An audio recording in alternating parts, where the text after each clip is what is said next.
Chen Gu squatted beside a street vendor's stall, his head lowered as he stared intently at the small wolf pup trapped inside the cage. He reached out to stroke the pup's fur gently, his movements slow and deliberate, though his tone remained cold. "What's the price?" Hearing a voice, the stall owner, who had been dozing against a pillar, suddenly perked up, his eyes gleaming with excitement. Rubbing his hands eagerly, he approached with enthusiasm. "Great eye, brother. You really know your stuff. This little wolf pup is the best I've got."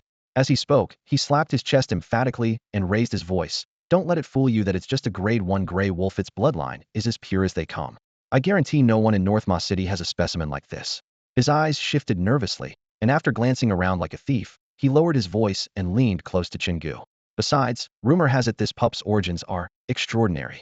Its mother is a level 4 magical beast, a silver moon fox, and its father? A level 5 magical beast, a shining black tiger. You know the risks of spreading word of the Izumi stall would be ruined. Plenty of experts want to snatch it away. You're lucky today.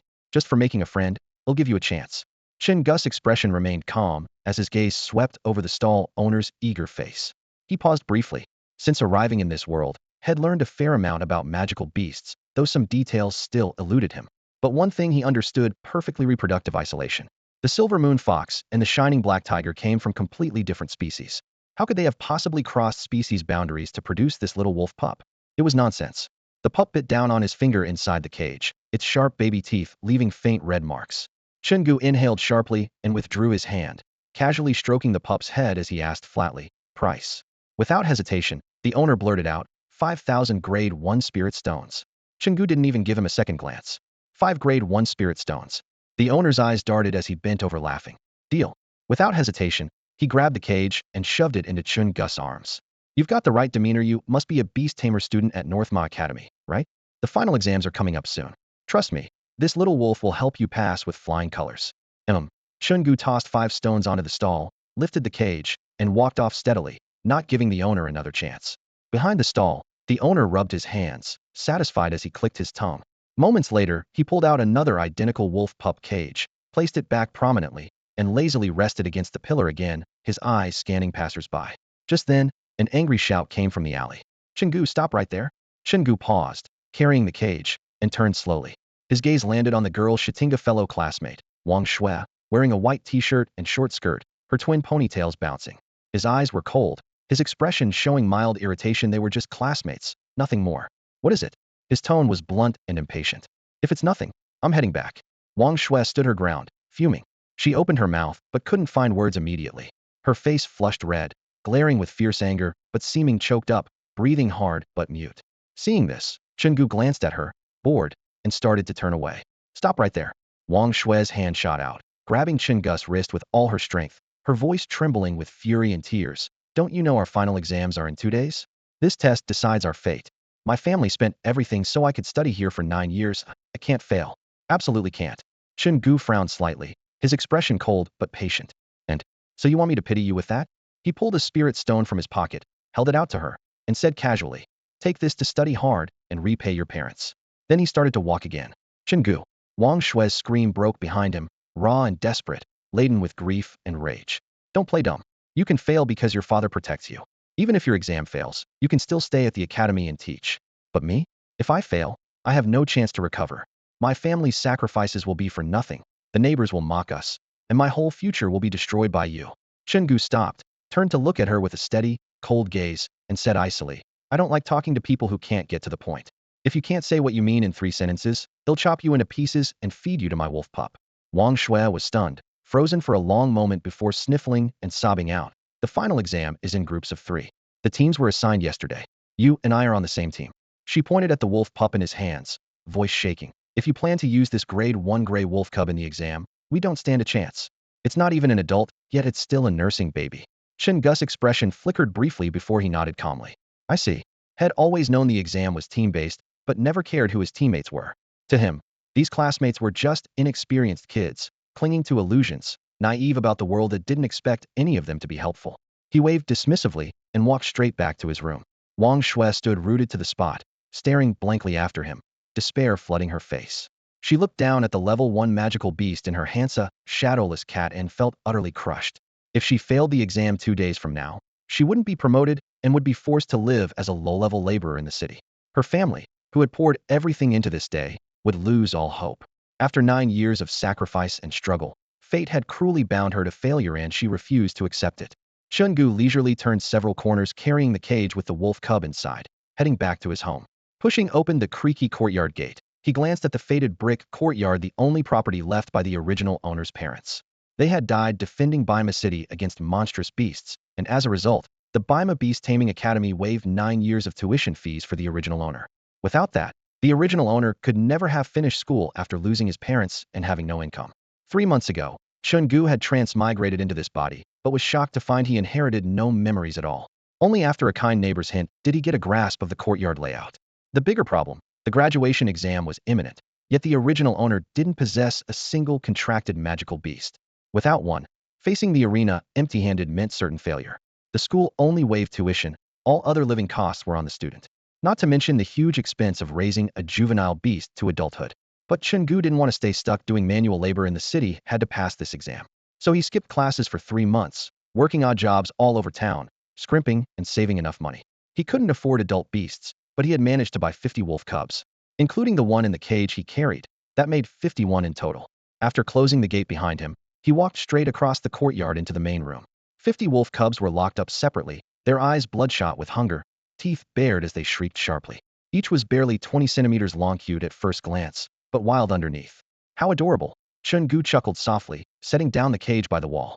Then he turned to grab a tall black sealed iron box from the corner of the room. The box hit the floor with a thud, sending up a cloud of dust. Without resting, he flung the lid open and pulled out the 51 wolf cubs one by one. Into each cub's mouth he stuffed a dark red pill, then tossed them inside the box. Finishing up, he grabbed a level 0 little magical chicken prepared nearby. With a flash of his dagger, he slit its throat, spraying blood into the box so it splattered and clung to the cub's fur. The hunger and drug effects surged together, bloodshot veins in their eyes spread rapidly, muscles tensed, and the cubs snarled and growled at each other. Seeing this, Chen Gu smiled faintly and said nothing more. He flipped the lid shut on the box with a heavy thud. Chen Gu dragged an old wooden rocking chair next to the box and leaned back slightly, gently rocking it until it creaked. Squinting his eyes, he let his thoughts drift through the memories of the past 3 months. Since arriving in this world, he had pieced together the truth. This was truly a realm of fantasy, where strength ruled above all else. Sects and nations shared power, but who truly held authority remained a mystery. What mattered most to him was another fact: there really were warriors capable of shattering mountains with a single punch. Yet such power bowed only to innate talent. Perhaps 1 in 10,000 possessed it. If you lacked the gift of a warrior but refused to live as a lowly civilian, then only one path remained: to become a beast tamer. 8 years of dry theory, plus a year of intense training. If one endured, mastery of complex and subtle beast control techniques would allow command over one's own demon beast. On paper, a beast tamer with a first-level demon beast often outmatched warriors of the same rank in combat. Chen Gu curled his lip, but said nothing. The logic was clear, yet reality often shattered such illusions. If a beast tamer was caught in close-quarters combat, their frail frame was even more fragile than a soap bubble. This was a truth he fully understood. Bang! With a muffled crash, the black box suddenly shook violently, followed by heavy breathing and gnashing sounds like starving wolves tearing at their prey. Several wolf pups frantically battered the walls of the box, pounding nonstop. Chen Gu licked his cracked lips, a spark of anticipation flashing in his eyes. He picked up a crude dumbbell head made from stone and vines, dropped into a horse stance, and began his daily physical training as planned. Whether he could become a warrior remained uncertain, but he knew one thing for sure: a strong body was a huge advantage for his work. Time passed until his arms burned with a leaden ache. He flung the dumbbells aside, peeled off his sweat-soaked shirt, which he tossed on the floor, panting like a bellows. Looking up, the black box had fallen silent again, and a slow smile curved his lips. Approaching the box, he lifted the lid. The sight inside was grim. All 51 wolf pups that had once been lively now lay motionless at the bottom, their fur matted with dark blood and covered in bite marks. A few still showed tiny fangs stained with slivers of flesh from their kin. Nearly all fatal wounds were clustered in the abdomen, as if someone had expertly targeted their weak points. Expressionless, Chen Gu sifted through the cold little bodies. Suddenly, sharp pain shot through his fingertip. Ah! A hoarse cry burst forth as one pup, still breathing, snapped at his hand. He recoiled quickly. The small creature snarled weakly but wavered from its severe injuries. Chen Gu's eyes lit up instantly, as if he had found a rare treasure, carefully scooping it into his hands. After such a short but brutal struggle, this pup had grown from 20 to 30 centimeters, its baby teeth replaced by sharp fangs, and though its tail wagged feebly, It couldn't hide its innate ferocity. Despite its youthful size, if it ever attacked, it would be as deadly as a full-grown gray wolf. Its harmless appearance, the perfect trap to lull enemies into complacency. Chen Gu chuckled softly and wasted no time reaching behind him to pull out the item he had long prepared, the bull leather book. His brow furrowed deeply. Inside the dim, gray wooden cabin, the fireplace crackled, casting flickering shadows that made his face look restless and unsettled. In his left hand, he cradled a dying wolf pup, its fur stained with blood, eyes bloodshot from suffering and despair. His right hand gripped a worn leather-bound book, the ink faded and barely legible with age. Leaning on its pages, he read aloud with heavy pauses and broken rhythm. Heaven and earth, dark and yellow garden. Dormant creatures wholeheartedly connect. His voice was rough, like a rusty blade scraping iron. When the incantation ended, silence filled the room. Only the fire's crackling and the bubbling of a boiling medicine pot broke the stillness. Even the wolf pup stopped struggling, tilting its head in confused human-like wonder, eyes blank with uncertainty. Chen Gu remained expressionless for a moment, then casually tossed the leather book into a corner. It stirred a cloud of dust as it hit the floor, but he didn't so much as blink. To form a contract with a magical beast in this world, one must flawlessly recite a 987-character ritual with no mispronunciations. The previous host had studied for 8 years to perfect idiot. When Chen Gu arrived, not a single word remained in his memory. Taking a deep breath, he massaged his temples, deciding to tackle the problem using the most primitive method. He roughly dumped the wolf pup onto a rickety wooden chair nearby, pressed down firmly on its neck, forcing its crimson eyes to lock onto his. Then, from behind his back, he drew a thick, 1-meter-long heavy-back blade. Its dark blade was chipped and scarred, gleaming coldly in the firelight. A cruel smile twisted his lips as he raised the knife high above the pup's head. At the moment the blade was about to strike, the pup twitched in terror, snapping wildly with its fangs and clawing fiercely at the chair. Several times it nearly broke free from Chen Gu's grip. Just as the blade hovered an inch from its skin, a sudden surge of information flooded Chen Gu's mind. The wolf pup before him was voluntarily applying to form a master pet contract with him. A satisfied smirk curled his mouth as he lowered the blade, gently scooping the barely breathing pup into his arms like a priceless treasure. The teacher truly did not deceive me, he murmured softly. A month ago, he had asked the balding theory teacher if there was any way besides memorizing the ritual to establish a contract with a magical beast. The teacher thought long and only said that in special circumstances, the beast might submit the contract themselves. He never clarified what counted as special. Now the answer was clear. Facing death at a blade's edge definitely qualified. Wasting no time, Chen Gu carried the bloodied pup down a narrow hallway into the inner room. Above the fireplace, an iron basin hovered over roaring flames, filled with bubbling, thick green liquid that hissed and gave off a sharp, bitter smell. Without hesitation, he plunged the wolf pup into the hot liquid, which immediately covered its back. The pup screamed in pain, scrambling and splashing scalding medicine everywhere. Chen Gu ignored the cries, pulled a thumb-sized gray-white pill from his sleeve, pried open the pup's trembling jaws, and forced it down its throat. The pill dissolved instantly. He pressed the pup fully beneath the liquid, leaving only its snout exposed just enough to breathe. His own wrist was submerged too, skin blistered red from the burn, yet not a muscle in his brow twitched. Once done, he folded his hands behind his back and stared intently at the thick green surface, waiting for the transformation. At first, he fed the same pill to 51 wolf pups, the potential pills. Worth 10 spirit stones each, these first-grade pills simply and directly boosted a magical beast's potential and strength, irresistibly attractive to first-level beasts. But the downside was just as deadly. Only one pill could be taken within a short time, and it left toxic residue in the body. Taking the pill continuously would cause a massive buildup of its potency in the body, risking it bursting from within. However, after swallowing the potential-enhancing pill, enduring a fierce life-or-death battle could quickly burn off its effects, allowing one's strength and potential to leap forward. At least, that was Chen Gu's hypothesis. He stood before the stove, eyes fixed on the bubbling mass of green, viscous liquid in the pot, silently calculating the time in his mind, and casually smirked. This was only a theory. Every theory must be tested in practice. So, to verify its feasibility, he had sacrificed nearly 200 wolf pups in succession. Only now did one finally cross the threshold of death and undergo transformation. What if he still couldn't bond with a magical beast by graduation exam time? He glanced at the nearly 1-meter-long greatsword planted in the ground, grinning crookedly. Then he'll grab this blade and step into the arena, showing those naive kids stuck on campus with blood that those who fight for their lives are no different from brutal magical beasts. If there are no beasts to tame, then I'll tame myself. Suddenly, the bubbling in the pot intensified. Without hesitation, Chen Gu reached in and pulled out a drenched little wolf pup, quickly drying it off before placing it on the wooden table. It looked entirely different from the weak, dying creature moments before. Now, it was spirited, turning its head left and right, taking in the world like a newborn. The expensive healing pill head stuffed into its mouth, known for curing magical beasts' injuries inside and out, had taken effect. Measuring 30 centimeters long, far larger than a normal pup, its sharp fangs were intimidating. Short gray fur clung tightly to its muscles. Its tail swayed powerfully, and a pair of bloody red eyes shone with ferocity. Nothing about it suggested the fragile weakness of a young cub. Chen Gu casually grabbed a level 0 magical little black chicken and tossed it to the floor. The wolf pup's body tensed instantly, and it lunged forward like an arrow released, claws pinning the prey down as its blood-red maw aimed for the vital spot. Snap! The chicken's skull shattered between those sharp fangs before it could even cry out. Blood splattered the wooden floor, giving off a metallic sweetness. Chen Gu grinned widely. Who is the strongest magical beast? Of course, it's the one that survives to the end. After sacrificing nearly 200 of its kind, he had finally gained a companion whose ferocity rivaled that of a grown magical beast. Just as he was about to admire his new battle pet in detail, a heavy knock came at the door. Knock, knock, knock. Chen Gu's brow furrowed slightly. His voice was low as he said, "Come in." The door was pushed open, and a man with a prominent scar across his face entered the courtyard, leading 3 black-clad henchmen. They stopped outside the inner room, and the scarred man clasped his fists respectfully and bowed slightly.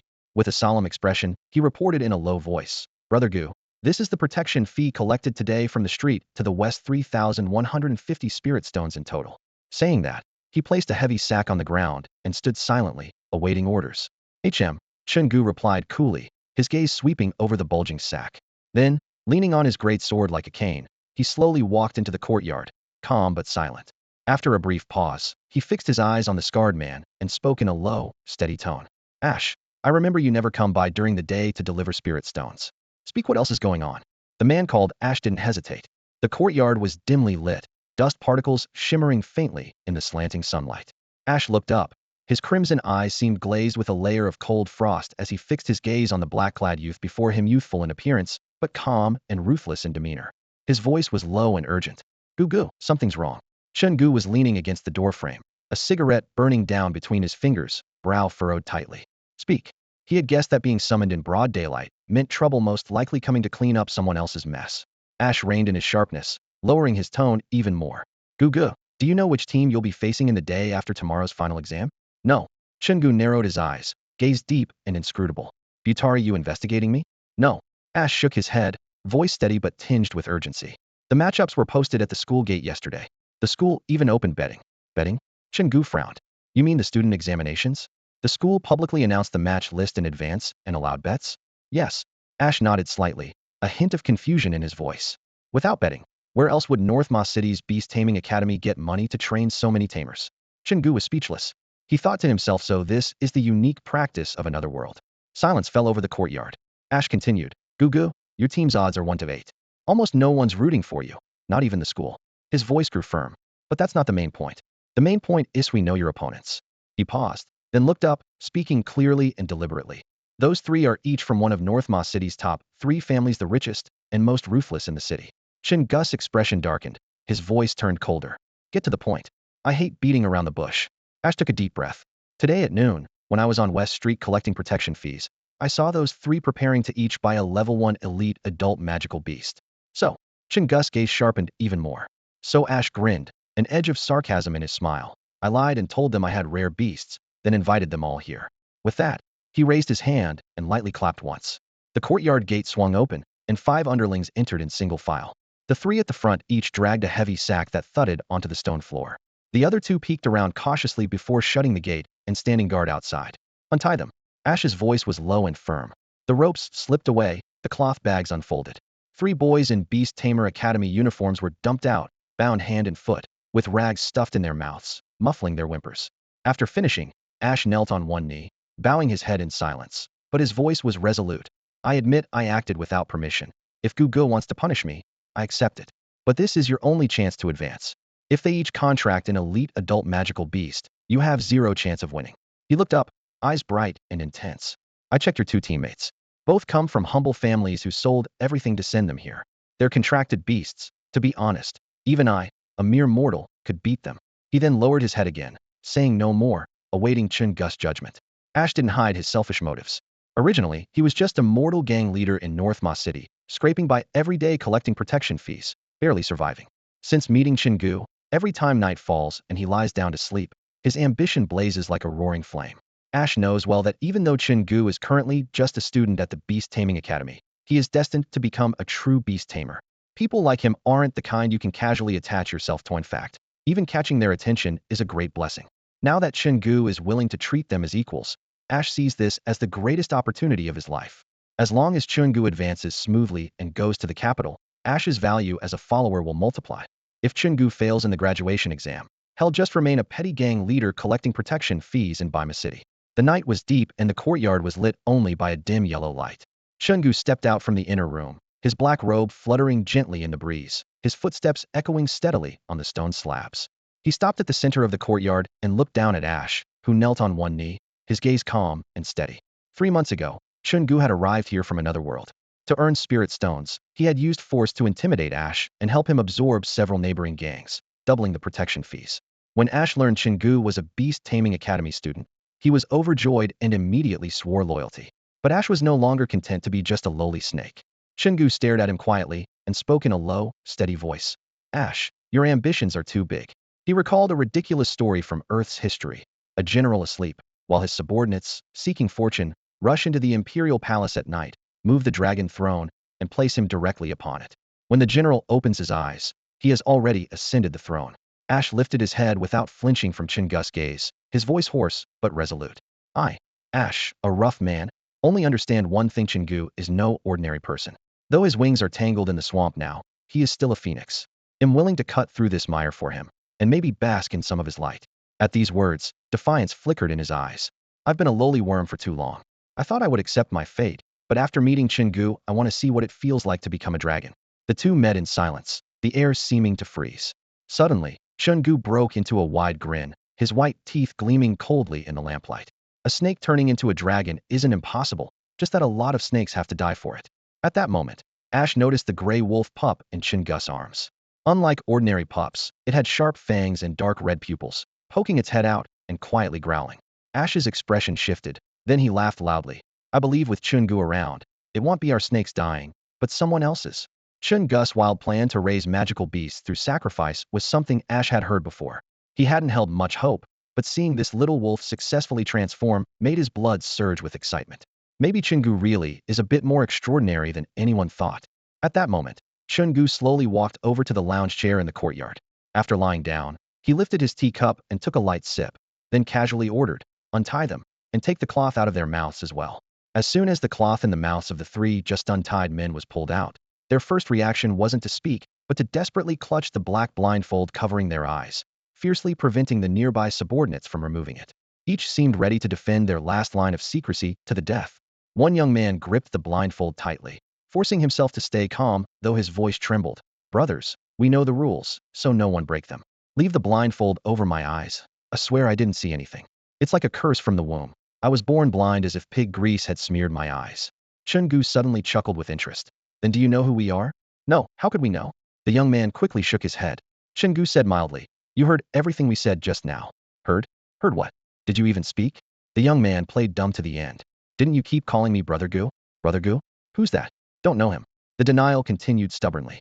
Chen Gu. Chen Gu gave his name. What are you talking about? I don't know that name. Send someone to my house to negotiate a price. I promise to behave. Chen Gu replied calmly. The boy sitting in the corner of room 1, grade 9, at Bima City Beast-Taming Academy. Chen Gu. The air froze instantly. The 3 students stiffened on the spot. The young man who had spoken before paled, despairingly yanked off the blindfold, and stared at Chen Gu reclining in the chair. His voice shook as he said, Brother Gu, why do this? We would never betray you. Can't you trust us? Why tell us everything? He could no longer keep up the act. Chen Gu had practically dragged out his family history for 3 generations. Chen Gu narrowed his eyes and studied the kneeling young man for a moment. I remember you. Your name is Wang Da, right? Yeah. Wang Da sulked miserably, his eyes full of reluctant nostalgia. He muttered low, I never bullied you before. Why be like this now? How about I introduce you to some rich only sons? Let us go, okay? Or send someone to my home to talk price. I swear we'll keep our mouths shut. Chen Gu laughed lightly, amused. Holding a nearly 1-meter-long greatsword, he casually scraped the blade like filing his nails and told the snake. Actually, his idea isn't bad. If we take out the opponents for the graduation finals in advance, passing the assessment becomes a breeze. A snake scratched the back of his head and smiled shyly. Adults prefer to deal with problems at their source. I also think your approach is straightforward. Chen Gu glanced at him with a casual tone but a cold edge. Gotta say, you have guts. Tats family heads from the three great clans. If this leaks, you'll probably end up as snake soup. He paused, then continued, but next time, don't just tie up these few. The motive is too obvious, and ID be the prime suspect. If you want to stir things up, make it messy, and bind more people. A snake's expression turned serious as he replied in a low voice. Got it. I didn't think it through. As for this time, Chen Gu reclined sideways in the rocking chair, his fingers gently stroking the gray wolf pup cradled in his arms. His expression gradually darkened. After a moment of silence, he suddenly whispered, kill them all. No sooner had the words left his mouth than Ash's gaze sharpened. Without hesitation, he took a cleaver from one of his men and strode straight toward the three young masters kneeling on the ground. Since he had captured them personally, there was no question that he would be the one to carry out the deed. Wait! The three snapped awake instantly, eyes blazing with fury as they sprang to their feet. The lead man's face twisted in anger as he roared. In the second young master of the Leaf family, the Leaf family. Have you all gone mad? That's the Leaf family. On the day of the big final exam, the three of us gone missing. The three great families will tear you apart alive. You must be out of your minds. Beside him, another young man's face was pale with panic, his voice trembling like a whack-a-mole mallet. In the third young master of the Liu family. Even the city lord calls me young master Liu. Think twice. If all three of us disappear on the big exam day, the wrath of the three great families will crush your entire group to dust. Seizing the moment when Ash's attention wavered, Wang De quickly circled to Chen Gu's side, urgency in his voice. Gyuj, they're right. If all three vanish, it's going to cause real trouble. Let the other two die, but spare me. I can cover for you. Chen Gu stayed perfectly still as Ash took another step closer with the cleaver raised. Wang De's mind raced, then suddenly lit up. I can take those two out to the red boat outside the city where everyone can see us. That way, we can create the illusion they died inside a woman's womb. No one will investigate. In fact, the other two families would likely hush it up to cover their own shame. Chen Gu looked at Wang De in surprise. How do you plan to make those two cooperate with you on the red boat? Sensing the opening, Wang De hurriedly explained. Find two guys about the same size as them and dress them in their clothes under cover of darkness. They'll lead the way, no one will suspect a thing. To guarantee they die inside a woman's womb, there's a pill called 10-breath pill that causes heart failure within 10 breaths. Just so happens I have two. As for the courtesans, they won't leak anything because that night I found my brother was dead and in a rage beat the woman to death. If the news gets out, do you think the academy will change the exam lineup? The odds are clear they wouldn't be foolish enough to sabotage themselves. They won't. Chen Gu asked. Ill-spread rumors. I have powerful family backing and a top-tier elite magical beast, while the other side is just commoners with weaklings. Also, before the news breaks, they'll bet a lot of money on us winning, so the academy won't want to change the matches. Even if others bet on us after hearing rumors, they'll hedge my bets so the academy won't lose. So wouldn't that mean you guys fail the final exam? Chen Gu probed. Wang De replied. The academy charges our families a fee each year to prevent bribery, and in return gives us internal advancement spots. So even if we fail the exam, we'll advance through those spots. Chen Gu froze for a moment. Then a smile tugged at the corner of his mouth as he lightly patted Wang De's head. Damn, I kinda like you, kid. Your father really nailed it when he named you. You're definitely missing some moral elements in your 5 elements. The whole room instantly filled with a cold, sinister aura, tense undercurrent lurking beneath the surface, ready to erupt at any moment with twists yet to unfold. Let's go. Chen Gu leaned back in the lounge chair, his gaze fixed on the two burly men standing beside Wang De. Both wore caps pulled low, shadows hiding their features, only their chins visible like they were blending into the night. After a moment's scrutiny, Chen Gu chuckled softly. You should wear a hat too, so you won't stand out. Ash understood immediately. He had already prepared 2 ceramic jars and moved them from behind to the table nearby. The clear liquor inside shimmered under the lamp's glow. He shoved the jars into the hands of the 2 men and whispered, drink up, and pretend to be drunk later. They exchanged a quick glance, then without hesitation threw back their heads and gulped fiercely. The white liquor slid down their throats with loud gulps echoing through the room. In an instant, both jars were empty. Boss, I never expected the guy we're impersonating to drink such fine liquor. One wiped his mouth and laughed heartily.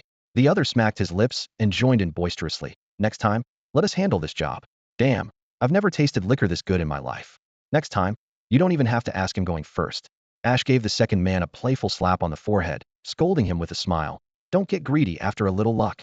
Then he looked down at the empty jars with a sigh of regret. Damn it, this is snake herb liquor. 1 bottle costs 1,000 spirit stones. I hardly drink it myself, yet you two got the first taste. To avoid any slip-ups, he had specifically bought the cheap local wine Wang De usually drank. After all, The taste of the expensive liquor was vastly different from the ordinary stuff. If the genuine son of a noble family carried the sharp bitterness of cheap wine on him, that would be the real giveaway. Don't worry, boss, one of the men said with a grin, patting his chest. When we come back, we'll tell you how this snake herb liquor tastes pretty spicy. Damn you. Ash spat lightly, then turned serious and looked at Chen Gu. Bro Gu, everything is set. Unless something unexpected happens, you'll ace the graduation exam this time for sure. Chen Gu nodded lightly, lowering his gaze in thoughtful silence.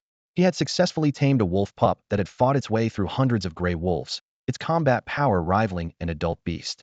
But facing the heirs of the three great families, he still couldn't guarantee victory. If there was a safer approach, he never hesitated over the word method. Unlike those boys who spent 8 years at school learning theory and clinging to honor, Chen Gu had long understood in a previous life. The adult world cares only about results, not about how you get there. Binding yourself to cheating is shameful as childish. Ash had even less regard for so-called honor.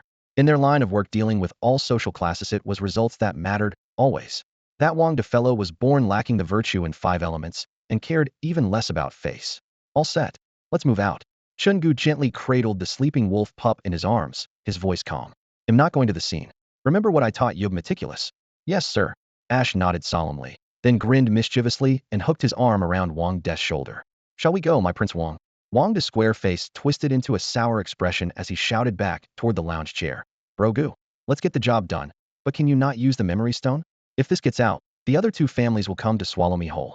Chen Gu lay back in the chair and chuckled softly, raising his teacup for a sip without saying a word. Beside him, Ash let out a slight chuckle and turned to look at Chen Gu. Don't worry, Gyuj. Ever since Wang De started throwing his teammates under the bus earlier, I've been recording everything. Soon, they'll personally record footage of him feeding poison to those other 2. It'll be crystal clear. With that, Ash put away his device and glanced at Wang De with a teasing half-smile. You walk up front. He'll watch from behind. Wang De took a deep breath, then put on a drunken swagger, pretending to be carefree as he staggered toward the city outskirts with his 2 bodyguards disguised as spoiled sons of wealthy families. The courtyard quieted down.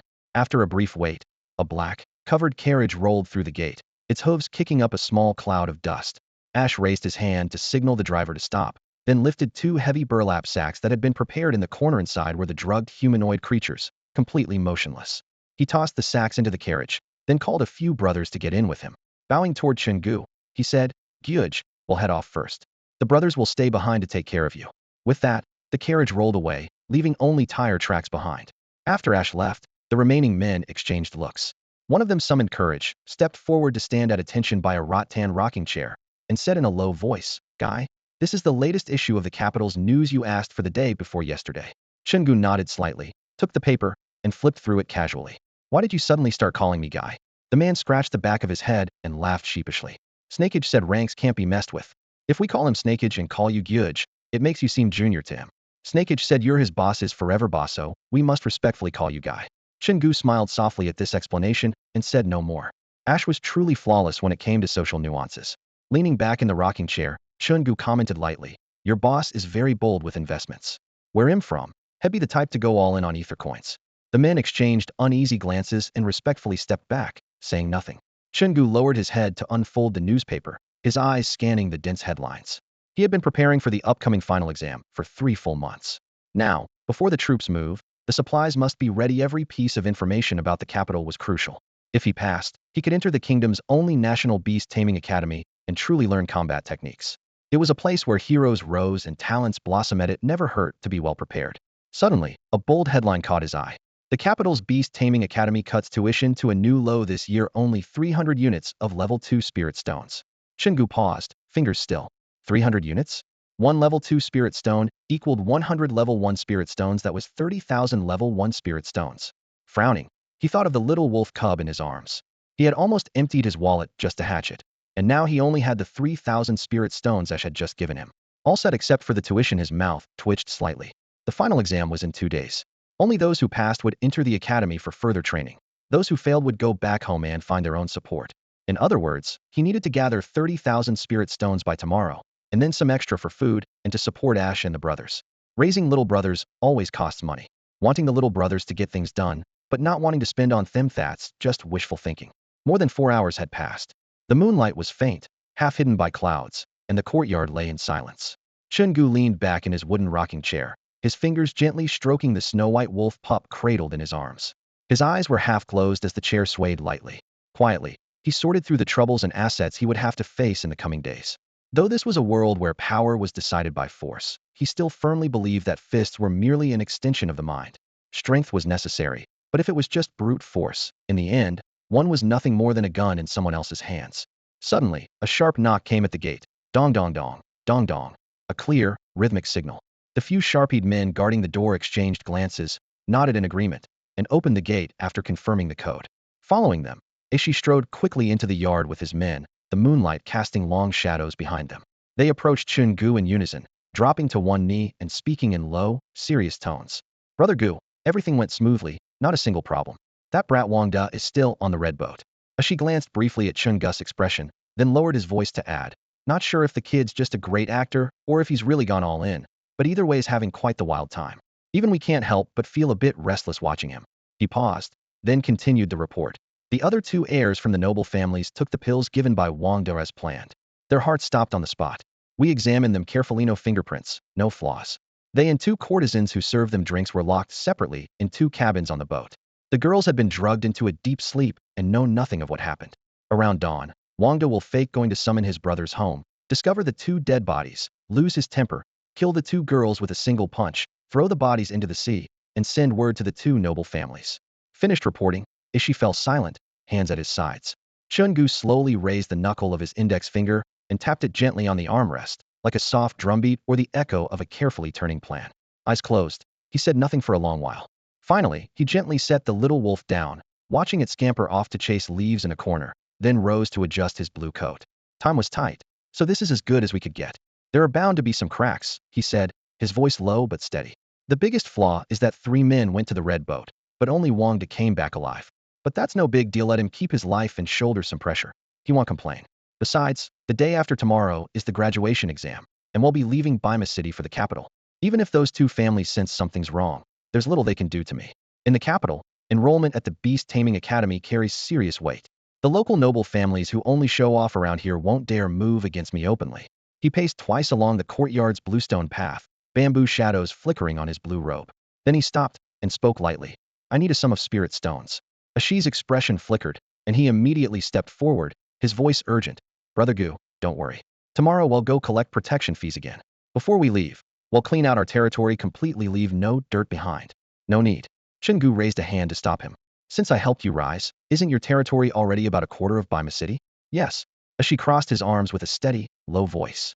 Thanks entirely to your support, Brother Gu. Our faction now controls the largest turf of all gangs in Bima City. My brothers have been living large lately whenever Brother Gu speaks. No matter if it means walking through fire or climbing a mountain of blades, we gladly put on a show to keep the momentum going. As night crept into the courtyard, the dim yellow lantern light cast flickering shadows. Chen Gu paced with his hands behind his back, his toes lightly tapping the bluestone floor as if surveying his territory. He asked quietly, lately, I've been short on spirit stones. Have you been collecting protection fees more often than usual? That must have stirred up some trouble. Yeah. Ash rubbed his hands nervously, a sheepish smile playing on his face, but he nodded honestly. According to unspoken rules, protection fees are normally collected once a month. But ever since Brother Gu took us under your wing, the Qinglong gang's schedule changed to once a week. Lately, it's been daily. Other gangs have complained, saying we're breaking the rules. Some merchants have started to grumble too. But they only dare to be angry in secret because you've already taught them a lesson recently.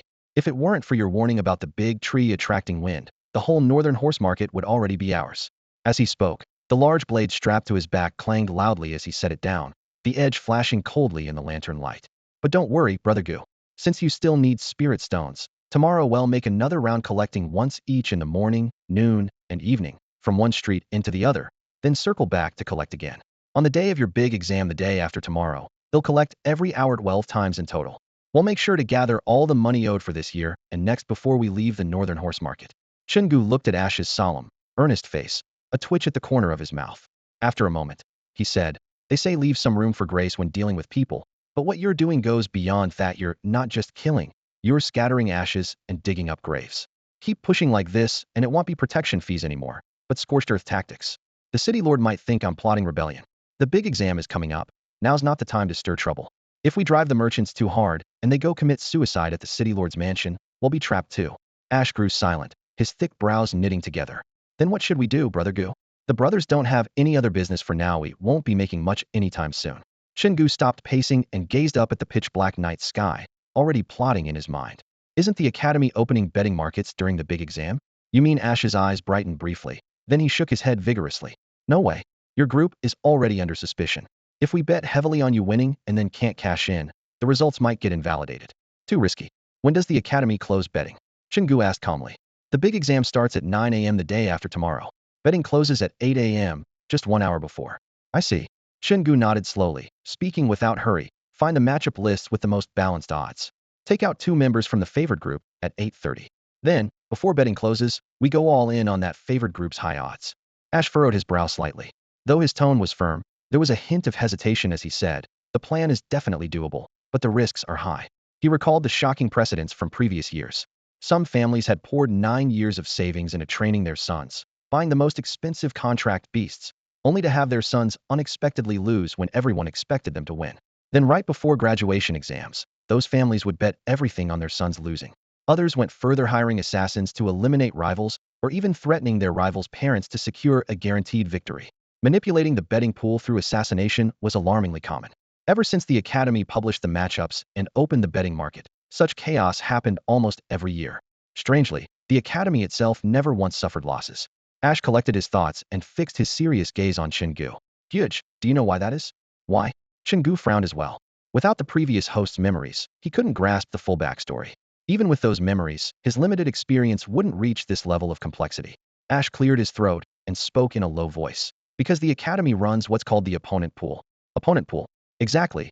Ash nodded, taking the tea Chen Gu handed him and downing it in one gulp. In other words, the academy takes 0 risks. We shouldn't expect to get rich off this betting either. He gave an example. A regular casino is run by a house. The house bets directly against gamblers. For example, if the house doesn't favor one competitor, they might set odds at 1 to 9 on that side, while the favored side might be 1 to 1.1. No matter which side you bet on, you're betting against the house.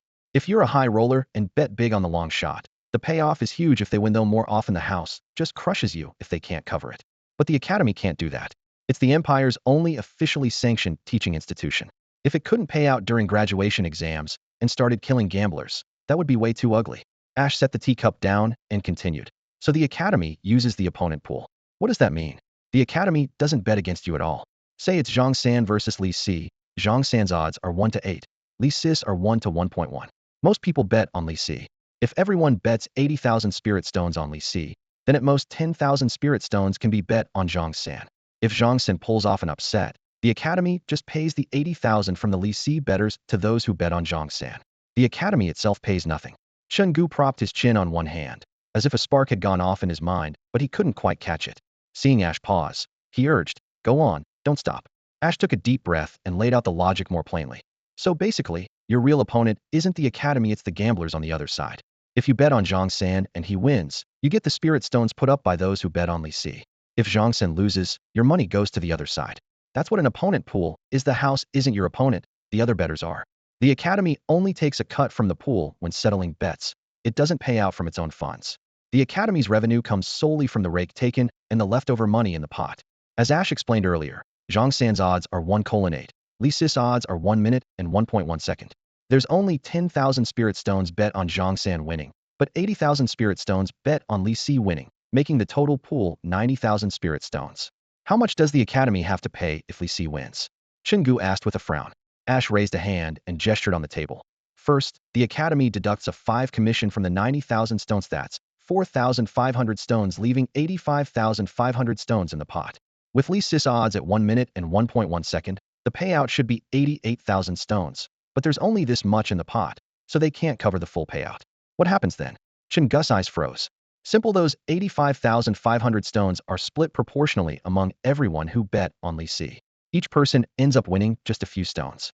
Ash spread his hands with an indifferent expression. The academy only runs the opposing book. Their job is just to take the rake. If they can't pay, it's not their problem. Chen Gu finally understood, his pupils shrinking as he stared at Ash. But what if the spirit stones bet on Zhang San don't even reach 10,000, say only 1,000? Wouldn't the Li Si bettors actually lose money then? Ash nodded, his voice low. Exactly. This kind of extreme case happened a few years back. Even if you bet correctly, if the pot doesn't have enough money, after fees, you can end up losing. The more you bet, the more you lose. Chen Gu supported his chin and took a deep breath. You can win, but not make a profit, instead you lose money? Is there such nonsense in this world? Ash shrugged. That's how these opposing books work. In past years, nobody dared bet on low-odd sides because they were afraid of winning but ending up with a loss. Chen Gu rubbed his temples, feeling a headache coming on. So what if Zhang Xin pulls off an upset? Isn't our goal to engineer an upset? Ash cleared his throat and continued. Based on the odds just now, Zhang San at 1:8. Li Si at 1:1.1 experience shows that low odds attract almost no bets. Zhang San's side might only gather 10,000 spirit stones. Suppose we also bet 10,000. The pot totals 20,000 stones. After deducting 5 fee, 19,000 remain. He pointed at the table. If Zhang San really pulls an upset, would get 80,000 stones in a regular casino, but in this opposing book, we can only split that 19,000 with our own 10,000 being part of it. Chen Gu narrowed his eyes. Meaning no matter how high the odds or how big the upset, it's pointless? To make money, you need more money coming into the pot. Unless Ash paused. Unless what? Chen Gu pressed in a low voice. Unless the opposing pot suddenly floods with 100,000 stones betting on Li Si winning. Then if we bet on Zhang San to upset, the pot has plenty of funds to pay out, and we can claim the full 80,000 spirit stones. So that means there are still 30,000 spirit stones left in the pot? Chen Gu paused on the spot, almost blurting it out instinctively. He suddenly turned his head to look at Aishi, his eyes full of disbelief. Yes, Aishi hissed softly, like a cautious snake flicking its tongue. Any spirit stones in the opponent's pot that no one wins go straight to the academy. Chen Gu clenched his teeth, his chest rising and falling sharply. After a couple of heartbeats, he muttered a curse under his breath. Damn it. So the academy always wins this game? Aishi nodded. No way to lose. Even if you win 100,000 spirit stones, you're just moving money from one pot to the other. The academy just collects the handling fees and laughs all the way to the bank. Then what does it take to open an opponent's pot? Why don't other casinos do this? Chen Gu frowned, asking. She shook his head with a sigh. The opponent's pot's funds all come from gamblers. Essentially, it's gamblers betting against each other. You need extremely high attention and participation, meaning a lot of people must keep putting spirit stones in, or the pot can't sustain itself. As for regular casinos outside, their customers are too few. They just can't gather enough funds to back an opponent's pot. A cool autumn breeze rustled through the courtyard, dry leaves spiraling on the ground. Chen Gu paced back and forth, one hand propping his chin, boots clicking crisply on the bluestone. His mind raced rapidly. After a moment, he suddenly stopped and tilted his head toward Aishi. So to make money on this opponent's pot, you have to meet several conditions at the same time, right? Aishi shrugged. It's not simple. First, you have to bet on the long shot or the profit's too small, and it's hard to manipulate. But betting on a long shot brings a problem. The odds are so low no one dares to follow. So the opponent's pot has insufficient funds. In the end, you might only earn a few hundred spirit stones, or even lose money after fees. A spark lit in Chen Gu's eyes, and his voice sped up. People don't want to bet on odds as low as 1 or 1.1 for 2 reasons. 1. The opponent's pot is too small. Few bet on the long shot. So even if you win, no one can pay out. 2. They fear an upset. If the long shot wins, they lose everything. She frowned, voice tinged with doubt. Right, but what are you getting at? The solution is actually simple. Chen Gu strode forward and grabbed Aishi's shoulder with burning intensity. First, show them someone's placing big bets on the long shot. I'll feel safe knowing there's someone to pay if that side wins. Second, feed them inside information so they truly believe this bet can't lose. If there's a chance to grab free money, earning 800 spirit stones at zero risk, and the more you bet the more you make, would you pass it up? Aishi shook his head, but still looked suspicious. No, but only if I'm sure the info is real and guaranteed profit. Even if the gain's small, as long as it's no loss, I'll bet. Exactly. Chen Gu suddenly released his grip and, excited, spun twice at the courtyard center, arms waving dramatically. Hey, race an example. Zhang San has high odds. Li Si has low odds. We kill Zhang San's contract beast secretly 15 minutes to an hour before betting opens, then leak that news. Everyone will believe Li Si will win for sure. Next, we pretend to be Zhang San's friends and family, betting huge spirit stones on Zhang San's victory.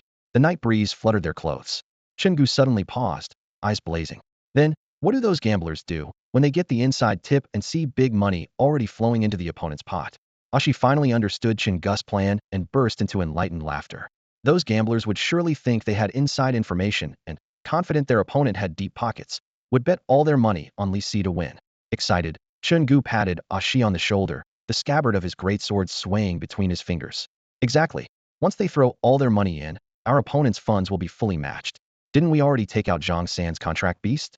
Before the graduation exam starts, when they've all put their bets in, we'll take out Li Si along with his beast. Then Zhang San will stand alone on the stage, without a single opponent's shadow in sight. Who will be the winner? Of course, Zhang-san. Ashi's eyes sparkled as he spoke rapidly. And who profits? Obviously you, Gugu. All the high odds payouts will go straight to you, in spirit stones. The two shared a knowing look and burst out laughing together. Chen Gu pinched the bridge of his nose, barely suppressing a smile at the corner of his mouth. It's settled, then. Beast taming is a money-burning game, especially with my sacrifice build. Every day, the costs are astronomical. Without enough spirit stones, not only is becoming a great beast tamer impossible, there's not even enough to pay for studying in the capital. Ashi nodded solemnly, eyes filled with both admiration and awe. When I decided to follow you, Gugu, it was because I knew you were ruthless enough to get things done. Secretly, he thought. If I had said no the first time we met, I'd probably have lost my head on the spot. Go on, Chen Gu waved him off. He'll rest now. Bring me the full list of battles and odds by tomorrow morning. Yes, sir. Ashi looked up to acknowledge, then added, tomorrow I'll negotiate selling all the Qinglong gang's territories to other gangs. Our capital will grow even bigger. Be careful. I understand. Ashi turned and went to the courtyard gate, instructing a few Qinglong gang members inside. Leave some here to guard Gugu. The rest follow me. He bowed respectfully, then quickly disappeared into the night. The next morning, dawn barely breaking through lingering mist, Chen Gu changed into a dark green robe and slung his 1-meter-long greatsword across his arm. The cold steel of the blade contrasted sharply with the deep green fabric. Ashi arrived on time with a thick stack of lists and odds. Chen Gu scanned them briefly and stuffed them into his breast pocket. The courtyard gate opened, and he strode out with one hand resting on his sword's hilt. Behind him followed a noisy little wolf pup, its boundless energy making it circle around him, tail kicking up dust. Today was the last day of classes at Baima Beast-Tamer Academy. Tomorrow's graduation exam would decide countless fates. The capital's academy enforced a knockout system, eliminating weak students monthly. But those who didn't even pass the graduation exam didn't even qualify for elimination, they were simply out. As the sun rose over the rooftops, Baima City burst into life, street vendors and carts merging into a cacophony. Chen Gu walked slowly ahead, saying lightly, "All right, I haven't named you yet. You started as a gray wolf, but I sacrificed hundreds of your kind to resurrect you. How about calling you Gulang?" The pup looked up and let out a long howl, as if approving the name. Chen Gu chuckled and continued toward Baima Beast-Tamer Academy, his shadow stretching longer behind him. It was 9 o'clock in the morning. The entrance to Baima Beast-Taming Academy was already swarming with people. Dozens of students dressed in the academy's standard deep blue uniforms walked inside in small groups, each leading their contracted magical beasts. Leading the group stood a student accompanied by a majestic 5-flavored chicken, its head held high in posture like a phoenix, with 3 fiery red feathers flickering in the sunlight at the tail. Nearby, a sturdy steel-spined crocodile crawled low and slow, its body bristling with spikes. Perched calmly on the student's shoulder was a golden-feathered golden eagle, tilting its head as it groomed its feathers. From their attire to their manner of speech, it was clear these students came from wealthy families. 9 years ago, when they enrolled, their clans had already prepared contracted beasts for them. Now these beasts had grown to maturity, possessed formidable combat power, and had developed an almost telepathic bond with their owners. Amidst the crowd, only Chen Gu had a young beast cub trailing behind. The cub's combat ability was weaker than that of an average adult human. Taking it onto the life-or-death arena was practically a death sentence. There was no other student quite as unusual or alternative as him. Chen Gu himself wasn't wearing the school uniform either. He wore a simple, faded blue robe loosely tied, his left hand resting on a huge blade nearly as tall as a person. The blade's edge gleamed faintly, reflecting the morning light. Behind him, the cub of a Gu wolf was no taller than a human calf, with soft gray fur and a constantly wagging tail, looking more like a playful husky. But its blood-red, darkly swirling eyes and occasional flashes of brutal savagery warned everyone that this creature was anything but a simple pet. This Gu wolf cub had been locked in a Gu cage during its early years, forced to fight and kill its own kind, eventually becoming the sole survivor. The mix of adorable innocence and savage ferocity coexisted within this little beast like Buddha and demon intertwined alien, yet irresistibly captivating. Nearly every student passing by Chen Gu stole a startled glance at the gray wolf cub, then sneered in disdain, whispering among themselves. Snippets of mocking laughter drifted into Chen Gu's ears. These days, even poor losers have the guts to come to Baima Beast Taming Academy for a diploma? Wait, that's Chen Gu, right? The graduate this year. I heard he's got no contracted beast, even though the final test is almost here. Yeah, I heard that too. Thought he'd have to face the arena empty-handed. But apparently he managed to contract a beast in just a few days. But it's just a cub. Ha ha ha, who in their right mind would send a beast cub into a life-or-death arena? That's just a death wish. Amid the laughter, a lazy yet sharp voice cut through. Don't laugh. He's not as dumb as you think. Didn't you see the big knife in his hand? The cub is just a distraction. His real plan is to wield that blade on the graduation test arena and carve you all up until there's blood everywhere. Ha ha ha. I can't even keep going, this guy's a genius. The crowd erupted into louder laughter. It was the first time anyone had seen a beast tamer so openly planning to bring a blade to the graduation test, and they were laughing until tears ran down their faces. Among the crowd, someone stroked the golden eagle on their shoulder with interest, a curious smile playing at the corner of their mouth. This is my first time seeing a beast tamer coming to the graduation test carrying a knife. I'm really curious. Could he even get past my golden eagle to stand in front of me? You really overestimate him. Everyone knows your golden eagle has been carefully trained by you for 9 years. It hasn't lacked for prime magical beast meat at all, and you've never held back on elixirs. Its combat power now probably rivals that of a second-level warrior. Exactly before that guy even gets close to you, your golden eagle will have plucked out his eyes in one swift grab. At the end of the corridor, the noise of voices rose, filled with jeering and mockery. Chen Gu's face remained expressionless as he rested one hand on the wide-backed broadsword and steadily walked through the crowd, heading straight to his classroom under everyone's watchful eyes. The Gu wolf trailing at his feet seemed to understand the taunts. It suddenly stopped, turned its head, baring its teeth in a low growl. A streak of crimson flashed in its pupils before it lowered its head and followed him again. He took a seat in the last row, casually laying the broadsword across the side of his desk, while the Gu wolf circled at his feet. Chen Gu pulled out the battle roster Ash had handed him that morning, lowering his head to study it carefully. The instructor had not yet arrived. Students filtered in twos and threes, glancing frequently at him and the gray little wolf, whispers spreading like a tide. Chen Gu, a sharp female voice cracked with anger all of a sudden. Did you just ignore what I said yesterday? Why are you still bringing that damn gray wolf pup here? Chen Gu closed the list and looked up at the speaker Wang Shui, the girl who had lectured him at length just yesterday afternoon. Seeing only a slight frown on his face and no reply, her chest heaved with growing fury. If you want to be a waste, go be one by yourself. Why do you have to be a drag on us? Wang Shui slammed her hand down on the desk with a crack that sent wood chips flying. Her slender finger nearly poked Chen Gu's nose. We've endured 9 years just waiting for this graduation exam. How dare you ruin our future? That aggressive finger trembled inches from his face. Chen Gu's eyes darkened slightly, his tone calm and even. Put your finger away. I don't like being pointed at like that. Who do you think you are? If you fail, just go be some Nobitus theory teacher. Swish. A flash of cold steel cut her off. The sting and chill raced through her skin. She stared dumbfounded down at her trembling finger, which dropped to the floor in a spatter of blood. Panic instantly flooded her eyes as she cupped the gushing wound and sank down, screaming in pain. The shadowless cat at her side roared fiercely upon seeing its master injured. The fur of this first-level mature, magical beast bristled, its eyes glowing red, for jet-black claws suddenly springing out. It crouched like a drawn bow and shot at Chen Gu's face with deadly speed. Chen Gu rose slowly, but with calm composure. He pulled out a handkerchief from his chest and bent to wipe the still wet blood off his broadsword, as if completely unaware of the sudden murderous attack aimed at him. In the next instant, before the shadowless cat could strike, the Gu wolf, already burning with killing intent and eyes glinting with blood-red light, charged sideways and slammed into it. The cat's body crashed hard against the floor, rolling onto its back with its belly exposed. Its 4 black claws flashed with cold light, full of rage and fear, slashing mercilessly at the Gu wolf. Flash. It sounded like the tearing of fur and flesh. The shadowless cat extended all 4 claws simultaneously, each gleaming cold and sharp, slashing fiercely at the Gu wolf. The blazing blades cut cleanly through the snow without hesitation. The soft, downy fur of the gray wolf pup, along with blood, was ripped and thrown into the air, filling it instantly with the sharp stench of iron. In mere breaths, the pup's coat was drenched crimson with its own sprayed blood, its appearance pitiful and brutal. Yet, this seemingly young and frightened Gu wolf did not scream. Its fangs bared, eyes fierce and wild, it forced the much larger shadowless cat to the ground, pinning it underfoot. In those irises filled with crimson rage, there was no trace of pain, only a primal fury bent on tearing its opponent apart. The cat's sharp claws continued gouging deep, bone-revealing wounds into the wolf's back, but the pup ignored every slash. Suddenly, the wolf's jaws snapped open, revealing baby-fresh but razor-sharp fangs. Between its gums, bits of bloodied flesh remained stuck, sending chills to any onlooker.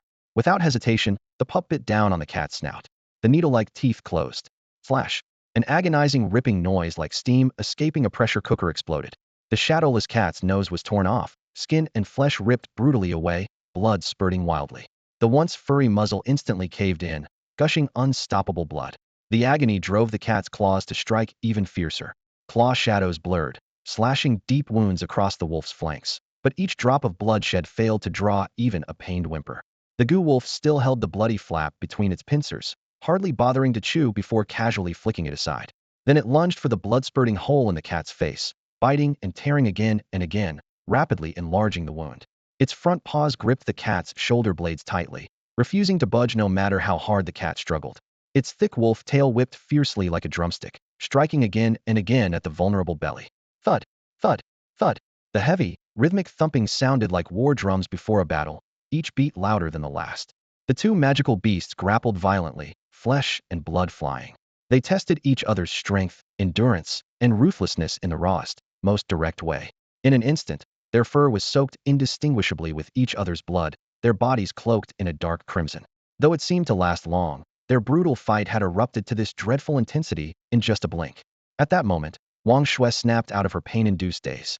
Clutching her still bleeding index finger tightly, she looked up ahead. Her once hopeful shadowless cat was locked in fierce combat with the Gu wolf pup, even pinned beneath it. She stared incredulously at the young wolf holding its own with the cat before a fuse was lit in her chest, and she screamed as she charged toward Chen Gu. Her outburst was understandable. A severed finger brought not just raw anger, but a tearing, soul-crushing pain that drowned out everything else.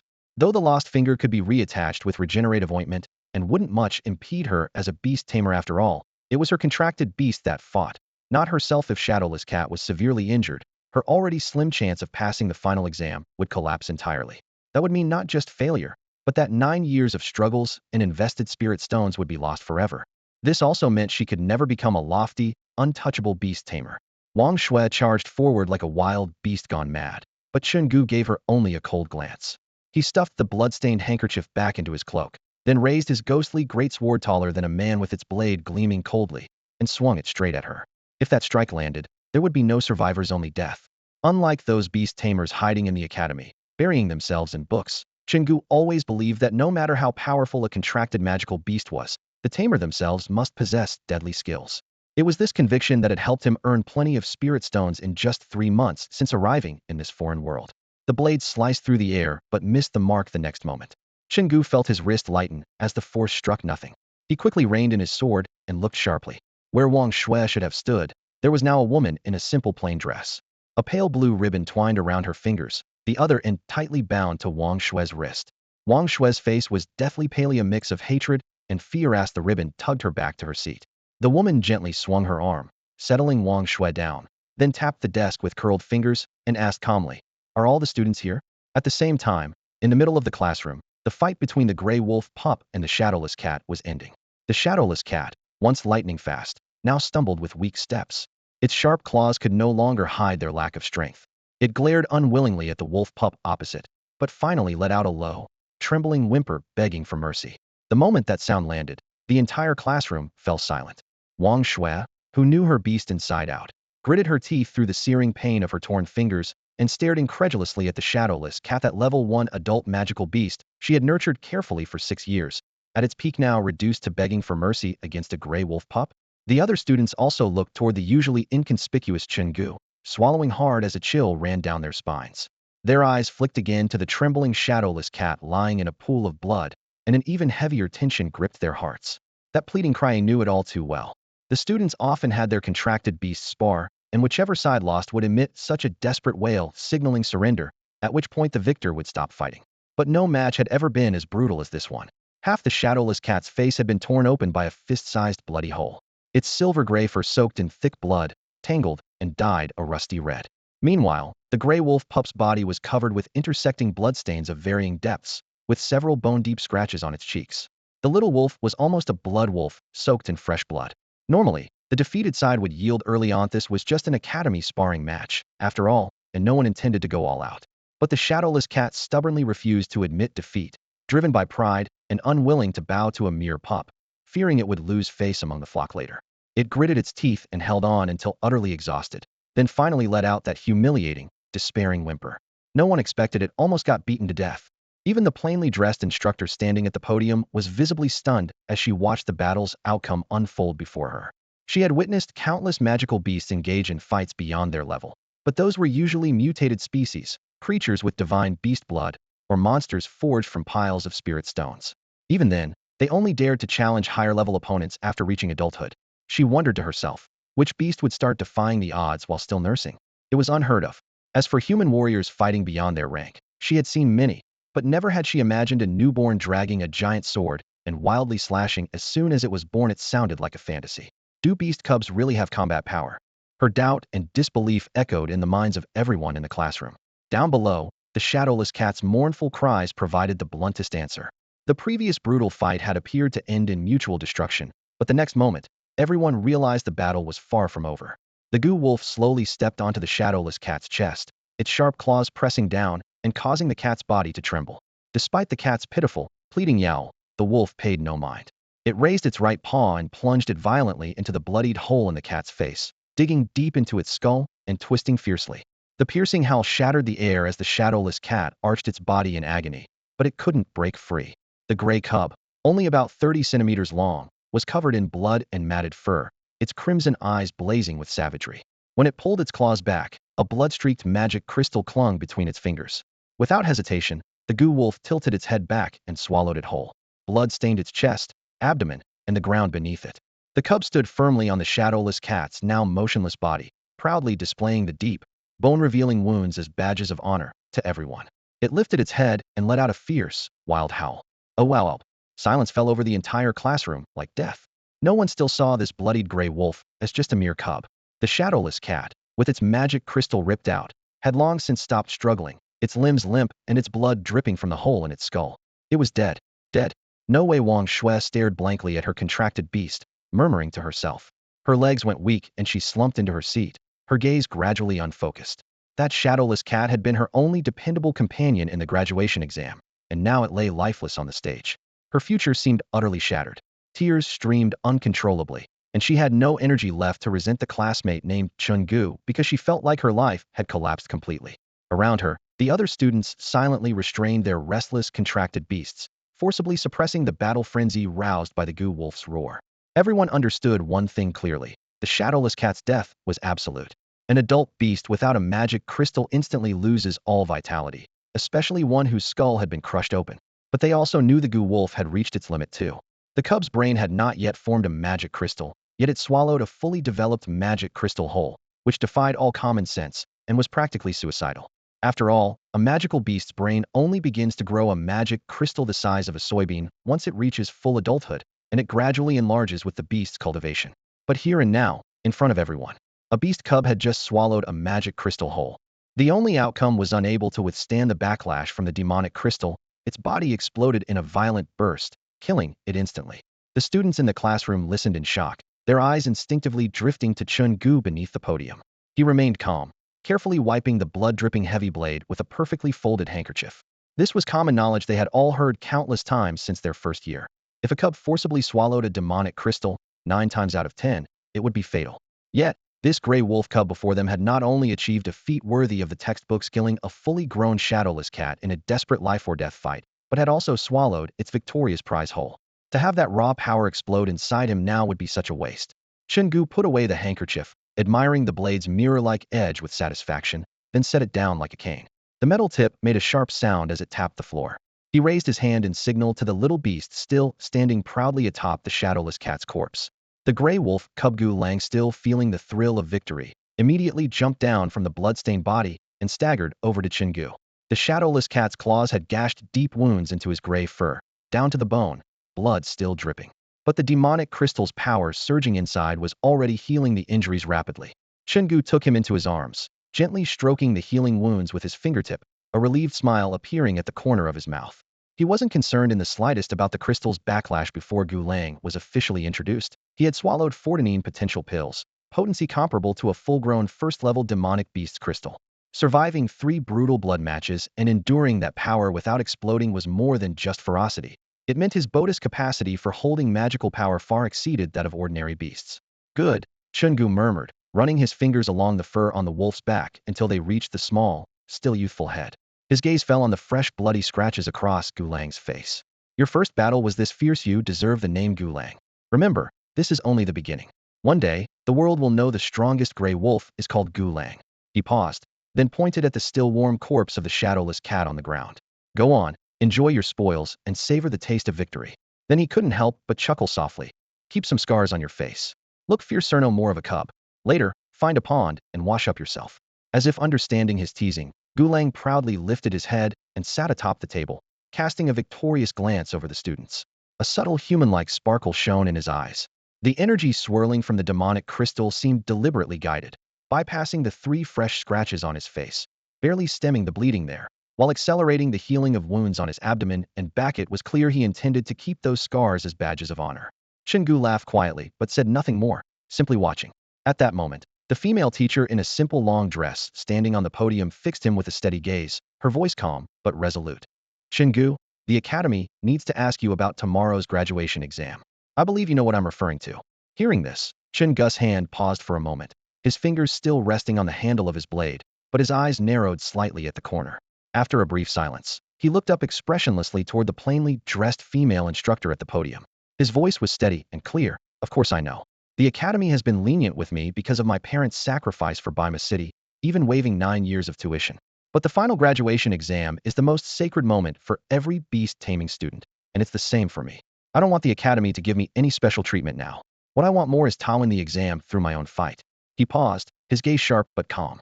Instructor Lee, I've always respected you, so I don't want to take any so-called shortcuts for other reasons. His resolute words echoed through the classroom, stirring a faint admiration among his classmates for the boy in the blue robe, known for his unconventional ways. At least, this kind of determination and mindset was worthy of respect. Li Mei on the podium was slightly taken aback. Her red lips parted then closed, and for a moment, she didn't know how to respond. She had only meant to bluff Chen Gu at first after all. This morning's scandal that shook the whole academy was overwhelming. But his words made her start to doubt. Could they really have misunderstood him?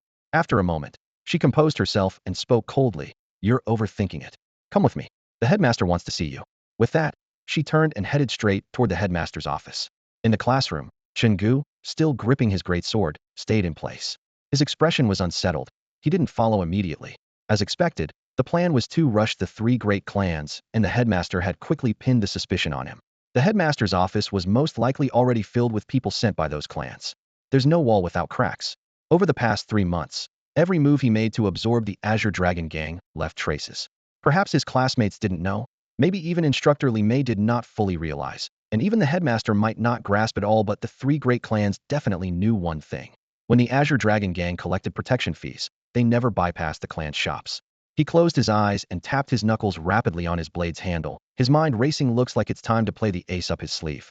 After steadying himself, Chen Gu adjusted his collar, rested the great sword's tip on the ground, and walked toward the door. Let's go. We'll eat when we get back. The Gu wolf reluctantly stared at the plate of fragrant shadowless cat demon beast meat, glancing back every few steps, but eventually followed its master.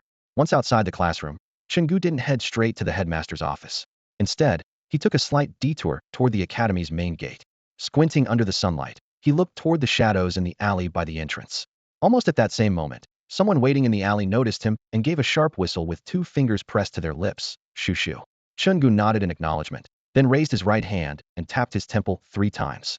Without looking back, he turned and walked straight to the headmaster's office. Since there was a real chance this encounter would turn hostile, it was only natural to prepare a backup plan capable of fighting to the bitter end. In the shadows at the entrance of the academy alley, 2 men watched the main gate intently.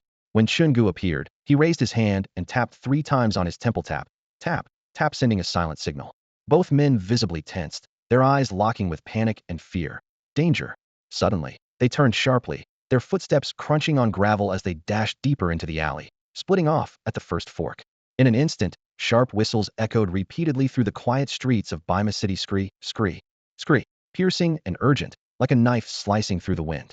Meanwhile, Chen Gu, having sent the signal, strode calmly toward the dean's office, holding his blade.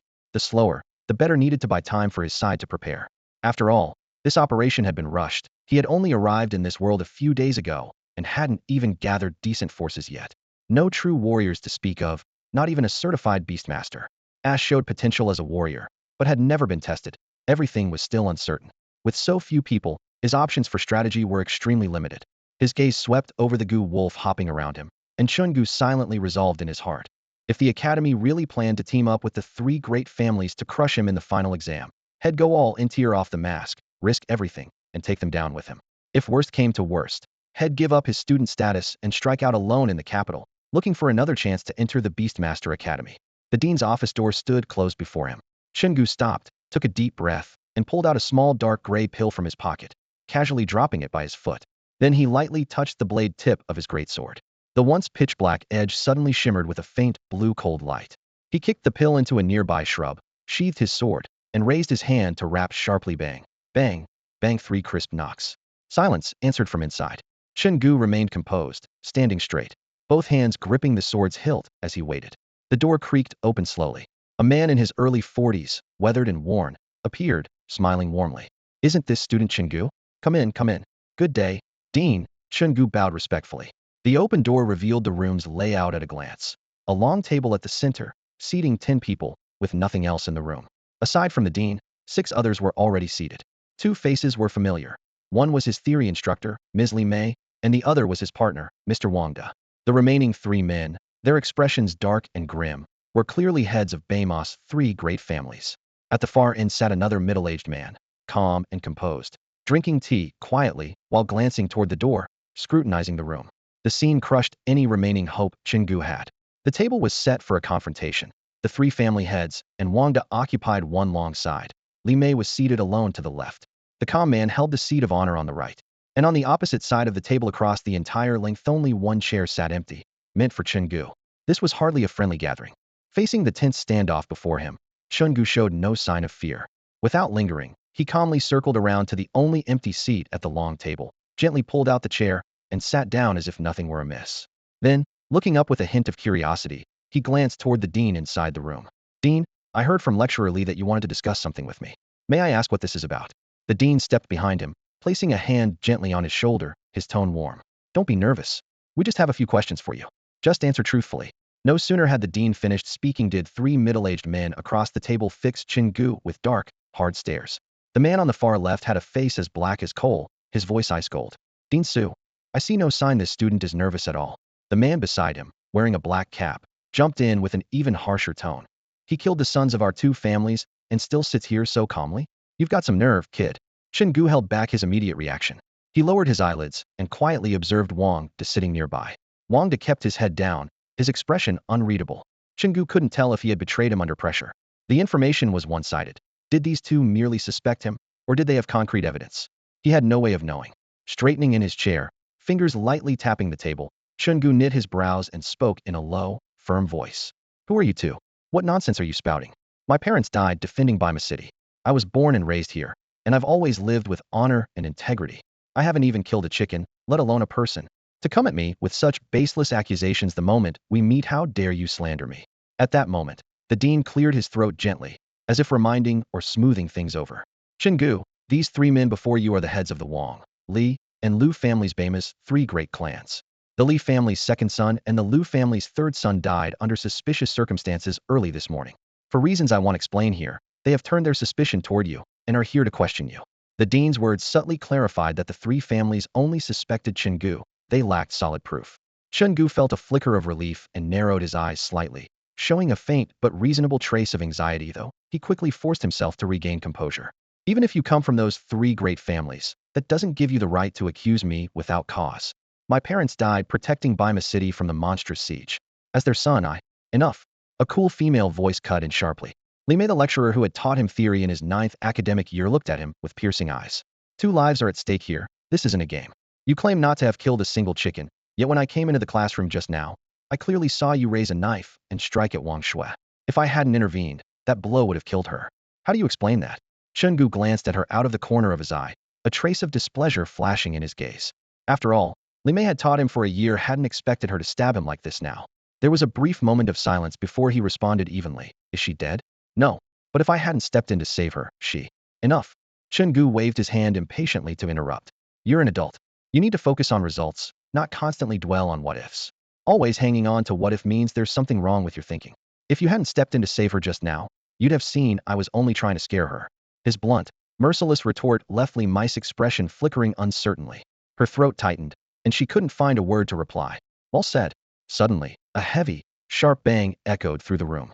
The Li family patriarch, sitting across from Chen Gu, slammed a massive redwood table with a furious palm, his gaze sharpening like a blade. "Judging things by results, I like that phrase.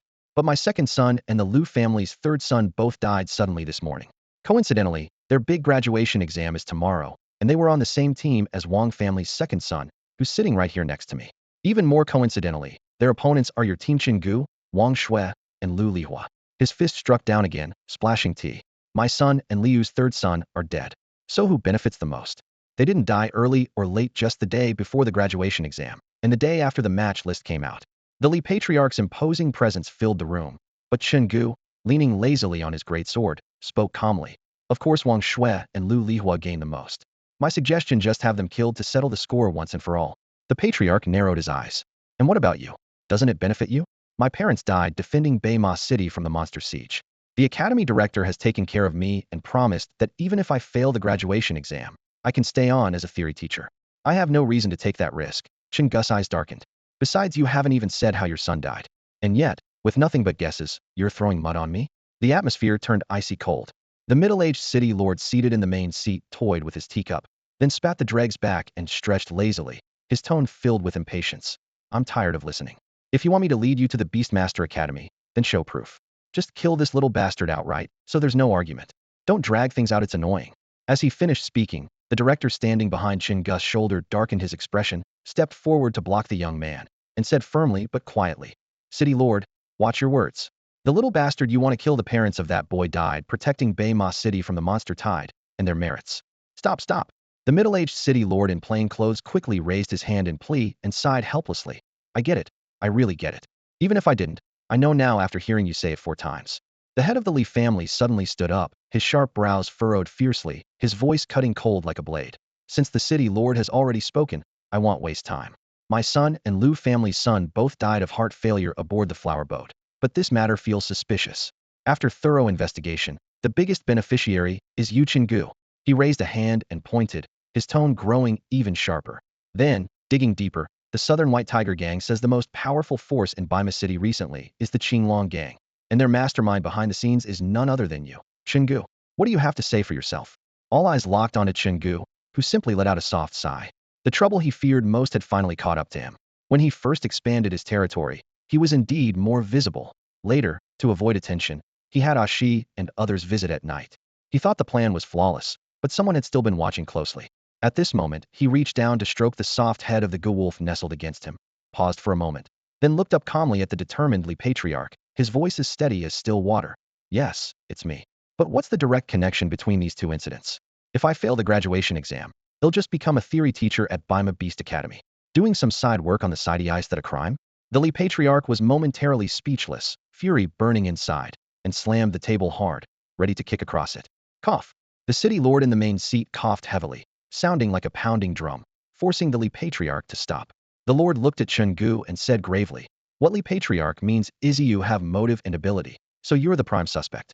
Without solid evidence, this won't be easy to explain. The room fell silent again.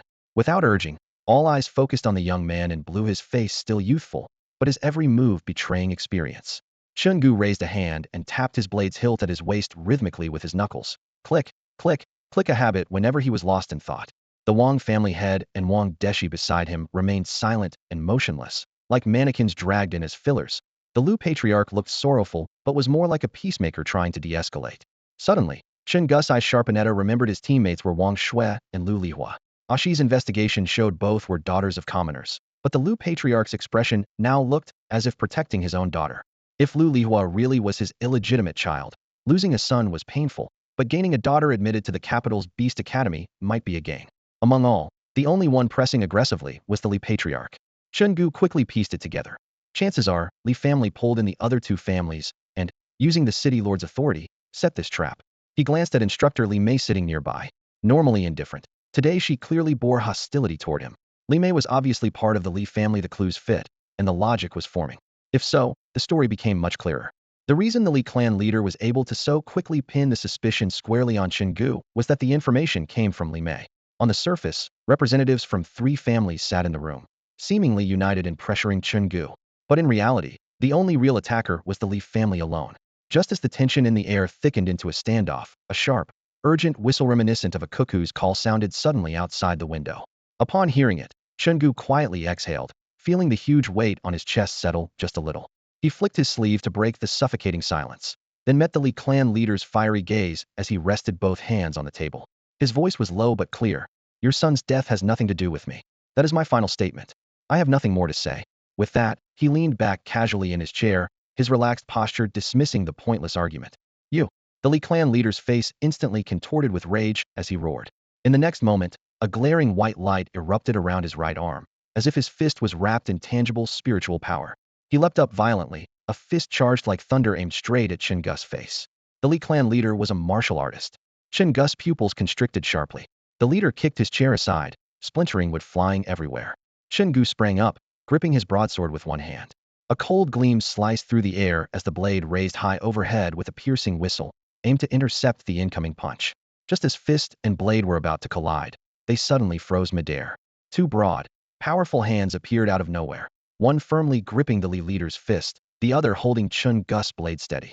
Despite the enormous force, even the cold edge of the blade was locked in place. The city lord stood on the table, his robes billowing in the gust of energy.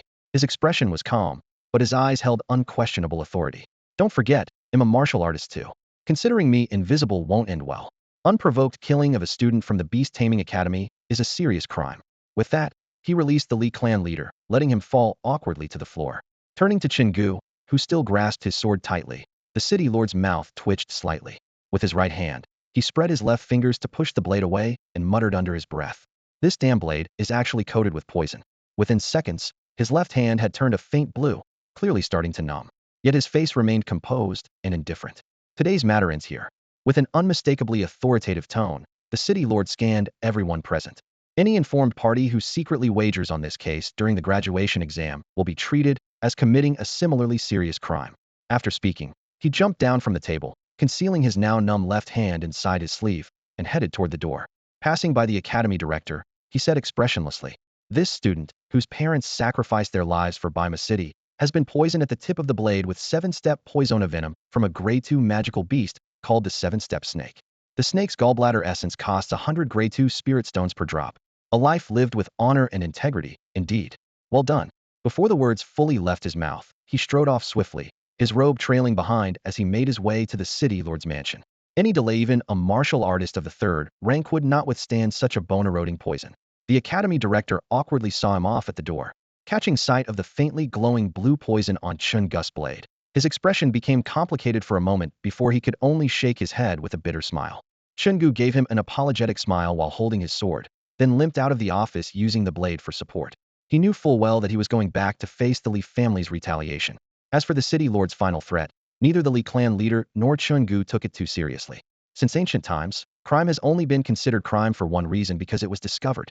What's not discovered isn't crime, it's just a natural disaster. Most importantly, he was not without means to fight back. Chen Gu stepped out of the dean's office. He didn't return to the classroom, but headed straight for the academy's main gate. The bloodline needle the dean had personally handed him just moments ago was tucked inside his chest pocket. This device was specifically used to verify bloodline information, preventing cheating by impersonation during tomorrow's final graduation exam. It was supposed to be distributed by lecturer Li Mei, but the dean seemed to understand the situation and simply gave it to him directly.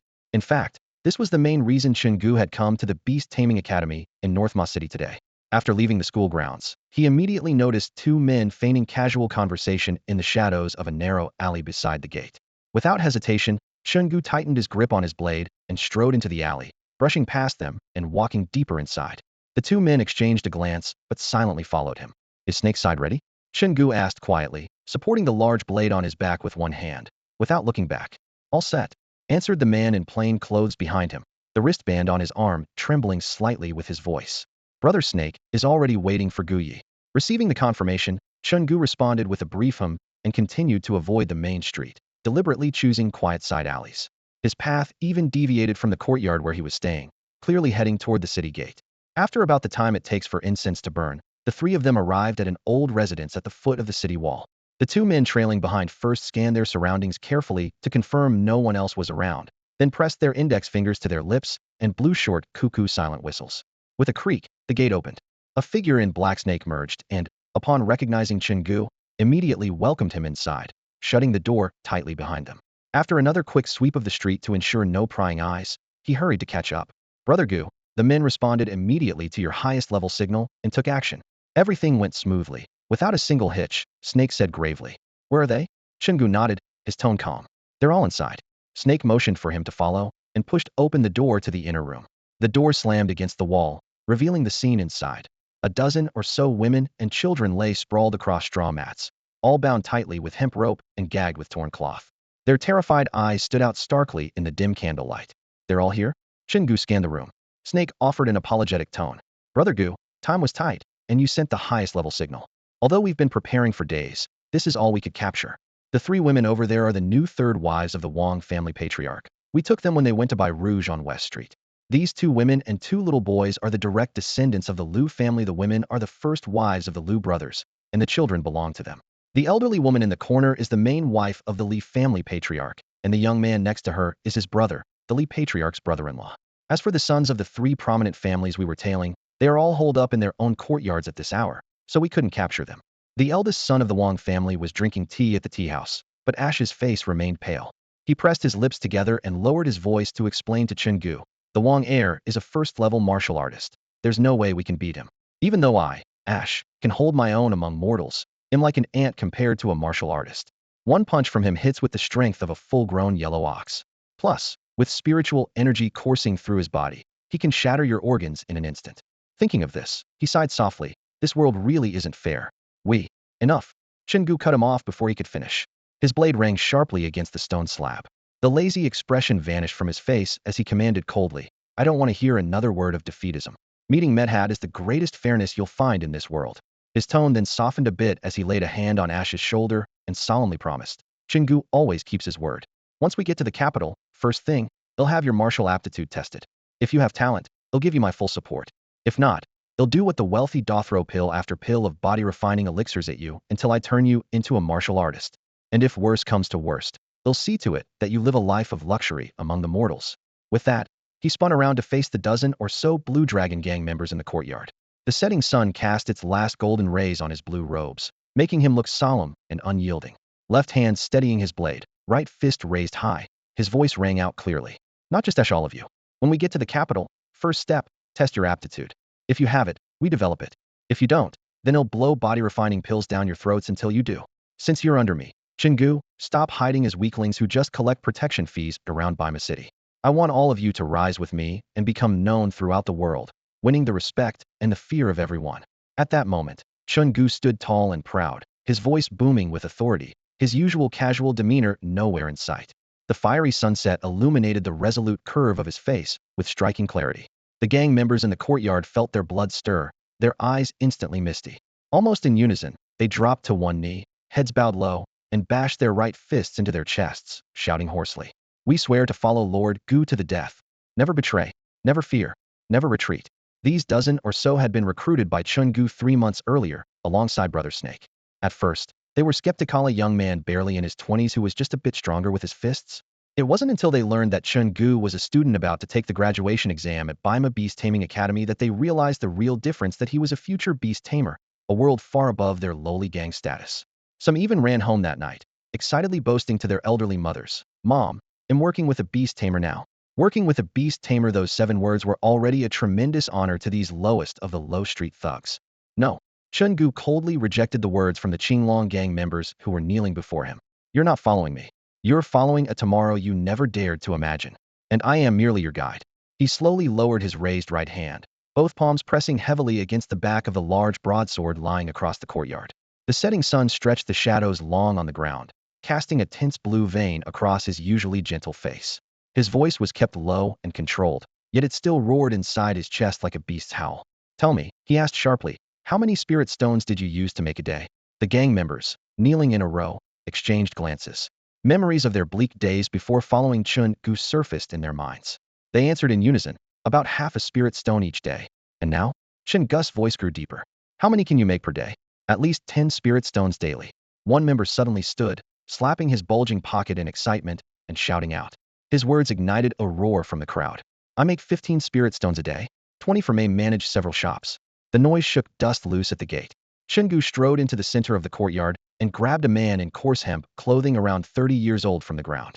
The man's face went pale as he was lifted off the ground. Who is this? Do you know him? Chen Gu bellowed at the crowd. We know him, they replied. Xiao Yozi, 6th brother. Good that you know him. Chen Gu suddenly pulled Xiao Yozi into a fierce embrace, stepping forward with anger contained but visible.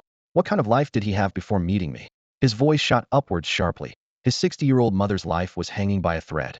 When she died, her body lay at home for 2 days rot and stench spilling out all because he couldn't come up with 300 spirit stones to bury her in the city cemetery.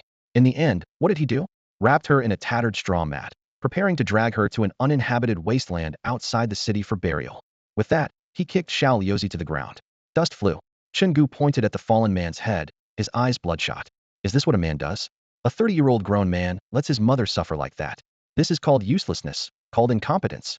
Burying your own mother in a wilderness crawling with demons her bones wouldn't be safe a single day. That's called unfilial conduct. Tell Mu is he not a useless, unfilial waste of space. The kneeling gang members showed complicated expressions, but in the end they all bowed their heads in silence. Chen Gu spun around and shouted at Xiao Liuzi on the ground. Speak. Are you a useless, unfilial waste of space? Xiao Liuzi, face smeared with dust, tears, and snot, rasped hoarsely. I am damn well a waste. But Master Gu, I really had no way. It costs 300 spirit stones to bury someone in the city. I only had one at the time. I tried desperately to borrow and earn more for 2 days, but I just couldn't. I truly had no way. Before he finished, Chen Gu kicked him again, sending him rolling on the dirt. Tell everyone what I did next. Without waiting for Xiao Liuzi to get up, Chen Gu turned to the crowd. His voice was as sharp as a blade scraping iron. I stopped him halfway, took out 3,000 spirit stones, and bought the most expensive, best plot in the city cemetery for his mother. He bent down and grabbed Xiao Liuzi's collar. Now tell them how many spirit stones can you make per day? Wiping tears from his face, Xiao Liuzi's eyes were red as he looked up and shouted, 50 spirit stones a day? Exactly. Chen Gu took over the conversation and continued, what you're doing now is just shaking down petty protection money in Bima City. No matter how many spiritual stones you earn, don't get cocky. This kind of work is only fit for third-rate scoundrels. If you want to collect from the strongest sects.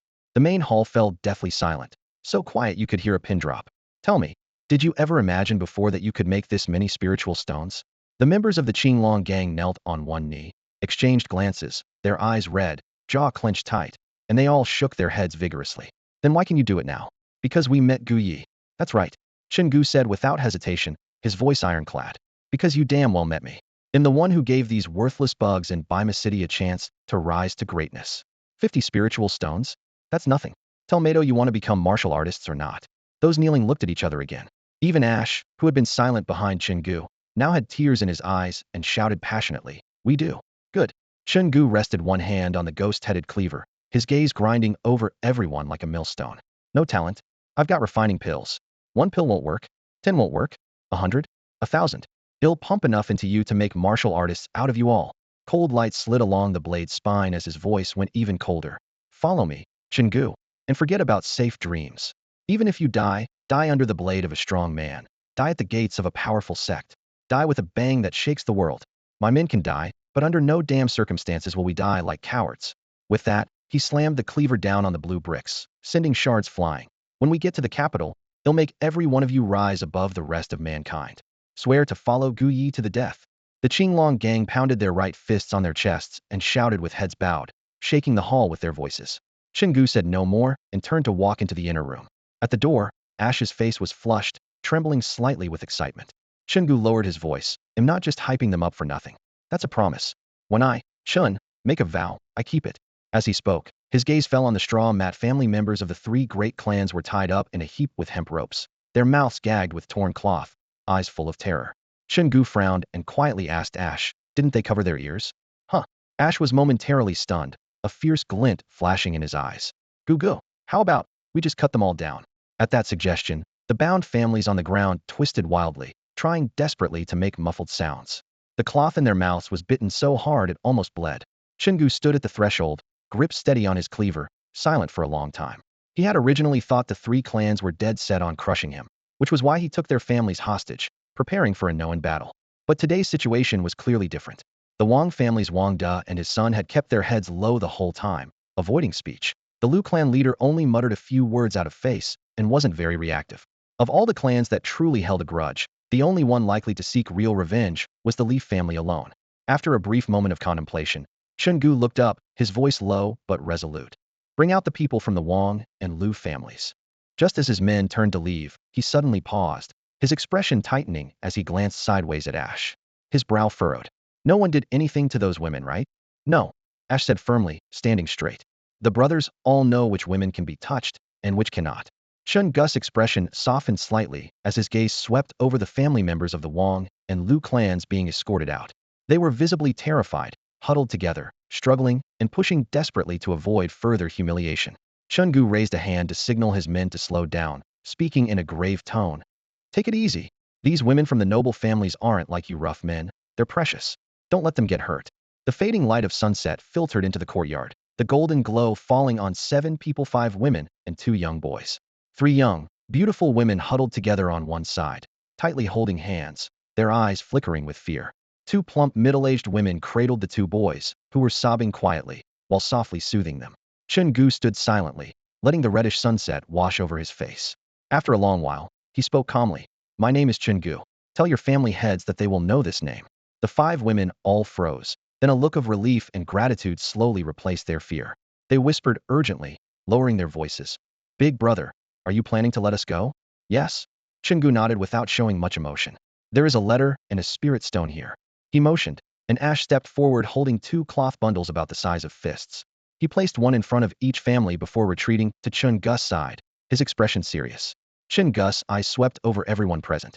What you've seen and heard today, if your family heads ask, just tell them the truth. But remember one thing, the letter and the spirit stone in the bundles must be handed directly to your family heads. No one else is allowed to interfere along the way. Finishing his words, Chen Gu closed his eyes, gently massaging his temples. The Wang and Lu families must already have people searching the city. Send a few brothers to escort them back. If you encounter anyone from their families along the way, return them immediately. Understood, Ash replied promptly, then lowered his voice to ask. What about the Li family members inside? The Li family. Chen Gu narrowed his eyes, lightly tapping the hilt of his knife, murmuring to himself.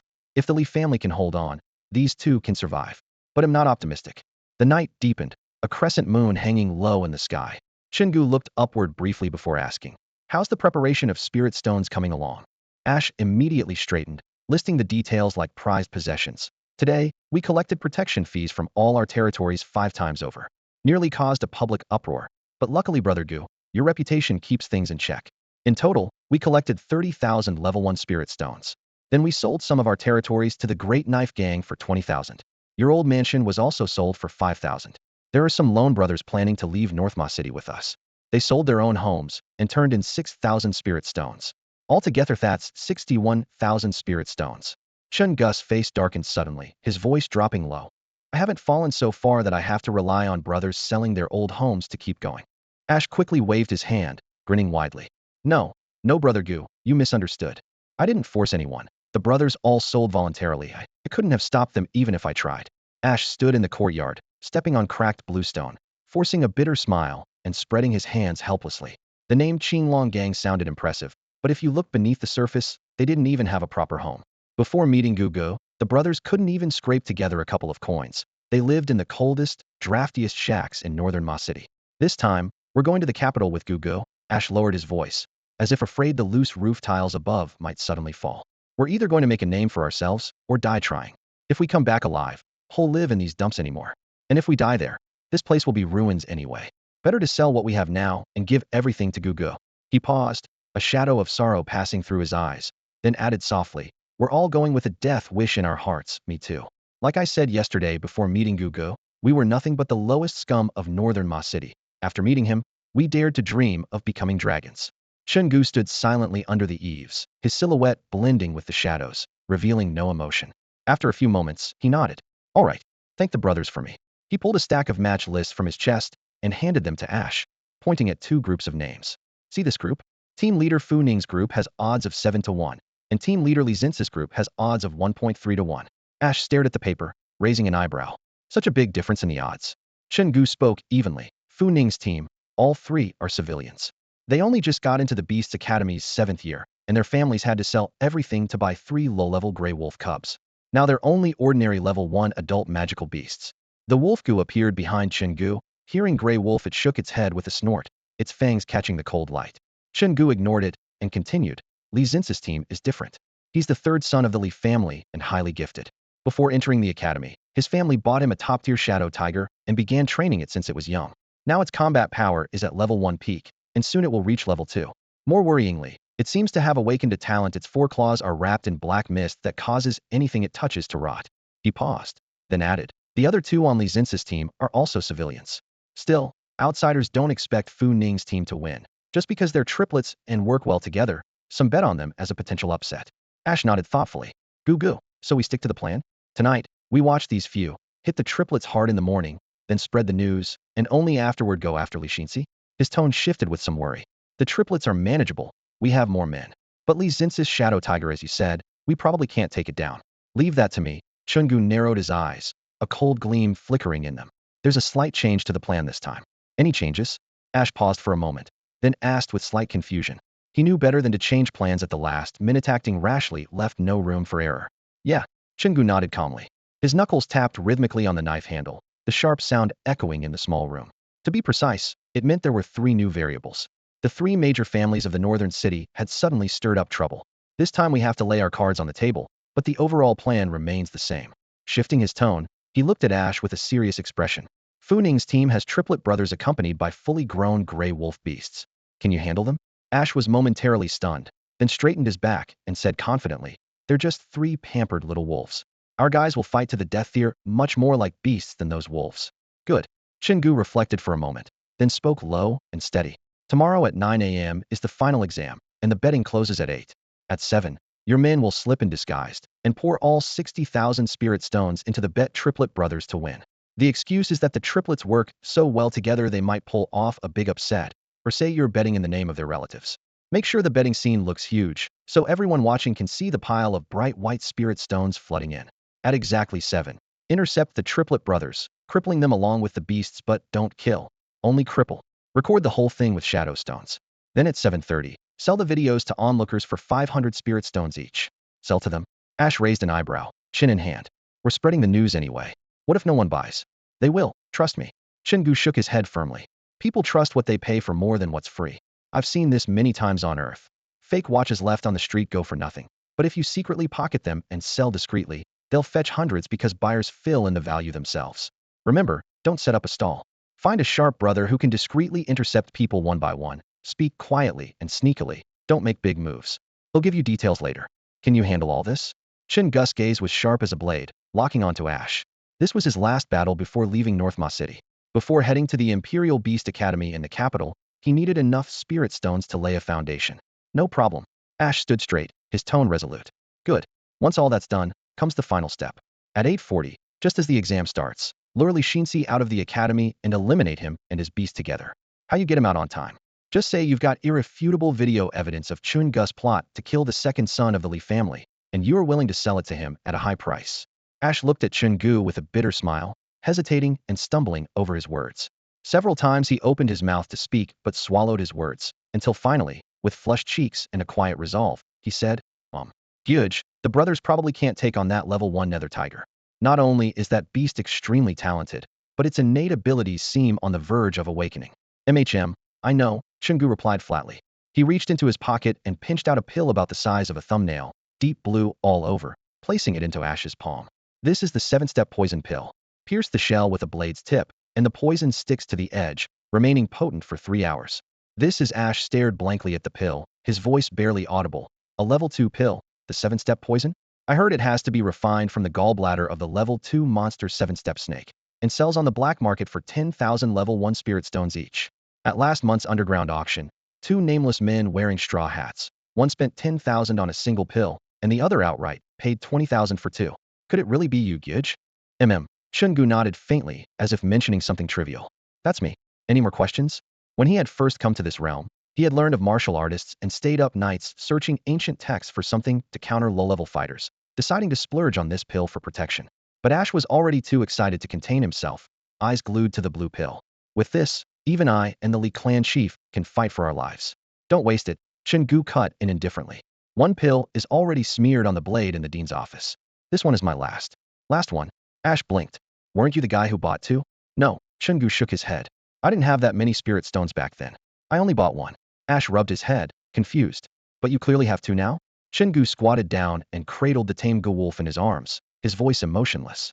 I smeared that pill on the blade. After the auction, I followed the guy who bought 2 into a secluded alley and killed him. That's how I ended up with 2. Ash's mouth hung open, stunned and speechless, as if the air around them froze. Enough. Chen Gu stood up holding the wolf, his gaze sharp and unwavering on Ash. Repeat the plan for tomorrow. There can't be a single mistake. This time, it's critical. His tone turned serious, and Ash immediately straightened his back. At night, the brothers will locate the triplets. At 7 tomorrow morning, they'll heavily injure the triplets. At the same time, we'll bet huge amounts of spirit stones on the triplets' victory. At 7:30, spread false news to lure everyone into betting on the opponents. At 8:40, lure Li Xinxi out of the hospital and kill him on the spot. Any mistakes? Chen Gu asked. None. Ash pounded his right fist on his chest, eyes resolute. Even if there are errors, I guarantee they won't ruin the plan. Chen Gu looked up. The moonlight was cold and silvery, reflecting in his dark eyes. His voice was soft. Then go get some rest. Tomorrow's going to be a good day. 6 o'clock in the morning. Clang. The broad blade's edge struck the stone pavement, the sharp metallic ring piercing through the morning mist. Chen Gu, clad in a brand new green robe freshly delivered by Ash, supported his sword with one hand as he stepped out from the inner room into the courtyard. In the yard, Ash stood at the front, leading his comrades who were already lined up. Dressed entirely in black, their faces were alight with excitement, though they remained perfectly silent. Chen Gu's gaze swept over each eager face, and he gave a slight nod, a faint smile tugging at the corner of his mouth. He approached a man holding his head high and smoothed his collar before quietly asking, "Excited?" The man was about 40, but his cheeks flushed like a child's, puffing them out. He shouted, "Excited. Good. I'm excited too. What's your name?" "Mao Dan." "Good name." Chen Gu patted his shoulder encouragingly. Then he moved to Ash's side, lowering his voice. "Everything ready? Are those two brought along?" "All set." Today, Ash wore black and looked especially spirited, nodding seriously. "Everyone's in position. Don't worry, Brother Gu. Nothing unexpected will happen today. I swear no surprises at all."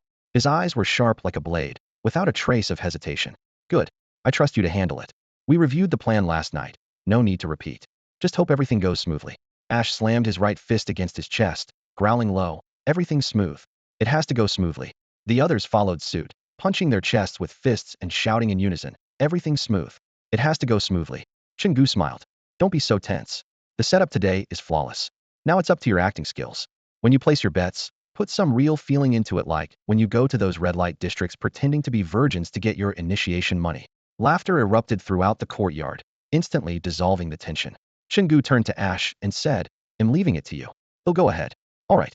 Ash nodded again. The young man in green, sword in hand, didn't look back as he strode toward the gate. "Gulang, let's go. Today's a good day." The morning sun shone on his robe, casting him like a gleaming blade. He and the fierce beast quickly vanished from sight. Chen Gu walked at an extremely leisurely pace, almost like a stroll, down the streets of North Ma City. The exam wouldn't start until 9 o'clock, and it was still before 7, so he had plenty of time. He moved so unhurriedly that even Gu Lang, the beast following behind, wagged his tail impatiently. Man and beast wandered slowly along the stone path. In the morning light, the combination of the green-robed youth and the giant creature caught many eyes. Passers-by looked up in awe at the beast tamer, even though he still seemed like just an apprentice not yet graduated. To these ordinary folk, he was already a terrifying force to be reckoned with. Due to the academy's opening season, on the day of the graduation exam, very few beast-taming students dared to openly walk the streets accompanied by magical beasts. Chen Gu ignored the curious stares from the early morning breakfast shop owners along the street. The summer morning heat had yet to dissipate. He staggered slightly with each step, a large sword lightly trembling on his shoulder, while the gray and white magical beast cub followed closely behind. The storefronts were only just rolling up their curtains to open, and the mingling scents of steam, cooking oil, and pepper drifted out through the windows. Chen Gu turned into a wonton shop with a wooden sign, too lazy even to find a seat before calling out, "Waiter, a bowl of wontons." Right away, the young waiter, with a white towel draped around his neck and a rag in hand, quickly came forward. Seeing Chen Gu didn't intend to sit, he still promptly wiped the nearest square table spotless and smiled. "Please have a seat, sir. I'll be right out." The shop was staffed by just the one waiter, while the owner busied himself in the back wrapping wontons. A few early customers sat quietly sipping soup, though their lazy gazes frequently flicked back to the cub at the door. In the heavy summer heat, few came to eat hot wontons so early, and this unusual pair drew extra attention. Chen Gu replied coolly, still standing by the door, one hand resting on his sword. His expression relaxed as he casually scanned the street. Though he had been in this world for 3 months, he had never felt as at ease as he did today. Before long, a steaming bowl was carried out from the kitchen. The waiter carefully brought the piping hot wontons, steady on his feet. "Sir, please sit down. Let me put this on your table." "No need." Chen Gu lifted the bowl with one hand and squatted by the doorstep. Imitating the local commoner's manner, he began eating slowly, sipping the broth and tasting the noodles. After a few minutes, Whether from a warm stomach or boredom with the onlookers, he placed the empty bowl on the table, snapped a crystal-clear spirit stone down with a sharp clap, then turned to leave. Hey, wait, young sir. The sharp-eyed waiter grabbed the spirit stone and hurried after him, lowering his voice anxiously. Sir, you've given too much. This is just a small shop. One bowl of wontons isn't worth a whole spirit stone. A fragment would be enough. Spirit stone fragments were basically mining residue. Though they contained faint spiritual energy, neither magical beasts nor warriors could extract it. It only circulated among ordinary people. No need, Chen Gu said without turning back, waving his hand dismissively. The extra is for you to pack a few more bowls for the beggars lying by the street. Do some good, clear some bad luck. The waiter froze, clutching the smooth spirit stone, nodding repeatedly as he watched Chen Gu's retreating figure. At 7 in the morning, Chen Gu stood precisely at the entrance of the North Horse City Beast-Taming Academy. His green robe fluttered slightly in the breeze, standing out sharply amid the crowd of drab gray, black, and dark brown-clad parents, passers-by, and gamblers. His wolf-like beast companion lay quietly at his feet, ears perked up, surveying the crowd. According to plan, by now Ash had already slipped off to find the set of triplets.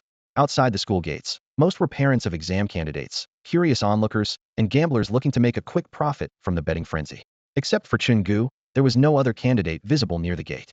The rules around the North Horse City exam had been followed for years. Several days before the big exam, homicides frequently occurred. The victims often turned out to be students about to take the test. So all candidates hid themselves well, revealing their locations only to their parents.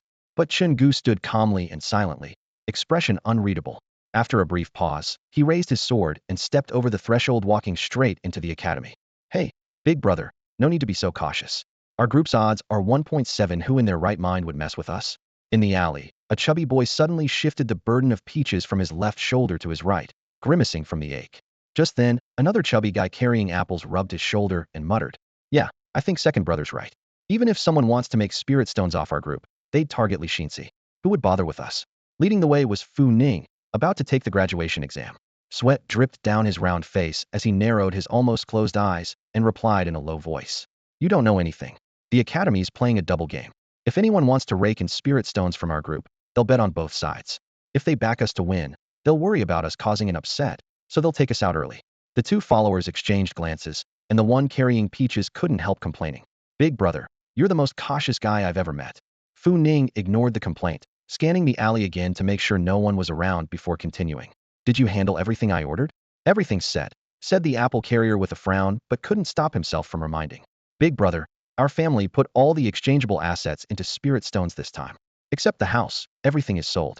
If we lose, the three of us will have to go back and commit ritual suicide to atone. Relax. Fu Ning confidently patted the carrying pole. 7 years of hiding our skills was for this day. Who'd have thought the three of us brothers, 3 gray wolves, have already mastered team fighting? It's just one netherworld tiger, bring it on. Too bad the old man refused to sell the house, or we'd make even more. To enter the capital's beast-taming academy, we need enough spirit stones. Before he finished speaking, both wooden doors on either side of the quiet alley creaked open simultaneously. A tide of black-clad men poured out, stretching beyond sight. Fu Ning's fat legs trembled. He quickly put down the pole, swallowed hard, and forced a smile. Big brothers, want some fruit today? Apples, peaches, lychees, name it. From the crowd, a rough-faced black-clad man stepped forward, pulling his face cloth down to his neck, revealing a cold smile. Brothers want meat, gray wolf meat. 3 fully grown gray wolves stuffed in your pole. Heavy, huh? This was a she, sent by Chen Gu. Without another word, he raised his greatsword and shouted, Brothers, charge.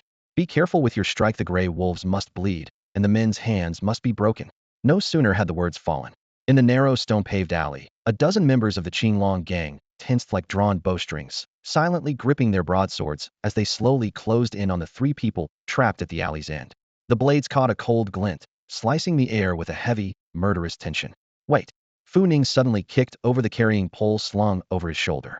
Fruits scattered with a clatter, wooden crates cracking as 3 gray wolves darted out. Their fur bristled, blood-red eyes glowing fiercely in the darkness.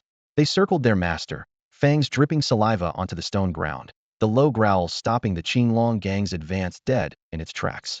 Seizing the brief pause, Fu Ning struggled to steady his pounding heart, his voice trembling as he said, Big brother, don't rush. Don't rush, let's keep the peace, let's cooperate. Really cooperate. But Ashi's mind was elsewhere.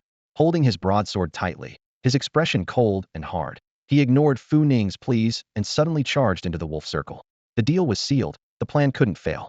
Even if this fat guy was the son of the Heavenly King himself, His hands had to be broke today. Swish, swish, swish. The surrounding gang members exchanged glances. Their blades rose in unison, ready to swarm. Knowing 2 fists couldn't beat 4 hands, Fu Ning shouted hurriedly, "Brothers, are you seriously gambling on our win? Don't move, we'll handle it ourselves." Ashi halted less than a meter from the wolves, his voice low and rough. What do you know? The arrangement between him and Gu Gu was flawless, never leaked. He had to find the information gap. The air tightened like stretched leather. Seeing the Qinglong gang hesitate, Fu Ning exhaled sharply and rushed to explain, because this time it's the opponent's bet. You want to cash in on our high odds, right? So you need to get more people confident enough to bet on Li Xinxi. I bet you're holding a lingering image stone, aren't you?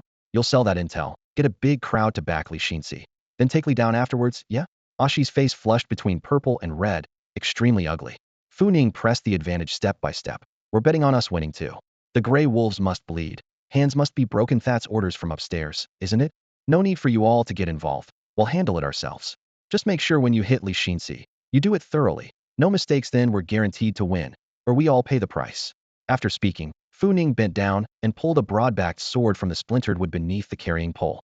His second brother froze, whispering nervously, "Big brother, why are you still carrying a sword for your graduation exam? You'll get disrespected." What do you know?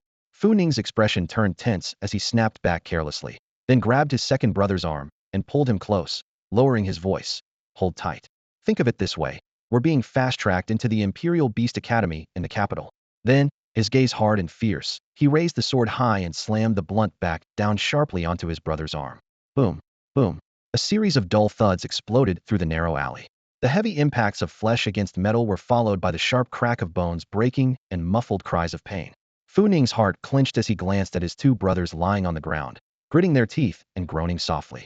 He fell silent for several seconds, unable to utter a single word of comfort. Whoosh! The slash of a blade tore through the air. Expressionless, Fu Ning carved 3 deep gashes across the backs of the 3 gray wolf demons. Almost at the same moment, the wolves dropped low to the ground, stifled whimpers escaping their throats as blood streamed rapidly down their gray-white fur and stained the floor. They made no effort to resist, instead lying weakly with their tails thumping silently, sending up a small cloud of dust. Without pause, Fu Ning's face twisted into a grimace as he raised his long sword and pressed the blunt edge against his left arm, then slammed it down hard. Crack! The sound of bone breaking rang out again. He clenched his teeth tightly, holding back a scream as his arm bent at a strange 90-degree angle behind his back, pain racking his face. After a deep breath, he mustered the strength to grin with 8 teeth bared, then shakily raised his intact right hand and said, "Save us brothers at least 1 whole arm?" Ash's expression grew serious. He planted his sword into the ground like Gu Gu did, fell silent for a moment, then replied in a low voice, "All right. You've got my respect. You're a real man." Saying that, he pulled out the recording stone, carefully capturing the scene of all 3 broken arms and the 3 gray wolves barely clinging to life. Then he handed the stone to a black-clad figure wearing a black scarf. The black-clothed man took the recording stone without hesitation, slipped into a side room, and moments later reemerged dressed in coarse hemp robes and a straw hat. He solemnly pounded his chest in salute, then sprinted past the gang members toward the academy gate. She had to sell the information quickly to as many people as possible. Estimating the time, Ash gently patted Fu Ning's shoulder and signaled for everyone to retreat in groups to the alley by the academy entrance. The next target was Li Xinxian. That was going to be the real fight. The black-clad figure disappeared like a tide, and the alley soon returned to its original silence. Fu Ning looked up and called out, "Brothers, don't hold back when you strike. Best if we finish off that nether tiger for good, or with how we're looking, we really won't stand a chance." Ash gave no response. As the shadows faded, Fu Ning clicked his tongue, swallowed a painkiller, and handed one to each of his brothers. Then he applied some hemorrhage ointment with a pained expression, carefully spreading it evenly over the wounds of the 3 gray wolves. The medicine stung flesh and caused even more pain. The wolves lying on the ground let out quiet whimpers as their tails gently thumped back and forth against the ground. "Hang in there. Once we earn enough spirit stones this time, we won't have to rely on this lousy, non-medicinal, harsh bleeding ointment anymore, junk that can't even meet the lowest quality grade." Thinking this, Fu Ning smeared the dark brown ointment over the wounds on himself and his 2 younger brothers, muttering curses under his breath.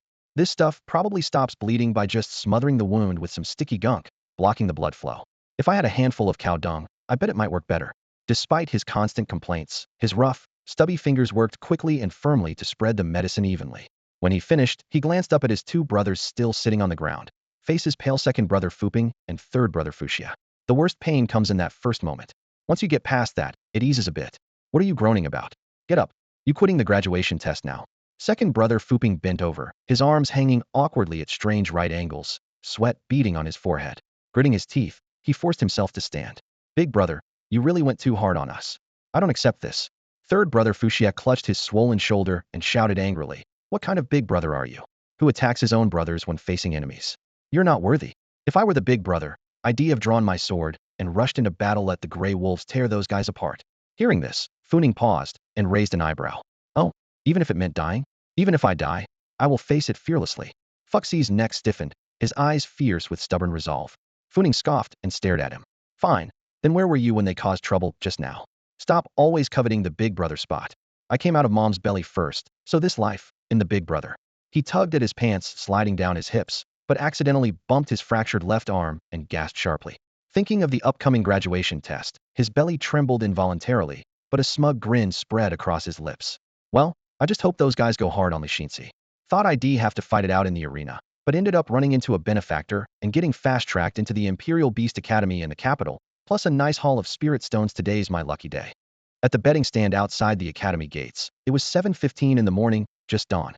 The beast-taming academy students hadn't all arrived yet, but the temporary betting platform was already bustling.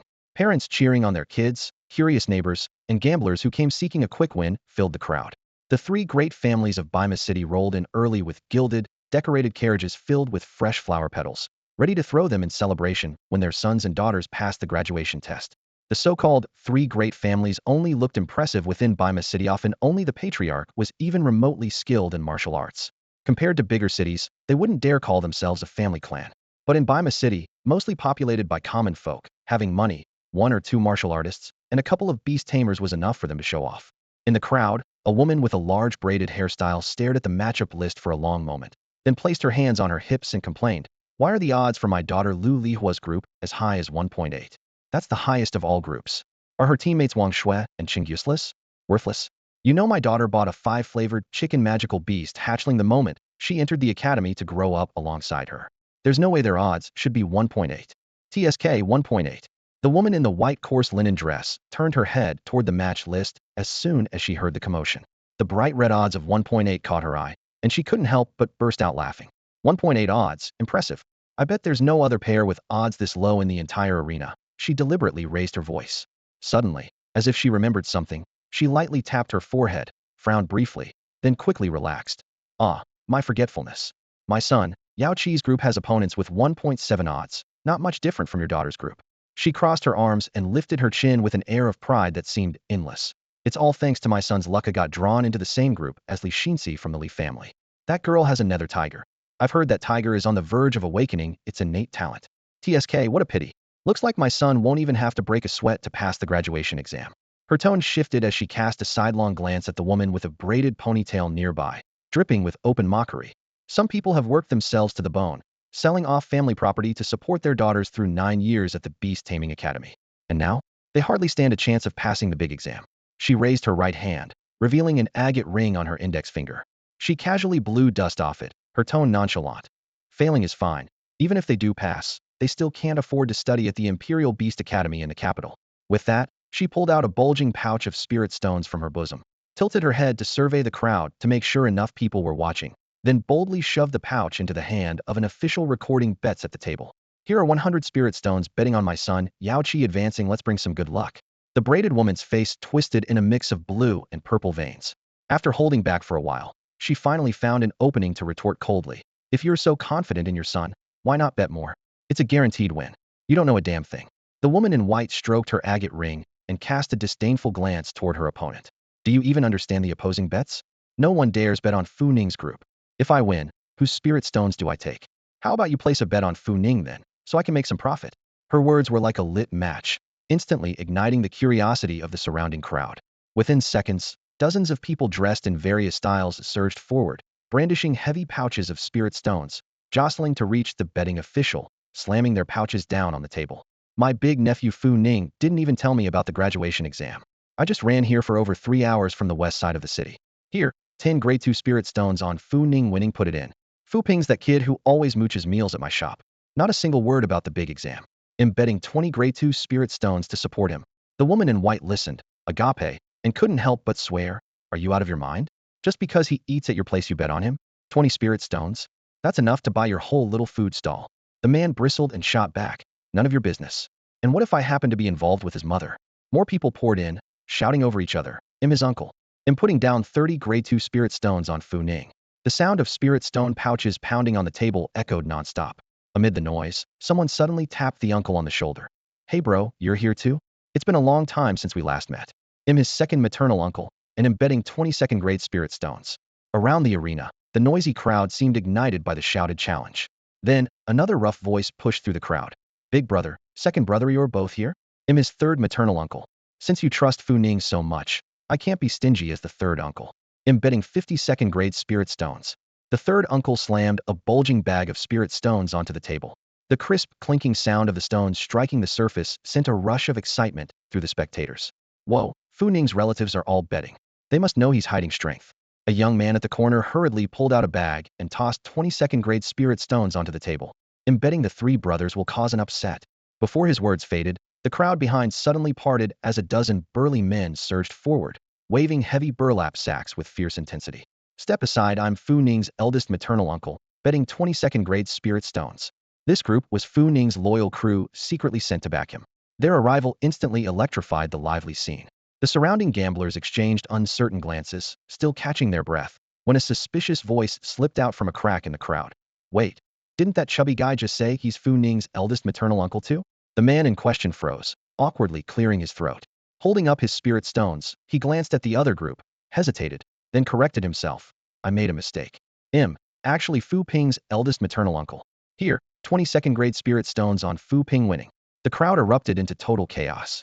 Everyone knew Fu Ning and Fu Ping were from a set of triplets. Could there be two eldest uncles? No one wanted to dwell on such details.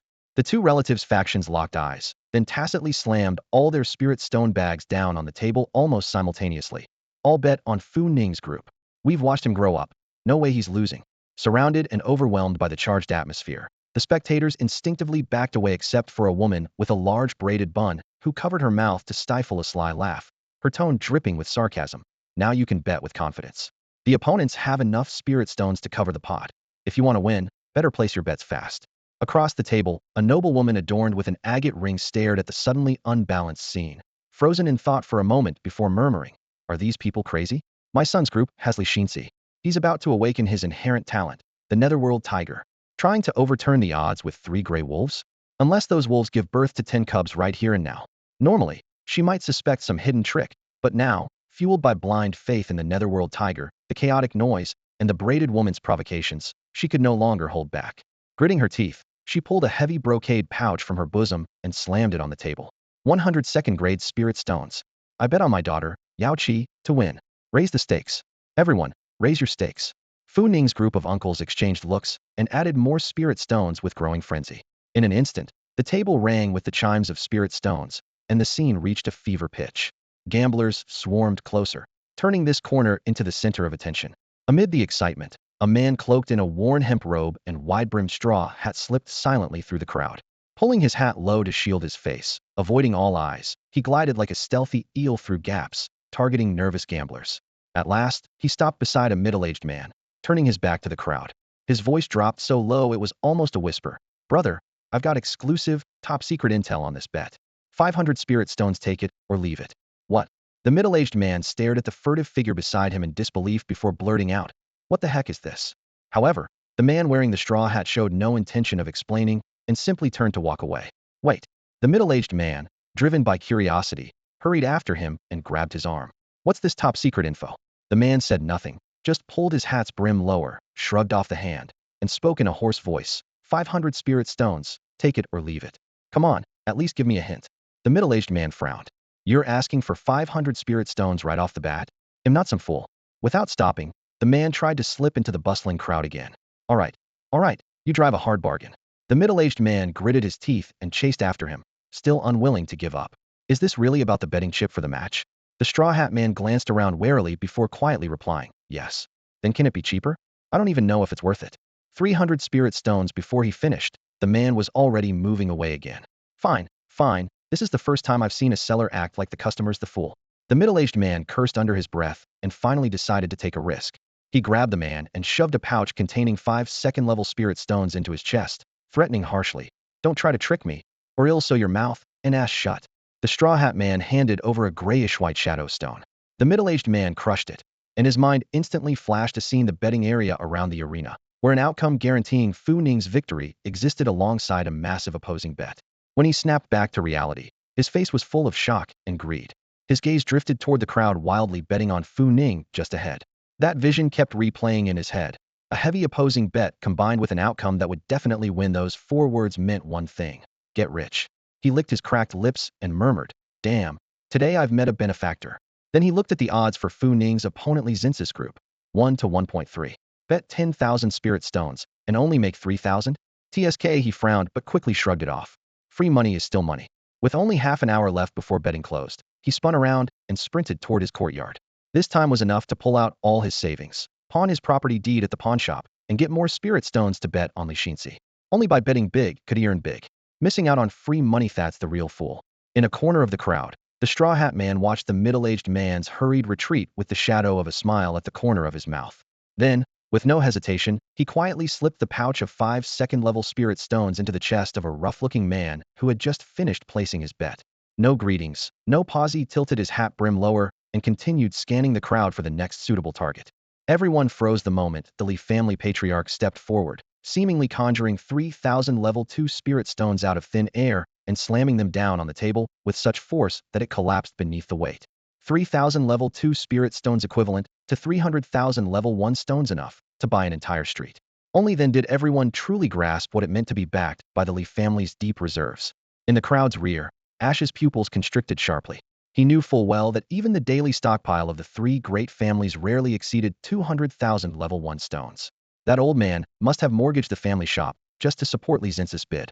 The piles of spirit stones rose like small mountains, glowing softly with a pulsating light that made all the gamblers present swallow nervously. Never before had such an outrageous wager appeared. Faces exchanged confused glances, as if suddenly realizing the farce they'd gotten themselves into had escalated beyond control. The Li patriarch strode forward, rubbed an ancient storage ring on his finger, then lifted his hand lazily and spoke in a calm tone. Everyone, scatter and play your own games. I'm merely backing my good-for-nothing son. Small bets cheer the spirit, big bets break the body. Do as you please. Ash's mouth twitched involuntarily. The patriarch had sold family property to place this bet? Impressive. He hoped the old man could maintain this carefree composure later. With that thought, Ash casually tapped the shoulder of a nearby man and blinked subtly. The man nodded lightly, then slipped quietly away from the crowd. Ash made no further moves, instead melting into the shadow. She no longer needed to orchestrate anything. With those 3,000 level 2 spirit stones thrown down, everyone's hopes of Fu Ning turning the tables shattered instantly. The Li family's massive investment made Li Zinsis' victory almost inevitable. Those who had foolishly followed the bet on Fu Ning now hammered their chests in regret. It was now 7:40 p.m. At 8:40 p.m., inside the Academy's lounge, Li Xinxi sat cross-legged, brows slightly furrowed as he listened to a report. Are you sure? Is the intelligence credible? Yes. The man dressed in hemp lowered his head in confirmation. The information came from underground bookies and has been verified. The memory stone capturing Chen Gu killing the Li family's second son has surfaced. Of all times, it appears with only half an hour left before the graduation exam ends. Li Xinxi stroked the languid netherworld tiger beside him and sneered. What's the asking price? 50 level 2 spirit stones. Not a small appetite. He fell silent a moment, then patted the tiger's back. I have to go. But I can't go alone. I must make arrangements. Outside the lounge, Wang De clenched his fists so tightly his eyes were bloodshot. He was the real killer of the Li family's second son. If that memory stone fell into Li Zinsis' hands, all his disguises would be shattered. He had to stop Li Xinxi from leaving to make the trade, otherwise the consequences would be disastrous. Suddenly struck by a resolve, Wang De lifted his foot and kicked open the ajar lounge door. Pointing at Li Zinsis' nose, he cursed loudly. I've hated you for relying only on your family all along. Come on, if you've got guts, fight me now. Let's see if your so-called netherworld tiger is really stronger, or if my newly bought red-hoofed bull is better. Li Xinxi stood frozen at the doorway of the lounge he had just kicked open, his mind still struggling to process what had just happened. Behind him, Wang De's eyes blazed with fury as he jabbed a finger at his nose, spewing out a tirade thick with resentment. I've hated you for relying on your family to get by ever since the start. Come on, let's fight right now. Let's see if your so-called Yuming tiger is really that tough, or if my newly purchased cheaty ox is the stronger one. Li Zinsis' gaze clouded with confusion as he looked at the attendant who had been talking to him moments ago. then back at the seething Wang De. Mumbling uncertainly, he asked, "Aren't you also depending on your family to get that cheaty ox? Why are you losing your mind like this?" Wang De snorted coldly, his anger swelling and ignoring the question. "None of your business. Today, I'm clearing out worthless freeloaders like you who only lean on their family connections. Do you dare to go all out with me? Show me if your so-called Yuming tiger has any real skill." Li Xinxi was stunned, clenching his teeth in anger. He suddenly jumped up, pointing a finger back at Wang De and shouting, "You really want to fight? After the graduation exams are over, they'll give you a proper showdown." Then, with a sharp flick of his sleeve, he slapped the Yuming tiger hard on its head and ordered low, "Come on, take Yuming tiger outside. Otherwise you're just in the way of this madman." Wang De's face darkened at the mention of going outside. Excited but anxious, he didn't hesitate to slap his cheaty ox's rear sharply. "Go, trample that damn Yuming tiger to death." The cheaty ox's eyes instantly turned blood red. It lowered its head, panting, and with hooves pounding like wild thunder in the small lounge, charged at the crouching Yuming tiger in the corner. Sensing danger, the Yuming tiger darted aside with a flash, narrowly avoiding the ox's charge. The cheaty ox lost its target and slammed headfirst into the wall with such force that 2 fist-sized holes were gouged out by its horns. It shook its head, unharmed, and turned back, its bloodshot eyes locked on the Yuming tiger as it prepared to charge again. Li Xinxi couldn't help but shout angrily, "Wang De, are you out of your mind? You're already doomed to fail the graduation exams. Why are you still bothering me?" Wang De paused, then shot back angrily, "Exactly. We're both family kids, so why did I have to use my family quota to get into the Imperial Beast-Taming Academy in the capital, only to be looked down on by those teachers? And you actually got in fair and square? I'm not okay with that. I'm jealous." Li Xinxi was completely perplexed and felt his nerves unravel as he yelled, "What the hell do you actually want?" Suddenly, a thought flashed through his mind. His second brother and Wang De had been together at the pleasure boat. Later, his second brother died there, and of the 3 men, only Wang De survived. There was definitely something suspicious. Putting that together with the earlier conversation where someone had produced evidence that Chen Gu had killed his second brother, and with Wang De now bursting in like a madman demanding a life-or-death duel, all the clues slammed into Li Xinxi's heart like ice, sending chills down his spine. Li Xinxi, convinced he had figured everything out, suddenly fixed Wang De with a sharp, fierce glare. "You heard just now, didn't you? You heard someone was going to sell me the evidence that Chen Gu killed my second brother. That's why you're so panicked. Because you're deeply involved in You're the one who killed my second brother." Wang De felt as if those words had struck him like a hammer. He was rooted to the spot, a cold sweat instantly breaking out on his back. Then, summoning all his strength, he shouted hoarsely, "Li Xinxi, don't slander me. I just hate you and wanted to duel." His angry roar echoed through the empty lounge. But Li Xinxi had seen through it all.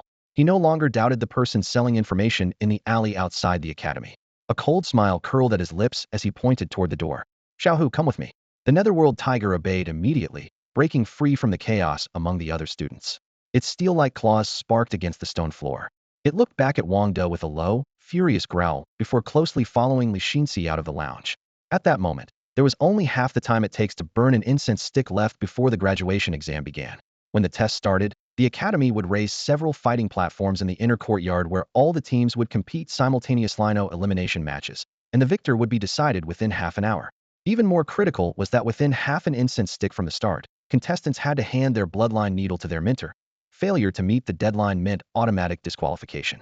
Outside the academy, the crowd was already clamoring, pressed against the school gates, eagerly trying to glimpse the platforms. Li Xinxi calculated the time there and back would take exactly 1 incense stick's worth. If he sprinted with all his might, he could still make it. Without hesitation, he rushed toward the academy gates. Unfortunately, the Netherworld tiger carrying him wasn't as fast as running on his own. Otherwise, he would have loved to ride it straight out of the school. Meanwhile, during the delay caused by Wang De, the narrow alley outside the academy had already erupted into chaos. Ash and the others swarmed like ants in a steamer, desperate they worried the plan had gone awry. By all logic, the head of that Netherworld tiger should have been chopped off and displayed as a trophy by now. Yet Li Xinxi himself hadn't shown up. Damn! Ash stomped hard and looked anxiously at the crowd nearby, his expression stormy and uncertain. Beside him, a sweating man in his 40s dressed in black named Mao Dan hurriedly explained, "Brother Shi, we've kidnapped Li Xinxi's trusted parents. I'm sure he'll bring the message. He won't risk sacrificing his parents over a single demand." "Shut up, Mao Dan." Ash's veins bulged as he hissed through clenched teeth. "We don't have time for your pointless arguments. There's only half an incense stick left. Do you realize what happens if the plan fails? We've put every last spirit stone on the line. Brothers have sold even their ancestral homes to gather 60,000 spirit stones. If we lose, not only is Brother Gus' entire operation destroyed, but we won't get a single benefit." He ground his teeth fiercely, fixing his gaze on the still empty academy gates. His voice was low but cut like a blade. Aren't you all itching to become dragons? Huh. If today's plan fails, you're doomed to be the lowest of the low in Bima City for life. Then, Ash took a deep breath. He pulled out the 7-step poison pill that Gyuj had given him from his bosom, raised his heavy blade, and pressed the edge against the pill. Just as it cracked with a crisp sound, a ghostly blue viscous liquid oozed down along the cold gleam. In almost a blink, the liquid evaporated into mist, leaving only a faint blue halo shimmering on the steel blade, like ghostly flames flickering. Ash casually tossed the empty pill shell to the ground and kicked it. The broken pieces rolled into the dust. Raising his sword, he swept it across the surroundings. Dozens of comrades formed a half circle, sweat beads glistening coldly at their temples. Ash showed no expression as he spoke firmly. Since that kid won't come out, then we'll go in after him. I've always sighed if there's no intention of accident, then no accident will happen. Snake bro. Mao Dan rushed forward, voice trembling. This will end badly. There are so many people at the academy gate. The Lee family is here too. There are instructors and the dean inside. They won't just stand by and watch us storm in broad daylight to kill a beast-tamer student. The Lee family head is right at the gate, and he's a legitimate warrior. We're all mortals if we really attack. Someone's going to die? Before he finished, Ash spun around fiercely and grabbed Mao Dan by the collar, hoisting him into the air. He growled savagely, "You won't die before me.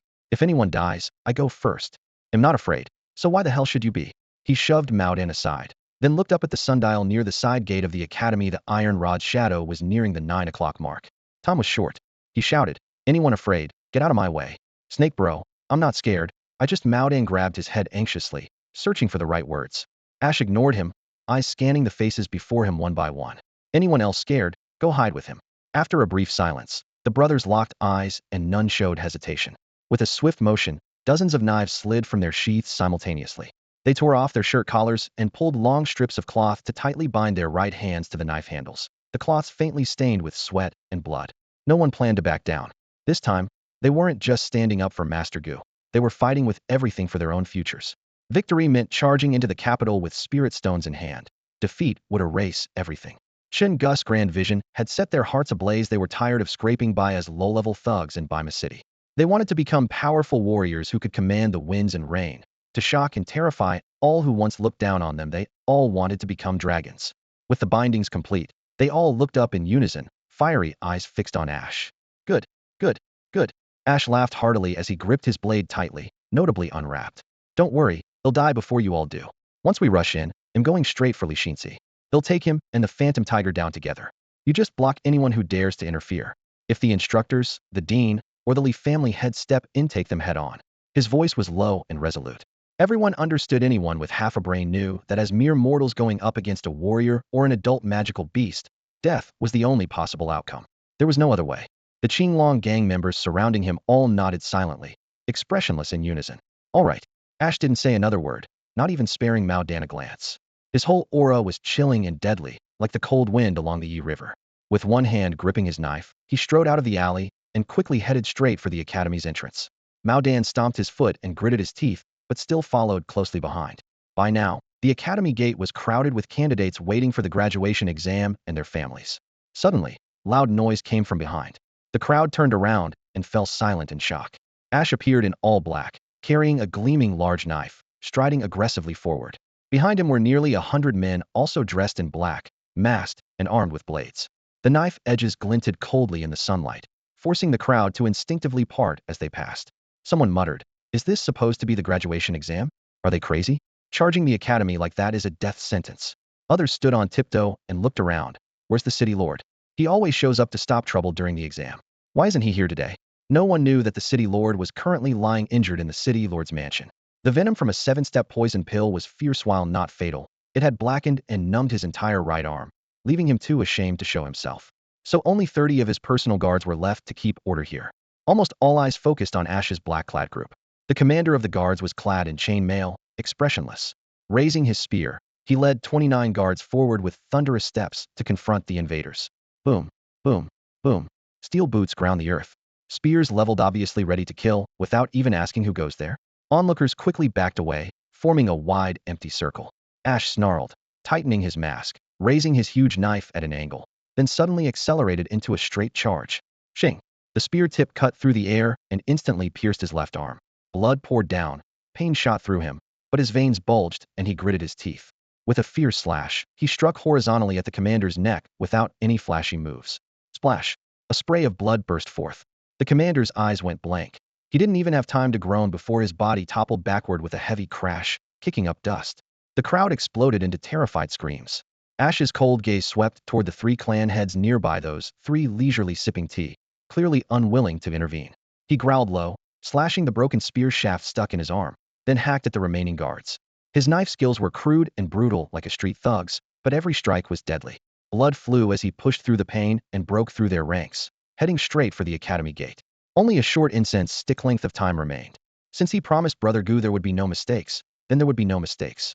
Even if there was one, then that one mistake would only bet Ash himself died. With blood streaming down his face and a broken spear lodged in his arm, Ash charged recklessly toward the academy gate. At the same time, Li Zinci, worried about missing the crucial graduation exam, was panting heavily as he sprinted toward the same gate, accompanied by the Yoming tiger.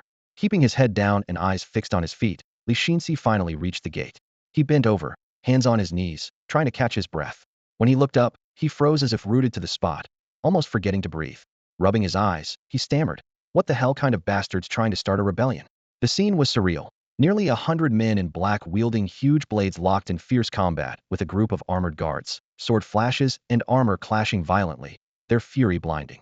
The crowd was pushed back far away, leaving the empty academy entrance where exactly one black-clad figure stood, Ash holding his blade, laughing crazily as he charged straight at Li Zinci. Already desperate, Ash burst into a triumphant roar the moment he spotted Li Zinci and the Yoming tiger, as if fortune had smiled on him again. Heaven never seals every path. Ash will become a dragon. Gritting his teeth, he forced his trembling legs to obey, pushing his body higher. In the blink of an eye, he reached Li Zinci and leapt up fiercely, raising his blade with both hands like a basketball player's fadeaway shot, aiming to smash it down on Li Zinci's head. Li Zinci was still stunned, watching the black-clad man's bulging veins and boiling murderous intent as the huge blade slashed closer. At the last critical moment, the Yoming tiger roared and leapt up, placing its body between Li Zinci and the attack, bracing its waist to take the blow. Espelity tiger's flesh tore open. A horrific wound ripped across its waist, blood gushing out like a broken jar. The blinding pain triggered a ferocious fury in the tiger. Its tail whipped hard, striking Ash's side with heavy force, slamming him into the ground. Then it pounced again, its claws glowing with a dark aura, like red-hot irons, pinning Ash down as a sizzling, corrosive sound filled the air. Only then did Li Zinci snap out of his shock, panic etched on his face, and turned to flee deep into the academy grounds. But Ash's poison was rapidly spreading in the tiger's body. The beast's claw movements faltered, and its wide-open jaws hovered at Ash's throat. Without hesitation, Ash shoved his spear-pierced arm into the tiger's mouth, forcing it shut to block the fatal bite. Enduring searing pain, Ash sprang up with a last burst of strength, hurling his blade at the fleeing Li Zinci. His eyes locked onto the flying weapon, completely ignoring the agony ripping through his left arm. The next second, the blade pierced Li Zinci's back. His legs buckled, collapsing to the ground as he cried out in agonizing pain. The poison of the 7-step toxin rapidly spread through his body. The poison pill, lethal enough to kill a first-level warrior instantly, now invaded Li Zinci's Meridianchi's mortal constitution, unable to withstand it like an invisible blade tearing mercilessly through his internal organs. In the blink of an eye, black blood oozed from his orifices. His body collapsed silently to the ground, life extinguished.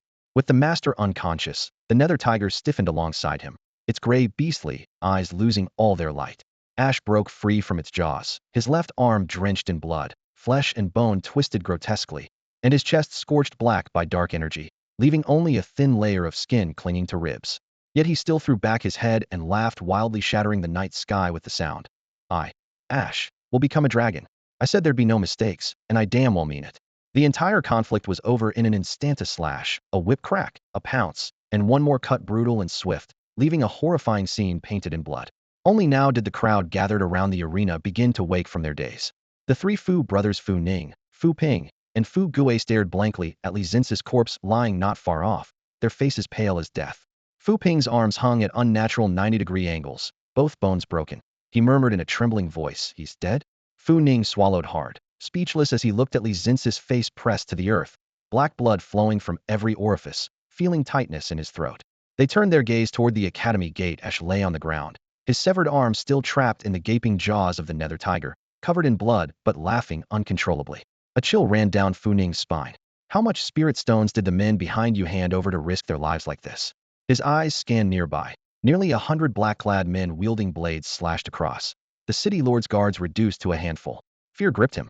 I told you to be ruthless. But this is beyond ruthless. The head of the Li family is still outside Dito. You really dare kill Li Xinxi inside the academy? Are you all that reckless? Even with his face covered, Fu Ning immediately recognized him. The man had stopped his carriage on the city outskirts that morning, calling him a real man. Seeing this bloodied, muddy figure on the ground laughing maniacally, he whispered in awe, "You're the real damn man." Meanwhile, the three clan heads who had been disdainful of the city lord and ready to watch the spectacle were left frozen by this sudden bloodbath. A strange man had rushed the academy gate and slain Li Xinxi in just 3 moves of ferocity unheard of. The Li family head first stared in disbelief. Then his eyes reddened with rage as he shot up from his chair. His spiritual energy surged violently, carrying the fury of tearing heaven and earth, charging straight at Ash. Boom! The heavy sound of a bronze bell echoed deep within the campus, announcing the official start of the graduation examination. Ash gritted his teeth and yanked his left arm free from the nether tiger's bite, blood spraying out. He tried to scramble up and flee in the chaos, but collapsed again halfway up, utterly exhausted. Realizing there was no escape, he gave a bitter laugh, straightened his body fully, and looked up at the Li family head's furious charge. Then he swung his great blade down hard onto his own face. Once the leader of the Azure Dragon gang, his face might not be world famous, but recognizable enough. If his identity were exposed, Gu and his brothers would all be implicated. Ash knew he wouldn't become a dragon, but if the plan succeeded and they obtained these spirit stones, every brother in the Azure Dragon gang would have a chance to undergo the transformation. If even one succeeded, it would be worth it. As the blade fell, he cast a glance at the desperately rushing Azure Dragon brothers, his throat tightening. Summoning every last ounce of strength, he howled his final vow to the heavens and earth. I, Ash, will become a dragon in the next life.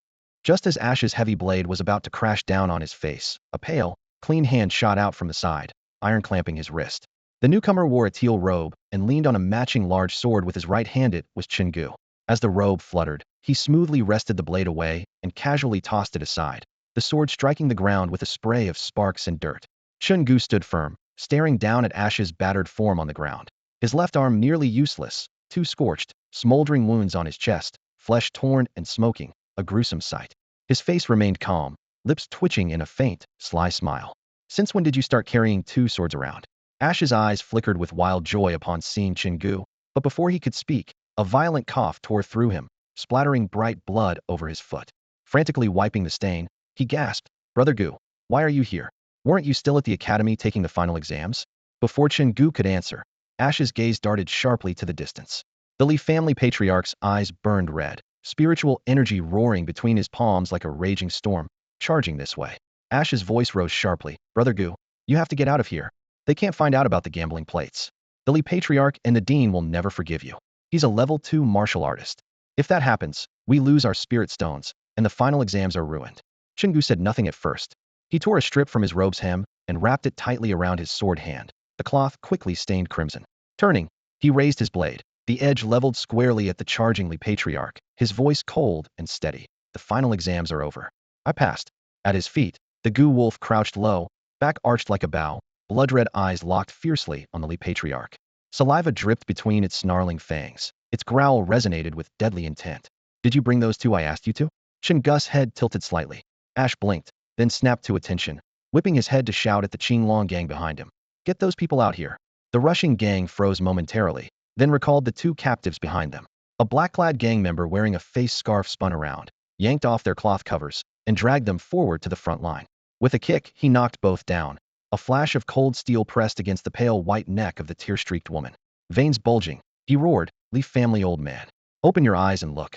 Isn't this woman your wife?" At the shout, the Li patriarch reflexively turned his head. The disheveled woman knelt in the dirt, sobbing uncontrollably.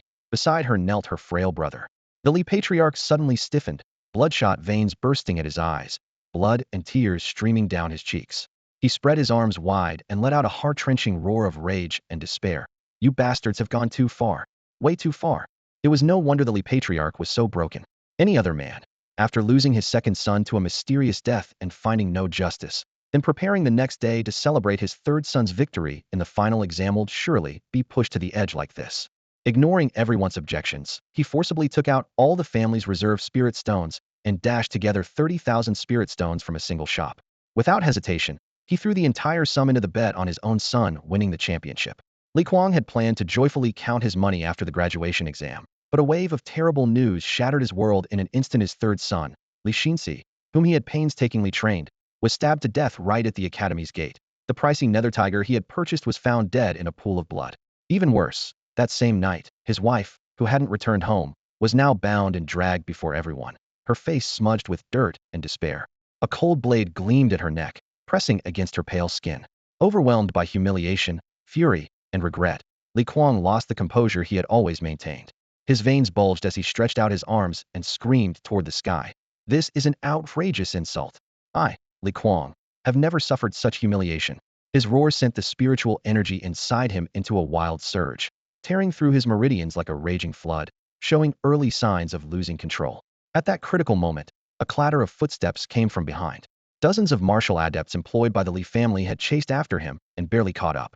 Although they were martial adepts with self-circulating spiritual energy and superhuman speed, they were still mere mortals, no match for the rampaging Li Kuang. The group exchanged nervous glances, sweat beading on their foreheads, but no one dared to speak first. Finally, one warrior mustered his courage and whispered, "Clan head, so what do we?" Before he finished, a heavy fist infused with violent spiritual energy howled through the air, sending him flying 5 meters away. He convulsed on the ground, blood gushing from his throat, his eyes rapidly losing focus, and soon breathed his last. The remaining adepts turned pale and took several steps back in unison. The crowd gathered around had long since retreated to a safe distance, clearing ample space for what was unfolding. Everyone held their breath, watching Li Kuang's every move. The bell for the academy's graduation exam had already rung. In previous years, all attention would focus on the arena at this moment. But today, hardly anyone cared about the routine matches. The one-seer exam could always be watched later, whereas such a bloody spectacle was rarely seen in a century. Among the crowd, some munched on sunflower seeds with fascination, while others looked to Shen, especially the unlucky gamblers who had staked everything betting on Li Xinxi's victory. With his body still warm, their entire wager had gone up in smoke. Without Li Xinxi, his two teammates were no match for the well-coordinated triplets known as the Grey Wolves and stood no chance of winning in the arena. Even the students on stage couldn't help but crane their necks to glance outside, and several exam supervisors kept sneaking looks as well. The academy's rules and regulations were usually extremely dull, so few wanted to miss such a dramatic scene, unlikely to be seen again anytime soon. In fact, the moment Li Xinxi fell, some supervisors wanted to rush out and investigate, but the director stopped them with a broadcast: "The killer is outside the academy. Since the crime happened outside, it falls under the city lord's jurisdiction. It's not the academy's concern." Meanwhile, standing on the ring, Funing braced one hand on the edge and looked out at the scene with a sigh. "No matter what, we've actually played an important role in this grand showdown."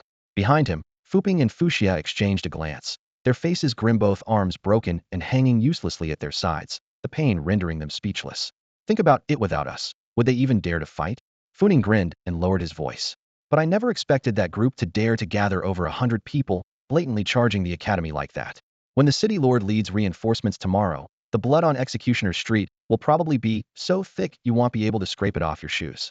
His gaze shifted to Chen Gu, standing still in the ring, clad in blue and holding a large blade.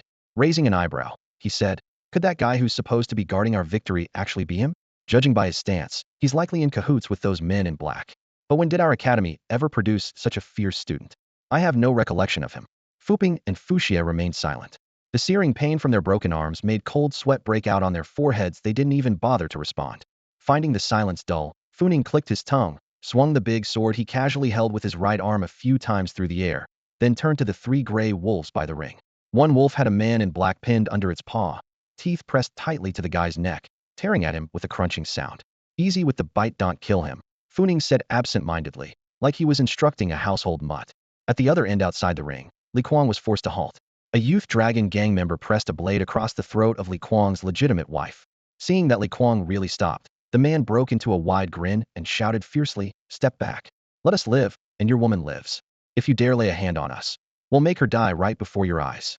Apparently feeling that was still not threatening enough, he licked his cracked lips and added, "And your little brother-in-law? We'll stab him dead together." Most of the youth dragon gang had already fled in panic towards a Shi's position, leaving only 7 or 8 bloodied members protecting Li Kuang. Hearing their comrades' threats, a few of them showed black veins on their temples in disbelief. What kind of tough talk is that? Like a bunch of drunks. But the blood still dripping from their knives made the scene chilling. Li Kuang's wife cried out in horror as the cold blade pressed against her skin, her hair disheveled and voice trembling uncontrollably. "Listen to them. Listen to them. It's just our son, right? Even if 2 die, what does it matter? Tomorrow we'll have 3 more.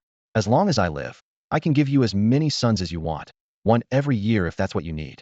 But if I'm gone, none of the children my concubines bear will have the status of a legitimate son and none of them will ever be able to hold their heads up high.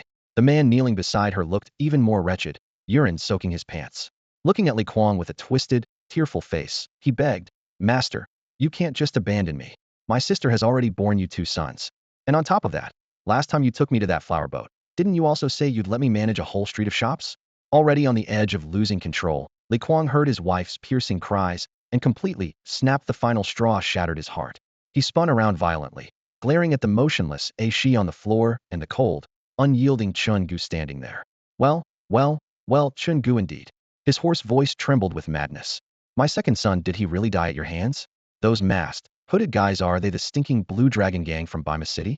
Li Kuang's bloodshot eyes blazed with fury as he scanned the black-clad men one by one. You lowlifes from the bottom of Bima City, how dare you mess with the Li family? How could you? Ignoring his wife's desperate sobs on the ground, he spun on his heel and charged straight at Chen Gu, his face twisted into a ferocious snarl. He roared, I, Li Kuang, swear to crush every single one of you vermin. Not a single stinking bug will see the light of tomorrow. The Li family will fight you to the death. No surrender, no mercy. No surrender, no mercy. Seemingly driven mad, he surged forward, fists bursting with wild, violent energy as he lunged at Chen Gu. Nearby, Li Kuang's wife was held hostage by the Blue Dragon gang's men, her eyes wide with terror. One thug shouted angrily, one more step, and he'll chop off your wife's head. Li Kuang seemed deaf to the threat, gritting his teeth and accelerating with grim determination. The thug, sweating nervously, yelled again, you really want to see your wife die right before your eyes? Without hesitation, the thug dragged his blade across her neck, blood slowly trickling down as her agonized screams spilled onto the floor. Still, Li Kuang's mind seemed shattered. He ignored the terrible cries and charged recklessly at Chen Gu. Seeing this, the gang member's face went pale, tears welling in his eyes as he helplessly glanced at Shi for support. Chen Gu sighed softly, calm but deadly, then kill him. Kill them all. Shi paused briefly, then a cruel smile spread across his face as he yelled at the hesitant thug, cut them down now. The Holy Clan must burn with us. Without hesitation, the Blue Dragon gang raised their long knives, their eyes cold and merciless, and swung down hard on the necks of the 2 kneeling figures. Thud, thud. The heavy blows echoed as the heads of Li Kuang's main wife and his brother were severed, rolling into the bloodied mess below. The 2 headless bodies convulsed violently, spraying blood into the air, which splattered down and soaked the ground in a deep crimson. Onlookers from afar gasped in horror, covering their mouths or rushing aside just to glimpse the brutal scene unfolding. Once resolute and filled with vengeance, Li Kuang heard the commotion and involuntarily glanced back. He saw his usually gentle and loving wife's lifeless head, rolling like a stray ball across the ground with no master. Ah! Li Kuang's eyes flooded with blood as he screamed with a heart-wrenching roar, I will make you pay. Seeing the situation, Chen Gu remained calm and expressionless. He quickly scooped up Shi beside him and handed him over to the reinforcements from the Qinglong gang, who had just arrived. His voice was low and resolute. Take Shi and retreat. Wait for me at the old place. They'll hold him off and catch up with you later. No, impossible. Exhausted, Shi struggled desperately in the arms of the Qinglong gang members, his face twisted with rage as he shouted, impossible. Anyone can get hurt, but Gu, you can't. Let me stay. They'll hold him off for you. Chen Gu's expression stayed icy and indifferent. He didn't respond to Shi's pleas. Instead, he patted the shoulder of one of the gang members and quietly ordered, protect Shi. Yes. The gang member's eyes reddened. He nodded solemnly, his voice trembling with emotion but unwavering.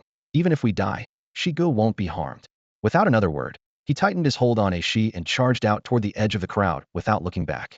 The rest of the Qinglong gang, adrenaline surging from the solemn pledge, followed suit, shouting fiercely as they pushed forward, get out of the way. Anyone who blocks us, he'll chop you down. Among them was the squad member who had just slain Li Kuang's wife. Upon hearing the orders, he didn't hesitate to hoist their fallen comrade on his back and run after the main group. As the Qinglong gang gradually retreated, faint but furious and unwilling roars from Shi could still be heard. Are you all idiots? A bunch of brainless pigs. Gu was the one who brought you here, yet you take me away. Do you want me to drag you all along as street thugs? Got your head stuck where your butt should be? Chen Gu stood silently in place, his back straight, his eyes fixed unwaveringly on the snarling Li Kuang charging at him. His face was expressionless, but he let out a slight sigh and said nothing more. He gripped his great sword tightly with one hand, slung diagonally at his side. Next to him, Gulang had long since bristled with readiness, showing no fear that a secondary martial artist might typically have. Chen Gu had room to spare. He could have let a stay to hold off the enemy, or even ordered the remaining Qinglong gang members to fight to the death here. The plan was perfect. Li Xinc was already dead, the wager settled. Tomorrow he could exchange his voucher for a large sum of spirit stones at the academy, and begin his path toward transformation into a dragon in the capital city. Yet the heavy pressure on his chest wouldn't lift. Approaching 40, he was usually so cold and unshakable that nothing stirred him, but for the first time, he was deeply moved by the desperate drive of these street thugs. The same people who usually fled at the sight of city guards now bit their teeth like flames, brandishing weapons and fighting fiercely against the city lord's trusted followers. The fallen bodies didn't make the survivors retreat. Instead, at the moment their comrades' blood splattered across their faces, they became even more fearless of death. Perhaps, at the very moment of dying, the thought that crossed their minds was precisely the phrase they kept shouting. Even if we die, we'll die shaking the earth and shocking everyone. Li Kuang had now rushed to his feet, fury blazing. Chen Gu slowly lifted his great sword slung at his side. His voice was calm, tinged with a trace of helplessness. I'm truly sorry I let you all die here in such a small place as Bima City. The next moment his expression twisted fiercely, swinging his great sword like a bamboo splitter. Ignoring completely the spiritual energy fluctuation of a secondary martial artist, he charged the blade down with unstoppable force straight at Li Kuang's head. A surge of furious rage exploded from his chest. His usual calm and refined demeanor shattered as he let out a hoarse roar. They should have died in front of the strongest sect in the world. They should have died at the hands of the world's mightiest. But damn it, they should never have died in some insignificant place like Bima City. His furious bellow sent vibrations through the surrounding air. The Gu wolf, long coiled and ready to strike, erupted alongside its master's wrath. Its fangs dripped with saliva as it lunged forward with the speed of a leopard, leaping after Li Kuang within mere steps. Li Kuang's eyes burned blood red. Planting forceful steps, he leapt high toward the charging Gu wolf with a growl. Crimson Dragon Fist. Spiritual energy surged wildly through his right arm, instantly condensing into an enormous crimson energy fist enveloping his punch. The aura rivaled that of a third-level warrior in ancestral martial skill from the Li family, and the only technique he had mastered. Die! Midair, Li Kuang's right fist crashed down on Chen Gu's head. At the same moment, Chen Gu's eyes also reddened as he raised his blade to counterattack, the gleaming edge aiming straight for Li Kuang's neck. Clang! The iron greatsword struck Li Kuang's protective spiritual energy shield, scattering sparks like cutting steel.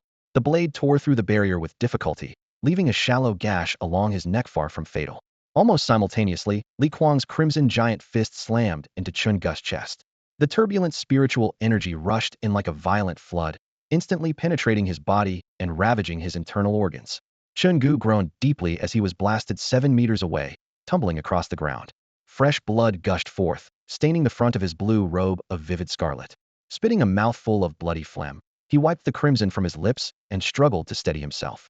His knees trembled, yet he rose unsteadily with the sword supporting him, blade still raised, aimed at Li Kuang. His face was splattered with blood, twisted into a ferocious, beast-like snarl. Nearby, the Gu wolf also crashed to the ground by Chen Gu's side after being struck by Li Kuang's punches. It planted its limbs firmly, teeth bared with blood dripping, crouching low and ready to spring again. Seeing this, Li Kuang laughed loudly, battle fervor blazing in his eyes. He was about to press his advantage and finish Chen Gu off. Everyone, damn it, stop right now. An anxious, angry shout exploded. The city lord, his jacket still unfastened, leapt between the two. The stone pavement cracked beneath his feet. Surveying the chaotic scene, he gritted his teeth and shouted furiously. The commotion drew the attention of the academy. The gate creaked open, and the headmaster strolled out holding a cup of tea. Seeing the scene before him, his hand trembled sharply, spilling tea everywhere. The prestigious Li family patriarch is openly murdering one of our best students, Chen Gu, right at the school gate. Are you trying to start a rebellion? The headmaster's face darkened as he turned back toward the academy and yelled, Do you instructors think we feed you just to eat air? With a resounding roar, a dozen fierce magical beasts issued the command and surrounded Li Kuang, baring teeth and snarling in the thick atmosphere of blood and spiritual energy. Behind them, over 10 instructors, reluctant but resolute, stepped out and positioned themselves behind the beasts.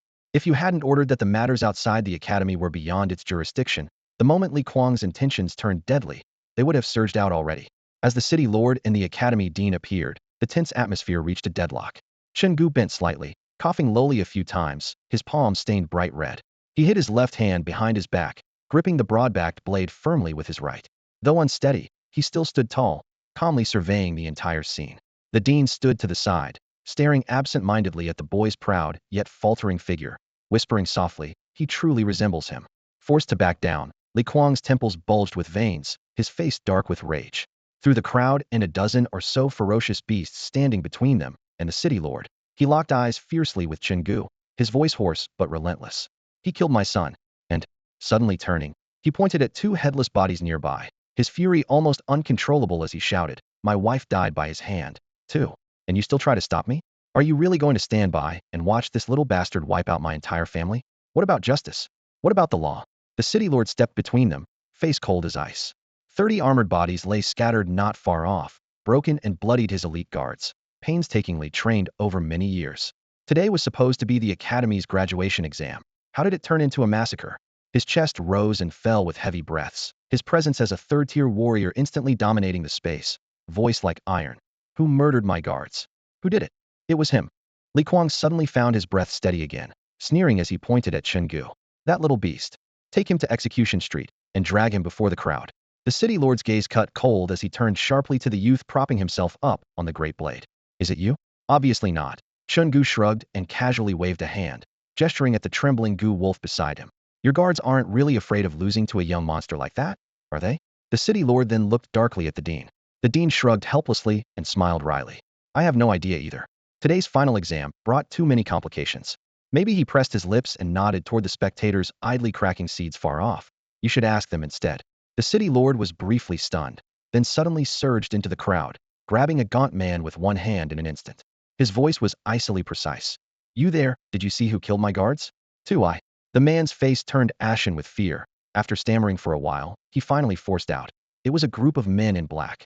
They all had blades and charged in." "Where did the men in black go?" "They fled before the lord arrived." "Where did they run off to?" Fear the man nervously raised a trembling hand, pointing toward an alley on the right. "Damn it." The city lord followed the gaze to find only an empty corner. His rage flared as he suddenly threw the man to the ground and strode back toward the academy gate, his cold eyes sweeping across the crowd. "This matter will not be resolved as easily as yesterday's." This was not just a personal affront to might, was an insult to Baima City and the entire Xia kingdom. Fury blazed in Li Kuang's eyes as he shouted with a loud, grave voice, "These troublemakers, whoever they are, he'll hunt them all down and have every one of them executed publicly, right on Execution Street." His tone was fiery, barely restrained.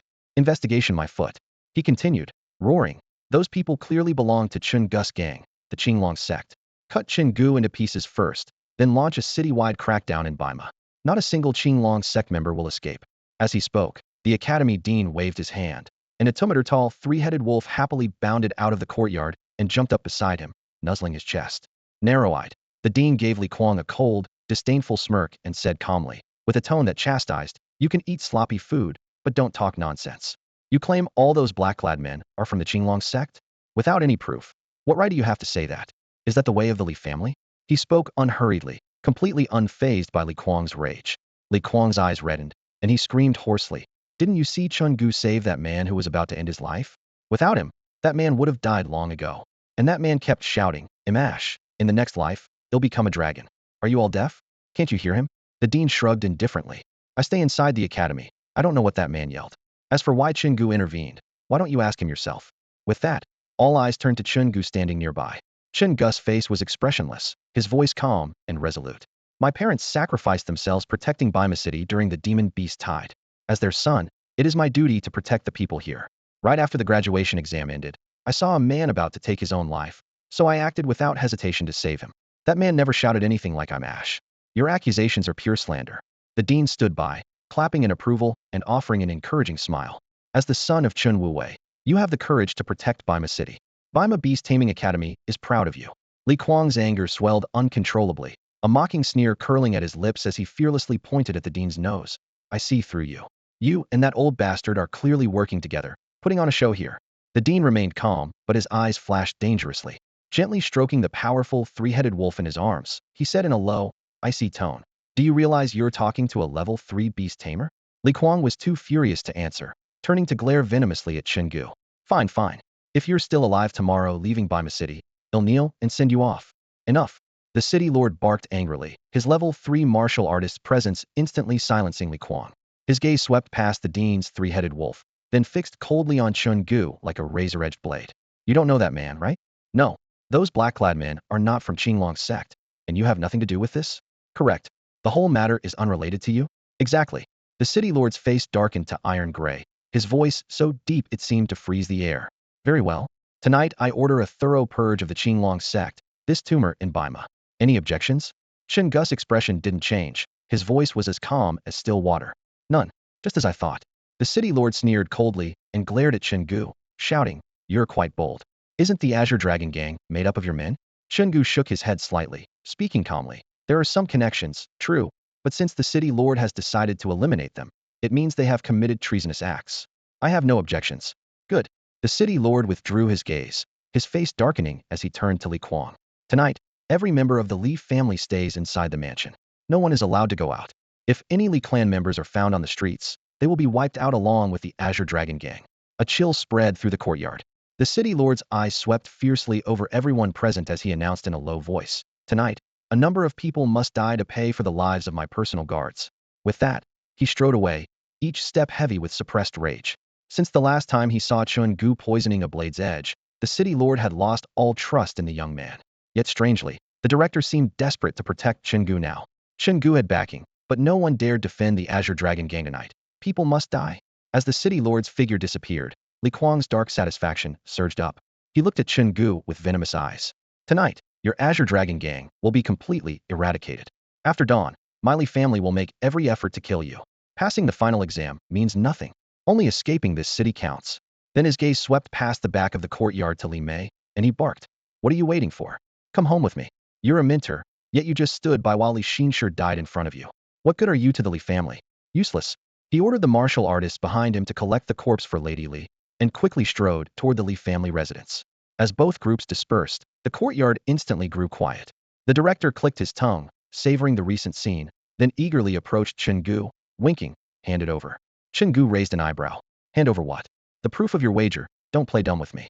Chen Gu studied the director for a moment without asking more, then handed over the collection of vouchers that Ash had just given him. "TSK, TSK." The director counted them, murmuring with admiration, "You wagered a total of 65,000 spirit stones, at 7-to-1 odds. That means the casino owes you 455,500 spirit stones. By the rules, it should be paid out tomorrow morning, but today, we'll make an exception." He fished through his pocket with a pained look and produced a plain old ring, which he pressed into Chen Gu's hand. "Inside this ring are 4,550 Grey 2 spirit stones. Leave Bima City tonight, without delay." Chen Gu took the ring, his fingers brushing it gently. Inside his mind's eye appeared a space the size of a room, where the 4,550 spirit stones lay neatly stacked. He looked up at the director, silent for a moment, then said softly, "By tradition, all students who pass the final exam leave Bima City together at sunrise." The director froze as if a cold wind had caught him off guard. He lightly tapped Chen Gu's forehead, anger bubbling over. "Didn't you hear what Li Kuang just said? Since you've gotten what you wanted, you should leave tonight. Why don't you come back when you're stronger and avenge Ash and the others? Sometimes, a man has to be ruthless to achieve great things." The director's words echoed softly in the night air. Standing beneath the eaves, the director's figure trembled slightly in the lamplight as the wind blew. He continued with a serious tone, "I may be the director, but I have supervisors sent from the capital watching me constantly. I can't openly protect you. Do you understand what I mean?" Chen Gu said nothing, just lowered his head and tightened his grip on the heavy blade at his waist. After a moment, he lifted his eyes to meet the director's, revealing exhaustion mixed with faint gratitude. "I don't know who this Ash is. I just think taking a rest before moving on would help a bit. Director, he'll take my leave now. Perhaps we'll meet again." With that, he used his great sword as a cane and limped out the gate. Gu Lang followed closely, his broken tail wagging weakly as he limped alongside. Under the dim moonlight, the man and wolf's figures appeared lonely and isolated, like two solitary wolves licking their wounds. The director watched them disappear into the distance, clicking his tongue and sighing quietly. That stubbornness really runs in the family. Morning sunlight poured down as Chen Gu finally staggered back to the small courtyard where he had stayed the night. The wooden door was tightly shut. He raised a hand and knocked twice. "Who's there?" came a low voice from inside. "It's me," he answered hoarsely. "It's Gyuj. It's Gyuj." They called out in hushed excitement, and the door creaked open. The people inside were already lined up, but couldn't hide the redness in their eyes. Chen Gu dragged his sword inside and scanned the faces, each forced calm, but etched with grief. Silence settled heavily. Finally, he spoke quietly, "I brought back the spirit stones." As the words fell, he waved his large hand, and the milky white spirit stones stored in his ring spilled out like a waterfall, covering the entire stone floor. In the daylight, they scattered tiny shimmering reflections. The crowd was stunned, holding their breath instinctively. Suddenly, a choked sob broke the silence. Ash's face darkened, and he spun sharply to glare at a man, losing control in the corner. The man's shoulders shook violently, tears streaming down his face. Ash strode forward in a flash, kicking the man over roughly and covering his mouth with a harsh grip. Why are you crying? The plan succeeded. Aren't you supposed to be happy? Shut your mouth and don't ruin everyone's mood. Coughed. Chen Gu tried to speak, but a sudden wave of bloody bitterness flooded his throat. He bowed his head and coughed deeply, dark red blood splattering his boots.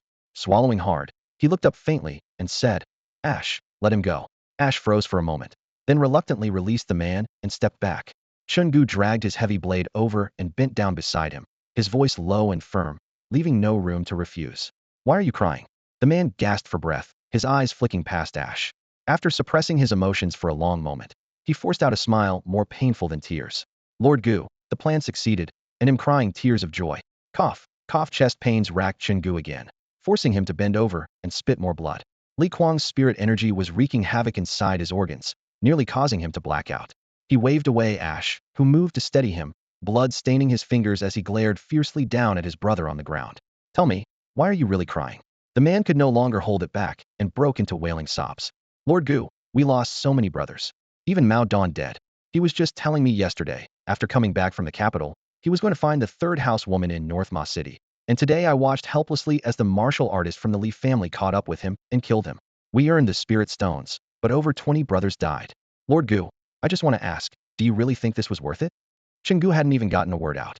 At that moment, Ash, eyes bloodshot, rushed forward and grabbed the collar of the man crouching on the ground. Veins bulging, he shouted furiously, what the hell nonsense are you spouting? Do you even know what you're saying? I was the one who gave the order to attack. You trying to drag me into this insult too? The man on the ground looked pale and drained of strength. He didn't resist as Ash held him up, only lowering his head, shoulders trembling uncontrollably, silently weeping. Inside the courtyard, blood dripped from everyone's clothes, splattering across the stones and spirit stones scattered among the gravel. Chen Gu's eyes swept over this group of bloodshot, wounded brothers. After a long silence, he asked softly, you think this isn't worth it, don't you? Then he raised a finger toward the courtyard floor covered with tightly packed spirit stones that shimmered faintly in the dim light. This is 440,000 spirit stones. Chen Gu's voice was calm, but it pierced through everyone's ears clearly. Do you know what 440,000 means? The Li family's entire stockpile is only 200,000. In Bima City, that's enough to buy every one of you a mansion, take multiple wives, and live comfortably for decades. Yet you still think it's not worth it? Ash released the man and came over to Chen Gu's side, forcing a smile. Brother Gu, calm down. They're just not ready to accept the death of our brothers yet. Give them time, they'll get over it. Time. Chen Gu repeated quietly, then suddenly raised his head, eyes cold and sharp. They want. That thorn will stay lodged in our hearts forever. Not just you, all of us. I think it's not worth it too. His words hung heavy, silencing the courtyard. Everyone, including Ash, froze where they stood. Even the comforting words they wanted to say stuck in their throats. Chen Gu rested on his great sword, lifted his head so the sun pierced his eyes, and said softly, the city lord was right. Tonight, a batch of people really must die. How many brothers did the Li family's martial artists slaughter? They looked at one another, and then the man who had been crying so miserably suddenly lifted his head, voice hoarse but loud. 14. 14. Chen Gu coughed again, his palm flushed with blood. He hid his left hand behind his back. You all can still hold your blades, right? Absolutely. The man sprang up, veins standing out on his neck. He'll raise my sword and chop all their heads off. The others tightened their grips on their weapons, growling low. Absolutely. Well, avenge our fallen brothers. Chen Gu looked down at the Gu wolf crouching at his feet, licking his wounds. And you? The Gu wolf howled upward, a savage gleam flashing in its beastly eyes, tail thudding hard on the ground. Good. Chen Gu's tone was flat but decisive, like a verdict. Tonight, we go to the Li family, wipe them out completely. No one spared. Sheathing his sword, he said, let's go, Ash. Come with me to the black market. Midnight. Raindrops hung like fine threads between the eaves of Bima City. The streets and alleyways were empty. Ordinary households had long since extinguished their lights. In a remote courtyard on the west side of the city, figures dressed in black stood in formation. One hand gripped knives, the other held oil paper umbrellas. Silence hung heavy and solemn. The courtyard gate swung open. Chen Gu leaned on his great sword, the umbrella tip dripping water, quietly staring down the pitch-black street. The corner of his mouth twitched faintly. Night breeze and light rain, just the right night to kill. After a brief pause, without turning his head, he whispered, what's the situation? Behind him, Ash's face was grim, his voice low and heavy like thunder on a rainy night. The place where the brothers usually gather has been flooded with soldiers tonight. Every alley in Bima City is under search. Are the brothers all ready? He still didn't look back, his voice barely above a whisper. Ash slammed his right fist against his chest and replied firmly, not a single mistake. The best healing medicine has been distributed. Their bodies are tougher than before. The goods we bought on the black market have been handed out to everyone. All the black market supplies are with them? Absolutely no mistakes. Only then did Chen Gu turn around, his gaze sweeping over the rows of men in black inside the courtyard. Rain pattered on their oil paper umbrellas, and the dim light cast a dark golden glow across their canopies.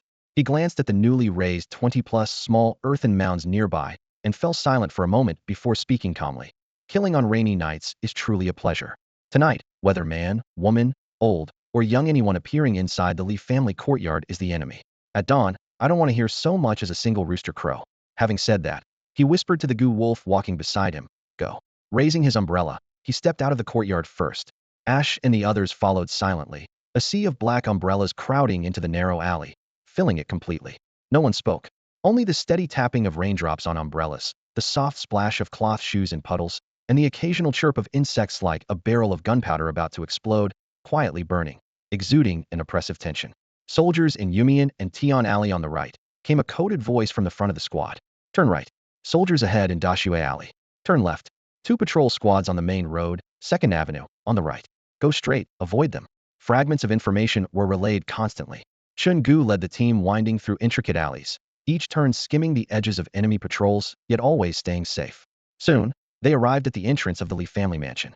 On the whole street, only this house's vermilion red gate was left wide open. The gilded plaque above the door, inscribed with the characters Li Jia, gleamed coldly through the rain. Chen Gu's face was expressionless as he walked straight toward the gate. At that moment, 2 martial artists crouched beneath the plaque to shelter from the rain, grumbling. Why does it always rain when we're on night watch? Don't complain. Think about it. Thieves hate going out on rainy nights, so it's kinda safe. That may be, but on a cold rainy night like this, don't you want to go home and sleep on a warm cong? Mid-sentence, one of them suddenly caught sight of a line of black umbrellas silently appearing at the alley entrance opposite. Both froze, standing stiffly, drawing large knives with a low but shaky growl. Brothers of the Green Wood, don't let the eagle peck out your eyes. This plaque clearly says Li Jia. Chen Gu stopped 3 steps from the door, closed his oil umbrella, and casually tossed it aside. Behind him, over 100 gang members moved in unison. The umbrella landed beside him, their black clothes clinging in the rain, long knives unsheathing. Chen Gu pulled out a 7-step poison pill, dabbed its faintly glowing blue poison on the blade tip, then lifted his head. His icy gaze fixed on the 2 martial artists as he whispered, "You have bad eyesight. I, Chen Gu, have come to visit the Li family tonight." Without waiting for the 2 armed disciples in front of him to make any move, Chen Gu's wrist suddenly unleashed a flash of icy light, like lightning. 2 gleaming blades slashed cleanly through the throats of the disciples without hesitation. Splurt. Crimson blood gushed wildly in the rain, splattering the stone steps. The 2 bodies collapsed heavily, their iron swords clattering to the ground. The blood mixed with rainwater spilled into puddles, diluted like a reckless child's spilled watercolor, its brutal nature almost unnoticed. Behind him, the Qinglong gang's eyes hardened. They grabbed the pair of heavy stone lions guarding the Li family's entrance, and, with a loud shout, hoisted them up and crashed them down on the vermilion courtyard gate. Boom! The deafening sound echoed like thunder through the night rain, shattering the Li family's gate into splinters. Chen Gu looked up at the shattered door panels with a low sigh, but didn't stop. Only when his gang flooded in like a tide did he slowly raise his blade and advance.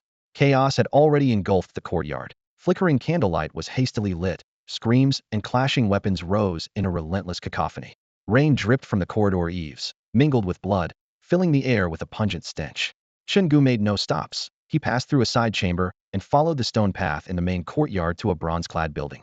Seeing their leader settle, the gang immediately caught on. Several men slid their blades into the door's gap and twisted the backs like crowbars. With a crack, the locking bars snapped. Flickering candlelight flickered inside. Li Kuang, still in his plain clothes without armor, stood bare-handed, muscles tensed with rage, glaring at the rain-drenched figure at the door. He roared, all right, you've got some nerve. I didn't come looking for you, yet you dare bring death to my doorstep." Li Kuang didn't even poke his head out, but could hear the fighting raging within the Li estate. The surprise night attack had caught his trained disciples off guard. They couldn't hold back the ruthless invaders. To save the Li family now, only he could kill Chen Gu first, then cleanse the ranks, leaving no bandits alive. A flash of thought passed, and Li Kuang suddenly surged his internal energy. Milky white spirit chi burst from his pores like flames, crackling audibly. TCH. In the rain, Chen Gu raised the back of his hand to wipe water from his face and smacked his lips. A level 2 martial artist definitely impressive. But he shook the great blade in his hand. Last night, I spent a fortune on the black market, buying all the gear I could for a level 3. Your neck didn't even flinch at the strike. Almost made me think level 2s are unbeatable. Now I see. It was just a trickle of spirit chi at best. With that, Chen Gu lightly clapped his palms together, the sound crisp and clear. Hey, race, a little gift for you. Cost me 100,000 spirit stones, don't waste it. Ashi. At his command, Ashi and the others yanked open the tarp covering the handcart they'd dragged along, then secured the cart. The heavy machinery revealed itself, the city defense heavy crossbow, known as the Nine Bulls Bow. The ox tendon bowstring was already drawn taut. A hexagonal crossbow bolt, 3 times the thickness of a grown man's arm, lay quietly in the groove. Its spearhead shimmered with a ghostly blue chill. Poison seeped into the grooves, a deadly blend ground from the 7-step poison pellet, designed for a guaranteed kill. Raindrops fell on the weapon's body, scattering fine sprays. The Qinglong gang lifted their uniformly forged steel battle knives. These weapons, too, were bought in a major black market sweep the night before, their blades gleaming bright and cold in the storm. The clash of weapons rang out. The weapons in the Li family compound often shattered at the slightest touch. You've got to be fucking crazy. This is a city defense weapon. If we get caught, my entire family will be executed along with their clans. Seeing a crossbow bolt thicker than an adult's forearm pressed against his chest, Li Kuang felt his scalp tingle, as if his soul was about to fly out through his skull. There was no time to think. His spiritual energy exploded within him, and his body suddenly twisted to the side as he desperately lunged sideways. Though he was indeed a level 2 warrior, as Chen Gu had said, this level only allowed for rudimentary manipulation of spiritual energy. The energy shield could withstand Chen Gu's large blade, but it was no match for the formidable 9-bull crossbow, something only used when monstrous beasts besieged a city. Not to mention a level 2 warrior. Even a level 5 warrior would be doomed if hit by this bolt. It would be an instant call for their coffin. The black market actually sold such things? Those guys must have a death wish. Rain hammered on the stone slabs of the courtyard, sending up misty spray. Chen Gu stood in the downpour, raising his right hand slightly as he spoke calmly. My parents died defending Beima City against the beast tide. Where's this nonsense about 9 clans? Those behind him understood immediately. The crossbow string twanged, and a giant arrow, as thick as an arm, shot out with a flash of cold light, slicing the night air and screaming sharply toward Li Kuang. Li Kuang stared intently at the terrifying 9-bull crossbow aimed at him. Seeing the gang members' fingers loosen on the strings, he triggered his fastest reflexes and lunged wildly from the doorway toward the side wall. Boom! The dull impact echoed. The bronze wall behind him was pierced instantly by the massive bolt, leaving an enormous, jagged hole. The arrow's momentum still carried it through the rain curtain and far beyond. Li Kuang had barely escaped death, trembling on the ground as cold sweat dripped from his hairline onto the stone tiles. Wiping the sweat from his forehead, exhilaration flooded his heart at surviving the ordeal. He threw open the window. Outside, the rain poured relentlessly. Chen Gu stood like a stake in the storm, black hair plastered to his shoulders. Li Kuang tilted his head back and laughed loudly. Kid, you really think a measly 9-bull crossbow can get the better of me? Granted, a heavy crossbow charged with the power of 9 bulls could instantly shred the hide of a level 5 beast, let alone a spiritual energy shield of a mere level 2 warrior. But it was, after all, just a city defense tool, with 2 fatal flaws. First, its accuracy was terrible, only effective against dense hordes of beasts. A level 2 warrior focused on defense was hardly an easy target to hit. Second, the draw weight was so heavy that it took 10 strong men pulling with all their might to cock it fully, and that window was more than enough for him to sprint back and forth, taking them down multiple times. At this thought, a savage grin tore across Li Kuang's face. Spiritual energy roared inside him, swirling blue light rippling under his skin. He swore to slaughter every last scoundrel who dared to break into the Li family, to make sure no one in Beima City would ever underestimate them again. Pushing off with both feet, he leapt to escape through the window. Whiz! A piercing sound cut through the rainy night. From an inconspicuous corner, a massive man's arm, 3 times as thick as usual, wielded a 9-bull's crossbow with unstoppable force, shattering raindrops as it smashed down on Li Kuang. Almost simultaneously, Li Kuang's most treasured spiritual energy shield shattered like broken glass, scattering blood and flesh everywhere. His body was sliced into several pieces as if hollowed out, leaving only his head and a small section of upper torso. They rolled several yards across the ground before coming to rest at Chen Gu's feet. Chen Gu looked down at the defiant, lifeless head and smiled faintly. I never said I only bought 1 9-bull's crossbow. I've always believed that good things come in pairs when I buy something. I like to get 2. With that, he waved his hand casually. Let's finish this quickly, no need to alert the authorities. We have to leave for the capital early tomorrow morning. His companions nodded heavily, instantly pouncing like starving wolves on a helpless flock of sheep. Blades flashed fiercely, and the entire courtyard soon boiled into a bloody mess of flesh and gore. Taking advantage of the chaos, Chen Gu calmly strode toward the bronze house in front of him. He tapped the cold bronze wall a few times. The dull sound was like a coffin closing shut, making him remark with a chuckle, "This guy really went all out, building himself a bronze coffin." Then he turned his attention back to the corpse on the ground. The image of Li Kuang enthusiastically tossing a bundle of spirit stones at the academy gate just yesterday still remained clear in his mind. His white, skeletal fingers now grasped an ancient ring, stained with blood but strangely untouched by it, almost identical to the one the academy dean had given him. The black market dealer had called it an ancient ring, incredibly rare, with its forging method lost to time. Everyone in circulation fetched a high price. More importantly, the dealer revealed an astonishing and world-shaking secret. There was only one country in the entire world, Xia Kingdom. According to Chen Gu's memories from his previous life, humanity had never truly unified before, so this revelation baffled him. When Chen Gu tried to inquire about the size of this continent, the dealer could only shake his head in ignorance. No one knew for sure. Perhaps only the most elite warriors held the answer. Chen Gu shook his head, pushing these confusing thoughts aside for now. No matter how Xia Kingdom was structured, the capital must be the lifeblood of the entire nation. Going there would bring him closer to the true core of power. At this moment, his gaze fixed firmly on the ancient ring, blood untouched on its surface, a satisfied smile creeping across his lips. Ancient ring? Just hand it over. He roughly yanked the ring free and slid it onto his own finger. Instantly, his consciousness probed inward, but the connection snapped like a razor blade, cutting his spiritual link. A fierce stabbing pain exploded in his mind, causing his brow to furrow deeply. It was nothing like the smooth, seamless feeling from the dean's ring. Chen Gu pondered silently for a moment, then removed the ring.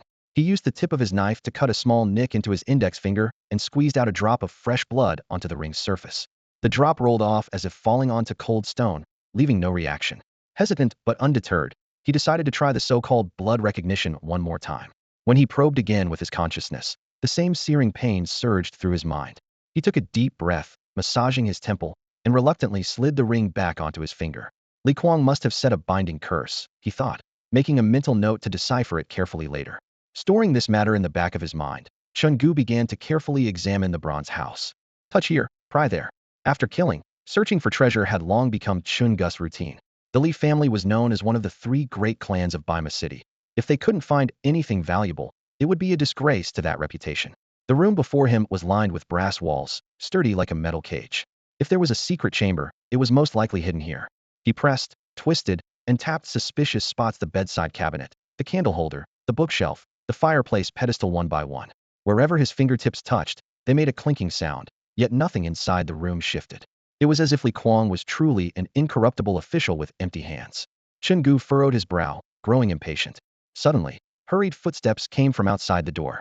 A she burst in, drenched by pouring rain, blood and water mixed all over him. He held his blade reversed and clasped his hands together, his expression grim. "Brother Gu, we found something." "Oh." Chen Gu perked up. "A secret chamber?" "Yes." "Where?" "Under a well." Ashi's voice was hoarse, but his expression was awkward. During the fight, a young Li family member was cornered and desperate. In panic, he jumped into the well in the woodshed. You ordered no survivors before dawn and stationed brothers to guard. But no body surfaced after a long wait. So one of the brothers thought something was wrong and jumped down himself. "All right, I understand. Lead the way." Chen Gu interrupted immediately, a hint of excitement flashing in his eyes. Though the Li family wasn't top tier in Baima City, it was still a clan, so it had to have some hidden treasures. Rain poured down relentlessly. The woodshed was cramped and damp, filled with the smell of wet firewood. Chen Gu, a she, and several disciples of the Qinglong gang squeezed in, surrounding the pitch-black well. "The secret chamber is beneath it?" "Yes," she confirmed. "What about the brother who jumped down first?" She pointed to the entrance.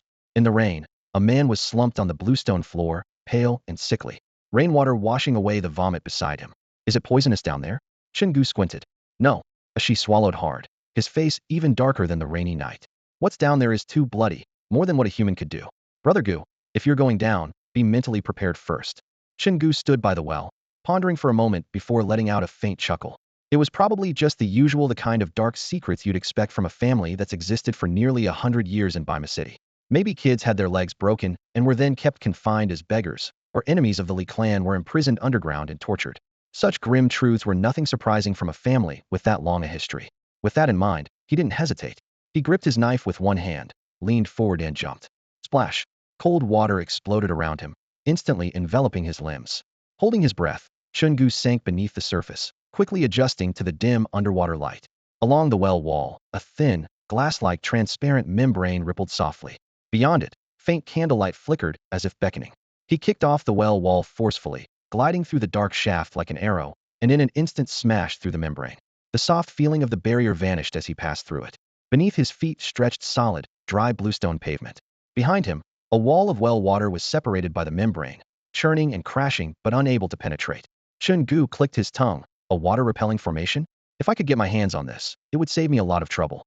Pulling his gaze back ahead, he advanced along the corridor. Every few steps, indentations had been carved into the walls to hold cast-iron candlesticks. Their flames flickered, stretching the narrow path into a long, orange-hued tunnel. Turning the first corner, he spotted a body curled in shadow. A long blade pierced the man's back, blood dried long ago. It was the Li family member who had just jumped into the well. Chen Gu glanced over and pressed on deeper, knife in hand. Only a dozen steps in, the brightness ahead suddenly intensified, as if daylight were pouring up from underground. At the end of the passage stood an underground stone chamber the size of 3 bronze houses. The walls were lined densely with candlesticks, flames arranged in patterns so bright they scorched the eyes. Chen Gu paused at the entrance. Even with his calm temper, the corner of his mouth twitched involuntarily, shock flashing across his eyes. Outside the well, Ash saw Chen Gu dive in, grinning toothily as he hissed to his men. Go move the pair of stone lions at the courtyard gate.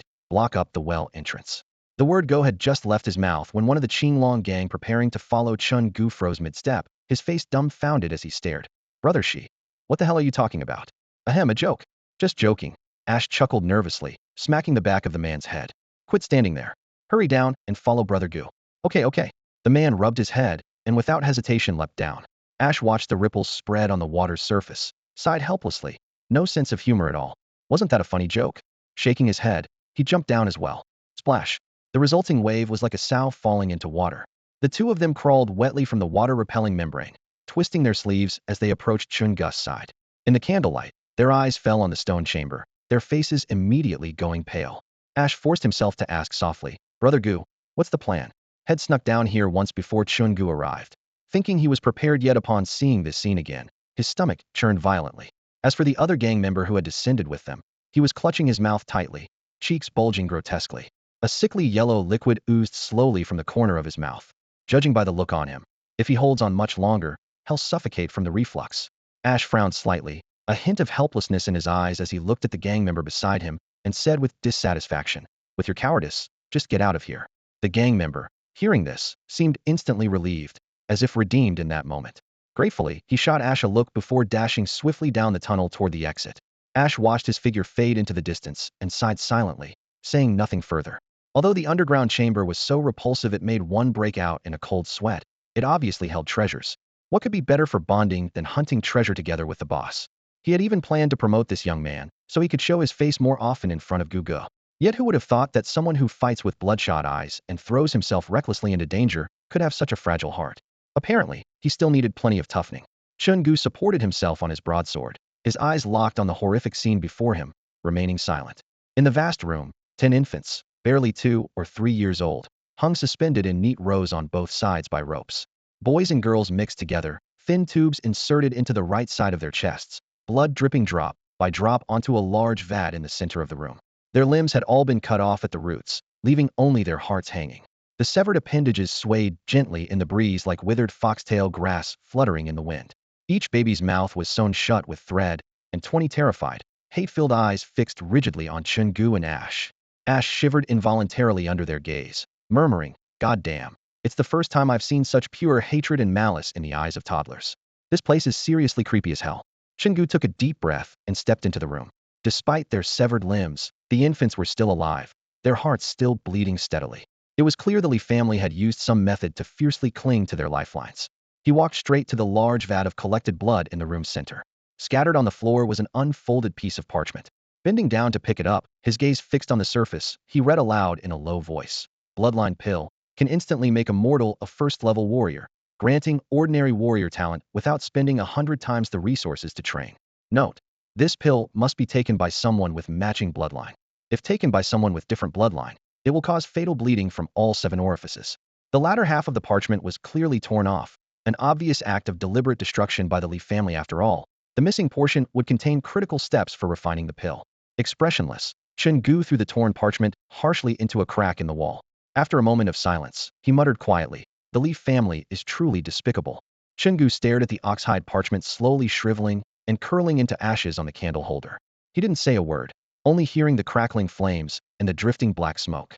Suddenly, he realized he had underestimated the fierce longing that ordinary people in this world had for becoming a warrior.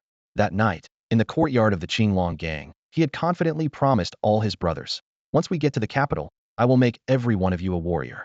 But idealism and reality were worlds apart, and reality was suffocatingly harsh.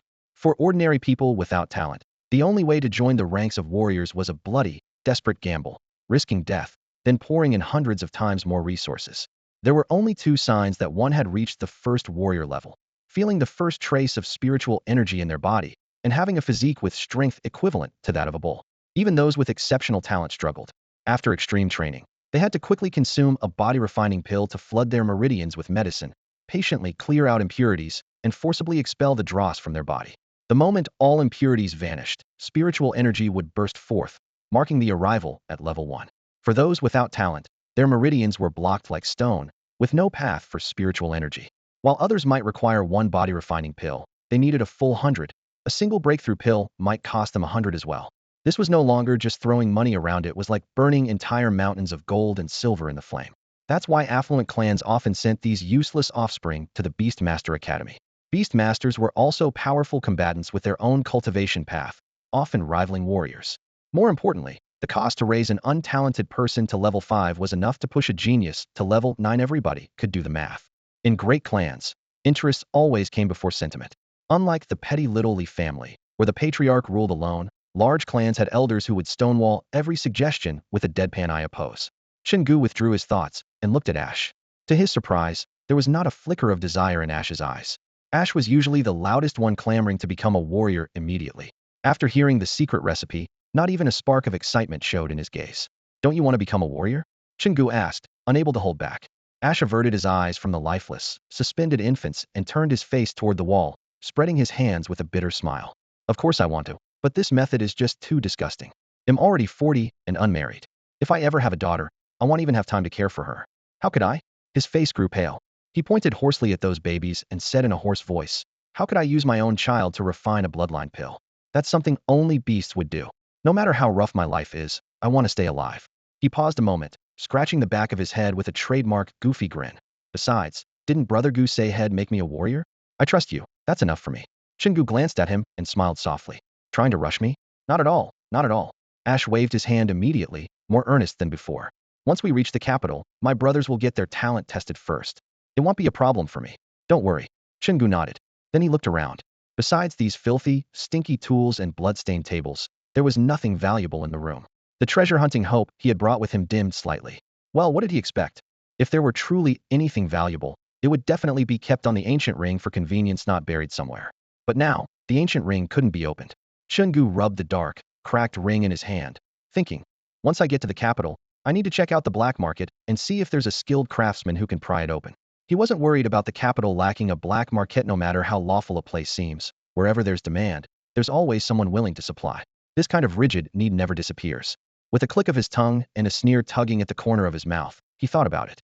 Even the kingdom's top-tier weapons, the Nine Bulls crossbow, a forbidden heavy siege weapon capable of breaching city walls, could be found on the black market. That told him this dynasty was rotten to its core. Had mixed in black markets before in his past life, where the best he could find were homemade pistols, but never had he seen anyone brazen enough to openly sell ground-to-ground missiles. Comparing the two eras, he felt a hollow sense of absurd disappointment. The cold, dim chamber reeked of blood, scattered with broken wooden crates and tattered cloth bundles. No other valuables remained. His gaze settled on the center. 10 infants, barely 2 years old, suspended by iron hooks piercing their arms. Their jet-black eyes overflowed with hatred and resentment, yet beneath that glared a pain impossible to express in words. Maybe these are the Leaf family's most precious treasures. Chen Gu felt a chill creep down his spine as he recalled how the Leaf family's eldest son had suddenly announced his promotion to a first-level martial artist last year, causing a huge stir in Bima City. The answer seemed to emerge unspoken. "Let me send you off. May you be born into better circumstances next time," he whispered to them, then turned and left through the narrow corridor. A snake stood rooted in place, fingers gripping his greatsword so tightly his knuckles paled. He approached the nearest infant, looked up at the unfocused little eyes, and after a long silence, spoke in a hoarse voice. If you get a next life, don't be born with the Li name anymore. I've lived this long without even knowing my own surname. When I was little, I envied those who had family names they at least knew their roots. I used to dream that I was the son of a couple of ninth-level martial artists who were hunted by enemies. That's why they abandoned me in Bima City and told me to hide my surname. When I grew up a bit, they'd come back for me teach me divine-level techniques, give me peerless weapons. A snake smiled bitterly and lowered his gaze to the blade's edge. That hope kept me alive for decades until I was almost 40 before it died out. If those two really existed, they're probably buried now. If they showed up now, it'd be to make me retire in peace. But they didn't raise me, so why should I take care of them? Then I figured, well, I'd get the inheritance in a few years anyway, so maybe being taken back isn't so bad. He looked into the empty eyes of the baby, and his voice softened. All these years I've kept myself going with these wild fantasies until I met Brother Gu. He paused, shaking his head. No flattery, I'm not going to say it here. Even if I did, he wouldn't hear me. I'm rambling, not to tell you some incomplete tale, but to vent this frustration. I used to hate my unknown parents, but now, I'm glad at least they didn't make me a bloodline pill. He raised the blade slightly and uttered the last words. No matter who your parents were, as long as you are in the Li family manor, this debt of vengeance will repay it for you. With a flash of cold steel, the greatsword sliced across the fragile neck of the first infant, drawing only a few drops of blood before the tiny head slumped lifelessly against his chest. A snake took a deep breath and looked back at the remaining 9 children. He noticed that the eyes that once brimmed with hatred and terror now held hope and relief. He shook his head unconsciously and muttered a cold laugh. I never thought in this life I'd see the word freedom in the eyes of a 2-year-old baby. It's just absurd. At the Li family estate, by the well. Brother Gu, everything's taken care of. Chen Gu nodded slowly, his gaze sweeping across the Li family courtyard. In a calm voice, he ordered, make sure the brothers search thoroughly. Don't leave any loose ends. Understood. Half an hour later, the persistent drizzle ceased, and the sky at the horizon began to brighten with dawn's pale light. Chen Gu greedily inhaled the rain-washed air and murmured, the air after rain tastes the sweetest. Then he frowned slightly. But that metallic scent of blood spoils the sweetness. The Qinglong gang members gradually regrouped throughout the courtyard, nearly 100 people, all soaked in blood, yet perfectly orderly. Ash strode over, carrying a fine steel long blade. He knelt on one knee and clasped his fists respectfully. Brother Gu, the entire Li family 106 members are wiped out except for one.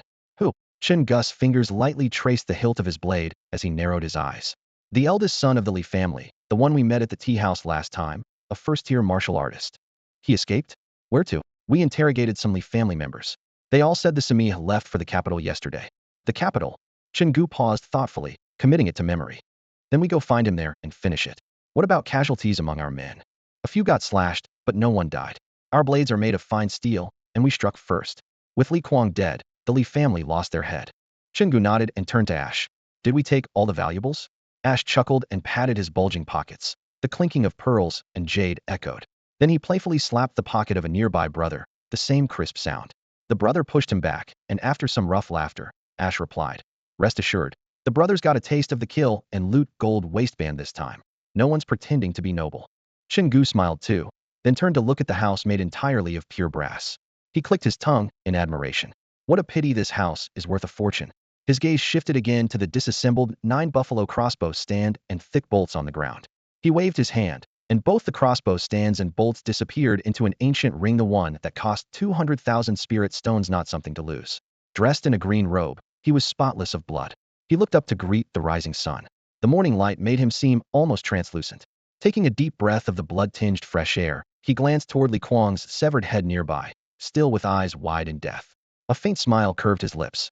Hope you like the rain too. With that, he leaned on his blade and strode away along the main road. Bang! Like a watermelon shattering, a dull explosion suddenly sounded. The massive blade propped on the ground pierced Li Kuang's head in two. Nearly 100 men in black silently drew their blades and followed him along the main thoroughfare toward the city's west gate. With exceptionally steady steps, Chen Gu maintained a calm expression as he looked ahead at the main street, sparsely populated by a few early merchants, and resolutely headed toward the city gate. The gray brick road appeared slightly damp in the morning mist, with the occasional creak of wheeled carts passing by. Today, all the youths who had passed the graduation exam were to gather at the western part of the city, led by a mentor to begin their journey to the capital. But as soon as Chen Gu stepped onto the main street, he suddenly grinned, letting out a low laugh. The curve of his smile grew wider, and his laughter increased in volume. Ash and the others exchanged glances, unable to contain the surge of exhilaration inside, and burst out laughing in response.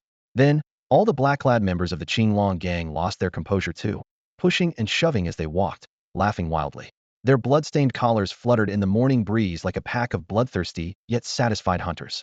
The pale yellow dawn angled slantwise, casting a strange harmony over the mingled scarlet and black shadows. The city lord stood in the high pavilion, his face dark. Across the empty street, he saw Chen Gu and his group striding forward without any care, their clothes still stained with fresh dark red blood. Recalling the urgent report he had just received that every one of the more than 100 members of the Li family had died, felt a chill deep inside. The word annihilation, unheard of for years, had re-emerged today.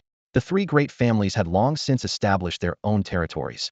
Even during past conflicts, none had ever been wiped out entirely. Yet this young man had managed to destroy the Li family, leaving not one intact corpse behind.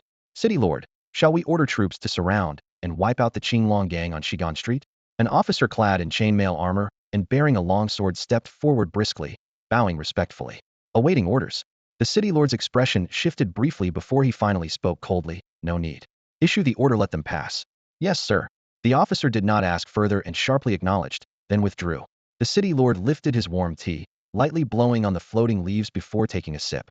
Last night, they had searched all over Bima City but failed to find a single clue about the Qinglong gang. Now at dawn came the dreadful news of the Li family's extinction, 106 corpses dismembered and separated.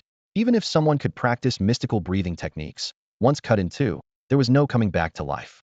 More troubling still, traces of the GNU crossbow were found at the crime scene. This forbidden weapon was exclusively for city defense, and if it fell into civilian hands, the penalty was death for 9 generations. Yet the one in charge of the armory was his foolish and greedy nephew. Digging deeper would inevitably implicate his own family. The city lord dared not disturb this hornet's nest, and instead ordered the Li mansion sealed off, the suspicious brass house leveled, and all remaining parts of the GNU crossbow destroyed to prevent them from falling into the wrong hands. He looked out again. Chen Gu and his black-clad group were about to turn onto Shigan Street. The city lord put down his teacup and murmured to himself, "It's not just having a ruthless man to fear, but one who's ruthless, strong, and clever enough to use his head." Last night, he had nearly sent all the city soldiers of North Ma City out searching, but none managed to capture the Qinglong gang and their group. At dawn, the very team that should have fled quietly instead strode boldly onto the city's main street, their robes billowing like a sudden black tide rising in the bustling market. Given their stealth from the night before, they could have slipped out of town unnoticed, yet their young leader deliberately led everyone into broad daylight at the heart of the city. Every deliberate movement was a provocation, but unmistakably a blatant show of force. I could have vanished in secret, but I choose to stand here openly. If you dare stop me, I will fight to the death to avenge this grudge. If you let me pass, last night will be forgotten. This silent threat cut deep into the city lord's heart through the air itself. Rubbing his temples, the city lord set down his steaming teacup on the desk and sighed to himself. I don't have a direct vendetta with them either. Can't just let him add me to his list, that wouldn't be rational. During last night's citywide manhunt, 30 of his personal guards were killed by the Qinglong gang's counterattack. Deploying the troops was understandable, but he feared that young man ruthless, strong, and cunning beyond measure. Even worse, that young leader's academy director had a level 3 magical beast at his side that could shred a level 3 warrior like himself in an instant. If he made any rash moves, the director and all the masters of the beast-taming academy would swarm him without mercy. He had intended to strike down the Qinglong gang around Chen Gu's side to vent his anger, but failed completely. Recalling how last night he slammed the table in fury, vowing, "Today, I will wipe out the Qinglong gang and make sure some die with my guards," yet only delivered on the latter, the city lord felt a deep, bitter frustration. The 106 lives lost in the Li family paid the price for his guards' deaths. If the townsfolk found out he was forced to apologize this morning, the lord of North Ma City would lose all face. He chewed on the bitter leaves lingering on his tongue, spat them onto the tea tray with a TSK, furrowed his brows, and sank into thought. "Brother Gu, there's Longmen Post Station up ahead, not far from the city gate." Ashi followed Chen Gu with a teasing smile, pointing to an old green-tiled wooden building facing the street. "I heard this place is everywhere across the country. No matter how far you travel, you can find it. Inside, there are long-distance mounts and they take care of lodging and meals. Every traveler on the road knows it." The inn's waiter, wiping down tables and chairs, caught the noise, turned with a smile, and greeted warmly, "You folks really know your way around." His voice suddenly cut off like a rooster's neck had been twisted. What met his eyes was a group of nearly 100 black-clad figures, blood still fresh on all of them, radiating murderous intent. "This is North Ma City," the waiter froze, the smile freezing on his face. Where were the city guards? The gate troops? Only 100 paces from the city gate, were they all blind? In the next moment, as if doused with ice water, a terrible realization dawned on him. The gate guards hadn't appeared for a long time because this group had silently slaughtered them all to the last man. Breaking through the city defenses in broad daylight, these black-clad men were nothing short of desperate outlaws. Damn, have bandits gotten so professional these days? The waiter froze for a moment. Then suddenly his knees buckled, and he dropped to the floor, hands raised high to show he meant no harm. He shouted urgently, "Gentlemen, all the magic beast mounts are in the stable out back. We keep some spirit stones at the counter, help yourselves. The rest are with our shopkeeper. They'll call him right away." Before he finished speaking, he took a deep breath, his face turning red as he bellowed at the top of his lungs, "Shopkeeper, you've got customers." Ashi, who was about to introduce the house specialties, was stunned speechless, his expression frozen like a paused video. Even Chen Gu raised an eyebrow slightly. Is the service at Dragon Gate Inn always this good? In his previous life, he frequented five-star hotels, but had never seen anyone kneel the moment a guest walked in. He nodded approvingly and stepped inside. The empty hall was neat and orderly. He nodded again and casually took a seat. "Go fetch your shopkeeper quickly." The commotion alerted the backyard. The shopkeeper hurried over, ready to scold the waiter, but froze at the sight of him kneeling in such a pitiful state. Then, his eyes swept over the room full of black-clad, masked toughs with fresh bloodstains. His face immediately darkened as he growled, "Who here is in charge?" "I am." Chen Gu raised his hand in response. Before he could order, the shopkeeper's aura suddenly surged in a violent burst of spiritual energy, revealing his martial artist strength. "You all wouldn't know why Dragon Gate Inn has so many branches. What the hell are you babbling about?" Ashi snapped, his temper flaring. He grabbed a teacup from the table and smashed it down. "We gotta vet your in before we eat? Why don't we check your mother's underwear color too? Get over here and take our order." Seeing the situation, Chen Gu smiled lightly. His right hand, wearing an ancient ring, reached into his chest and pulled out a small pouch of spirit stones, casually tossing it into the shopkeeper's hands. "Here are 10 level 2 spirit stones. Start us off with the best wine and meat you've got. We've been out all night, our stomachs are empty. Hurry and prepare." The shopkeeper was stunned by Ashi's roar, staring dumbfounded at the heavy pouch. He was a level 1 martial artist usually. A single move would have bandits begging for mercy. Did these people not even sense his martial energy? He looked up, muttering in a daze, "I'm a martial artist, you know." Before he could finish, Ashi burst out laughing, and the entire Qinglong gang pounded on the tables in mockery. "A martial artist, huh? So scary." Ashi's expression suddenly hardened. Slamming his fist on the table, he growled, "If the food doesn't come soon, I'm smashing this whole place." The shopkeeper finally woke up to reality and was dealing with some serious trouble. He weighed the spirit stones in his palm, a shadow crossing his eyes. Since becoming a martial artist, this was the first time he had suffered such humiliation. But the situation left him no choice but to humble himself. He forced a smile and said, "Right away, gentlemen. We have porridge, buns, pickled vegetables, stir-fried beef, cold dishes this morning. What would you like to eat?" Chen Gu let out a light chuckle and said casually, "Bring whatever you have, load up all the stir-fried beef from your place here. My brothers here have good appetites." "Got it." The shopkeeper eagerly agreed and hurriedly grabbed the waiter who was still kneeling on the floor, rushing toward the kitchen. Well, Ash sneered, laughing bitterly with anger. "Do these guys think we're robbers? How many spirit stones could this little shop possibly have? Brother Gu can make hundreds of thousands with just a small trick. Do we really need these meager crumbs?" Before anyone could respond, Chen Gu's knuckle lightly tapped the table, the sharp sound making everyone's hearts jump. "Ash," he said calmly. "Here." Ash straightened his expression and replied quickly. "What you just did was reckless," Chen Gu said evenly. "When you're out, think of danger before you speak. Many people have died because of careless words. This shopkeeper might only be a level 1 martial artist, but what if he's level 3? What if there's a level 5 guarding his back? Or even worse, what if he's the son of a level 9 martial artist? How sure are you that you'll leave this in alive?" Ash hesitated, still a bit defiant inside. "No way, Brother Gu. A level 9 son running an inn in some backwater place like Bima City? Doesn't add up." "Then tell me, did you really plan to kill him just now?" Chen Gu asked. Ash was caught off guard, sweat breaking out on his back, uneasy. "Brother Gu, I don't understand.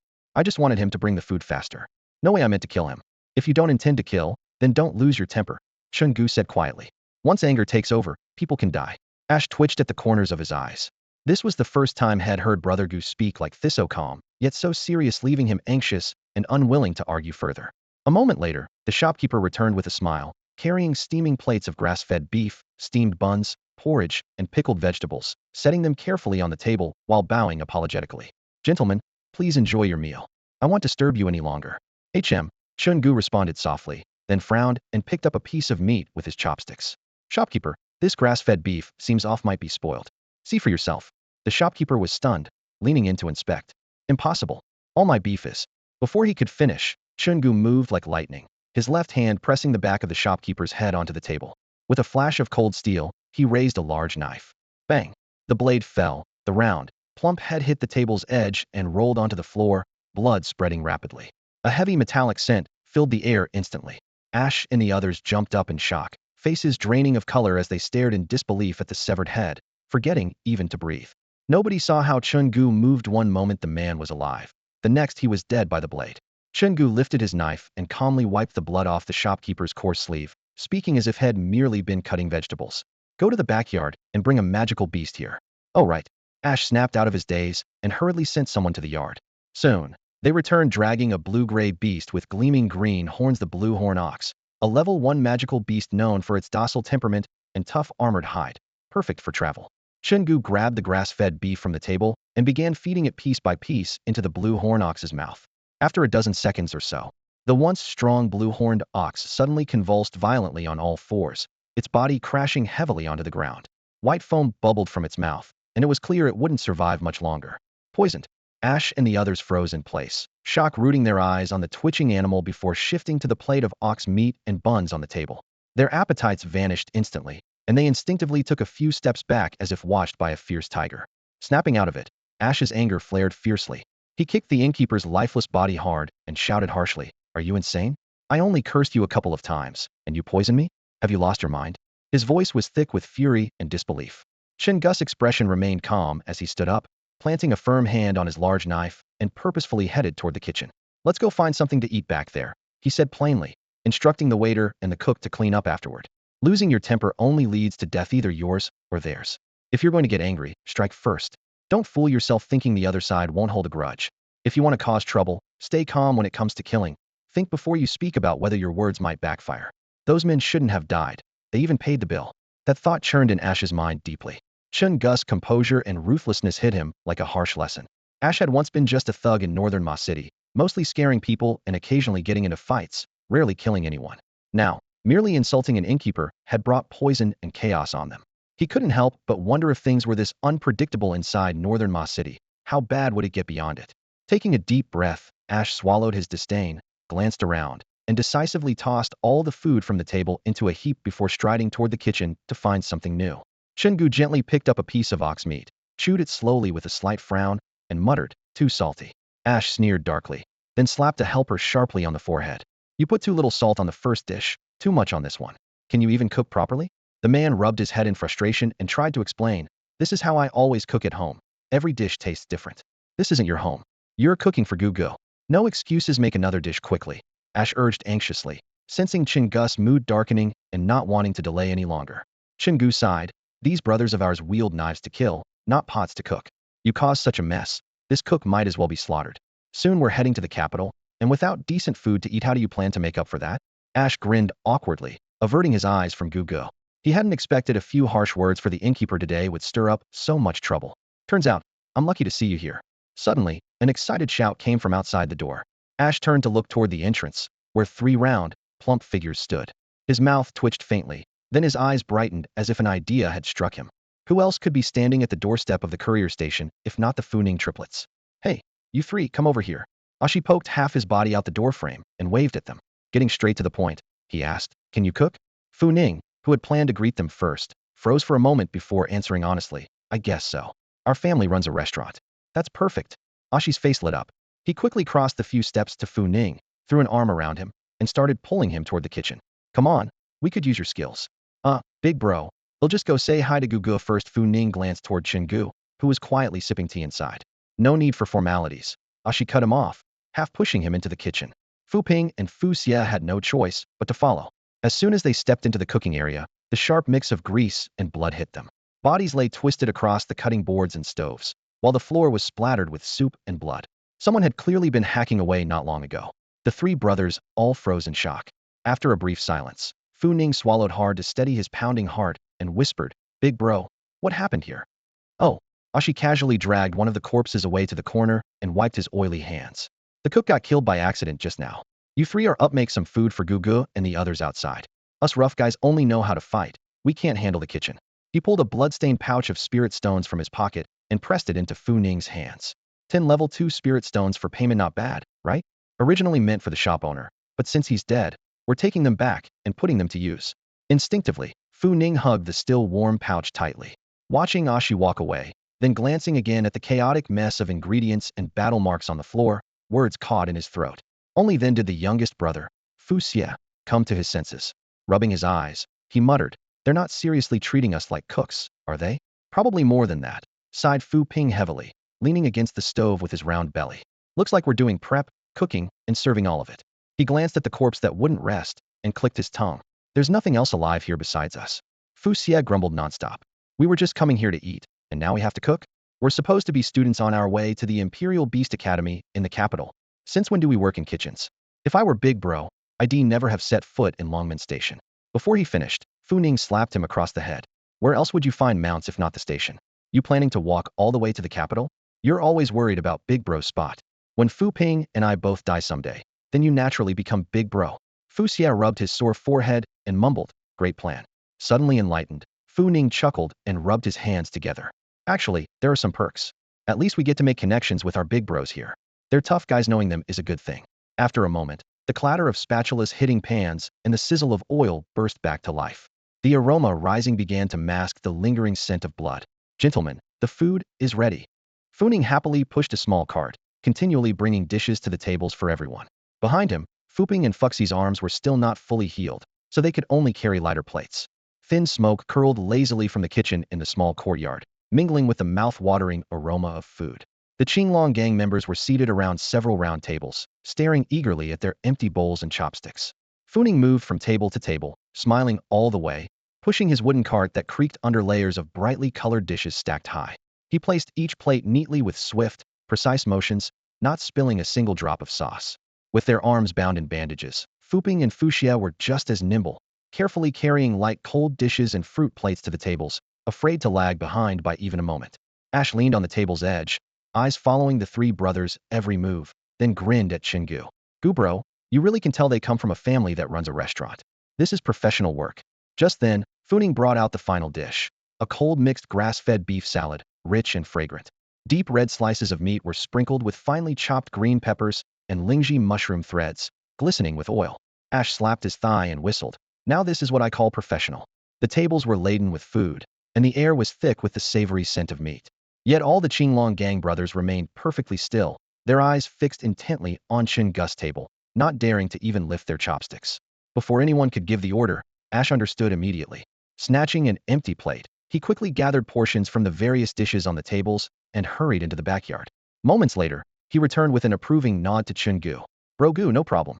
It's ready to eat." The others secretly breathed a sigh of relief. Chen Gu's expression stayed calm as he raised his chopsticks to pick up some of the cold beef salad. After a few chews, he faintly smiled and turned to the Fu Ning brothers. "Not bad. Very good. Hey, race your reward."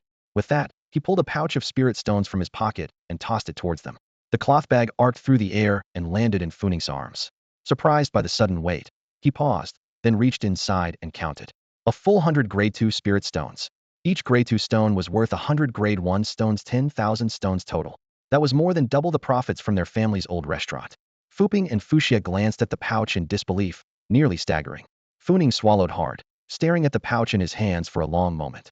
His voice trembled slightly. No need, Bro Gu. We're classmates. No need for rewards or awkwardness." Halfway through his sentence, he realized excessive politeness would sound insincere, so he quickly stuffed the bag into his chest, expression serious. "Actually, the three of us don't have many skills besides cooking. That's our family tradition. If you ever need us in the future, just say the word." Chen Gu nodded gently, then gestured to an empty seat beside him with his chopsticks. "Sit. Eat with us. Sorry about yesterday, we'll owe you an apology for that." He tapped the table twice. Ash immediately understood, stood up, and grabbed a rustic earthenware jug. He poured himself a large bowl of thick local wine. The aroma was rich and strong. Holding the bowl solemnly, he said, "About yesterday, I, Ash, offer my apology first. Please forgive me, brothers." With that, he tossed back the strong wine in one gulp, grimacing as the heat hit him, then turned the bowl upside down to show it was empty. Fu Ning and his brothers exchanged glances, then hurriedly stood, filling their own bowls without a word. Tilting their heads back, they downed their cups in quick succession. The first burn of the fire spread from throat to stomach. They gulped down 2 more bowls before burping up the alcohol and blushing as they clasped their fists in gratitude. "We should be the ones thanking you both. You helped us pass the graduation exam smoothly." Otherwise, the three of us might really be stuck inheriting the family restaurant, cooking for the rest of our lives. The members of the Qinglong gang stared at the three Fu Ning men, downing 3 large bowls of homemade wine in a row, unable to hold back their laughter as they cheered loudly. Impressive drinking skills. One more bowl. Those 3 bowls were to toast, Brother Gu. You can't leave us hanging now, can you? Exactly, come on, one more bowl. The faces of the 3 Fu Ning men flushed red, but they still lifted their coarse ceramic bowls again, the wine splashing with a faint, earthy smell. Chen Gu toyed with his chopsticks and smiled gently. Drink a little less. We still have to hit the road later. With that, he tossed out 3 pill-like elixirs about the size of green beans. These are 3 Chitsao pills. They effectively heal broken bones and speed up recovery.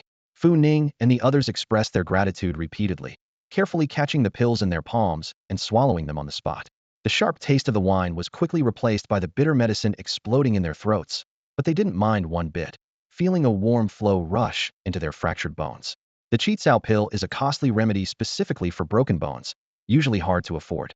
The 3 men weren't poor, but when they'd gone to the black market last night looking to buy a few, they were told that all Chitsao pills had been snapped up in one go, so they left empty-handed.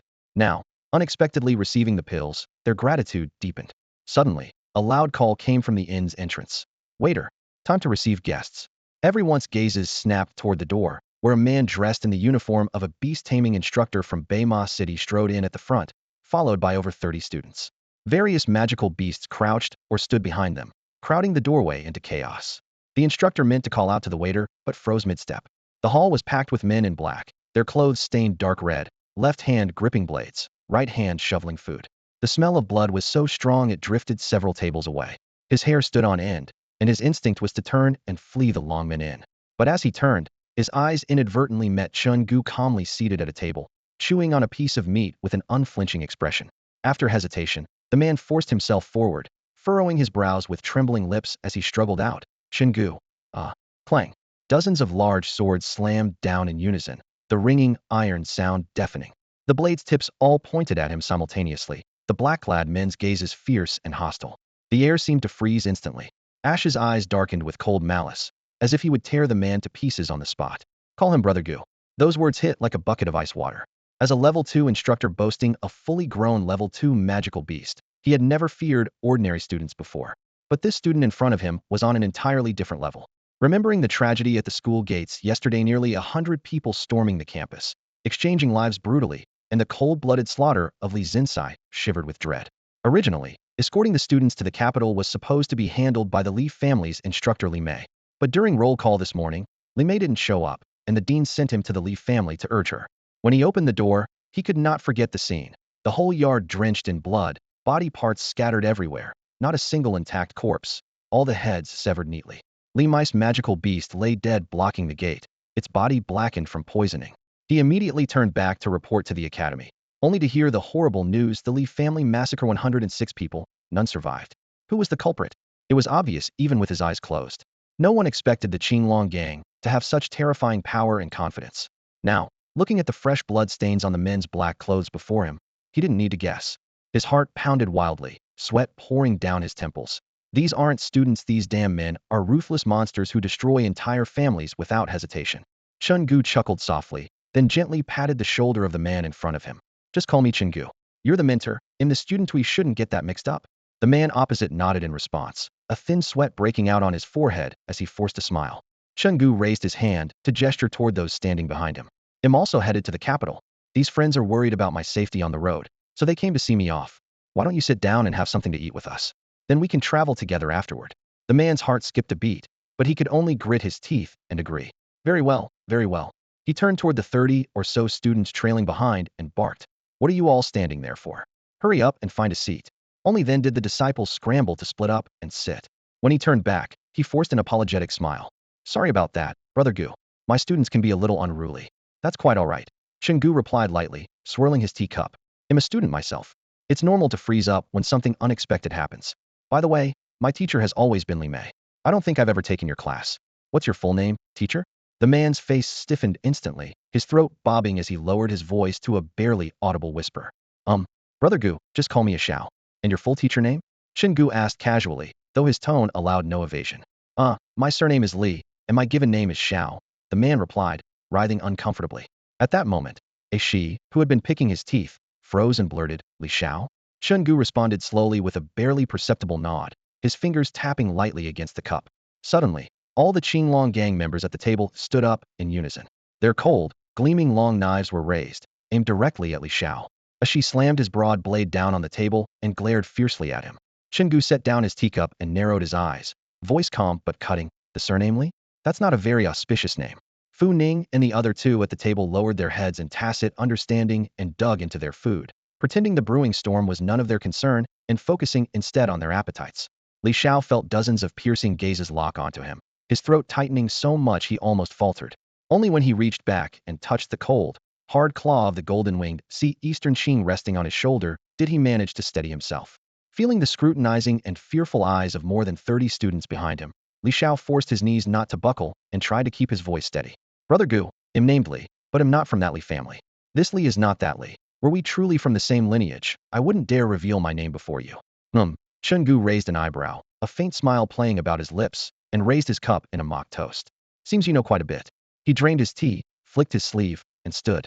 "Since we've nearly finished eating, let's get going. Start early, arrive early in the capital." Li Xiao sat stunned, staring at the nearly untouched dishes before him with a bitter smile. He hadn't even touched his chopsticks. Glancing over at his students' 2 tables, he was nearly in tears, empty plates everywhere, no food served at all.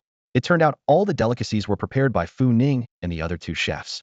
After the students sat down, no one paid them any attention, leaving only empty dishes. Meanwhile, the 3 cooks waited contentedly. One pulled out a handkerchief to wipe the grease from his mouth, then patted his round belly and let out a satisfied burp. "Gu Gu, I picked out the strongest one for you." Ashi grinned as he led over a green-horned ox. Its limbs and neck were covered in tough scales, but on its back there was a smooth, soft patch of skin about the size of a palm, just right for a rider to sit on. The single green horn in the middle of its back was thick and straight, perfect to grip or use for steering. It looked like a mount built for long-distance travel.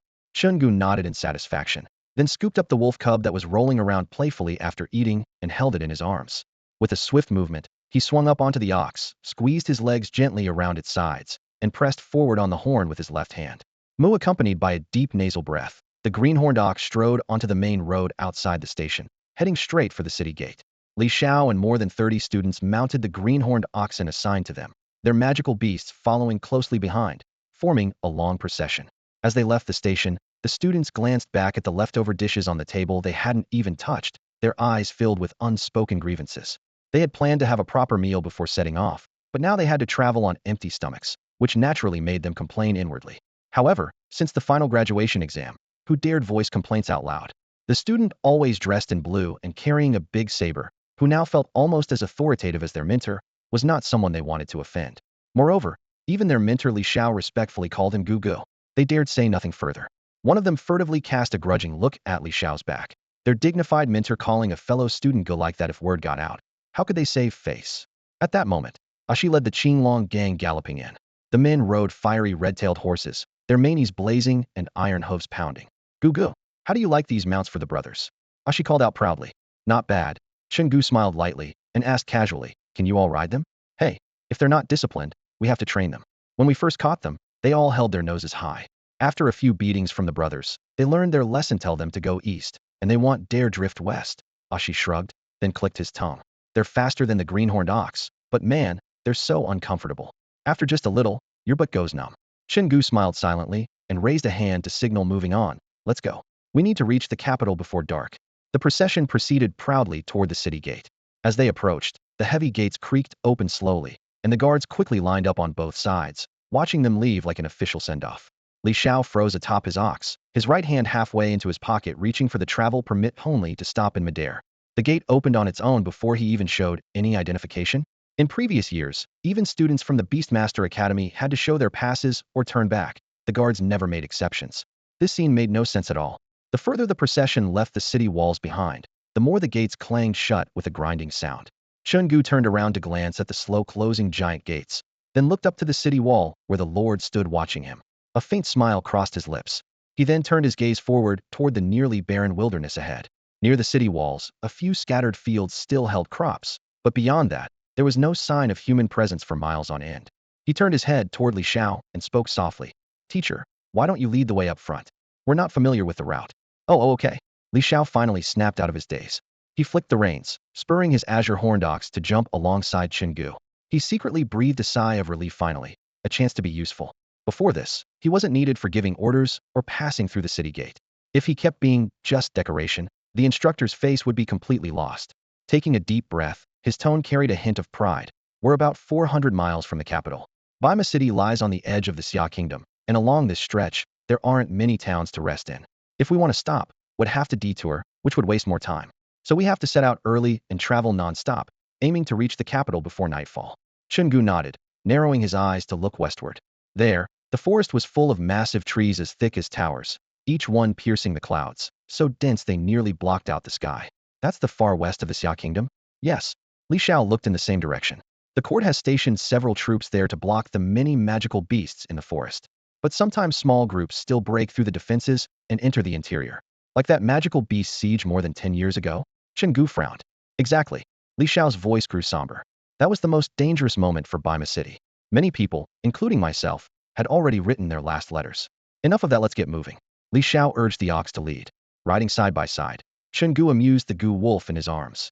Behind them, over 30 students slumped tiredly on their oxen, the long journey under the blazing sun draining all joy. Even the once lively magical beast companions hung their heads low. At the rear, Ishi and the others had fallen behind, teasing each other as they competed in riding skills. Chen Gu casually pulled out a cooling pill. The moment it crushed between his fingers, a milky cool mist enveloped him and the Gu wolf, driving away the surrounding heat waves. He asked casually, "Teacher, how far is it to the capital?" Li Xiao's eyes twitched as he stared at the cooling mist. One cooling pill cost a level 2 spirit stone, equivalent to 100 level 1 spirit stones, and under this scorching sun, it only lasted about 15 minutes. Since leaving the city, Chen Gu had barely stopped using pills, burning through spirit stones probably more than the mission's reward could cover. Li Xiao clicked his tongue, then looked up estimating the sun's position, replying gravely, "The sun is right overhead. We still have half a day's journey ahead according to past experience." Chen Gu responded, eyes fixed ahead. A rocky path 100 yards wide stretched before them, flanked by towering cliffs that formed a narrow canyon. He couldn't help but ask, "Are you sure it's safe to go through this canyon?" Li Xiao patted his chest confidently, swung himself onto the Qingjiao ox, and slowly led the group into the deep gorge ahead. The mountain wind billowed his cloak as he urged the ox forward, chatting casually with the students behind him. "I've walked this path 3 times. The first was when I graduated from Baima Beast-Taming Academy and followed my mentor to the capital. The second time was when I resigned from the capital academy to return to Baima as a mentor. And this time, it's to bring you all to register at the capital's academy." Chen Gu looked up at the near-vertical gray-brown rock walls on both sides of the gorge. An unpleasant image flashed through his mind, someone pushing huge boulders from above. He asked casually, "Isn't there a way around the gorge?" "No way around it," Li Xiao explained with a shake of his head. "The entire mountain range is bare rock, steep and slippery. The Qingjiao ox can't climb over. We have to go through the gorge. If we tried to detour to the end of the mountains, it would add an extra day's travel, and we'd miss the new student enrollment ceremony at the capital academy." Chen Gu nodded slightly, saying no more, letting the ox follow Li Xiao steadily forward. The gravel underfoot cracked sharply against the ox's armored hooves, sounding like a chorus of cicadas screaming in their ears. The drowsy haze slowly spread over the 30-plus students and their magical beasts trailing behind. The gorge was not straight but twisted and winding. Dust hung in the air around a bend they had just turned when suddenly, "This tree is planted by me, this road I've cleared. To pass, pay a toll, or by your lives." A fierce shout exploded as a scarred, one-eyed man with a black eye patch burst from the dust. He raised a gleaming heavy cleaver high, looking fierce and threatening. Behind him came about 40 men wielding large chopping knives, leaping from the rubble to block the rocky path completely. The one-eyed dragon radiated the aura of a warrior. Sweeping his gaze over the group, 30 or so tired-looking kids on their Qingjiao oxen followed by a train of equally exhausted beasts. A cruel smile crept across his scarred face. Finally, some fat sheep to shear. Li Xiao instinctively pulled the reins, about to negotiate, but Chen Gu laughed first. "Where exactly did you plant your tree? I don't see it anywhere." "You brat." The one-eyed dragon scoffed, raising his blade toward them and clearing his throat like he was making a grand speech. "I'm a first-rank warrior. These brothers behind me are just a band of ordinary men with blood in their veins. And you? You're students heading to register at the Capital Beast Taming Academy, right? Your strongest side is your mentor's second-rank magical beast, isn't that so? That Haidong Qing over there." He licked the edge of his blade, eyes cold and cruel. "If it comes to a fight, we'd lose, sure, but well make you pay a terrible price." He laughed violently, then pointed his blade at the students, who bristled with surprise and alertness. "At least half you behind there will die. The rest won't die, but will be crippled." Of course, the one-eyed dragon's tone shifted, eyes narrowing into slits as he licked his dry lips, as though calculating carefully. You're all successful students, about to enter the best beast-taming academy in the kingdom of Xia. Your futures are limitless once you graduate. If you die right now, everything will be over. Even just getting wounded would affect your placement test for class admissions, basically putting you miles behind everyone else before the race even starts. The one-eyed leader stood in the middle of the road, brandishing his machete. His voice was like a cracked gong, but full of confidence as he shouted, "Our worthless lives aren't worth much, but each of you is someone important. There's no need to risk your lives fighting us.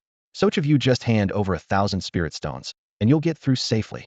As soon as he finished speaking, he noticed that the dozen or so freshmen facing him weren't as pale and scared as the usual rookies. Instead, they all wore strange expressions, half smirking, staring right back at him.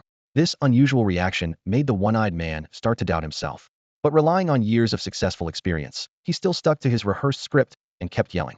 Just think about it. Anyone who comes to the Capital Beast Academy is from a wealthy family and won't care about 1,000 spirit stones. Would you throw away your future or even your lives for such a small sum? It's a rare chance. Think carefully. The first to pay only needs to give 300 spirit stones. The next 4 pay 500 each. After shouting this, he slung his blade over his shoulder and signaled for over 50 underlings to form a line behind him.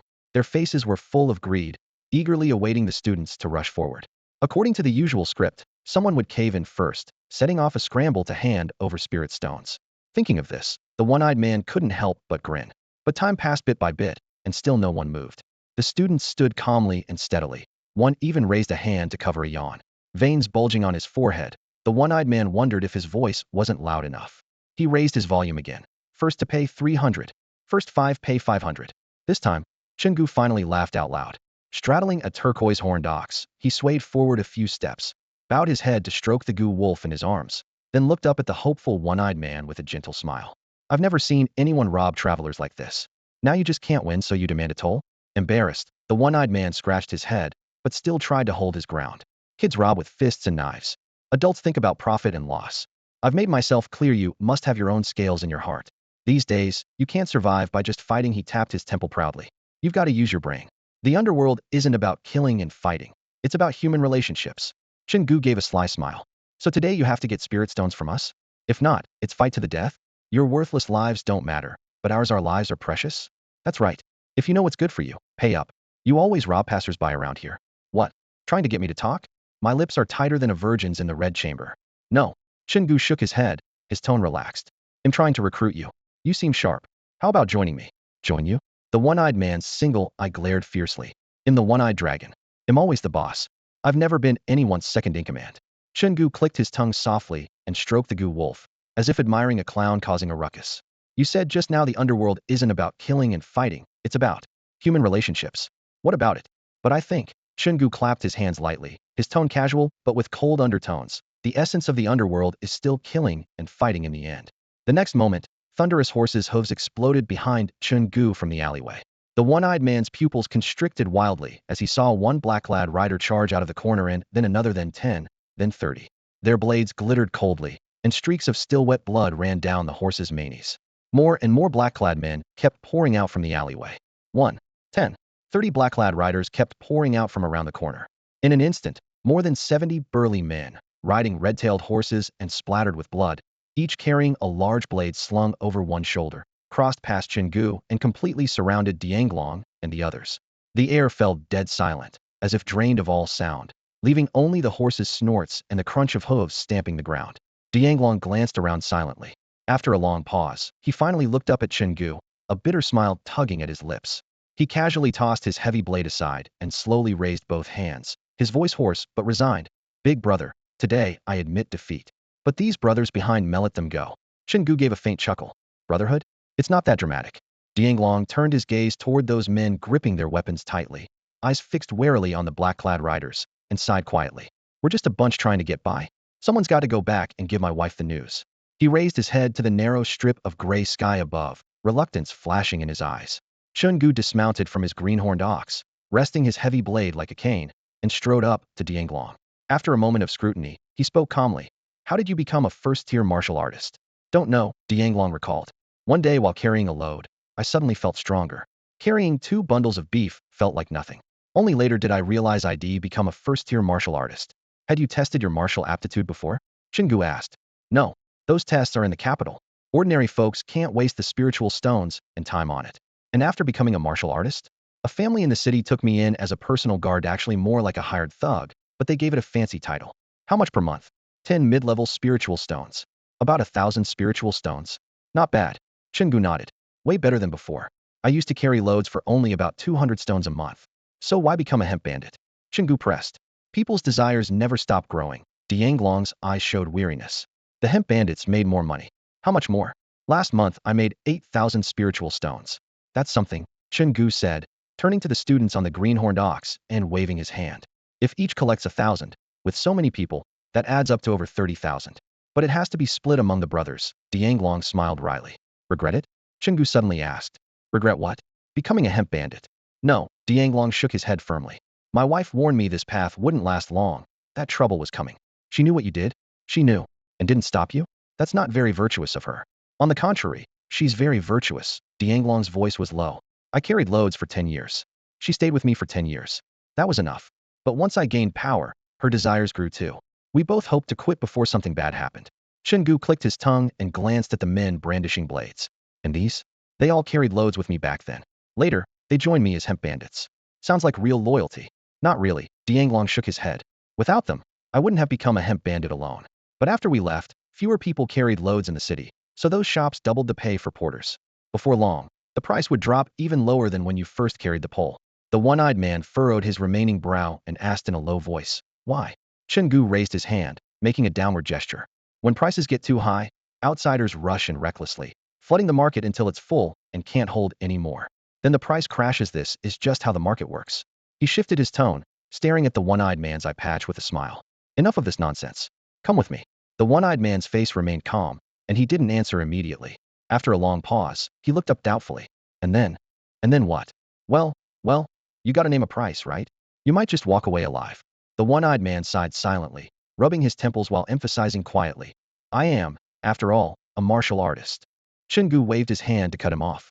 Enough explanations. We've got to keep moving. Tell the people behind you to disperse. Before his words finished, he had already vaulted back onto the blue-horned ox. He greedily shouted, Let's go, teacher. Then, leading his students, he passed through the crowd and continued along the gorge. The one-eyed man watched Chen Gu's receding figure, took a deep breath, bent down to pick up the large broadsword lying on the ground, and waved at the brothers gathered behind him. All right, all of you go back. Tell my wife I'm heading to the capital to try my luck. He'll be back eventually. Tell her to save the spirit stones. I can't say when he'll return. As she led over a red-tailed horse, moved aside to give him space for the stirrup, and extended his right hand to help him mount. The one-eyed man hesitated for a moment, but still reached out. The next second, Ashi's expressionless left fist slammed straight into the one-eyed man's chest, forcefully knocking him back to the ground. What the hell are you doing? The one-eyed man flipped over and sprang up, his face darkening. Nothing. Ashi jumped off the horse, casually tossed the broadsword to a nearby subordinate, tore a strip of cloth, wrapped it around his knuckles and wrist, and then looked down, cracking his shoulder and elbow coldly. Just wanted to see how strong a martial artist is in a direct fight. Don't hold back, or he'll kill you. The one-eyed man clenched his teeth, then purposely threw the broadsword aside, cracked his neck with a sharp snap, and sneered. Believe me, they'll beat you so bad you'll long for your mother's warm amniotic fluid. He understood now. These people were testing the waters. Just like the first time he joined that family's guards and was provoked by comrades when entering a new environment. You have to show your strength to earn respect. If you back down, you're considered weak. That time, at least his challenger was a fellow first-level martial artist. This man was just an ordinary mortal. With a weapon, there was still a slim chance to survive, but fighting a martial artist barehanded was basically suicide. Without any tools, an ordinary person simply cannot defeat a martial artist, no exceptions. At this moment, One-Eyed Dragon showed no mercy. His clothes billowed wildly under the surge of his true energy, milky white spiritual aura clinging to his skin like flames burning fiercely. Leaning forward, he stomped his right foot hard, transforming into a white streak as he shot forward. His iron fist, raised high, slammed straight toward Ash's head, accompanied by a fierce roar. Take a good look at just how strong a warrior's direct clash can be. Bring it on. Ash's chest heaved as he growled with fanatic intensity. Instantly, his muscles tensed like coiled steel, his hawk-like eyes locking unblinkingly onto the unstoppable punch. In his mind flashed memories of past brutal fights. 1. Desperately killing a level 1 mature demon beast, the Nether Ghost Tiger, but only because he struck down the contractor Li Xinxi, first at a life-or-death moment, causing the beast to die as well. 2. At the Li family, Using a poison blade and the help of others to surround and cut down Li Mice contracted demon beast. 3. Even relying on the Nine Bulls crossbow to kill the level 2 warrior Li Kuangwei's depending on external tools. Because of this, he treasured this moment of facing a true warrior's raw power. Just how strong was a warrior? Closer, closer, even closer. The fist brushed his brow in an instant. Ash ducked sharply, narrowly dodging. He loaded all his strength into his right arm. His punch thundered like a bolt, smashing forcibly into one-eyed dragon's abdomen. Boom. The dull thud vibrated through the air. The impact just registered, but a flicker of disappointment crossed Ash's eyes. Was a warrior really only this strong? But the next second one-eyed dragon seemed unfazed by pain. He retracted his missed punch, then slammed an elbow down hard. Crack. The sharp sound of bones breaking echoed. Several of Ash's ribs snapped instantly. He was driven into the dirt, blood spraying. Agonizing pain shot through his spine, but he gritted his teeth and slowly pushed himself up, wiping blood from his lips. Despite the metallic taste filling his mouth, he grinned fiercely. That's more like it. Ignoring the tearing pain from his broken ribs, he charged forward again, teeth clenched. Let me see if you can actually knock me down. On the sidelines, the Qinglong gang members scrambled anxiously. Others might not understand, but they knew how badly brother she had been injured the night before. Even though Elder Gu stuffed him with countless pills, he hadn't fully healed, especially his left arm, nearly severed by the nether ghost tiger's bite, was now almost useless. He could only rely on his right fist to hold on. Blood still drying at the corner of his mouth, Ash roared once more. Don't hold back otherwise. I really will kill you. With those words, he poured all his remaining strength into his right fist and wildly swung at one-eyed dragon's head. The scene subtly shifts. Not far away on a grassy slope, Chen Gu lay leisurely half-reclined on the tender pink back of a Qingjiao ox, effortlessly crushing a cooling pill between his fingers. Pale blue mist burst forth, enveloping him and the Gu wolf. Hearing a low groan, he glanced over at Ash, who was sprawled on the horse's back, and teasingly smiled. What's wrong? Not going to race anymore. Ash gasped weakly through the intense pain. Can't race one-eyed dragon, that bastard was too brutal. After a pause, a flicker of anticipation shone deep in his eyes as he spoke excitedly. But Gu, martial artists are truly powerful. Without relying on outside aid, ordinary mortals could never defeat them.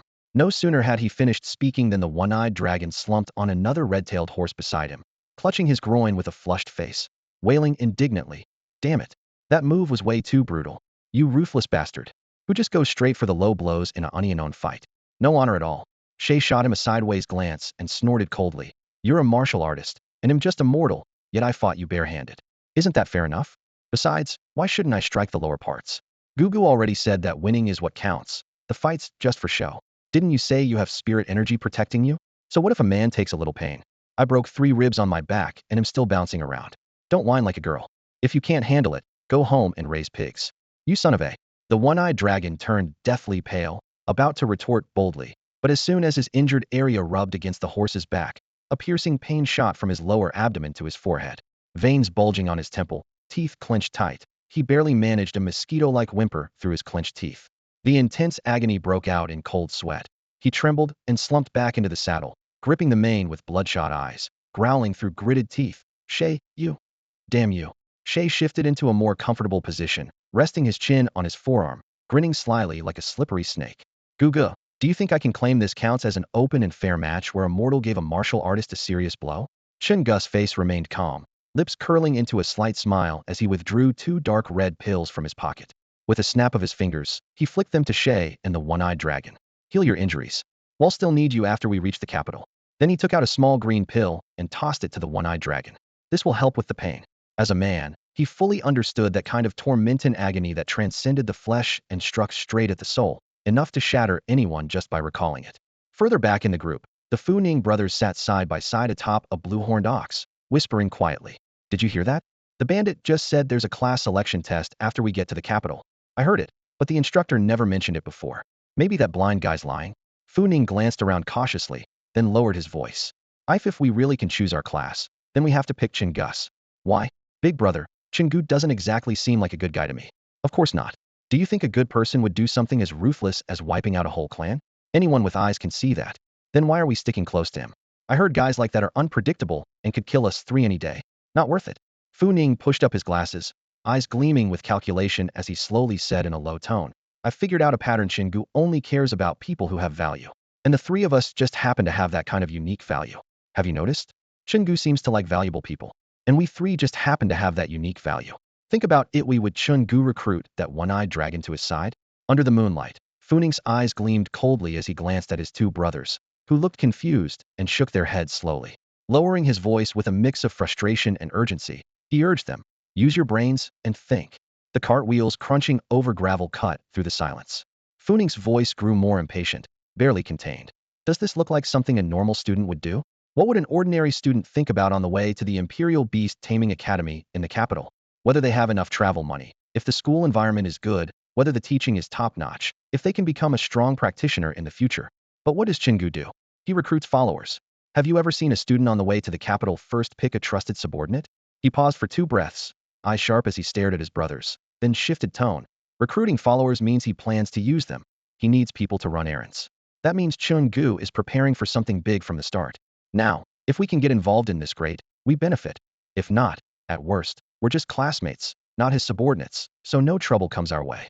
A night breeze swept past as Fuping rubbed his temples and sighed helplessly. Big brother, just say what you want directly.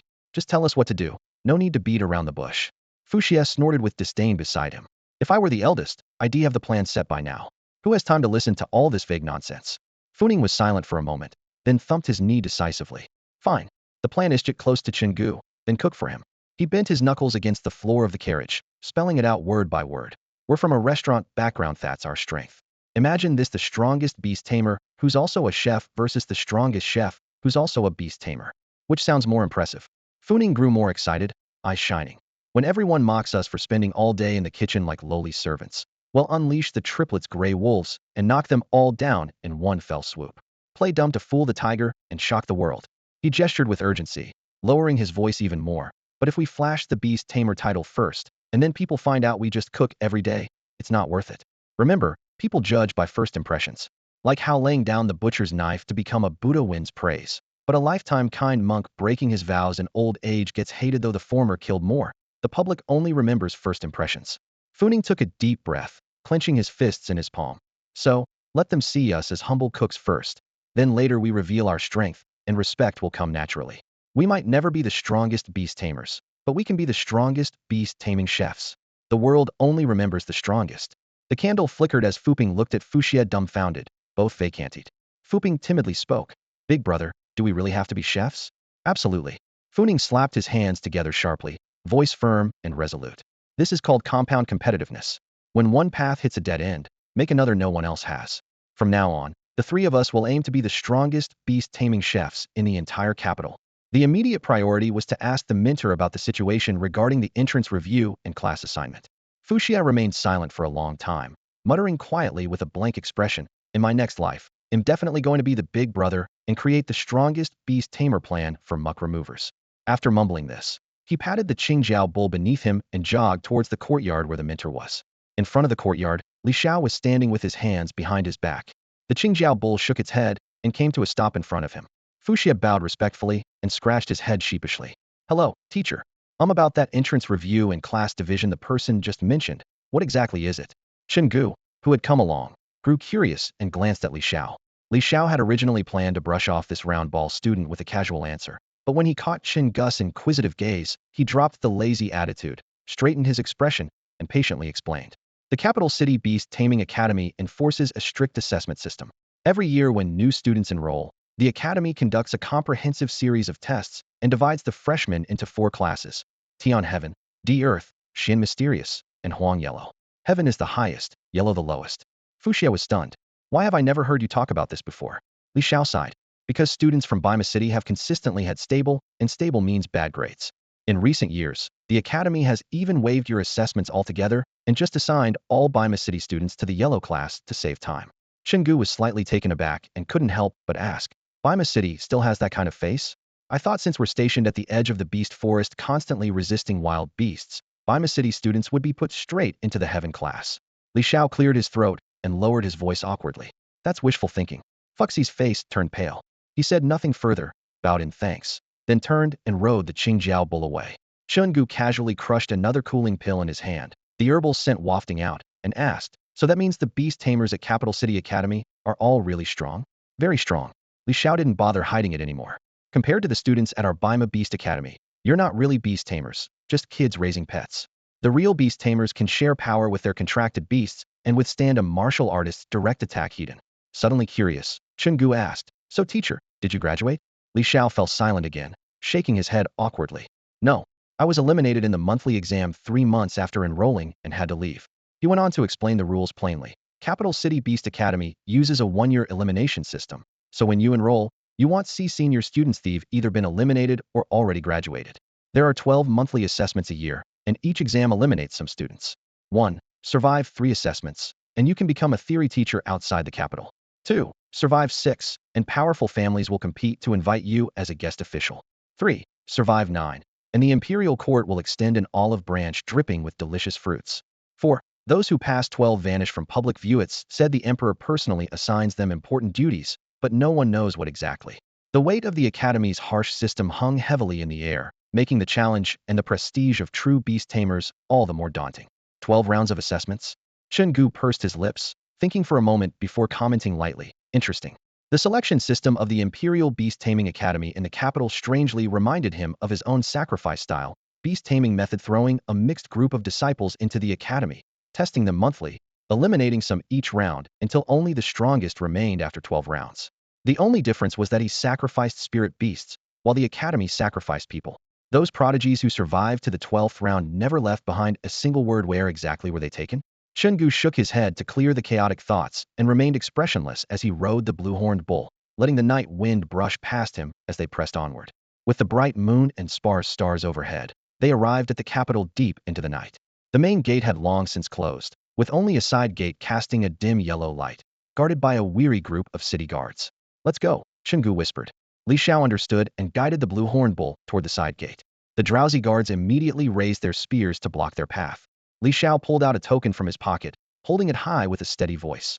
"Bima City Beast Tamer Academy. Incoming students for this year, all present here." "Bima City students?" The guard with the spear took the token, flipping through it, but his gaze fell behind Chen Gudo, the one-eyed long, a she, and the dense group of followers. He muttered in disbelief, "This doesn't look like students." "They're all my students' attendants," Chen Gu smiled. "Never seen a student bring over 100 attendants before," the guard exclaimed, but he reluctantly stepped aside. "All right, go in." Riding was forbidden inside the capital. Before entering, they led their mounts to the Longmen post station right next to the city gate to return them. The station usually kept 2 kinds of magical beast mounts: blue-horned bulls with soft backs, comfortable for long journeys, and the red-tailed horses ridden by a she and the others, fast but jostling enough to grind your jewels. Although the group wasn't eager to part with their steeds, every mount bore the Longmen post station's brand. If caught riding them through the streets, trouble was guaranteed unless they wanted to stew their mounts for dinner. Just as they were about to leave, Ishi came running over with a large bag of spirit stones, looking puzzled. "Brother Gu, the post station refunded our deposit." He lowered his voice. "But did we ever pay a deposit for the beasts we borrowed in Bima City?" Everyone froze, exchanging glances. The post station in Bima City had long been wiped out by them. They hadn't even had the chance to pay rent or deposit. Li Xiao's forehead broke out in cold sweat. Chen Gu casually took the spirit stones and slipped them into his ancient ring, brushing it off calmly. "Let's go." "What's the plan for tonight?" "Split up," Li Xiao replied quickly. "The Imperial Beast Tamer Academy in the capital is in the west, right next to the city wall. We're entering through the west gate. Go straight along the main road, then turn right at the students' crossing, continue all the way to the end, and you'll find it." They proceeded straight along the main road, then turned right at the students' crossing, walking to the very end to reach the Imperial Beast Tamer Academy in the capital. Tonight, everyone should find a place nearby to stay for just one night. Tomorrow morning at 9 sharp, we'll all meet at the academy for the placement evaluation. Among the crowd, a student looked up and complained, "The capital is way too noisy. There's someone banging a gong and ringing a bell, and we can barely hear anything." "No need to listen for the gong," Li Xiao said, raising his hand and pointing to a tall pavilion nearby that resembled a watchtower. "There are these towers spaced along the streets. Under the eaves hang sundials. During the day, you tell time by their shadows, and at night, you can still hear the gong." After giving the instructions, he clasped his fists to the group and said, "See you all tomorrow." "See you tomorrow," Chen Gu nodded, leading his group deeper into the main street. The other students watched Chen Gu and his companions walk away and then dispersed to find places to spend the night. "Come back." Li Xiao's face turned serious as he barked low. Everyone froze and turned around, confused. "Follow me. They'll help you find a place to stay. You greenhorns don't even know the city yet, and you're wandering around the capital at night? Aren't you afraid of ghosts?" But isn't Chen Gu and his group? Are you blind? That's one person. He's got nearly 100 followers behind him. Even ghosts would shake in their boots seeing that. As night deepened, On the capital's main avenue, Chen Gu walked calmly. The street was wide enough for 18 horse-drawn carriages to ride side by side. On either side, rows of candles burned brightly, their light reflecting off the crowds, making the night even livelier than the day. He casually picked up a rattle drum from a nearby stall and lightly tapped it, the wooden beads clicking. He couldn't help but think, people in this capital have really seen the world. No weapons were confiscated at the city gates, and the nearly 100 black-clad men behind him, still stained with blood and armed with steel blades, did not cause much of a stir. Passers-by glanced at them briefly and went about their business as if it were normal. What surprised him even more was that almost every passerby carried a blade on their waist. The people here were clearly fierce and battle-hardened. Chen Gu kept walking with his rattle drum when suddenly a vendor flipped open a table board, pulled out a gleaming watermelon knife, and snarled as if to attack. She cast a casual glance, then tossed a spirit stone that landed clink into the vendor's palm. Immediately, the vendor's face softened into a smile, sliding the knife back under the table while repeatedly apologizing. Thank you, sir. Sorry about that. A bit further on, in front of a stall selling herbs, an old man with white hair and a deeply wrinkled face sat leaning against the wall. Chen Gu crouched down and asked, "Where's the place to test a warrior's talent?" The old man's cloudy eyes blinked a few times. His teeth nearly all gone. His voice was hoarse. "What did you say?" "I'm asking for directions. Where's the warrior's hall?" "Warriors what?" "The warrior's hall." "Warriors what hall?" "The warrior's hall." "What hall?" "The warrior's hall." "What hall indeed?" Chen Gu fell silent for a moment. His fingers twirled lightly on the stall as he picked up a sprig of dragon snake herb and asked calmly, "How much for these herbs if I buy them all together?" The elderly stall owner suddenly stiffened, a sharp gleam flashing in his eyes. He spread his fingers wide and declared, 500 spirit stones, take it or leave it." This time, Chen Gu didn't even bother bargaining. He lifted and tossed a heavy pouch of spirit stones onto the counter. "Deal. Now tell me, how do I get to the warrior's hall?" Hehe, the old man weighed the pouch in his hand for a moment, then forced a smile. "Go straight down the main road, then take a left and walk a bit more. You'll see it." With the directions in hand, Chen Gu slipped the medicinal herbs back into his ancient ring and stood up to leave. Just as the old man happily stuffed the spirit stones into his chest and turned to pack up, a bony hand suddenly snatched the pouch back with sharp decisiveness. A snake, expressionless, shoved the bag into his own arms and followed Chen Gu closely. The old man was stunned, about to shout angrily, but a light tap landed on his shoulder. He turned around to see nearly 100 men in black clothing, glaring coldly while holding gleaming knives.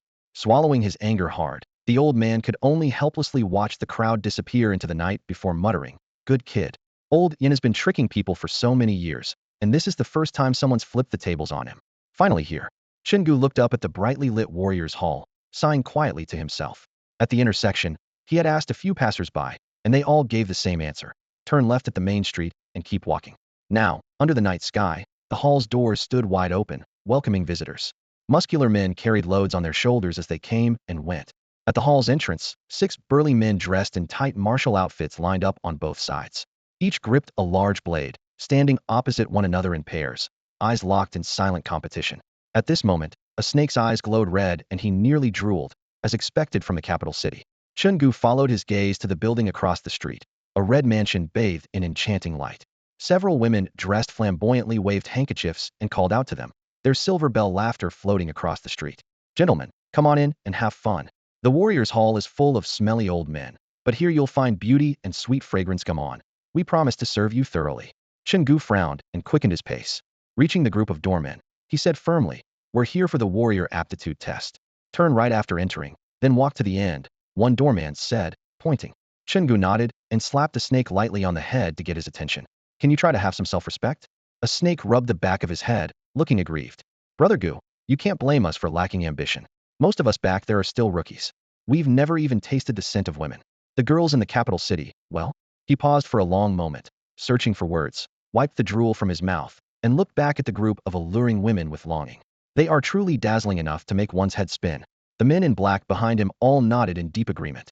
Only after the one-eyed dragon forcefully tore his gaze away from the crowd of beautiful women did he swallow hard several times and say firmly, "Unlike you guys, I already have a wife.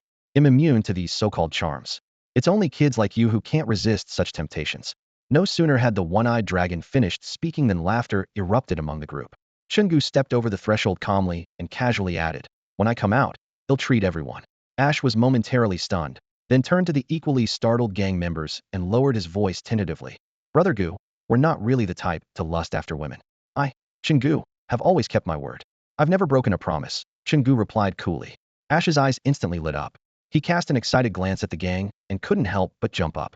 Turning back to the women across the street, he blew a playful kiss. Wait for me. When I get out, I'll pick 3. The others caught fire too. Rubbing their palms together, they shouted across at the giggling girls opposite. Everyone get cleaned up nice. I'm coming over soon. I want 8. Too few, too narrow-minded. I want 100. Wait for me. I'm coming out soon. The Qinglong gang members followed behind Chen Gu, slinging arms over each other's shoulders, whispering excitedly. Bro, are you a virgin? I'm not. Quit lying, I saw it. You're definitely a virgin. What? You think you have eyes like a god? You can tell just like that? Of course, I saw right away. Maybe those girls will even give you a red envelope. Haha. Do you know how to handle women? Want me to teach you a few tricks? Shut up. I know everything there is to know. Amid the raucous noise, a man dressed in pure white silken robes, with a refined face, passed by nearby, covering his mouth as he muttered low curses. Where did this bunch of hillbillies come from? Though quiet, his words were clear enough for everyone to hear. The gang members' laughter immediately ceased. Their faces turned grim as they clenched their broadswords, lightly tapping the blades against the stone ground, waiting only for Chen Gu's order. Chen Gu halted, steadily turned around, and calmly fixed his gaze on the man.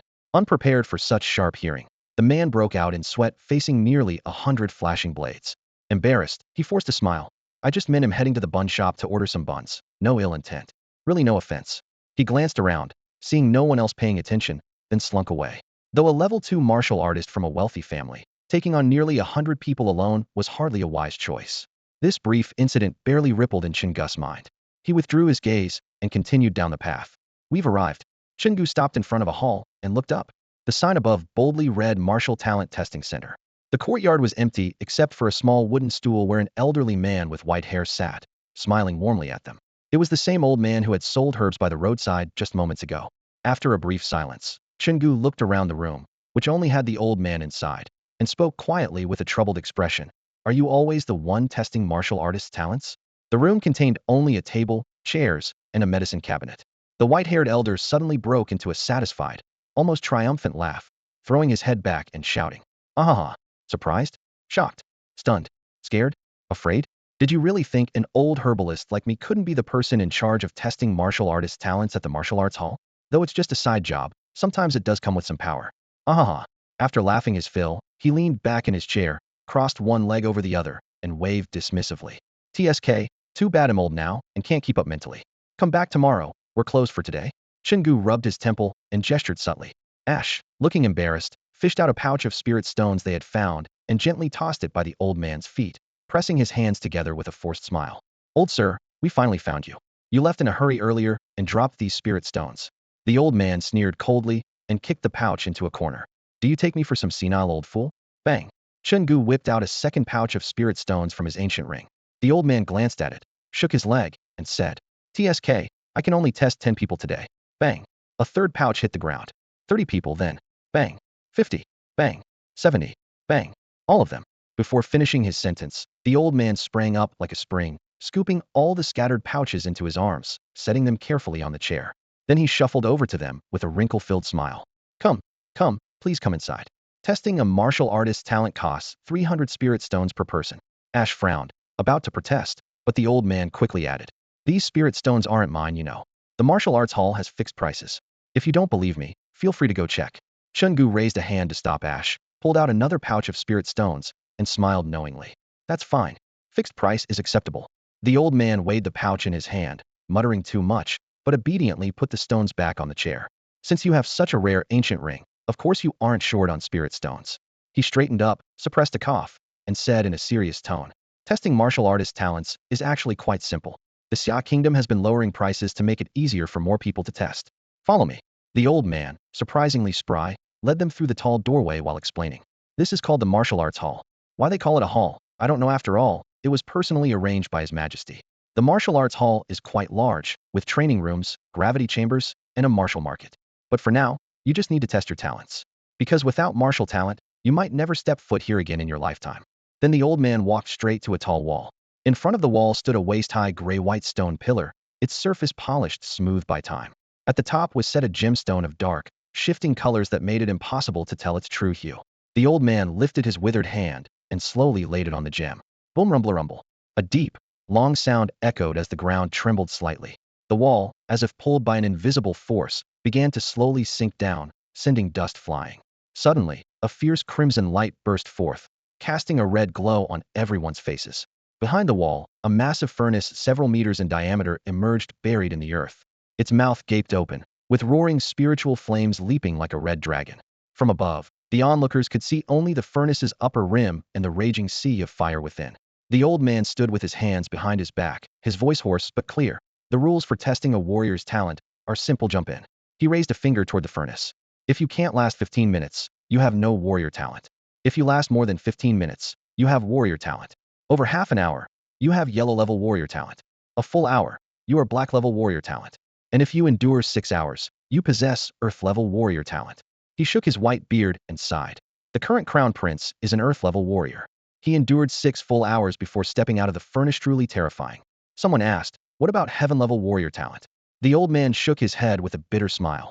Since the kingdom's founding, we've never heard of anyone reaching that level. But the earth level prodigies say they sense there's room above them. So a heaven level was created as a kind of future ideal. Like the so-called heaven level martial arts, no one's seen it, but it exists in theory. He pulled a gray cloth medicine pouch from his chest, shook it, and several dark green pills rolled into his palm. These are called spirit calming pills, made specially for the warrior trials. If you can't endure the fire, just crush one, and the spiritual membrane it creates will envelop you instantly and send you out of the furnace. From the crowd, Chen Gu accepted the pill, nodding slightly but frowning. What kind of fire is inside that furnace? Can it really test talent? What if someone gets burned alive? The old man laughed heartily. Of course it's not ordinary fire. This isn't roasting lamb, it's spiritual flame. When you jump in, it won't burn your flesh, but will seep through your pores into your meridians, burning away impurities inside. The process is extremely painful. The more impurities, the longer the burn lasts and the greater the pain. If there are fewer impurities, the suffering is shorter. He paused, stroking his beard as he continued. Once the impurities are completely burned away, you truly step into the path of martial arts. Then the spiritual fire continues flowing through your meridians, tempering the membranes and making them wider and stronger. The longer you endure, the smoother your future control of spiritual energy will be. This is how the 4 levels of warrior talent: heaven, earth, mysterious, and yellow came to be. Chen Gu listened silently, but his mind flashed back to a completely different version he'd heard in Bima City. Stunned, he stood still for a moment, then spoke. So if someone has many impurities in their meridians, as long as they grit their teeth and endure the entire burn, they can still become a warrior? Exactly. The old man nodded without hesitation. But the pain from so many impurities is unimaginable. Almost no one can make it all the way. What about those so-called without warrior talent? Chen Gu pressed. The old man chuckled. What people call no talent is just heavy impurity buildup. If you can truly burn it all away, you'll also become a talent. But I heard those without talent have to spend 100 times the resources to advance, even if they force themselves to train? More or less, the old man shrugged. If you quit halfway through burning the impurities, you might still claim the title warrior, but your future cultivation will require 100 times more effort and resources. This explanation finally made everything clear for Chen Gu. He slowly turned, casting his gaze back to the group of applicants already fired. Yupai's bloodshot, neck veins bulging, tearing off their shirts to bare their chests, beating themselves with brutal resolve. Their grim faces and low growls declared they feared no pain. After a moment's pause, Chen Gu smiled lightly. Everyone understand?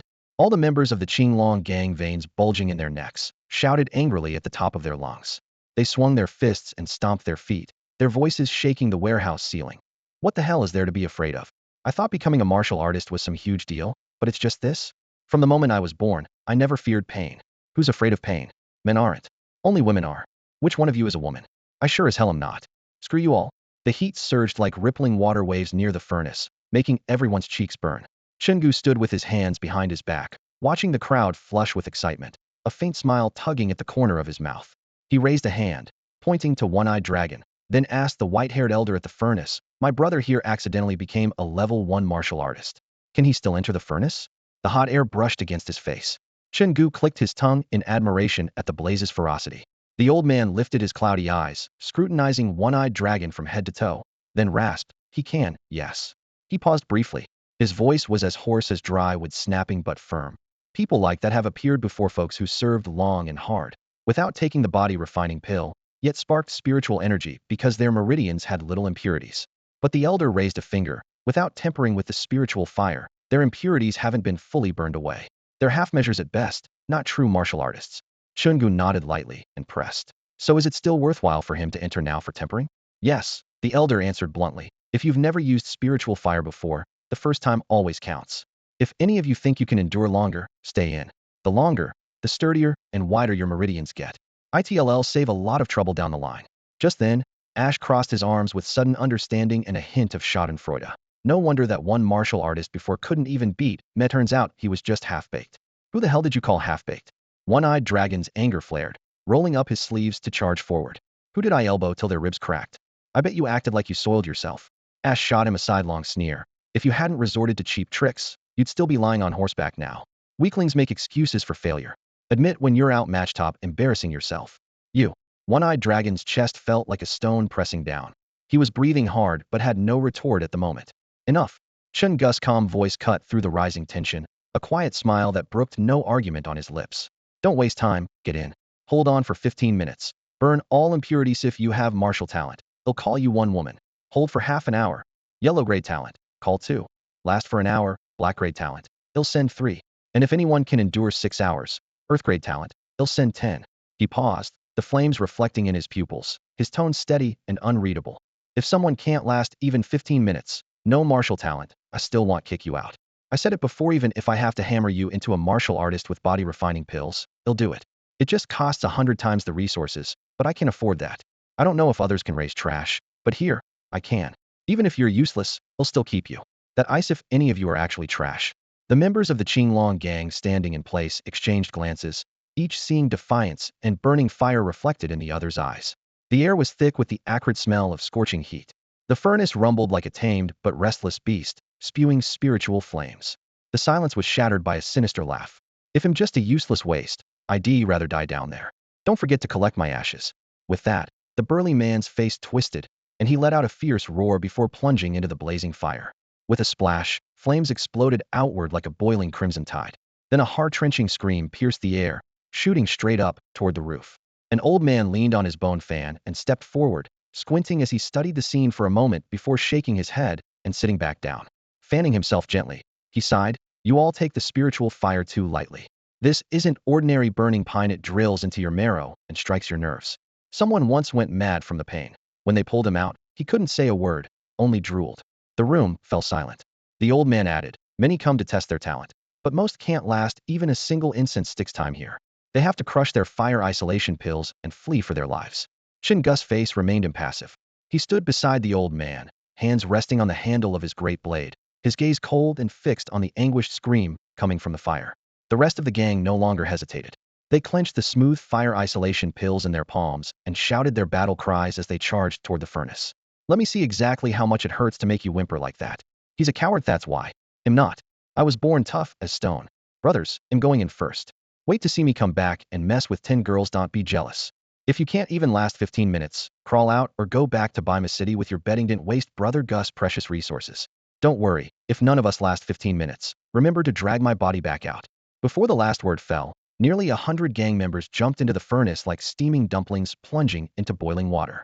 Instantly, the room erupted with over 100 agonized screams, a chaotic and dreadful cacophony, like an uncoordinated third-rate orchestra. The old man continued leisurely waving his bone fan. His ears twitched from the noise, and he grinned. "No matter how tough you talk, it doesn't mean you'll last. A warrior's talent largely determines how long they can endure in there. I bet half won't make it out before the incense burns out." Chen Gu remained silent, rhythmically tapping his knuckles on the blade's hilt, watching coldly as the people writhed in the roaring flames. In a corner, one-eyed dragon frowned, mumbling, "Really going down there? Just looking at it hurts. I've only carried a pole before. This isn't for me. Besides, I have a wife. I'm not interested in any brothel girls." As she glanced at him contemptuously. "If you're scared, just say so. Three-legged toads are rare, but there are plenty of men. Don't try to goad me." One-eyed dragon's face darkened, his fist clenched tightly. "Believe me, we'll smash your mouth if you keep that up." Ash glanced at one-eyed dragon and gave a faint smile. "The first thing I'll do when I get up there is kick your basket to pieces." With that, he strode over to the furnace. Flames roared within the pit, waves of heat washing over him, while agonized howls from his brothers echoed beneath. Ash fell silent for a moment, then suddenly turned away from the fire pit to face Chen Gu, his expression calm, voice low and steady. "I'm Ash, a man with ambition.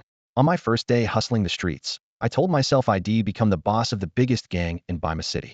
But after meeting Gugu, I realized my ambition was like a frog in a well, small and embarrassing to mention. I want to measure the world by foot alongside Gugu and set the rules of this world with my blade. In this life, there's only one thing worth fighting to the death for becoming a dragon. With those words, he suddenly flung the fireproof pill clenched in his hand to the side. His hoarse voice thundered, I am Ash. In this life, I will become a dragon. Before his roar even faded, he threw his head back and fell like a stone, free-falling straight into the furnace pit. The old man was stunned by Ash's passionate declaration and stiffly turned his head to Chen Gu, muttering, how much drama has this brother cooked up in his head? He paused, looking peculiar. He says he wants to become a dragon. And you're his boss, so what does that make you? A dragon rider? Isn't that odd? Though Dragon Yang isn't unheard of now, it's still not mainstream. Chen Gu paid no mind and felt no shame. He clicked his tongue as he eyed the discarded fireproof pill on the ground. Besides, your brother is way too bold. He threw away the fireproof pill. How's he supposed to climb back up? Even in a do-or-die situation, you don't throw away your only escape route. That's pure reckless bravado. At that moment, Chen Gu frowned slightly and looked toward One-Eyed Dragon, his voice icy. Want me to ask you to get down from there? One-Eyed Dragon forced a bitter smile and scratched the back of his head, lacking confidence. Gu, I'm just a hired muscle, and you haven't paid me yet. Chen Gu cut him off without expression. If you're still standing here when I count to 3, on your 7th day, they'll haunt your wife in a dream and get her to have another kid. 1. No, Gu, really no need. 2. Please, Gu, just let me explain. 3. One-Eyed Dragon panicked, unable to finish his sentence. Chen Gu's lips barely parted, about to count a 4th time. The greatsword rested quietly in his hand, and the Gu wolves nearby growled, ready to strike. Completely flustered, One-Eyed Dragon tore off his shirt and dashed forward to the furnace pit. He assumed a perfect diving pose and plunged like a fish into the sea of flames, shouting midair, Gu, you're forcing my hand. With a muffled splash as the fire was broken, this third-rate band, now without a commander, gained another third-rate player, making the already jarring cacophony even more unbearable. The old man sighed softly, gently rocking in his chair as he said casually, why don't you go down there? I'm a beast-tamer, Chen Gu said calmly, standing by the stove. The old man glanced at the Gu wolf beside him and nodded, that makes sense. Beast-tamers have their own promotion path, not as grueling as martial artists. He tilted his head and looked the Gu wolf over again, raising an eyebrow. Is that a gray wolf? Honestly, it doesn't really look like one. Much fiercer than an ordinary gray wolf, and the teeth and claws are way tougher. A mutation? Wolves can mutate too? Seeing Chen Gu's lack of enthusiasm, the old man leaned forward, curiosity shining on his face. You're not from this capital, are you? From out of town? Bandits? He held up his hands. Don't glare at me. Even if you were bandits, I wouldn't report you. I'd keep your secrets safe for sure. He glanced at the group of men in black in the room. Look at them covered in blood, their clothes torn. And you, the leader, don't you think you should get your brothers some fresh clothes? Chen Gu sighed quietly. I'm a freshman at the Capital Beast-Taming Academy this year. He'll enroll tomorrow. A freshman? The old man looked at the Gu wolf incredulously. You got through the final exams with just that little thing? Which city's test is so easy? The Gu wolf growled low, its sharp claws scraping faint lines on the ground. The old man chuckled. This little guy's not too happy about that. From within the stove, members of the Azure Dragon gang screamed in the flames. Suddenly, the old man's eyes lit up as if he'd figured something out. I get it. You didn't happen to have your brothers take out your opponents as soon as the final exam list came out, did you? He looked strange as he said it. But there's still the placement review before enrollment. This time there's no list for you to strike early. Plus, even if you took out a team, there's no need for everyone to be covered in blood like that. Looks more like you wiped out someone's entire family. Chen Gu sighed again. You seem to like talking a lot. Don't usually have anyone to talk to. Gets pretty lonely. The old man shrugged. Chen Gu looked up at him, his tone dry. Aren't there plenty of people here during the day? How come no one stays to chat with you? Old man, could it be you're some hidden big shot, too high up and alone to have anyone dare talk to you? And today you came down just to entertain yourself with us little ones? The old man was momentarily stunned, then scowled. What do you mean by hidden and anonymous? You make me sound like some scoundrel. And you didn't even ask who I am.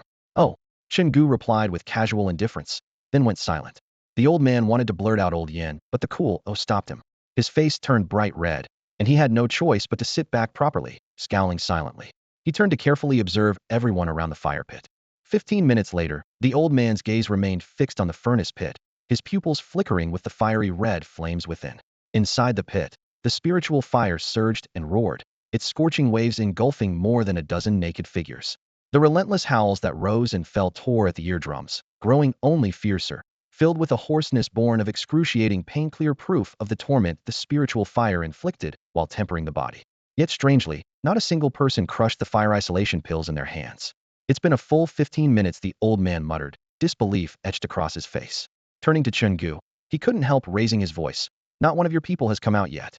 That means they have all successfully transformed into warriors. They only have the final test of talent left. Chen Gu's expression was calm, as if he had expected this. The old man's throat was dry. Suddenly his tone shot higher. Do you realize what this means? Even those carefully trained warrior apprentices from the great clans in the capital can achieve a 100% success rate. Warrior apprentices? Chen Gu finally showed some interest, turning his head to look at the old man. Seeing Chen Gu ask, the old man grew a bit smug, clearing his throat before speaking in a low voice. When we say great clans, we mean the 4 great clans of the capital. The smaller families are all under their influence, politely called relatives, but in reality they survive by sending daughters or spiritual stones to gain independence. These 4 families are the Chao, Xinyuan, Sun, and Li families, the old man said, raising a finger as if marking the 4 pillars of power. The Chao family's main battleground is the demon beast forest. It's extremely dangerous. 70% of the garrison there comes from the Chao family. They are hot-tempered, but you rarely see them in the capital because most Chao family members you might run into, he paused meaningfully, are dead. Dead? Chen Gu raised an eyebrow. The old man said flatly, his voice tinged with respect. They believe the fastest way to increase strength is through life-or-death combat. At 16, family members are sent into the demon beast forest. It's common to see the sight of caskets returning to the capital for burial every few days. After a pause, the old man lowered his voice. As for the Xinyuan family, no need to say more, just remember the current emperor's surname is Xinyuan. The Sun family specializes in commerce and is rich enough to buy up most of the capital, the old man continued. The Longmen station you've seen is behind the Sun family's holdings, and even the red mansion opposite the Warriors' Hall belongs to them. He shook his head with a bitter laugh. At first, someone strongly opposed having a red mansion, essentially a brothel, at the entrance of the Warriors' Hall, claiming it was indecent. The next day, that person disappeared. He glanced at Chen Gu's expression and kept explaining. Young warriors are full of blood and vigor. After training hard and sweating in the hall daily, seeing the girls waving from the red mansion across the street, how could anyone resist? Plus, anyone who can train in the Warriors' Hall is wealthy, so that red mansion became the capital's largest and most profitable. Chen Gu turned sideways to listen closely, his expression focused. The old man felt a pleasant warmth under that gaze, cleared his throat softly, and continued in a hoarse voice. As for the Li family, they were particularly extraordinary. In recent years, they had forcefully broken through the dominance of the 3 major clans in the capital. Originally, the capital had only 3 great families, but the Li family, relying on their own strength alone, managed to challenge all 3. After a fierce battle that lasted the entire night, the emperor had to personally order a ceasefire at dawn. Only then was the pattern of 4 great families officially established. Although there were many complicated reasons behind that war, no one could deny that for the Li family to stand against the other 3 major families together throughout the night earned them both deep respect and fear from everyone who knew the truth. Chen Gu furrowed his brow slightly and asked with some doubt, is this family really that strong? The old man pondered for a moment, frowning deeply, then lowered his head in thought. Finally, he spoke slowly. Strength isn't the whole story. If I had to describe the Li family with one word, it would be madness. Not a single one of them is normal. After saying that, he gave Chen Gu a strange glance. Actually, some people under your command have a bit of the Li family's flavor. The common approach of the 4 great families was to extensively recruit orphans, bring them to the capital, and subject them to harsh training from a young age, with a particular focus on enduring pain. When they reached 16, they would be sent en masse into the cruel furnace pit. Generally, about 40 of these warrior apprentices arranged by the heads of the 4 great families succeeded in becoming warriors. The rate did not count innate talent. By the standards of warrior cultivation history, this was quite impressive, since among normal people, it was rare for even 1 in 10,000 to endure through. Just as the old man was about to continue, he suddenly paused, his gaze fixed on the hourglass beside him. Looking at Chen Gu in disbelief, he shouted, half an hour has already passed. A trace of pride appeared on Chen Gu's face as he slightly nodded. That's right. I've been watching all along. Still in disbelief, the old man rose from the wooden chair, dropped his bone fan, and hurried over to the furnace pit. His eyes stared in shock at the nearly 100 members of the Qinglong gang inside. For almost 100 people to endure for more than half an hour, what did that mean? Under the standards of body and mind refinement, tolerating pain for over half an hour demonstrated the talent of a yellow-level warrior. Even with his broad experience, the old man felt waves ripple through his heart. He turned to Chen Gu and said, if word gets out that nearly 100 warriors have yellow-level talent, the 4 great families will definitely send people to recruit you, insisting you change your surname and join them. Time passed slowly as the old man's eyes never left the hourglass. When the last grain of sand dropped, his mouth opened slightly in disbelief, frozen and momentarily speechless. From the moment the last person entered the furnace pit, a full hour had passed. Yet inside, anguished screams continued one after another. Those howls were filled with resilience and strength, making it difficult for the old man to tell if the people inside truly suffered unbearable pain. But he knew one thing: this signaled a shift in the capital's fate. Nearly 100 warriors with Xian-level talent, once grown, would be enough for Chen Gu to single-handedly create a fifth great family in the capital, one whose foundation rivaled that of the other three great families. Suddenly, a smile appeared at the corner of the old man's mouth. With this new variable, the capital's political landscape would become far more unpredictable and interesting.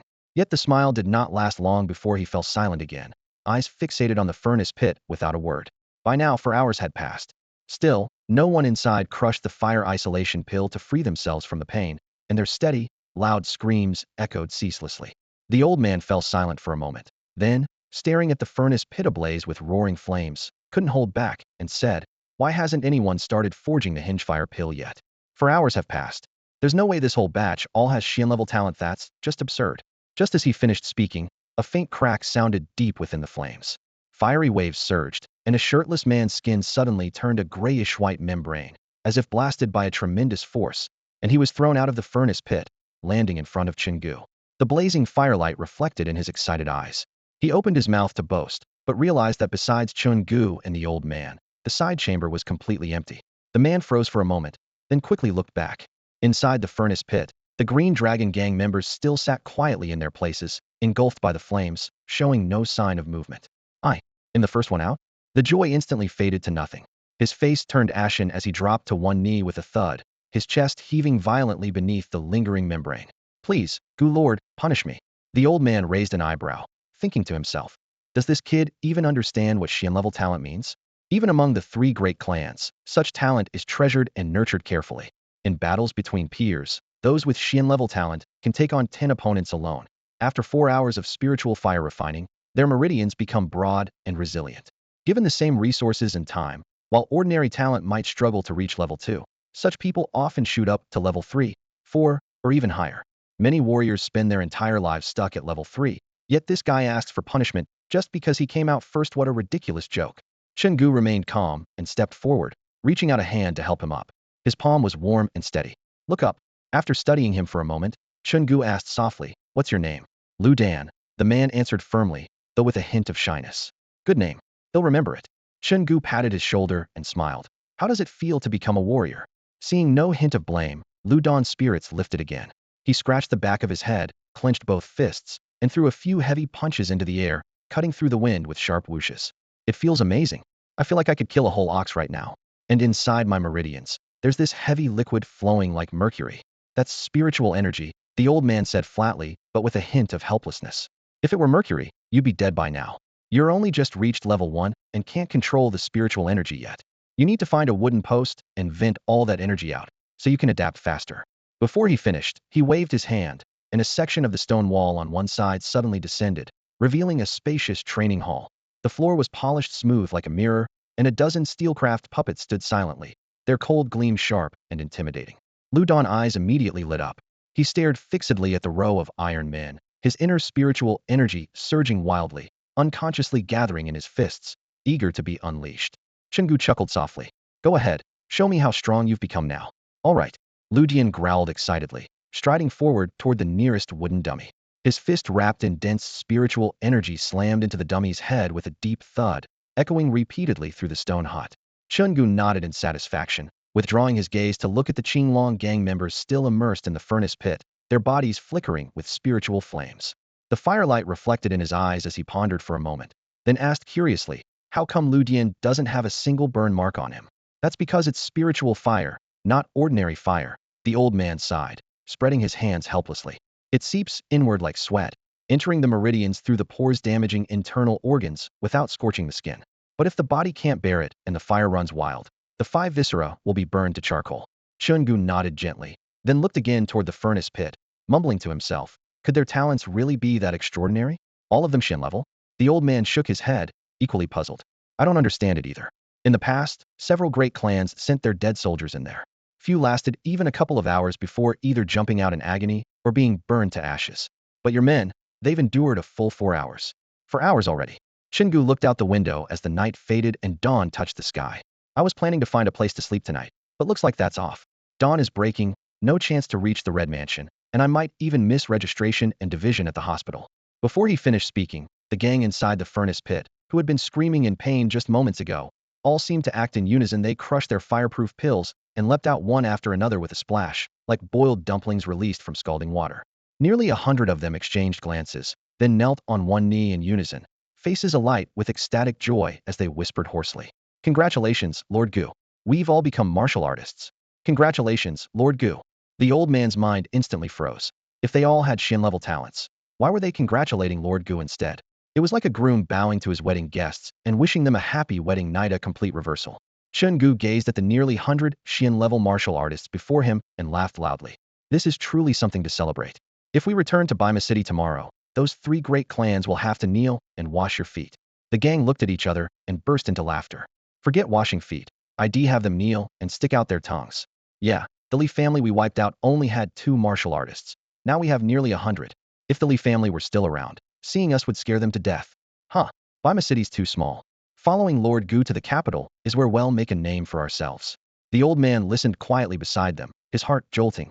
Wow, no wonder the bloodstains on these guys were really from wiping out whole families. Chen Gu let out a light chuckle and pointed toward the pale pre-dawn sky outside. You've stayed quite a while. It's almost morning now. Looks like the Red Mansion trip's off. But tonight, they'll take you somewhere else. The Qinglong gang members didn't show any disappointment. Instead, they all broke into grins and chuckled together. No problem, Master Gu. One rubbed his nose and said with a grin. Consider it like someone scouting ahead for us. Makes moving later on smoother and easier. Master Gu, can I apply for some extra spirit stones to take the back route? Hey, that's pushing it. A brother nearby shouted. We're already feeling bad that Master Gus treating us to the Red Mansion. Now asking for spirit stones. You think they grow on trees? Exactly. But another rubbed his hands together mischievously. I want to apply for extra spirit stones for the front path. I'm a sucker for that tongue-scraping gua sha feeling. Chen Gu shook his head, smiling quietly. Before meeting him, these guys were the lowest of the low in Bima City, a bunch of insignificant thugs surviving on bluff and bravado, mouths full of curses and dirty jokes, utterly ordinary. But precisely for that reason, he took them under his wing. Being constantly looked down on builds a fire inside. They nearly all believed they just needed one chance. And Chen Gu gave them that chance. He hadn't been mistaken. In the furnace pit testing their talents, the searing spiritual flames burned relentlessly for more than 4 hours. Yet these ruffians gritted their teeth and endured. For Chen Gu, the furnace was not only a test of talent, but a test of ambition. Most mortals fail not for lack of ability, but for missing that burning obsession to become martial artists. Most see becoming a martial artist as a leap to greatness, but are okay going back to their simple lives if it doesn't pan out. Only those with urgent purpose bear the blazing flames. He paused, his gaze sweeping over everyone. His voice grew solemn. Each of you lasted more than 3 hours, the longest nearly 5, just enough to be called Earth-tier talented martial artists. I'm proud of you. I originally promised 3 spirit stones each. Now it's 4. Then, switching tone to a sly smile, he added, though I wonder, can you really hold out? No sooner had he finished than the gang members pounded their chests with booming voices. Thanks, Master Gu, for turning us all into dragons. Tonight, us little dragon cubs will perform 1 dragon plays with 4 phoenixes for Master Gu. If we don't fall, they don't fall. Tonight will be Qinglong Gang's first battle in the capital. After tonight, every corner of the city will know Qinglong Gang took down a Red Mansion. Chen Gu raised his hand and casually patted the head of the guy yelling about fame, half joking, if you want fame, don't even mention the name Brother Gu. Then he turned and pointed toward the training room behind the stone wall. All of you, get in there and vent all your spiritual energy, leave not a trace. Take the chance to get used to your new power. Got it. The Qinglong Gang members responded excitedly and then strode in unison toward the training room. At that moment, both Chen Gu and the old man instinctively turned their gaze toward the molten lava-filled furnace pit. At the bottom, 2 figures flickered in the firelight, a she and one-eyed dragon. One-eyed dragon sat cross-legged, his body engulfed in red flames. His right hand gripped the fire-separating pill tightly, veins bulging on the back of his hand. His brow furrowed slightly, clearly weighing whether to crush the pill immediately. In contrast, Ashi's expression had grown near ferocious. Muscles twisted, teeth clenched tight, yet silent roars seemed to burst from his throat like a tormented demon trapped in the blaze. Through tiny cracks torn in his skin, purplured spirit fire pulsed like blood vessels, making him look even more terrifying. The old man scrutinized them briefly and murmured, One-Eyed Dragon's talent is definitely far superior to your underlings. It's no wonder he managed to break through to a first-level warrior on his own. Not only does he have fewer impurities in his body, but his meridians are also firmer than normal. Luke barely shows any sign of pain. He paused, his expression strange. Of course that depends on whether he can actually sit still. The phrase sit still hit the nail on the head. The furnace flames roared wildly. Ishi grit his teeth to endure, while One-Eyed Dragon's face showed only slight impatience, that boredom born from prolonged meditation, not agony. Such talent truly made others jealous. Chen Gu listened quietly, only nodding slightly, but a faint, almost hidden worry flickered in his eyes as they remained fixed on Ishi's pain-racked face. Another hour flew by. It had already been 6 hours since they jumped into the furnace pit. Their talents were now unquestionably ranked as Earth level. If word got out, major factions would immediately come bearing olive branches, possibly even building a separate straw hut just for them. Meanwhile, the others had changed into clean inner robes and black cloaks, gathering around Chen Gu with worried looks. Donkey Egg was the first to speak. Master Gu, there's only half an hour left before the Academy's class reassignment audit. Why don't you take the brothers over first? Leave a few of us here to watch over Brother Shi. Yes, Master Gu, the others echoed. Chen Gu only shook his head gently, remaining silent. His tall frame stood steadily, hands resting on the grip of his broad-backed broadsword, eyes locked unwaveringly on a Shi in the furnace pit. He didn't want a Shi to burst out of the flames, only to see no familiar face. As for the class reassignment, that didn't concern him at all. What did the heavenly class matter? Or the yellow class? The old man beside him also put away his idle chatter, his expression tense, ready to act at any moment to pull a Shi out. One-Eyed Dragon, on the other hand, was remarkably relaxed. Talent could truly inspire envy sometimes. By now, One-Eyed Dragon had opened his eyes, tilting his head with boredom as he looked toward a Shi, as if signaling he would only emerge after a Shi did. Another 15 minutes passed. By now, the sky was fully bright, and the hustle and bustle of street vendors' cries spilled over the high walls of the warrior hall, flooding into the courtyard. Luden paced anxiously, ready to urge Chen Gu to lead people to the academy, when suddenly Ash, who had been meditating cross-legged in the furnace pit, snapped his eyes open. His face instantly flushed deep red, his cheeks puffed up alarmingly, and his eyes bulged, looking exactly like someone just pulled from drowning. The elder standing nearby tensed, almost instinctively swinging his fishing net to rescue him. But Chen Gu was quicker. Just as Ash opened his eyes, Chen Gu grabbed Luden and hurled him down. Hey, hey, hey! Luden barely got the words out before plunging into the raging flames. Amid the firelight, he suddenly caught Ash, slipping through the blaze like an eel riding on spiritual energy. Using the momentum, he climbed onto the elder's net, flipping up into the air and steadily carrying Ash inside. The moment they landed, Luden's bare feet burned on the scorching ground. He yelped loudly, shaking his feet and patting the sparks off his body. The elder froze in place, then after a long moment managed, "You're not in pain? Of course it hurts. Why don't you try jumping in and see for yourself?" Luden shot him a glare, his voice hoarse. "Didn't you see me hopping around like crazy from the pain?" The elder swallowed hard, feeling his worldview shattered by these people. Diving into the spiritual flame again. That was torture 10 times worse than the first. Anyone else would have passed out or died from the pain. Yet this kid was still hopping around? By now, Ash had seated himself inside, his chest rising and falling like a drum, but his eyes shone fiercely. Suddenly, he clenched his fist and struck his chest forcefully. "Brother Gu, I haven't let you down, right?" Chen Gu grinned and bumped fists. "Let down? With your Earth-level warrior talent, how could I be disappointed? If this counts as weak, how are the rest of these brothers supposed to survive? Even the current Crown Prince is only Earth-level. Should I start calling you Your Highness the Crown Prince then?" Ash scratched the back of his head with a sheepish grin, then straightened up and loudly declared, "If I'm the Crown Prince, then Brother Gu, you're His Majesty." The next moment, he raised his bare right fist high, about to shout at the top of his lungs, "Brothers, follow me. Stop! Stop! Stop!" The elder's face turned deadly pale as he hurriedly tossed aside the fishing net and rushed into the crowd with outstretched arms to block them. "You still have one brother down there." Cold sweat poured down his forehead as he cursed this group over and over inside his head. What is going on? Am I invisible here?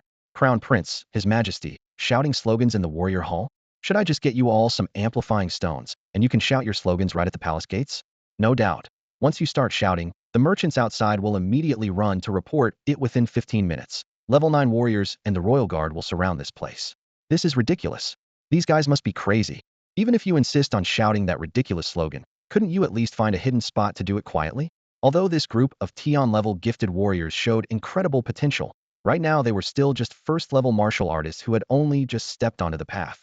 Any random, 9th-level warrior inside the palace could crush them with one hand.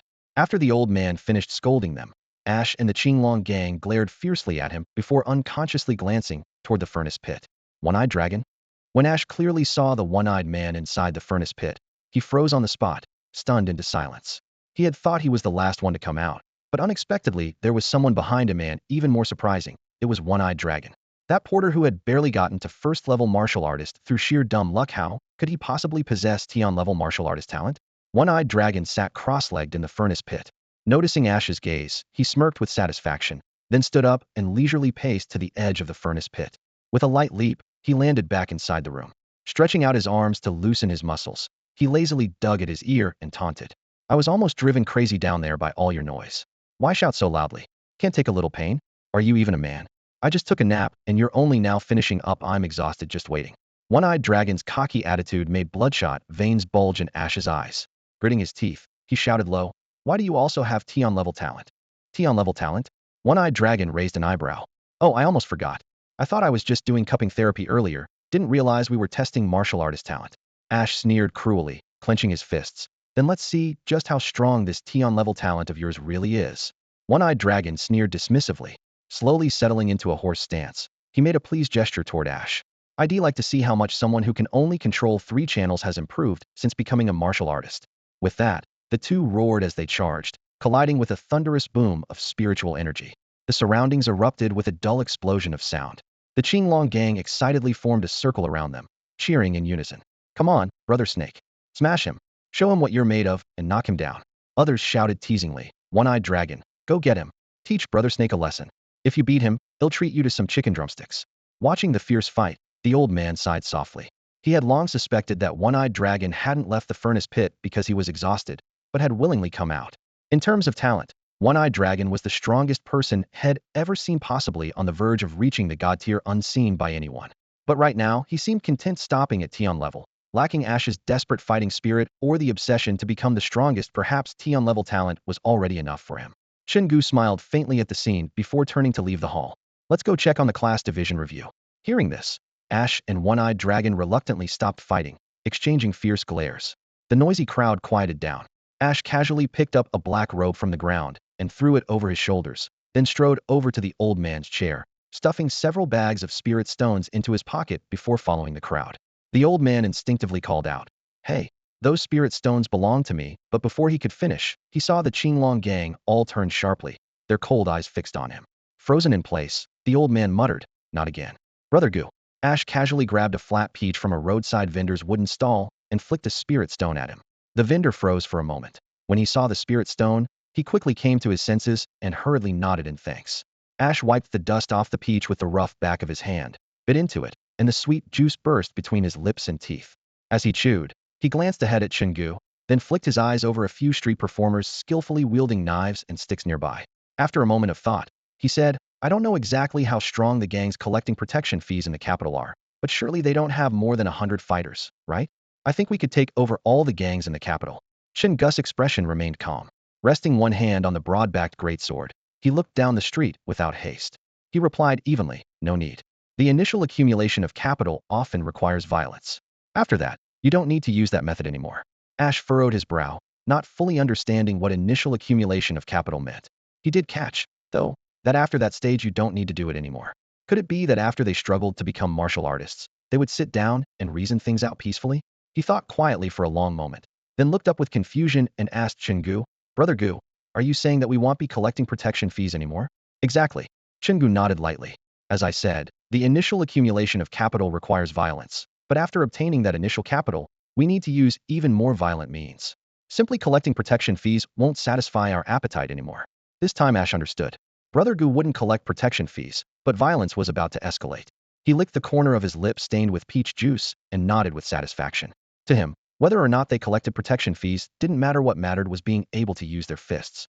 After enduring so much in the spirit fire to become martial artists, they weren't here to drink and make small talk. They were here to smash their opponents' heads back into their chests, proving to the world that fists speak the hard truth. Excited, he asked, so, Brother Gu, what do we do next? Chen Gu kept walking, his voice low. Observe the shops on this street. He said no more. Boom. The deep toll of a bell thundered from the depths of the Imperial Beast Academy in the capital, rattling the nearby rooftops.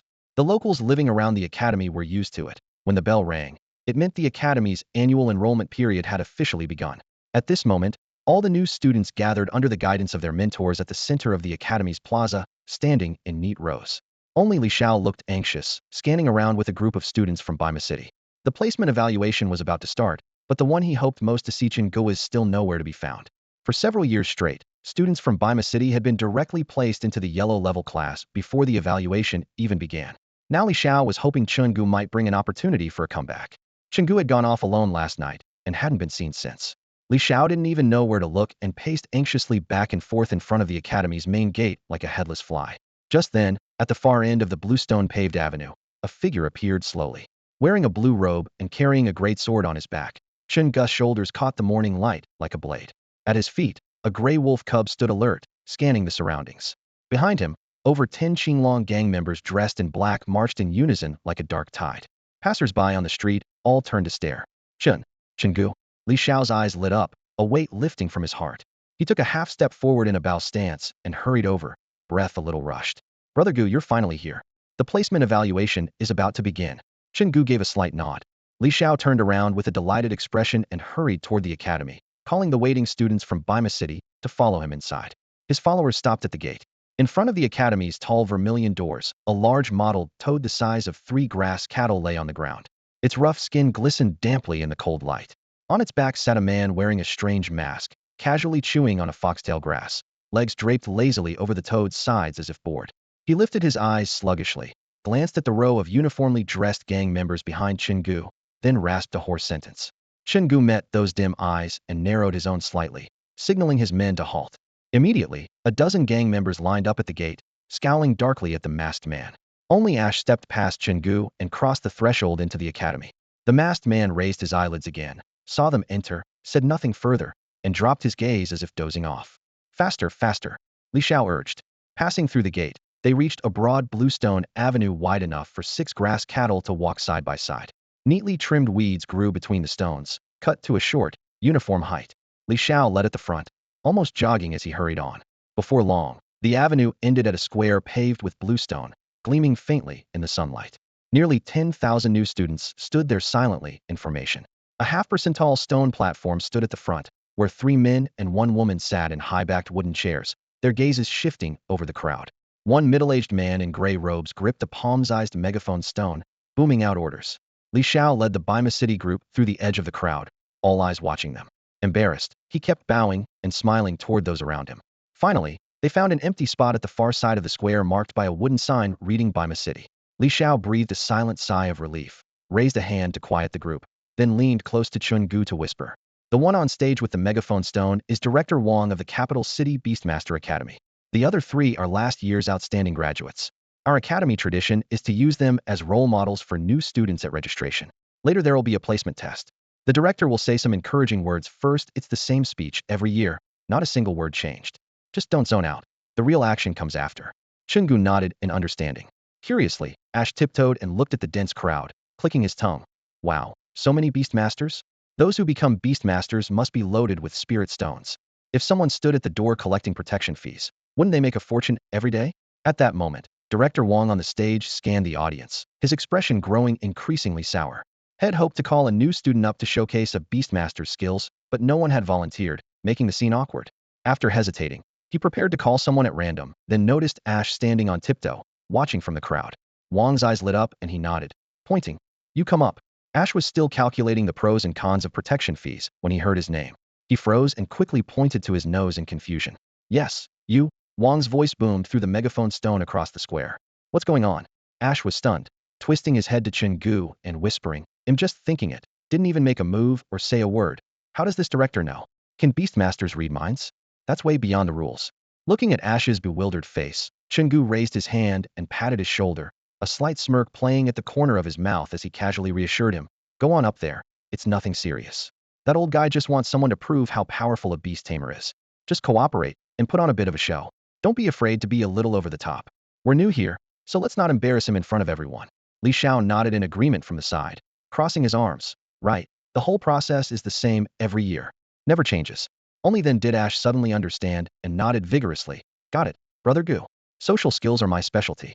Before he finished speaking, he threw his black robe aside with a sharp flick, the wide sleeves stirring up a wave of heat, and strode purposefully toward the makeshift stage.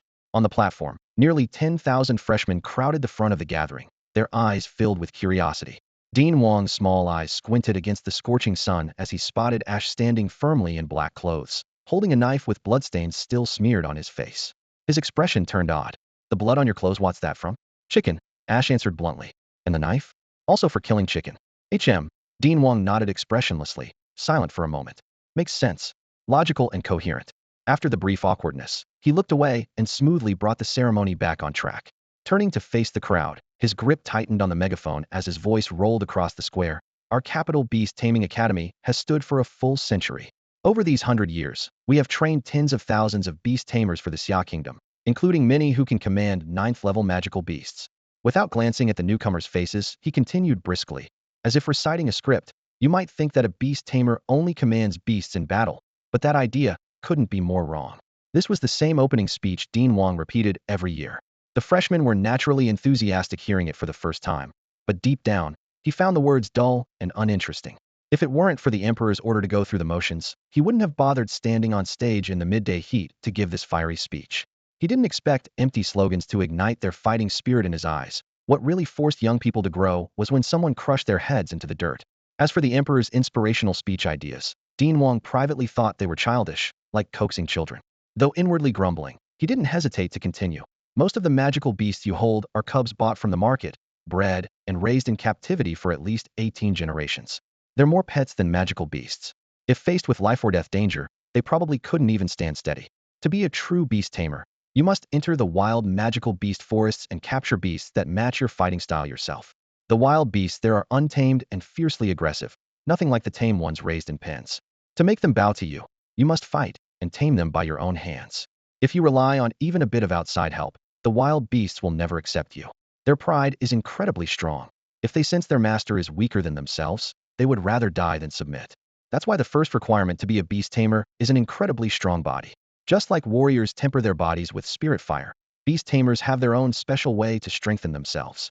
Suddenly raising his voice, the old dean's gaze swept over the sea of youthful faces, finally settling on the front row of the crowd.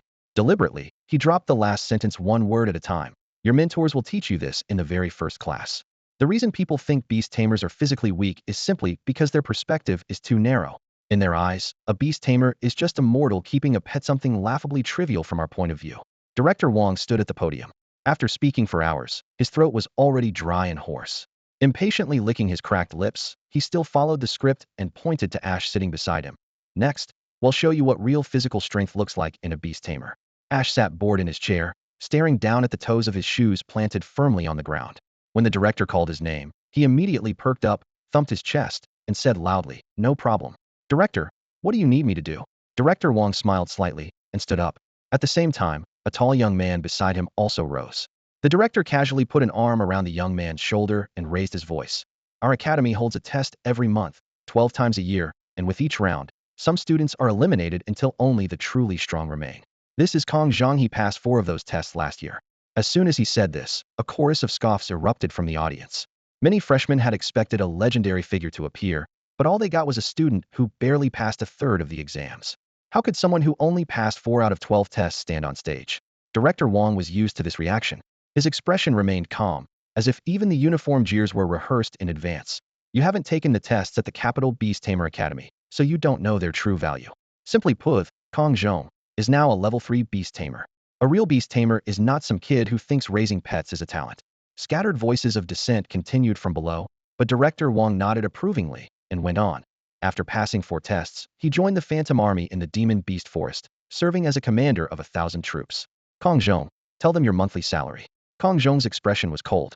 He glanced over the sea of young, curious faces below and said indifferently, 2,000 spirit stones per month. He paused briefly and added, level 2 spirit stones. This time, the room exploded with whispers and murmurs. The concept of passing 4 tests or commanding 1,000 troops was still somewhat vague, but 2,000 level 2 spirit stones a month hit everyone like a bombshell, since a year's tuition at the Capital Beast Tamer Academy was less than 300 spirit stones of the same grade. They struggled and sacrificed to study for the promise of higher pay, didn't they? Just thinking about how passing only 4 tests could earn such a monthly income made the thousands of poor freshmen, many of whom had sold everything just to come here, eyes go red and breaths grow heavier. If he only passed 4 out of 12 tests, were they incapable of doing the same?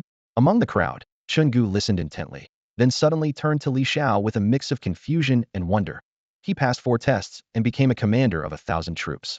How come you only passed 3 and ended up a tutor? Li Xiao showed an awkward smile and said sheepishly, Brother Gu, I meant that I left the school after failing the 3rd monthly assessment. I didn't pass the 3rd assessment, only the 2nd one. As soon as the words left his mouth, fearing he'd lose face in front of the other freshmen, he quickly added, "Only at the Bima City Beast-Taming Academy, because it's so remote, can someone who passes the second assessment become a mentor." His tone carried a hint of defiance. Besides, not every person who passes all 4 assessments can become a 1,000-unit commander like Kong Zhong. He was just the best among those who passed all 4 assessments last year and is treated as an example. Suddenly, a voice from the audience challenged, "Dean, can a level 3 beast tamer really earn 2,000 grade 2 spirit stones per month? Don't lie to us. My family runs escort missions, and my dad hired a level 3 warrior who only gets 200 grade 2 spirit stones a month." The dean chuckled lightly, waving his hand lazily but with confidence. Warriors? Warriors don't amount to much. Compared to a true beast tamer, a warrior isn't worthy of even holding their shoes. Level 3 beast tamers have physiques at least as strong as level 3 warriors, sometimes even stronger. Plus, with a fully grown level 3 magical beast at their side, how can a warrior compete with a beast tamer on equal footing? Raising his voice, he pointed to the front row. "Let Kong Zhong show you what it really means to have the physical strength of a beast tamer. Let him open your eyes, freshman." At that, Kong Zhong stood. His tall frame cast a large shadow under the lights. Expressionless, he walked up to Ash, lips pressed into a thin line. If it weren't for the boss forcing him here, he wouldn't have bothered with this boring performance. At this moment, Ash's fingers itched with excitement, ready to show his skills. But after hearing the dean say that warriors aren't worthy of even holding shoes, his gaze gradually hardened. If it weren't for Chen Gu standing behind him, he wouldn't care about the Beast Taming Academy at all. The dean finished his speech, still energized, and strode forward to stand before Ash. Holding a megaphone, his voice thundered throughout the hall. "Now, what you need to do, Isham." "Wait." He appraised Ash from head to toe, clad in black, a large sword hanging at his waist, clearly not a fresh-faced new student. "Are you one of this year's freshmen?" "No, I'm a servant to a freshman this year," Ash answered flatly. "Oh, same difference."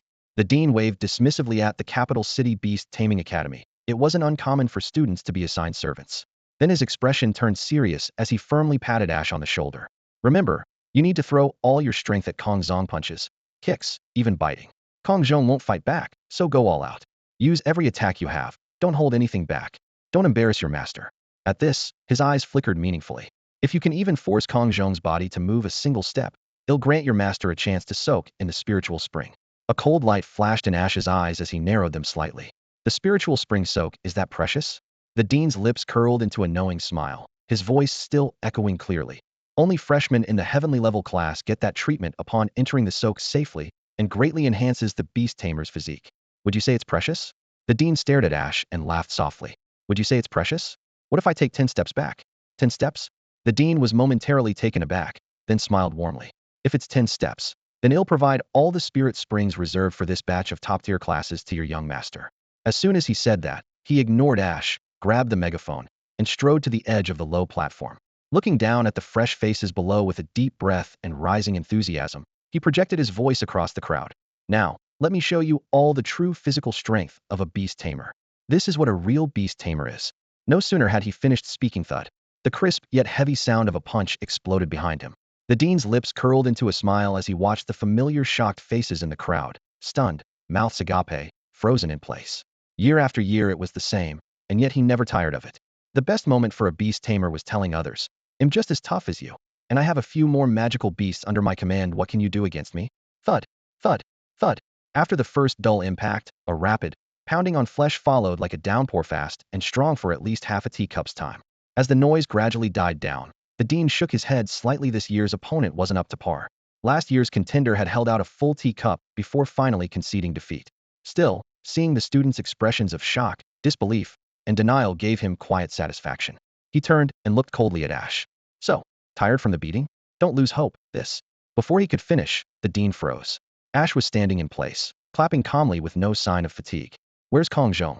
the dean asked, confused. "There." Ash raised a hand and casually pointed to the wall beside the platform. Following that direction, the dean saw Kong Zhong's entire body embedded about a foot deep into the wall, dirt-streaked and grimy, with dried blood at the corners of his mouth. His back was arched high from repeated blows, his body curled like a shrimp, eyes vacant like the walking dead. That once aloof and cold demeanor was now completely gone. The dean glanced first at Kong Zhong, then at Ash, then back at the students below. It turned out the shock of these freshmen was not at the beast tamer's demonstration, but at witnessing their so-called expert being nailed into the wall and pounded by a freshman servant.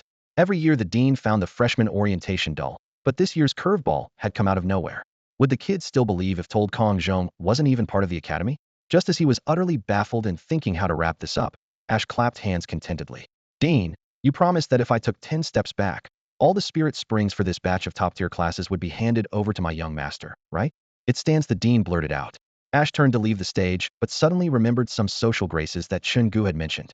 He turned back beside the dean, took the megaphone, and with a serious expression said, "Everyone, don't misunderstand. The dean is right, the physical strength of a true beast tamer is indeed very powerful." At this, he raised a hand, indicating the human-shaped indentation in the wall. "You see, after all those punches I landed, he's still alive. That's proof of the incredible toughness of a genuine beast tamer's body." Just then, Chen Gu, dressed in a flowing blue robe, stepped onto the stage and approached the dean, speaking with slight apology. Chen Gu, dressed in a simple blue robe, stepped onto the stage and walked straight to the dean's side. With a slight hint of apology, he said, "Sorry about my little brother's harsh words earlier. Let me apologize on his behalf." He took the amplification stone from a snake, which originally belonged to the dean. Clenching it firmly in his hand, he looked out over the crowd with a steady, clear voice. "Like all of you, I came to the Capital Beast Tamer Academy with the sincere hope of becoming a true beast tamer. That's why I absolutely believe what the dean said, that beast tamers are incredibly powerful. What happened just now was an accident. It wasn't because Kong Zhong was too weak, nor was the dean trying to deceive anyone. The real reason is..." At this, he patted a snake on the shoulder and paused. "He is a martial artist. If he were just an ordinary person, Kong Zhong would never have been slammed into the wall like that." Chen Gu's words rang out strong and clear. The noisy chatter from below suddenly died down, all eyes turning toward a snake. The snake's expression grew serious as his internal energy suddenly surged, sending out a faint halo of light rippling from his body, burning hot like fire. It was the unmistakable mark of a martial artist.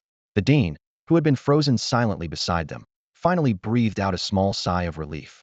Taking a deep breath, he forced a smile and pressed his hands down to calm the crowd. "That's right. Luck was on my side this time. I happened to find a martial artist." If, before he could finish, a student called out from below, "Big brother, what level martial artist are you?" Scratching the back of his head, the snake gave a somewhat embarrassed smile. "Sorry, I just advanced to level 1 this morning." The moment he spoke, the dean's smile froze completely, his face stiff as stone. The crowd exploded in uproar. Level 1. Voices rose in shock. Here was a level 3 beast tamer, Kong Zhong, who was apparently beaten and pinned against the wall by a level 1 martial artist. Not only was it a mismatch in level, it spanned 3 entire levels. Amidst the commotion, many freshmen hurriedly pulled out their transmission stones to message home. "Mom, I'm dropping out. Being a beast tamer is hopeless." Yeah, last year's senior Kong Zhong was a level 3 beast tamer, nicknamed the 1,000-person general. He earned 200,000 spirit stones monthly after 4 evaluations. And now he's been knocked into a wall by a freshman servant's fist. Exactly, literally slammed right into the wall. He's still stuck there. If they framed the spot with wood, incoming freshmen could tour it next year. Nearby, a young boy grit his teeth and whispered fiercely to his father, "Don't try to talk me out of it, Dad. The pain is no thing, no matter how weak my martial talent or how agonizing spirit fire tempering is, nothing hurts as much as being hammered live into a wall." On the steps, a twin-tailed girl looked up, pouting with grievance as she spoke softly into her transmission stone. "Brother, I don't want to be a beast tamer anymore. I want to be just like you, a martial artist. Being a beast tamer is so weak. Someone 3 levels below can pin you and pound you into a wall. I'm serious. If you don't believe me, I can send you a recording from my memory stone." Together with countless freshmen, she snapped out her memory stone and aimed it at the wall behind the podium. On the wall, Kong Zhong remained deeply embedded, hair disheveled and covered in dust, limbs limp with no strength left to struggle. The excited chatter of the boys and the flickering glow of the memory stone all reflected in his vacant pupils. He clenched his teeth tightly and slowly closed his eyes. Humiliated tears trickled down the sides of his face. If he weren't holding back, he really wanted to shout out loud, "I am not weak." He was clearly a commander of 1,000 in the underworld army, his physique forged to rival that of a 3rd-level martial artist. Even if he stayed in the beast forest, he wouldn't be so fragile. Yet, that ever-smiling man was just too insidious. The moment his fist pressed against his lower belly, his spiritual energy suddenly exploded. Had assumed the other was just an ordinary mortal, never expecting a hidden warrior's true power. The punch was heavy but not enough to immediately strip away his combat ability. After all, he was a proud 3rd-level beast tamer. Just as he prepared to gather energy and shield his vital points, without warning, a brutal kick landed on his crotch, also wrapped in sharp spiritual energy. In a flash, the nascent true chi he was about to condense was shattered into fragments. What followed was a brutal scene witnessed by the crowd. Ash grabbed the back of his collar and flung him against the wall at the edge of the arena. Like a continuous torrential downpour, fists rained down, pounding him inch by inch into the wall. Amid flying debris, humiliation and pain surged over him. He had no choice but to close his eyes and endure, silent tears streaming down his cheeks. I Kong Zhong swear. Once I heal, I will crush this treacherous, despicable, shameless man. The crowd was already in an uproar. Many freshmen were terrified, shouting they wanted to drop out immediately. More abandoned their tuition, dashing toward the school gates without looking back, vowing never to become beast tamers and instead transfer to martial arts. The dean stood on the high platform, his face flustered. Pulling out a communication stone, he urgently gave orders while scanning the scene. Soon, nearly 100 instructors rushed from deep within the academy, spreading through the crowd to stop people, reason with them, and try to reassure them, but it did almost nothing. Ash glanced at the chaos silently for a moment, scratching the back of his head with some embarrassment. Huge, do you think my social skills still need some work? Chen Gu hesitated briefly, then turned to the dean on the platform and said solemnly, you promised just now that if Ash could force Kong Zhong back 10 steps, all the Lingquan quotas reserved for the Tianji class admission would go to his son. I am that son Chen Gu. He raised his hand, pointing toward Kong Zhong partially embedded in the wall, his tone calm but resolute. Forget 10 steps, 30 steps would do. Now, where do I collect the Lingquan? Dean Wang was already like an ant on a hot pan. Now he was a powder keg about to blow. The majority of the freshmen were storming out of the school gates, and nearly 100 instructors did their best to plead with them, but couldn't stop the resolute departure. If the number of incoming freshmen this year didn't reach the quota, he wouldn't just fail his task to risk his life. The emperor kept pressing every year, and this year he was especially harsh. If by next graduation they couldn't produce 10 beast tamers who passed 12 assessments, the dean would be buried alive in the palace. To reach 10 qualifying students, they first needed a sufficient base of freshmen. If only 1,000 remained, even that was a long shot. At this moment, Chen Gu kept rubbing salt in the wound. Dean Wang's anger boiled over. His face flushed red as he suddenly pointed his finger at Chen Gu and shouted, damn you. All these freshmen are about to leave, can't you see? I swear, if they all go, he'll personally bury both of you in that wall too. No matter how furious the headmaster was at that moment, it didn't matter. Once these new students left the school, the 12 assessment quotas he had to complete this year would be lost. Lose those quotas, and the emperor would bury him alive in the palace's backyard. What surged forward now wasn't just students, it was his life on the line. The headmaster was so desperate he wanted to jump down from the low platform to stop them, but he was utterly helpless. Chen Gu planted both hands firmly on the broadback greatsword, his voice low and calm. What if I handle this for you? You? The headmaster's beard trembled with anger. If you can keep them here, all the spiritual springs from the heavenly class go to you. Plus, the grade 3 Dan medicine Longsha pills given to all new students of the Earth class. You get those too. Longshi pills are valuable grade 3 elixirs specially formulated to strengthen the physique of magical beasts. Warriors temper their bodies through spiritual fire. Beast tamers have methods to enhance their physiques, and magical beasts mostly grow stronger by devouring their own kind or taking special pills. Among low-grade elixirs, the Longshi pill is unparalleled. Remember that. Chen Gu's expression remained steady as he raised his right hand, making a gentle wave in the air. Ash understood. Nodding, he pulled a transmitting stone from his pocket and gave rapid orders. The next moment, the students surging like a tide toward the school gate suddenly halted. Those in the front ranks even stepped back repeatedly. The headmaster, burning with anxiety, was stunned by the scene. He then leapt down from the platform in a single bound and rushed to the gate. Chen Gu followed at a leisurely pace. What the hell is this? The headmaster froze completely when he arrived at the gate. Nearly 100 black-clad warriors stood in formation, blades held horizontally across their chests with expressionless faces. Their stance clearly said, whoever dares step forward will be cut down. The previously high-spirited students immediately fell silent, their momentum sharply arrested. The headmaster turned mechanically to look at Chen Gu. Chen Gu gave a slight nod. They're my men. Just then, Ash jumped to the front of the formation and laughed loudly. Looking up, brothers, Gyuj commands no one leaves the academy today or they get chopped up. Chop him up. Chop him up. The Qinglong gang shouted in unison, hundreds of blades raised in unison, gleaming coldly. The students trapped at the gate were stunned and confused. Someone muttered softly, I just want to quit. I'm not even asking for a refund, and that's not allowed? I've seen strong sales, but never forced to become a beast tamer. Another protested angrily. There are so many of us, Charge. Before the words finished, that student was met with scornful stares from all around. Charge. You go first. A level 1 warrior can easily kill a level 3 beast tamer. It only takes one to be fatal. And there are over 100 level 1 warriors with blades here. You'll probably die before you reach the front. Faced with this human wall, the earlier excitement instantly died down. All the students' emotions cooled rapidly. Next to the school gate, the masked man sitting atop the toad's head raised his eyes slightly to survey the 100 or so warriors. Then, as if seeing nothing, he half closed his eyelids and said nothing further. The grass stem between his lips had inexplicably been replaced by a wheat stalk. The dean stood again on the low platform, his heart still pounding as he gazed at the group of students standing below. This year's students were truly scary. They were quick to threaten quitting and fragile, like newly hatched chicks. The dean's mind flashed back to the earlier scene. His patient guidance had been met with deaf ears, while the warrior's sharp blade had silenced the students with a single, wordless strike. Thinking of this, he rubbed his arm unconsciously.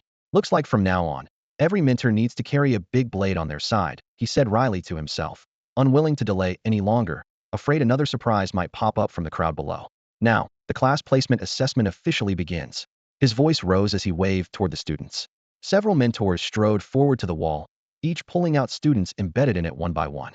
Surprisingly, these unlucky ones were still fairly tough after all. Beast tamers had resilient constitutions. None were missing limbs, just dusty and bruised. As the drumbeat marking the placement assessment ended, Li Shaoran in the corner stood dumbfounded. What exactly was he supposed to do now? In previous years, the process was simple: listen to the assembly, rush enthusiastically to the arena, summon a magical beast, and fight with all your might. But today, the entire atmosphere had shifted. On the arena floor, most students hung their heads, lazily made minimal gestures, or even gave up raising their hands without summoning any beasts. Someone muttered, "What's the point of staying in this dead-end academy? Even if you risk everything to become a beast tamer, you still end up getting sliced into the wall by a level 1 warrior." So more and more students resolved just switch to becoming a warrior. It was certainly difficult, but if successful, they could smash a level 3 beast tamer with a single punch. In this dreary atmosphere, 3 hours flew by in an instant. Li Shao stood in the center of the square, utterly confused, a crowd of equally bewildered students trailing behind him. The three brothers Fu Ning exchanged looks and huskily whispered, "So this is how we make it into the heavenly level class?" They had hardly even fought. The moment they stepped onto the arena, their opponents immediately conceded, giving them a smooth path straight to the heavenly class. Wang De crossed his arms and struggled to keep from laughing. Wow, the Earth level class. This is the highest rank in the entire history of the Wang family. We're definitely showing this off back home. Others clicked their tongues in surprise. I'm in Earth level class too. I'm only at the mysterious level, but I heard the resources and mentors are divided by heaven, earth, mysterious, and yellow tiers, so it's still okay. In the corner, someone clutched their chest and groaned. Why do you all get such good luck? I got kicked flying by a red-hoofed horse as soon as I stepped up, and my chest still hurts. Although many students aimed just to muddle through and get eliminated, the Jingxing Beast Tamer Academy was a fully closed residential school. No one could leave until officially cast out. For some wealthy young masters and misses, getting kicked out was the perfect excuse to transfer to a warrior dojo and try their luck again. Many came to the Beast Tamer Academy out of admiration for beast tamers. Some thought being a tamer was cooler, and others switched after failing to endure the spiritual flame trials. There were plenty of choices. Yet, there was another group of students. Their families were poor to the extreme. They had mortgaged their ancestral homes just to afford the 300 spiritual stones in tuition. For these kids, the Beast Tamer Academy was their only leap forward, their entire gamble. To leave meant plunging into an abyss. Having come this far, there was no turning back. The dean stood on the low platform, eyes blazing with fury as he stared down at the chaotic arena below. Nonsense. This is absolute nonsense. He pounded the armrest, his chest rising and falling with agitation. The Imperial Beast Taming Academy of the capital was the strongest school in the entire Xia Kingdom, both in talent and cultivation resources. How could he tolerate students acting so recklessly, especially when countless others had fought tooth and nail just to get in? He took a deep breath, trying to steady his tone, though anger still simmered beneath the surface. Pulling out a communication stone, he spoke in a low, commanding voice. "All instructors, immediately gather the students assigned to you. No formal classes on the first day. Spend the entire day correcting their mindset. Make them understand that beast tamers are powerful, but they must train relentlessly. I won't tolerate such laziness again." Rubbing his throbbing temples, his voice grew weary and somber as he added, "As for this resource allocation, have Chen Gu come see me tomorrow." Having given his orders, he sighed deeply. If it weren't for His Majesty doubling the number of openings this year, he wouldn't feel so unsettled. 10 spots requiring 12 examinations to pass. The dean knew well why the emperor insisted these students clear every test. For nearly 100 years, dozens of people in Xia had dedicated their lives to that cause year after year, day after day, unwavering until death. Both side again. Is leaving really such a good thing? Isn't a stable life better? Before his words had even faded, Li Shao arrived, leading a woman with a complex expression. She wore a simple, sheer gown that subtly revealed the curves of her chest. Her exposed skin was snow white and flawless, stirring the imagination. Her figure was as tall and slender as a grown man's, with a delicate waist and a face so cool and noble it seemed like an iceberg, coldly beautiful, without barrier or pretense. Even Chen Gu, experienced as he was, narrowed his eyes slightly in admiration. Truly stunning. The woman stopped before the crowd, her gaze sweeping over them with detached poise. Her red lips parted. Those assigned to Class Tian 1, come with me. Li Xiao hurried forward to introduce her. This is the teacher for Tian 1, Fu Yakin. Gu, you've just been assigned to Tian 1. Gu. Fu Yakin raised a delicate brow and shot him a cold glance. A respectable teacher calling a student, that what kind of example is that? Where is your dignity as an educator? Li Xiao gave an awkward laugh and opened his mouth to reply, but thought better of it. Chen Gu nodded silently to Li Xiao, then quietly fell and stepped behind Fu Yakin. Just then, the Fu brothers Fu Ning, Fu Ping, and Fu Zai hurried over. Fu Ning's voice trembled with excitement. Teacher, we're your students too. In Tian 1 as well. Fu Ping kept his head down but whispered happily, Sheesh is so beautiful. Then he turned to his younger brother. What do you think, third brother?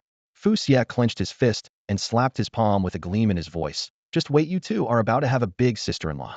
Fu Ning and Fu Ping rolled their eyes in unison, ignoring their elder brother who was already dreaming of being the big brother.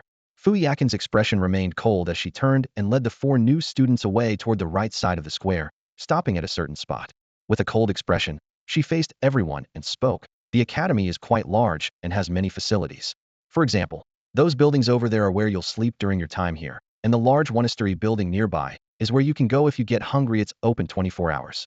In short, there are plenty of amenities. For the rest of today, you're free to familiarize yourselves with the academy. Tomorrow, be at the Tiani class on time at sunrise.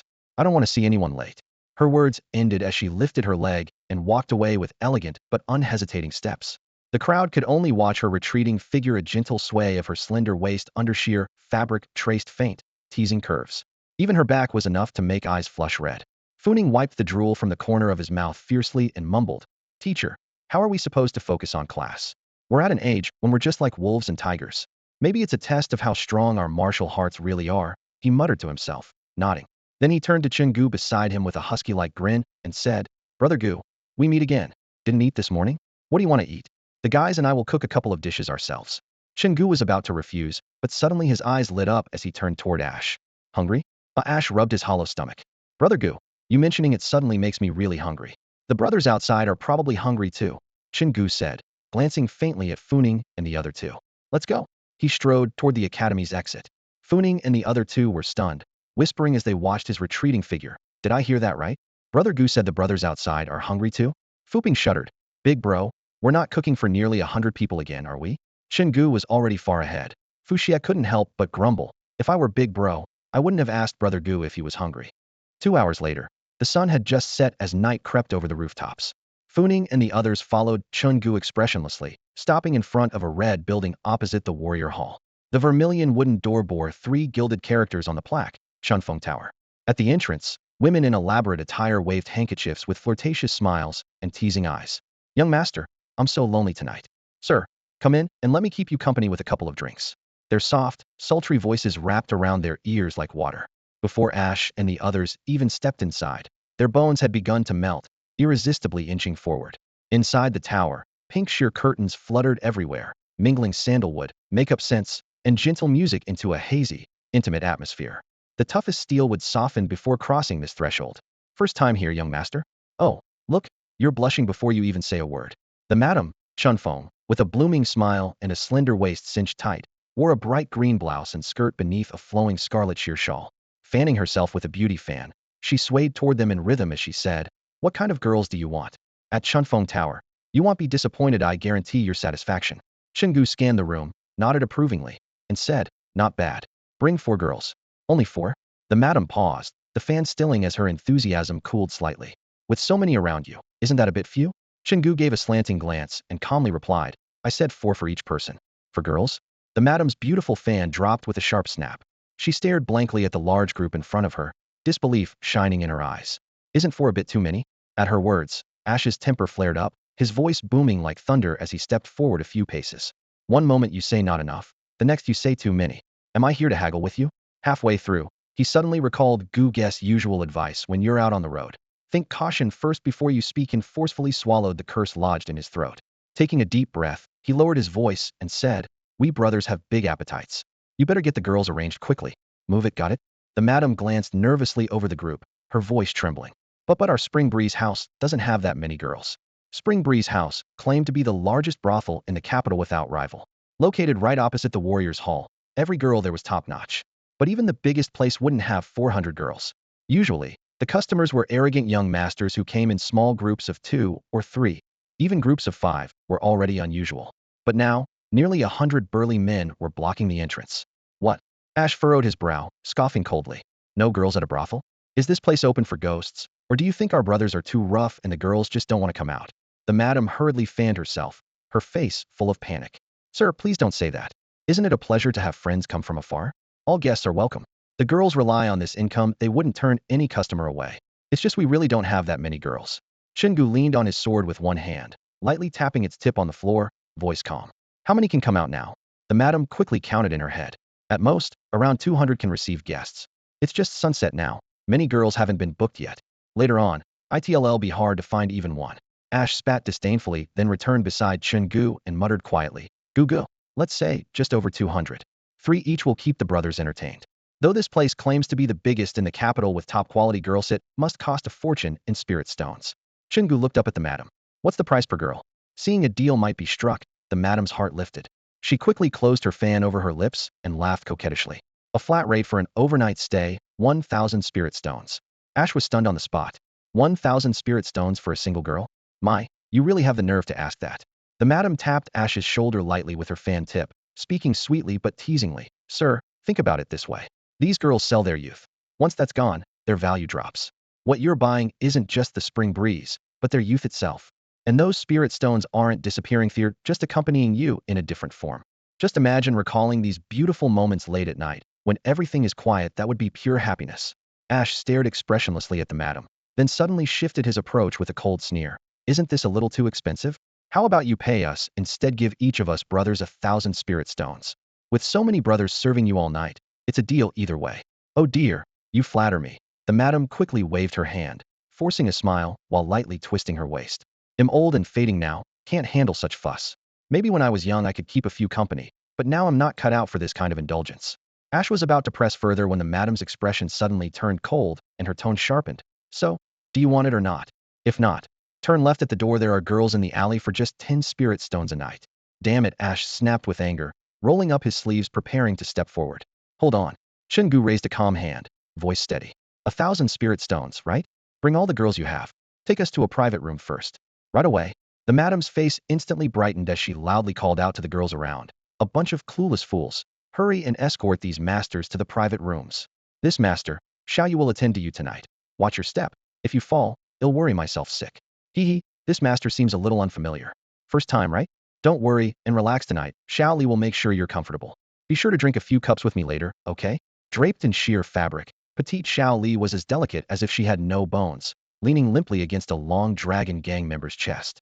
Her fingertips slowly traced down his chest as she whispered sweetly near his ear. This master's body is so strong, don't hold back later. I may be small, but I can handle a lot. Soon, nearly 100 gang members of the Long Dragon Gang followed the girls upstairs one after another, each entering one of nearly 100 private rooms on the second floor. Only Chen Gu, Ash, and their brother Fu Ning were led into the largest and most spacious room. Inside the private room, rosered silk curtains hung and swayed lightly from the ceiling. Music from the first floor filtered through the sheer fabric, mingled with the scent of sandalwood, and entered their ears. The girls' laughter, clear as silver bells mixed with the fragrance of makeup, sent shivers through Ash and the others. At that moment, the madam twisted her waist, carrying a tray of wine, pushing open the partition door. She toasted Ash and his 2 companions with a cup each first, then smiled and said, Masters, would you like to order some food and drinks first? Here at Chunfeng Tower, not only are the girls exceptional, but the food and wine are top-notch too. You've got to eat and drink well to enjoy the night to the fullest. Chen Gu glanced sideways at the madam, seemingly lost in thought, then nodded faintly. All right, bring the menu. Right away. The madam couldn't hide her excitement as she pulled out the menu she had prepared early and handed it over. His night, counting both food and drinks, would earn her a 5-figure cut, easily a fat profit. Curiously, she had never seen these men in the capital before. Were they some outsiders from another region? Ash glanced sideways at the menu and couldn't help but curse under his breath. 300 spirit stones for a braised cow tendon? Are you out of your mind? How much does a whole grass cow cost? The madam, unflustered, began to explain calmly. Our chow and yo cattle aren't ordinary. From birth, they're carefully fed with premium spirit grass every day for 14 days straight, never missing a meal. Plus, 13 full-time masters work around the clock to knead and massage their muscles, all to make the meat more tender and firm. She had her lines ready, speaking smoothly like the Yangtze River's endless flow, but halfway through, Chen Gu raised his hand to cut her off. These dishes I selected one table per private room. As for drinks, pick the finest, Chen Gu said flatly. Got it. Seeing the densely packed list of dishes, the madam's brow lifted with delight, yet she cautiously reminded, Sir, you've ordered quite a lot. The spirit stones required for all this. Chen Gu said nothing, just waved his right hand. Clinking sounds rang out as 2,000 grade 2 spirit stones were instantly laid out in a neat row on the table. The madam quickly smiled apologetically, falling silent. 2,000 grade 2 spirit stones equal about 200,000 grade 1 stones. Anyone who could casually produce that amount from their ancient ring must have even more inside. Despite the rarity of ancient rings, it's commonplace for powerful figures like him to carry one. Right away, sir. I'll order the kitchen to start preparing. No need. Chen Gu raised his hand again, voice still casual. The three Fu Ning brothers exchanged knowing glances and rose almost simultaneously, their round figures moving towards the kitchen. Chen Gu added lightly, I brought my own chef. Please have them take over cooking. The three chubby men stood, leaving the madam stunned. She still nodded instinctively. Okay, but the ingredients fee. No need.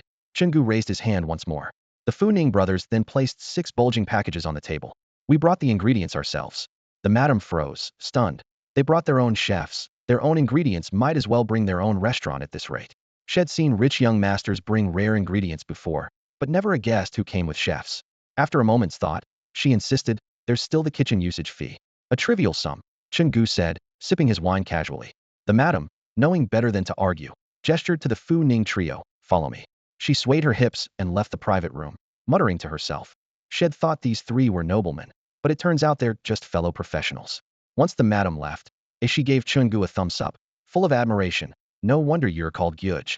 Bringing your own ingredients and chef not only prevents poisoning, but also saves money. We should always bring the Fu Ning brothers along. Their family's cooking skills are truly top-notch. Then he suddenly thought of something. After a sip of wine, he waved the hostess girls away. When they left, he leaned close to Chen Gu and lowered his voice. Gyuj, this night's gonna cost a lot of spirit stones. Just over 2,000 girls means more than 200,000 spirit stones. With drinks, probably over 300,000. Do we have that many spirit stones on hand? Chen Gu's face remained completely expressionless, showing no sign of being shocked by the more than 300,000 spirit stones. He calmly lifted a cup of wine, took a sip, and said without emotion, no. That's good. I was just thinking it might be a bit extravagant, brothers. As Ash spoke, he suddenly stopped mid-sentence, as if hit by a pressure point. He stiffly looked up, staring blankly at Chen Gu. Brother Gu, did you say yes or no just now? No, Chen Gu repeated in the same calm tone, as if they weren't discussing spirit stones worth a fortune, but some ordinary dish. After a brief pause, he added slowly, how could I possibly have that many spirit stones on me? At the graduation exam in Bima City, we only won 450,000 spirit stones. 2 9-bull crossbows alone cost 200,000. The rest was mostly spent on the black market. By the time I left the Dragon Gate station, the little bit I scavenged was nearly all used up. There's no extra spirit stones in my pocket. Ash froze, utterly confused, mouth slightly open but unsure how to respond. He muttered, Bro Gu, you don't have enough spirit stones? Then how did you bring them to the priciest brothel in the capital and even get each of them for girls? But just now, you clearly showed 200,000 spirit stones. He stood there dazed with a vacant gaze. Chen Gu immediately saw through his confusion, lifted his cup to sip again, and quietly said, only the outer layer was real, the inside was all fake. Ash suddenly understood, nodding vigorously. Bro Gu, I get it now. You mean we're hiring top-tier courtesans? But he frowned. Didn't that old man say Chunfeng brothel belongs to the Sun family? Couldn't that cause trouble? Top-tier courtesans? Chen Gu's expression darkened, eyes sharp. Watch your words. How could we do something like that? He put down the wine cup and fixed his gaze on Ash again. This morning I had you observe the businesses on both sides of the street. Did you find out which ones made the most money? Ash was momentarily stunned, lowered his head to think, then hurried to answer. There are quite a few profitable shops. Like weapon shops. The capital's folks are fierce, even beggars wear small curved knives at their waists, so weapon shops are always busy. Then there's the pill shops, which I think are the most profitable. Martial artists need body-strengthening pills and mirror-breaking pills. Beast tamers need dragon snake pills. Everyday people with injuries or broken bones also rush to pill shops. Owning a pill shop means steady, guaranteed profits. But I noticed all the pill shops have a strange symbol on their signboards, like some kind of mark. So I guess the pill trade is monopolized by certain people, and only they are allowed to open shops, no one else. Chen Gu listened and nodded with approval, his voice low but clear. Good observation. In the capital and other cities, All pill shops are run by the dance sect. No outsiders are allowed to open shops, not even the emperor. Dance sect? Ash couldn't help but ask. Yes. Chen Gu's gaze was calm, but carried some respect. It said that all the alchemy techniques are held by the dance sect. Outside the dance sect, no one in Xia Kingdom can refine pills. Every pill we use now comes from them. To keep prices stable, the dance sect issued a decree 100 years ago forbidding anyone who buys pills from them from reselling those pills. Oh, Ash nodded thoughtfully, clearly unaware of this before. Outside the window, darkness swallowed the last rays of sunset, but the streets of the capital grew even livelier. The two sat face to face in a private room, tea smoke curling above the sandalwood table. Ash had just returned from scouting the city and excitedly reported, the coffin shops are still the busiest business. The people here are tough. I waited around forever. Whether it's drywood coffins, rosewood coffins, or jade coffins, as long as you pay the spirit stones, they'll even carve the patterns on the spot. Chen Gu only tapped his knuckles steadily on the table, like water droplets falling. That's true, but coffin making is an ancient craft they've mastered for thousands of years. Trying to snatch customers from seasoned veterans? Hard to pull off. He lifted his gaze slightly. If we can't beat them at their own game, we start a new game one they don't understand. Ash perked up. For example, collecting 9,999 spirit stones, guaranteeing your child will pass the warrior trial. If not, a full refund. Ash froze. Where's the confidence in that? The warrior trial tests vein impurities and physical endurance. We can't exactly take the test for them. Of course, nothing can guarantee 100. Chen Gu said calmly. That's why we do it this way. Ash was more confused. Doesn't that mean you have to refund everyone? Refund, yes. But some will pass. We only need to profit from those few. Chen Gu's knuckles kept tapping. I'm just giving you an examplito, think beyond normal logic. His voice dropped low. Behind us are nearly 100 brothers who sold their ancestral homes to follow me to the capital. I promised them. Each will become a dragon and be respected by the world. I won't break that promise. But they've just leveled up as warriors and desperately need magic beast meat and pill-starving wolves. The usual routes won't work. Ash hurriedly waved his hand. Wait, Gyuj, let me sort this out. Not enough spirit stones. Still in debt, you ask, which shops make money? Tell me to shift mindset, brothers waiting for spirit stones. The more he thought, the messier it got. He finally buried his face in his hands. Gyuj, please don't make me think about this anymore. If I keep thinking, I'm doomed. Chen Gu sipped from his cup, then gently tapped the rim on the table. We want to open a weapon shop, or mess with pill shops, or coffin shops. Well, open a brothel. A brothel? Ash was even more bewildered after hearing that. Gyuj, we open a brothel? Yes, but no girls. Didn't we call over more than 200 to serve as companions? Chen Gu motioned toward the corridor outside, where music played softly and lanterns flickered. Ash gasped coldly. Gyuj, those are only rented for one night, not purchased. If they're taken away, they become ours. Silence fell in the private room, candles flickering lightly. Sweat appeared on Ash's forehead as he cautiously asked, Gyuj, are you saying to kidnap these 200 girls? Let's say it in a nicer way. Seize? Better. Steal. Try again. After a moment of silence, Ash looked puzzled and said, those 200 or so girls, after having brief flings with us brothers, developed feelings for each other and ran away together from Chunfeng Pavilion. Chen Gu nodded with satisfaction, his eyes gleaming with shrewdness. Exactly. With those 200 girls, our red mansion finally has a foundation. Ash frowned. What about the madam? Someone has to look after the guests, right? Chen Gu pouted and nodded toward the door outside the elegant pavilion. Isn't there already someone standing right there? Ash fell silent, finally understanding the madam would be taken along as well. After a while, Ash asked again, but we'll still need cooks, right? Guests have to eat and drink. Chen Gu answered matter-of-factly, Fu Ning and the others are already cooking in the backyard for us. The cooks are ready-made. Ash felt his worldview being completely upended. In his mind, opening a business involved choosing a location, renovating, hiring staff, then officially opening.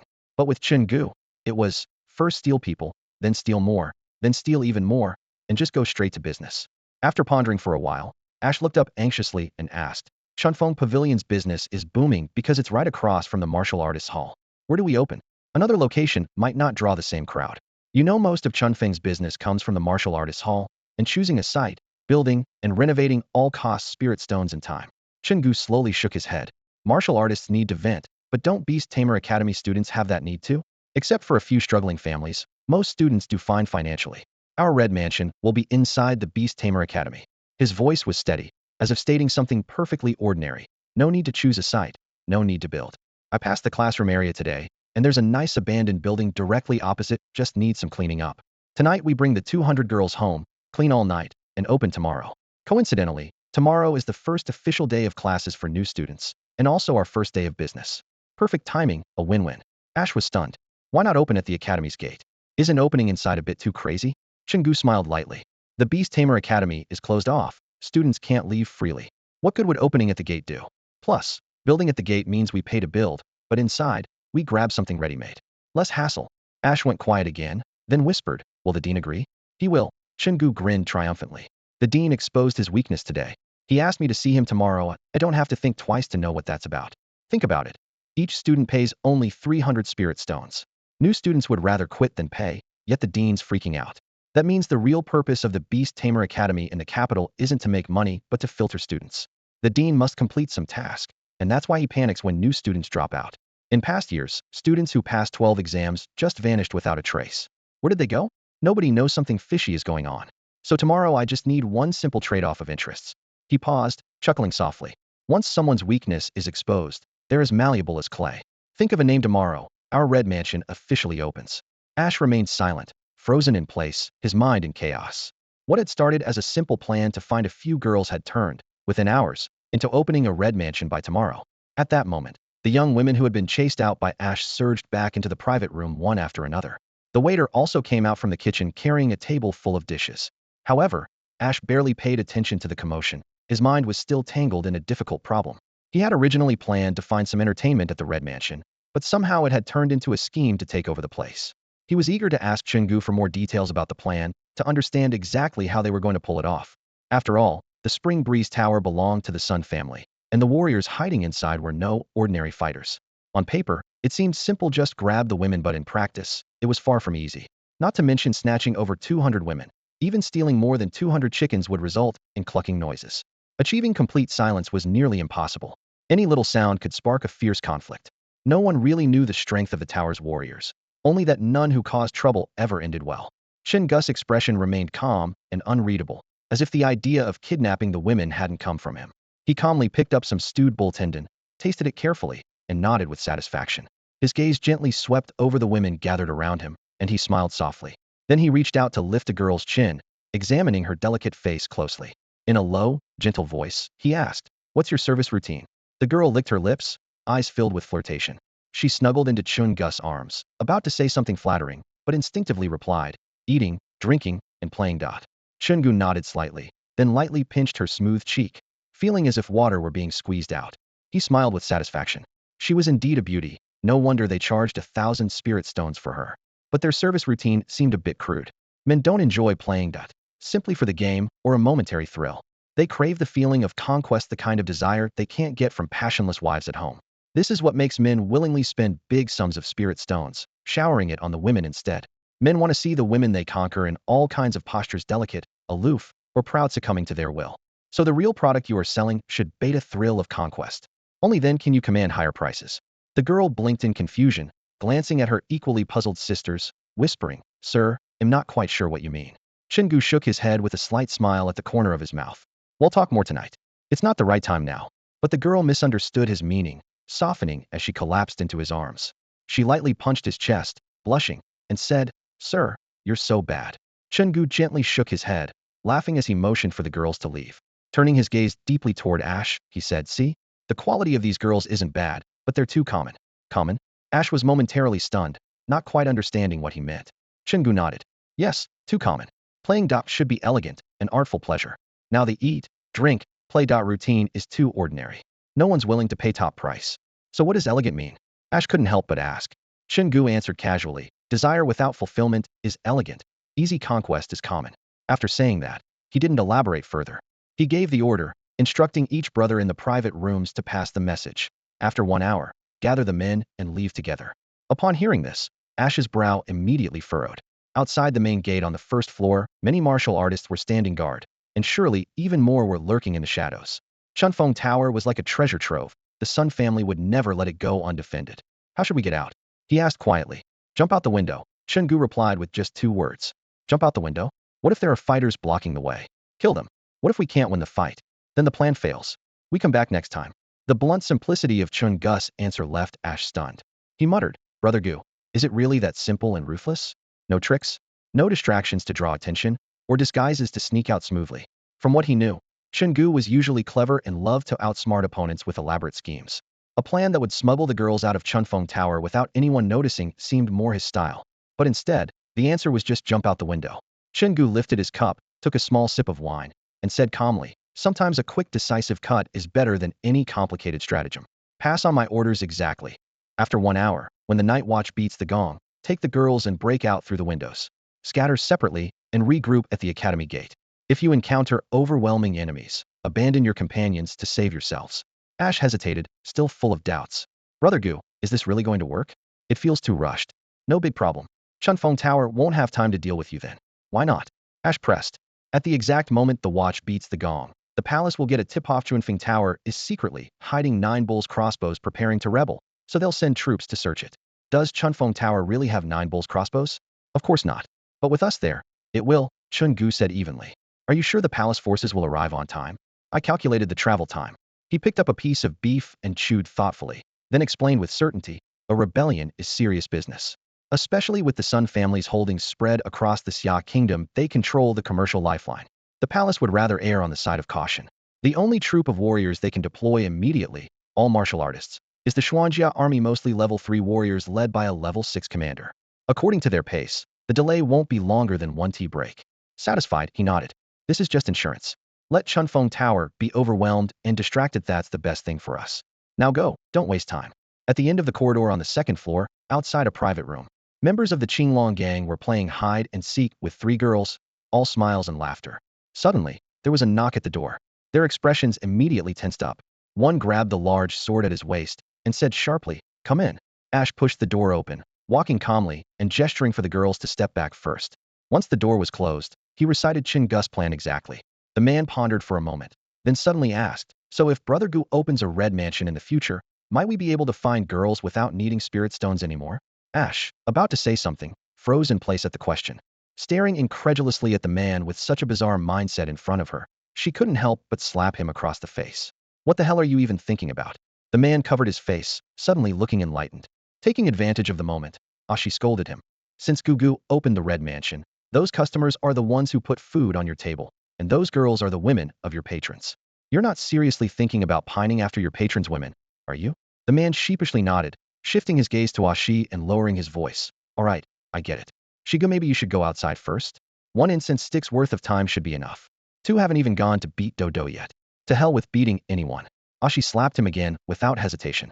If he hasn't gone to beat Dodo, what beating are you talking about? Stop dawdling. You don't actually expect me to deliver the message to almost 100 people alone, do you? Well, split up and go together, pronto.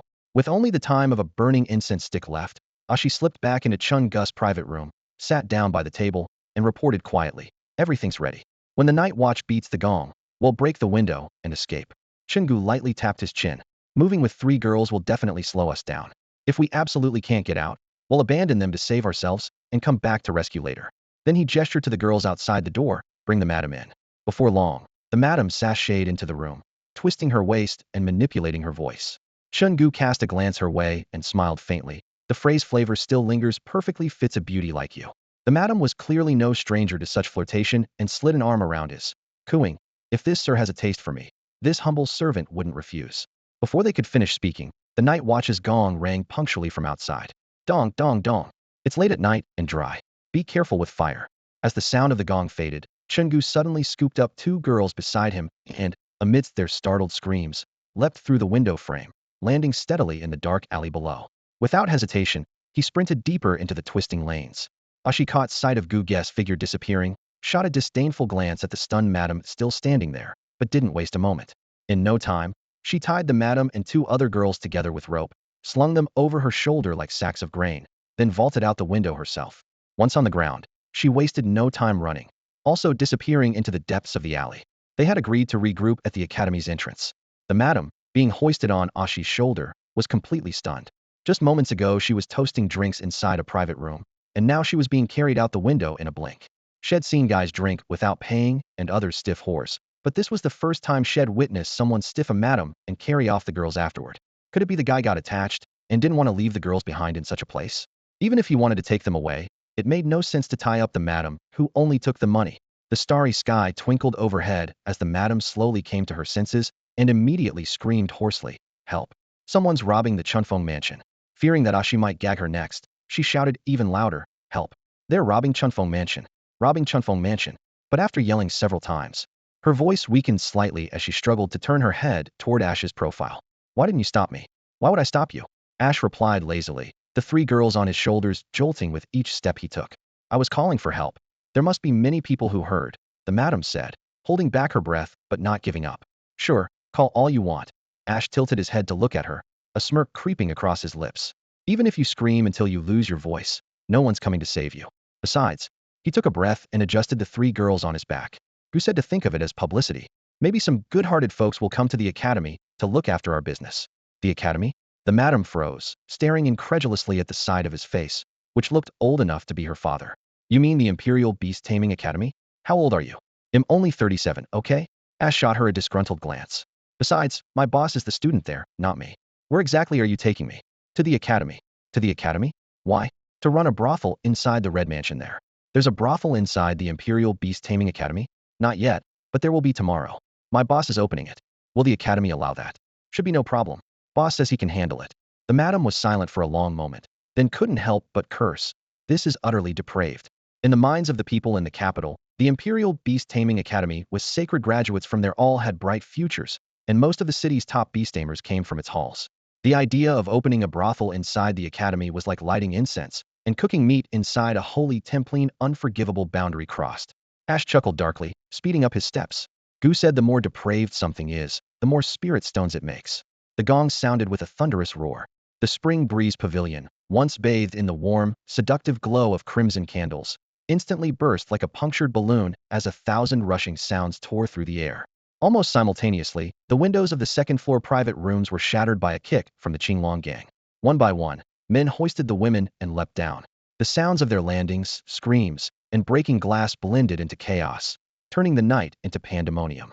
Within seconds, the terrified screams of hundreds of girls echoed down the street, and the pavilion's alluring atmosphere shattered into panic. The warriors outside, who had been ogling the girls inside, suddenly felt a strong gust above their heads. Before they could make out the source, a dark figure descended from the sky carrying 3 women, landing and sprinting into an alley. Then nearly 100 figures fell in succession, like celestial soldiers sent to Earth, each carrying a distressed woman on their shoulder as they scattered in all directions. In an instant, the warriors at the gate froze, the shadowy assassins paused, and even the patrons drinking inside stood aghast. Wait, are those women being carried off? Someone finally realized.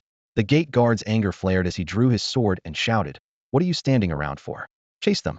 How dare they snatch girls in broad daylight? What kind of lawlessness is this? Don't just stand there after them."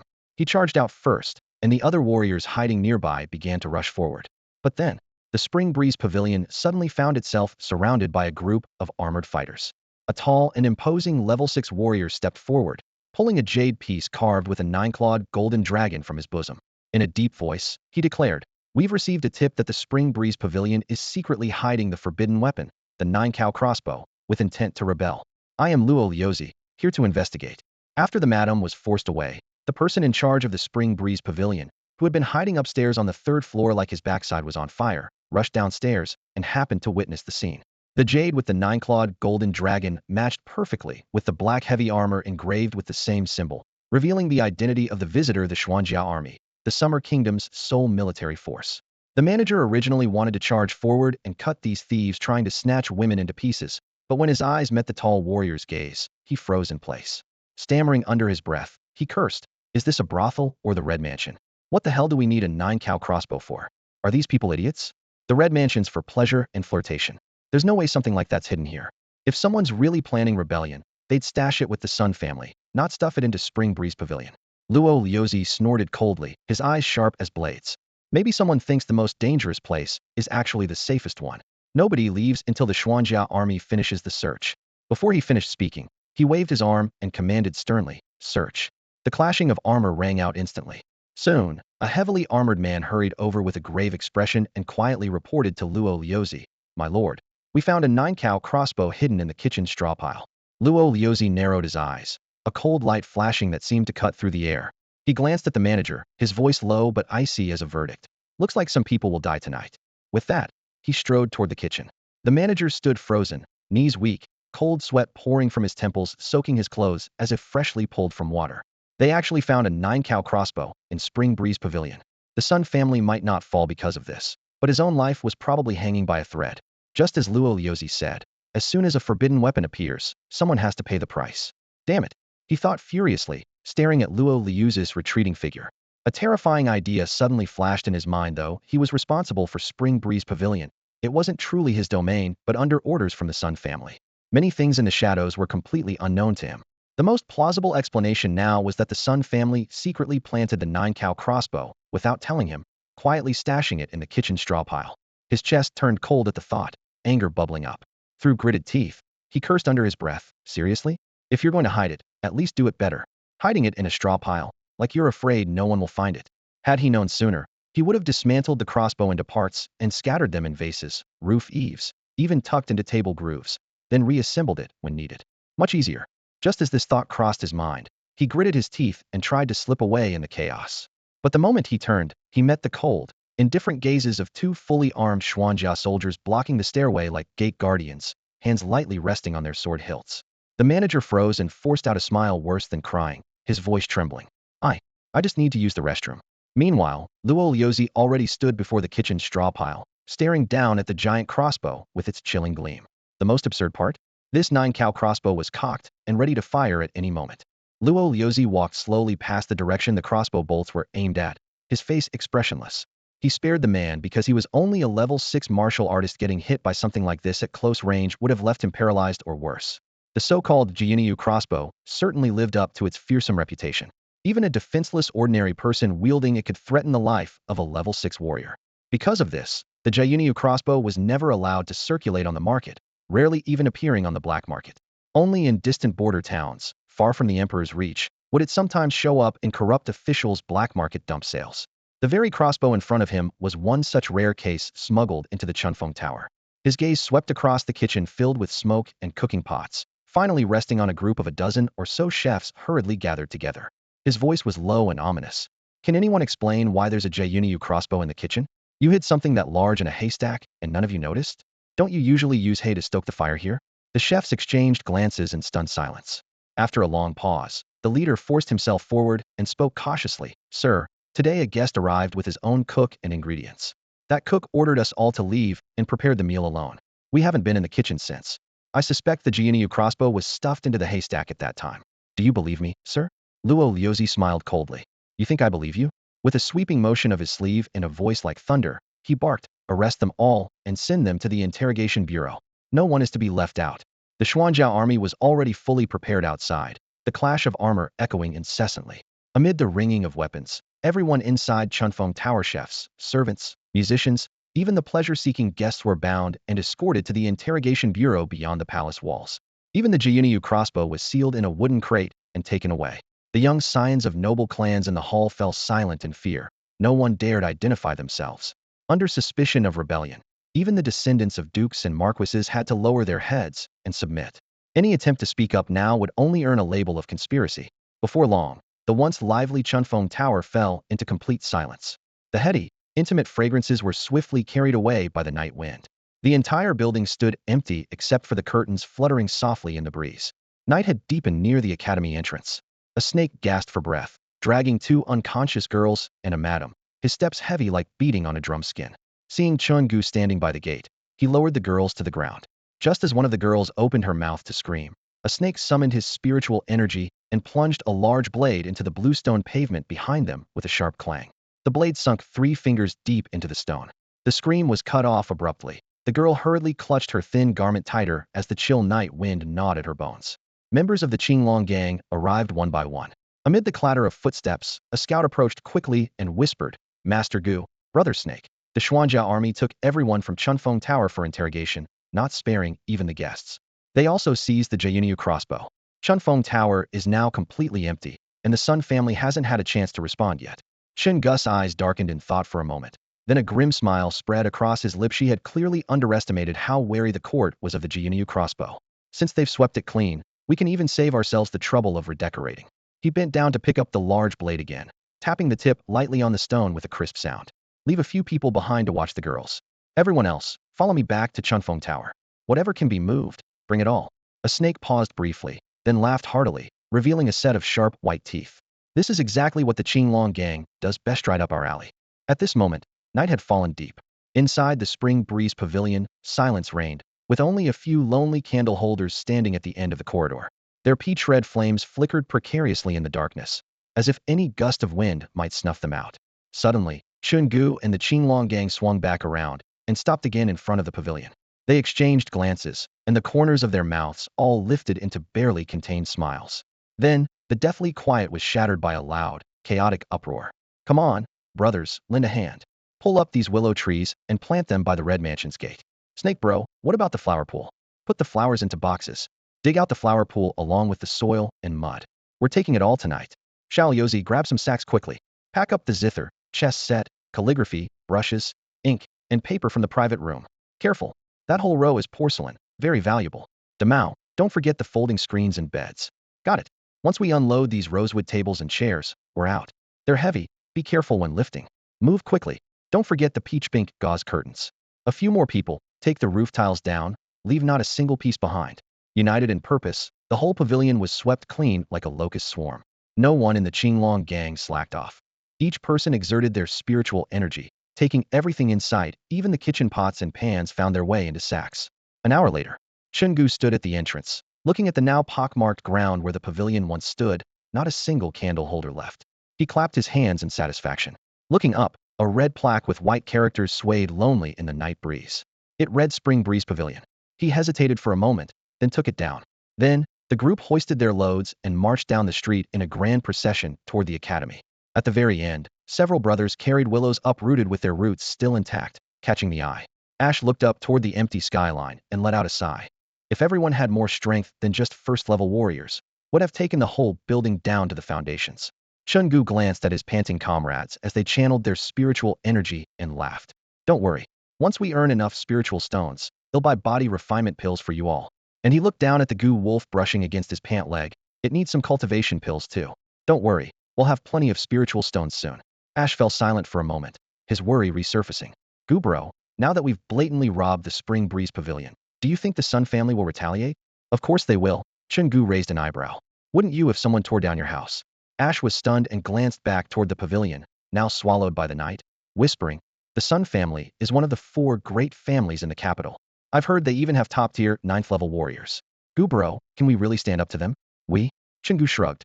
"Definitely not. A 9th-level warrior can smash a whole building with one palm. So, is it you or me who should take the hit? Saucehold we run. Go back to baymaking and start the Red Mansion there." Ash stammered. "No need." Chen Gu waved his hand. "If we can't hold them off, someone else will." "Who?" "Dean Wong.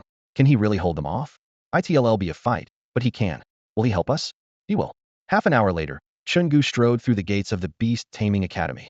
Under the moonlight, his long shadow stretched behind him, with dozens of Qinglong gang members following closely, carrying tables, chairs, bedding, lanterns, flower pots, even wooden plaques and carvings.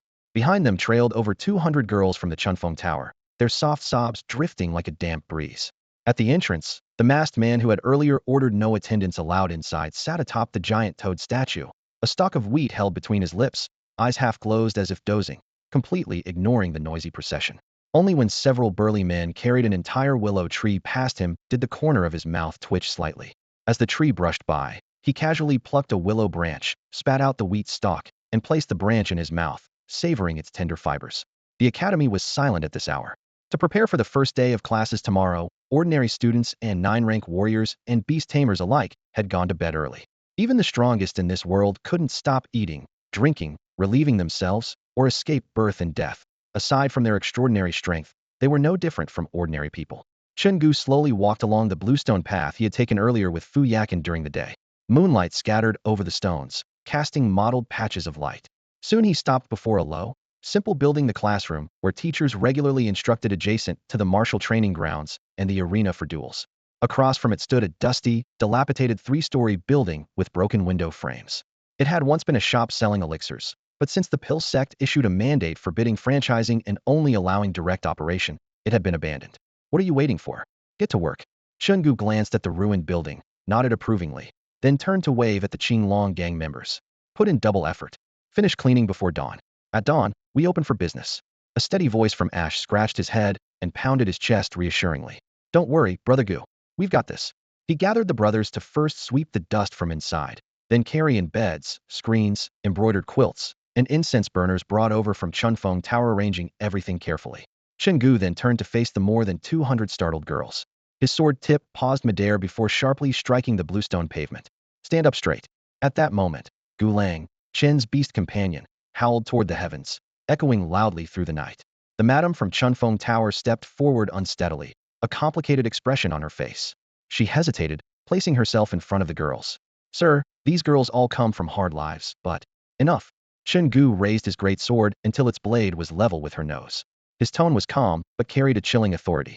What a coincidence, I'm a hard luck guy myself. He gestured at the emptied-out cart train and the lit windows of the shabby building. You've seen it yourself, we've practically uprooted the entire Chunfeng Tower. That means we're opening a brothel inside the academy. Since we're opening a brothel, girls are necessary. Don't overthink things. If you're here, you're safe. His eyes narrowed, a threatening edge in his smile. After all, you'd be a girl no matter where you are. All the guests here are students from the beast-taming academy, young, fair-skinned girls. Compared to the sweaty, rough men at the martial artists' hall, it's like night and day. The girls, who had been quietly sobbing and lamenting their hard fate, instinctively looked up at each other when they heard this, frozen in place. Their crying abruptly stopping because there was some truth to that perspective. They quickly thought it over. No matter where they made a living, they were still girls. If they could just stay away from the suffocating stench of sweat at the martial artists' hall, wouldn't that be better?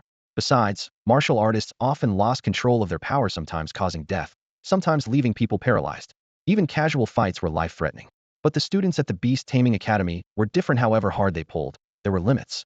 They couldn't just call their contracted magical beasts to fight for them. A few girls exchanged glances, wanting to cry but suddenly unable to find the tears, even feeling a faint sense of relief. Chen Gu then asked, do any of you have family in the capital? The madam snapped out of her daze and hurried to answer, Sir, most of these girls are orphans from the outer city or were sold by their families and taken in by Spring Breeze House for training since childhood.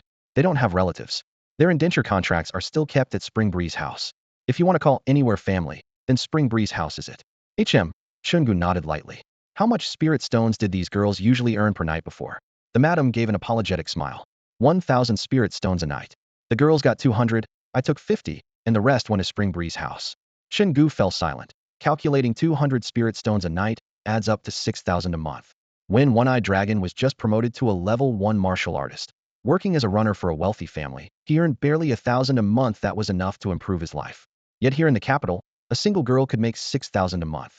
No wonder money flowed like water. After a moment's thought, he looked up. From now on, the girls get 300 each night. You take 100. The madam was stunned at first, then excitement flashed in her eyes. Sir, are you serious? Behind her, the girls could no longer hold back, quietly whispering in astonished excitement. 100 more meant their monthly earnings would jump to 9,000 spirit stones, fast-tracking their ability to buy back their freedom, purchase homes, or open shops in the capital, marry honest men, and live peaceful lives as good wives. This was almost every poor girl's greatest dream. Suddenly, someone thought of a key issue. Their indenture contracts were still held by Spring Breeze House.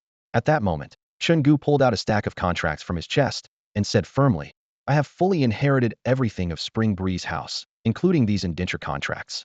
Rest assured, as soon as you save enough spirit stones, you can redeem your contracts and gain your freedom anytime. He folded the indenture contract back into his chest pocket, paused for a moment, then said in a deep voice, but we need to change the way we operate from now on.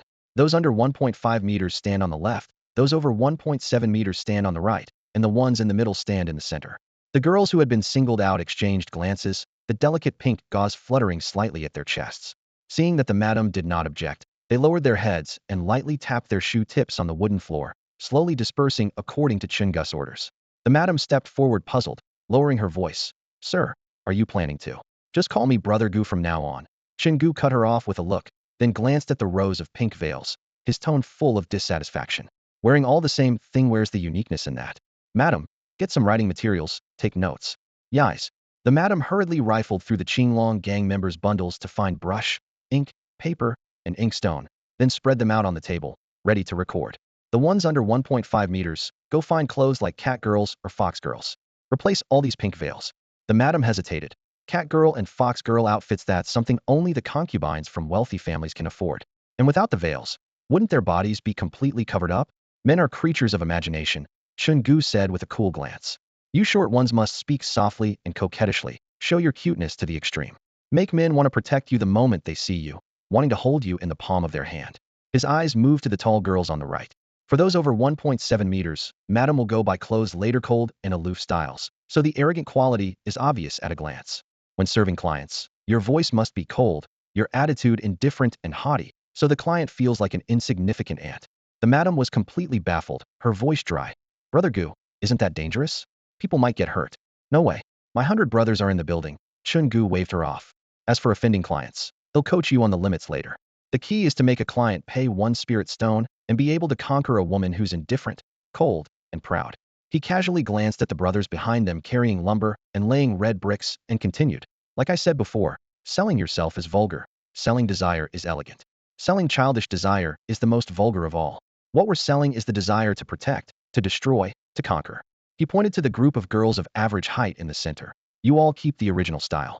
Then he announced the prices. The middle group 1,000 spirit stones per night. The petite ones on the left 3,000 per night. The tall ones on the right also 3,000. Chen Gu paused, then looked at the madam again. Pick the 3 most beautiful and charismatic from the 3 groups as the headliners. We start operating like this tomorrow. They'll teach the rest privately. That's all for now. I'm going to rest. With that, he strode inside, chose a tidied room, collapsed onto a bamboo couch, and quickly fell into a deep sleep. Was truly exhausted that night. The next day, all the teachers and students woke up in their dormitories and set out together toward the row of low houses. But as soon as they stepped into the open space before the houses, everyone froze in place. With a vacant expression, they stared at the small 3-story building in front of the teaching cottage. Originally an abandoned little townhouse, it now looked completely transformed. Rows of young women clad in sheer pink veils stood at the entrance, covering their lips with their fingertips as they stifled giggles, sneaking smiles at the watching crowd. The madam had rushed off to urgently buy new clothes, so the latest fashions hadn't yet arrived. In the open space before the building stood fresh rows of light green willows, their roots surrounded by loose fresh soil, clearly just transplanted.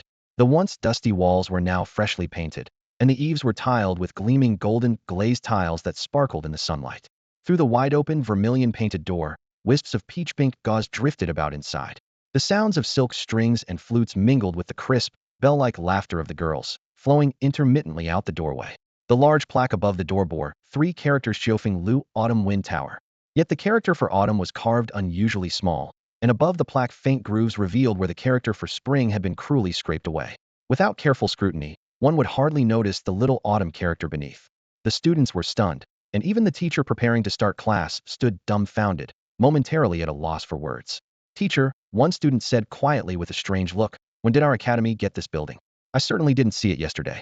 Instantly, the whispers exploded. Don't hesitate, I guarantee, it wasn't here yesterday. The plaque should have said Chunfeng Lu Spring Wind Tower, right? Isn't that the famous red light district building opposite the Warrior Hall? Yes, the largest red light house in the capital. The silk-clad male student gazed at the girls in front of the building with an even stranger expression. Those are definitely the ladies from Chunfeng Lu. I recognize a few. Last month, after passing my final exams, my brother took me out for a night on the town. The willows were already planted out front, the building draped in pink gauze, and that brass threshold. He patted his calf. When I first went in, I was so focused I didn't watch my step and banged it hard painful. I remember it clearly. This is definitely the threshold of Chunfeng Lu. Another male student shook his head. Looks less like a move, more like someone completely took it over. At that moment, the stunned instructors snapped back to reality. Teacher Fu Yakin of Class 1 furrowed her sword-like brows and widened her phoenix-shaped eyes. Striding forward to scold, she suddenly saw Chen Gu, full of vigor, stepping out from the building holding his great sword. He stretched on the steps, taking a deep breath, as if trying to swallow all the morning air. Beside him, the Gu wolf imitated him, front paws spread on the ground, lazily stretching its long body, nostrils flaring as it eagerly sniffed the fresh scent. Fu Yakin paused, then frowned, her gaze sharp as a blade fixed on Chen Gu. She spat coldly. Men are all disgusting like this. The girls nearby, spotting Chen Gu, turned in unison to face him, bowing slightly. Their voices were clear and sweet as they greeted. Good morning, Lord Gu. Chen Gu waved his hand carelessly, then turned to Fu Yakin and spoke softly. Teacher, you're overthinking. I'm not the kind of person you imagine. With that, he stepped forward calmly, passed by Fu Yakin, and rested both hands on the broad back of his large blade, using it like a cane planted firmly on the ground. Turning to face the gathered students not far away, a breeze stirred the cold gleam along the blade's edge. Pausing briefly, a slight smile curved his lips as he announced in a clear voice. As you can see, Autumn Wind Pavilion officially opens today at the Imperial Beast Academy in the capital. From now on, whenever training gets dull, you can come here to relax and boost your efficiency. For the next 3 days, everything is 20% off. No sooner had he finished than a boy staring at the brightly dressed, smiling matchmaker at the door swallowed nervously, instinctively avoiding his mentor's gaze behind him, and loudly asked, "Hey Brother Gu, does Autumn Wind Pavilion serve food and drink? I skipped breakfast this morning, and I'm kinda hungry." Of course, Chen Gu smiled warmly and nodded. "And our food and drink here at Autumn Wind Pavilion are top-notch across the entire capital." Hearing this, the boy immediately pretended to cough discreetly into his hand. Ahem. Perfect timing since I missed breakfast, got to fill my stomach first. He then turned on his heel and strode inside. Following his lead, the stunned students quickly came back to their senses, chattering excitedly and copying his tone. Ahem. Gotta eat before training or your body can't take it. True that, brother, couldn't agree more. No breakfast means no energy all day. I'm just going in to grab some food, won't do anything else. Of course, we're all upright and honest, no other thoughts here. Murmurs rose in waves as groups of students rationalized and filed inside one after another. Inside the hall, a newly seated boy widened his eyes, surveying the surroundings. Gilded beams, wisps of sandalwood incense, the decor and layout mirrored the famous Spring Breeze Pavilion in the capital almost exactly. He could hardly believe it. Just then, a girl in a flowing peach-colored silk dress approached gracefully, her delicate fingertips brushing lightly and fleetingly against the back of his neck as she whispered softly, "Young sir, what would you like to order?" The boy shivered from the touch at his nape, swallowing hard, his voice trembling. "Anything. Anything is fine."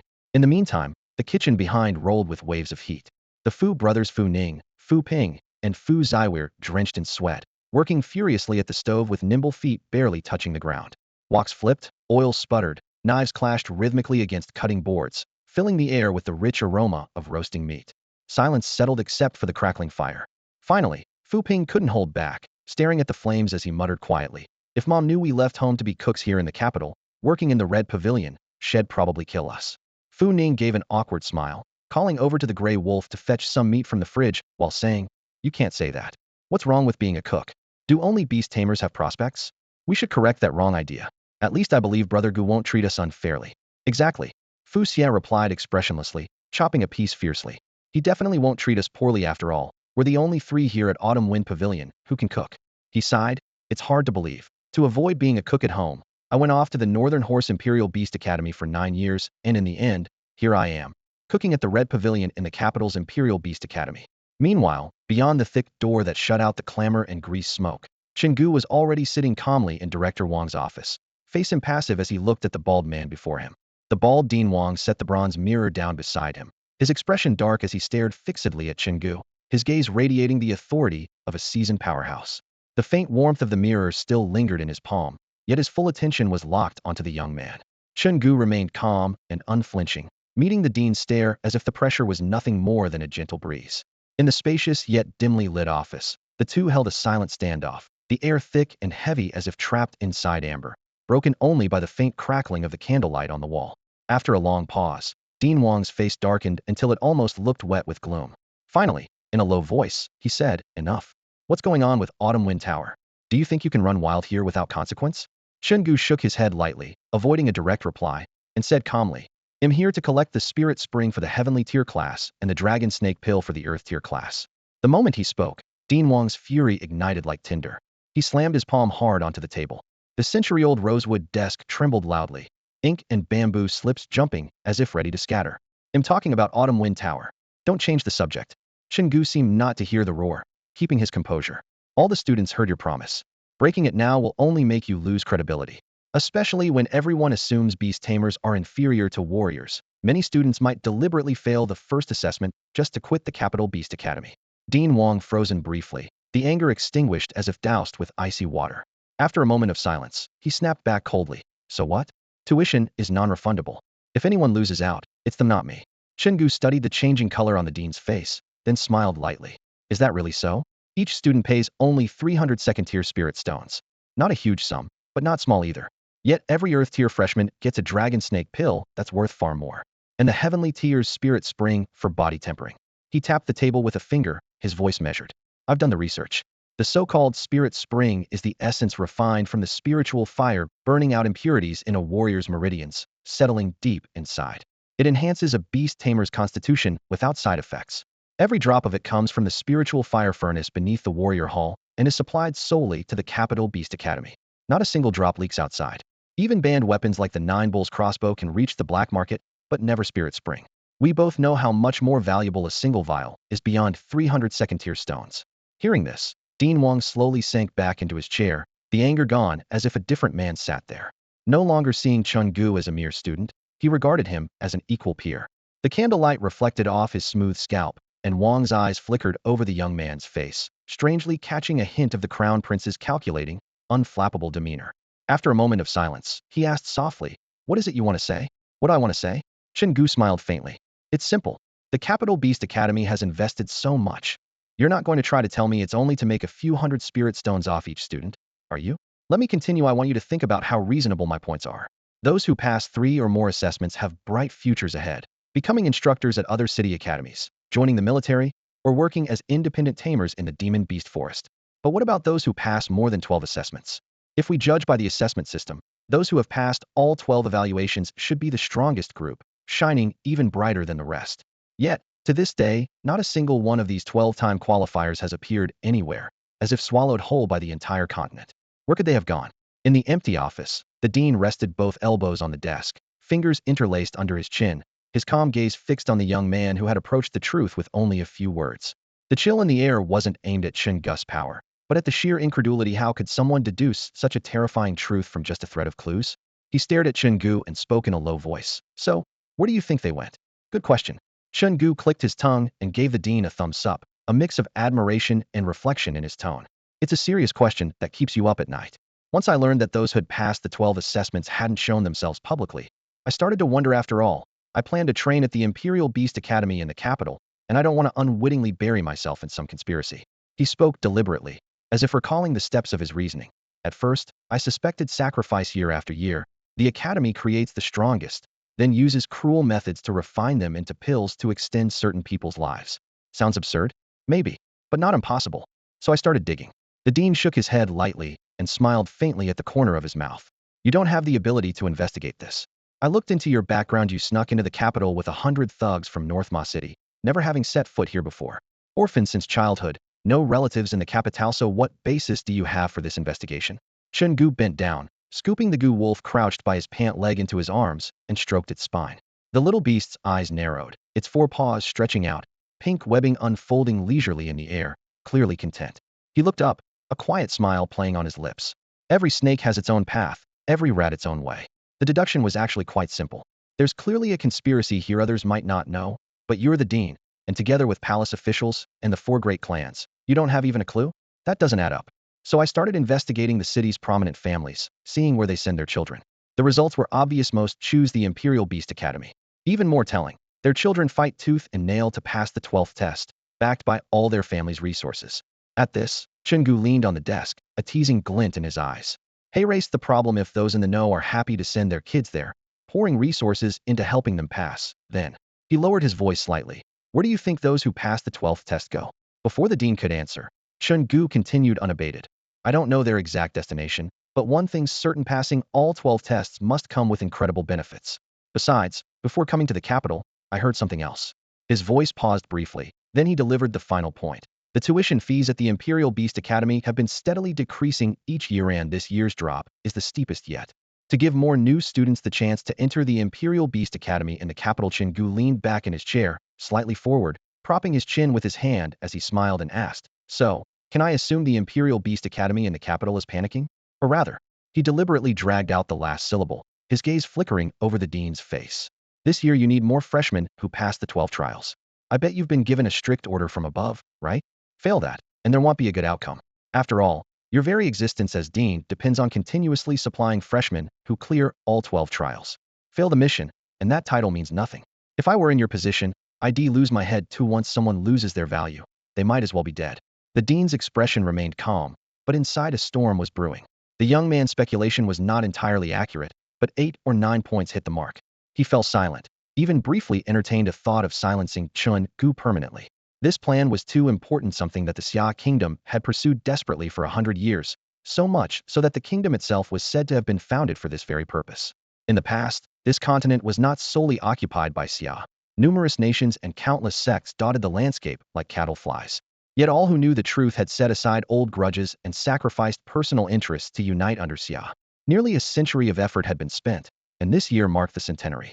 Seeing the dean remain silent, Chen Gu chuckled lightly. "Why so quiet?" The dean stared at him and sighed. "You said it all already. What else can I say? If I flat out denied everything, would you believe me? Chen Gu shrugged. Nope. So there you have it. The dean rubbed his forehead. Expecting me to spin more lies? Too much effort, and he'll lose more hair. He shook his head lightly as the few strands left on the back of his head fluttered, then smirked coldly. He took out a dark green sound recording stone and placed it on the table. But I did leave something behind. The entire conversation just now is captured on this recording stone. His finger tapped the stone's surface, the cold amusement in his voice unmistakable. If I send this upward, in less than 15 minutes, a team led by 9th-rank martial artists will arrive to personally eliminate you and that so-called Azure Dragon gang. Even North City will be completely cleansed because of you. Youngsters don't understand that disaster comes from the mouth. Thinking a bit of cleverness lets them manipulate the rules. But unfortunately, age brings experience. The dean narrowed his eyes. I'm always cautious. All my conversations are recorded on sound stones. You can think of it as old Jiang's habit. Chen Gu's eyes rested on the stone. He was silent for a moment, then suddenly grinned widely. Funny you should say that. He then pulled a stone glowing with red light from his pocket and placed it on the table as well. I'm sure you know what this is, the blocking stone. It cost me a pretty penny in spirit stones back then. Its use is actually quite simple. It can sever all the spiritual energy from linging stones and linging stones around the body, leaving no trace at all. You might think I'm paranoid for saying this, but I have a habit. Before every conversation, I activate the blocking stone. Old ginger is spicier, but young ginger has its own caution. Maybe that's just the mindset of a cautious newcomer. Chen Gu couldn't help but chuckle softly and return the dean's words verbatim. After a long silence, the dean clenched a linging stone tightly in his fingers until it shattered, leaving only a faint wisp of spiritual energy drifting silently into the air. Gazing at the dissipating aura, he lowered his head in thought. After a long pause, he finally looked up at Chen Gu and said slowly, "State your purpose." I don't believe you've babbled on just to show off your clever little brain. However, the Spirit Spring reserved for heavenly level classes and the Dragon Snake Pill for earth level classes will never be handed over to you. Since you know I must cultivate more students who pass the 12 assessments this year, you should understand how crucial these resources are to me. If your demands involve them, your bargaining chips aren't strong enough. Chen Gu pressed his lips faintly, looked at the dean with a slight smile, and said, honestly, I'm here to help you. The reason why so many freshmen at the Imperial Beast Tamer Academy in the capital want to leave is simple: they think beast tamers are too weak. The dean nodded expressionlessly. More accurately, it's because they openly witness third-level beast tamers getting punched barehanded into the wall by your first-level martial artists. Chen Gu smiled awkwardly and continued, I can change their perspective within a month, make them genuinely respect the power of beast tamers. After all, I'm a beast tamer myself. That's step 1. Step 2 is to ignite their fighting spirit. The method is simple: have them suffer daily humiliation, trampled and degraded. That will naturally drive them to strive harder, vow revenge, and reclaim their dignity. Hearing this, the dean gave Chen Gu a surprised look. The young man's idea aligned with his own thoughts. He had long felt that the emperor's instructions for the freshman declaration were ineffective. Only by shattering their pride could he trigger their hidden fighting spirit and force these freshmen to train desperately to regain their honor. So you're saying you want to be the one to carry this out? The dean asked. Chen Gu smiled. Of course I won't do it myself. I don't want to ruin friendships. He'll arrange for others to do it. He couldn't personally disgrace his schoolmates. After all, he had opened the Autumn Wind Pavilion in the academy and had already made a lot of enemies who would even dare to come.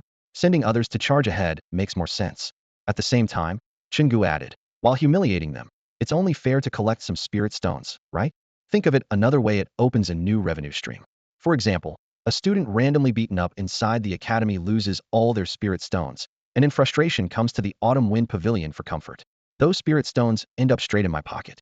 It's basically a win-win situation. Why wouldn't I do it? The dean pondered for a moment, then squinted and nodded slightly. That is a very tempting idea. So what conditions do you want? He never thought he'd one day negotiate terms with a freshman. He had never imagined that one day he would be on equal footing with a freshman in conversation. Yet this young man before him, in both demeanor and speech, was hardly someone you would associate with the word freshman. The dean even found himself wondering quietly, could this kid be the current emperor's illegitimate son, living in hiding? Of course, such absurd speculation stayed locked inside his mind. Outwardly, he remained calm and composed. Chen Gu smiled lightly, then stated his conditions clearly. There are only 2, and they're simple. The first, Chen said, is to acknowledge the status of Chiofeng Tower within the academy. The dean asked, what's the reason for this? He already knew the full story. Just before Chen Gu arrived, a frantic instructor burst into his office claiming that a student had occupied an abandoned building and opened a brothel right on campus. The dean immediately thought, only Chen Gu could do something this outrageous. After all, this freshman had come to the Beast Taming Academy's capital branch with an entire gang, all martial artists. Even more unbelievable, they had managed to build the brothel overnight. The dean still couldn't fathom how they pulled it off. After a moment's thought, the dean considered that students did need a place to unwind besides training, and that it was convenient to have breakfast on the way to the morning exercises. This demand seemed reasonable enough. So he nodded and said, "That condition, I agree to."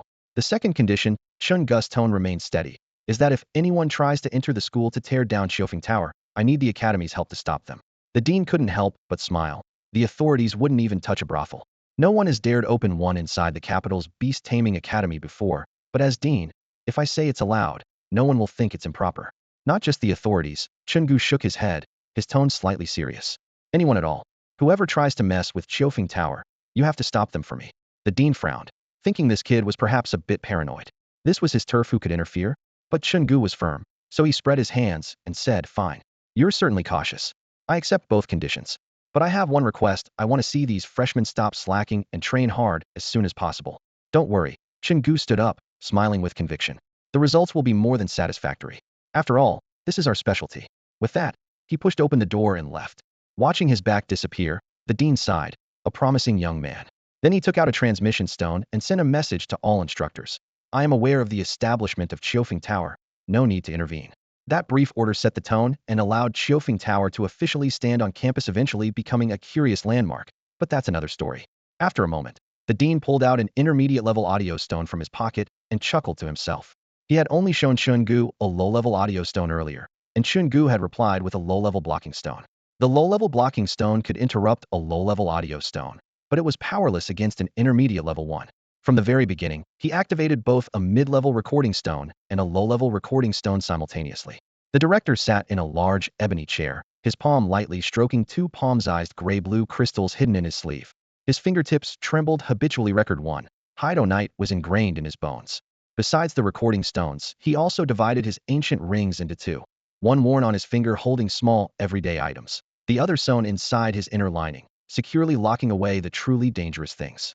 He studied the mid-level recording stone in his hand, a self-mocking smile tugging at his lips. Old dogs are still the cleverest. Then he reached into his pocket, pulling out 10 low-level recording stones one by one, infusing them with spiritual energy and arranging them in a curved line on the table. The alliance was settled, but the world was unpredictable. The more precautions he took, the better. If there was even the slightest chance to save his life, he would not hesitate for a moment. Everything proceeded smoothly, like flowing water. He had backed up countless confidential conversations like this. Higher positions meant sharper knives, guarding against threats both above and below. There was no shortage of clever people in the world besides Chen Gu. He would not allow himself to show the slightest flaw. When everything was ready, the director took a deep breath and crushed the mid-level recording stone in his hand. The crystal shattered, releasing spiritual energy like mist. He held his breath, waiting for the recording to be absorbed in segments by the 10 low-level stones. 3 breaths, 5 breaths, only faint spiritual energy stirred in the air, but no sound was transmitted. Blocked. The director's tiger-like eyes widened. In theory, a mid-level recording stone should never be erased by low-level blocking stones. His moment of disbelief lasted only an instant before he realized another possibility. His face turned ashen as he ground his teeth and growled. Unless that brat is also carrying an activated mid-level blocking stone. Preposterous. He slammed his fist on the table, causing a teacup to rattle and overturn. What does he take me for? The respected director? Would I harm him? Yet he activates 2 blocking stones mid and low level at once during the conversation, guarding so carefully against me. He forgot that he himself had already activated 2 mid and low-level recording stones in advance, just hidden in another pocket. Leaving the director's office, Chen Gu casually winked at the low building across from him. Inside, Ash and the others received the signal. They exchanged knowing smiles and quickly disassembled the assembled 9-bull crossbow into several parts, packing them silently into backpacks, sleeves, and boots as they slipped away unnoticed. They jogged over to Chen Gu. "Brother Gu, how's it going?" Ash lowered his voice but couldn't hide his excitement. "HM." Chen Gu tapped his chin lightly, satisfaction shining in his eyes. "We bought ourselves some buffer time. This gap is enough for me to cultivate. The Qiufeng Tower can reopen, you all have enough spirit stones to train, and I can begin my seclusion." Suddenly remembering something, he grinned, flashing his white teeth. "Oh, and released the 3 brothers from Funing's kitchen. I was thinking if the fat triplets, accompanied by 3 gray wolf beasts, swagger around the academy bullying freshmen. Wouldn't that be fun?" Before the words left his mouth, a cold, harsh reprimand rang out suddenly from the end of the corridor, like a frozen blade slicing through the air. "Chen Gu." Chen Gu squinted slightly and slowly turned his head to look. Fu Yakin, dressed in a silk long dress, stood at the courtyard gate. The golden thread emblem of the Imperial Beast Taming Academy in the capital shimmered on her sleeve in the morning light. Her gaze was icy, piercing straight through Chen Gu. What does the teacher want with me? He raised an eyebrow slightly, his voice calm. Close down Xiofeng Tower immediately. Fu Yakin's phoenix-like eyes snapped open. Her slender finger nearly touched Chen Gu's nose. Chen Gu remained unhurried and asked in return, Teacher, what level beast tamer are you? Level 6. As she spoke those words, she lifted her chin slightly and straightened her chest, pride flashing in her eyes.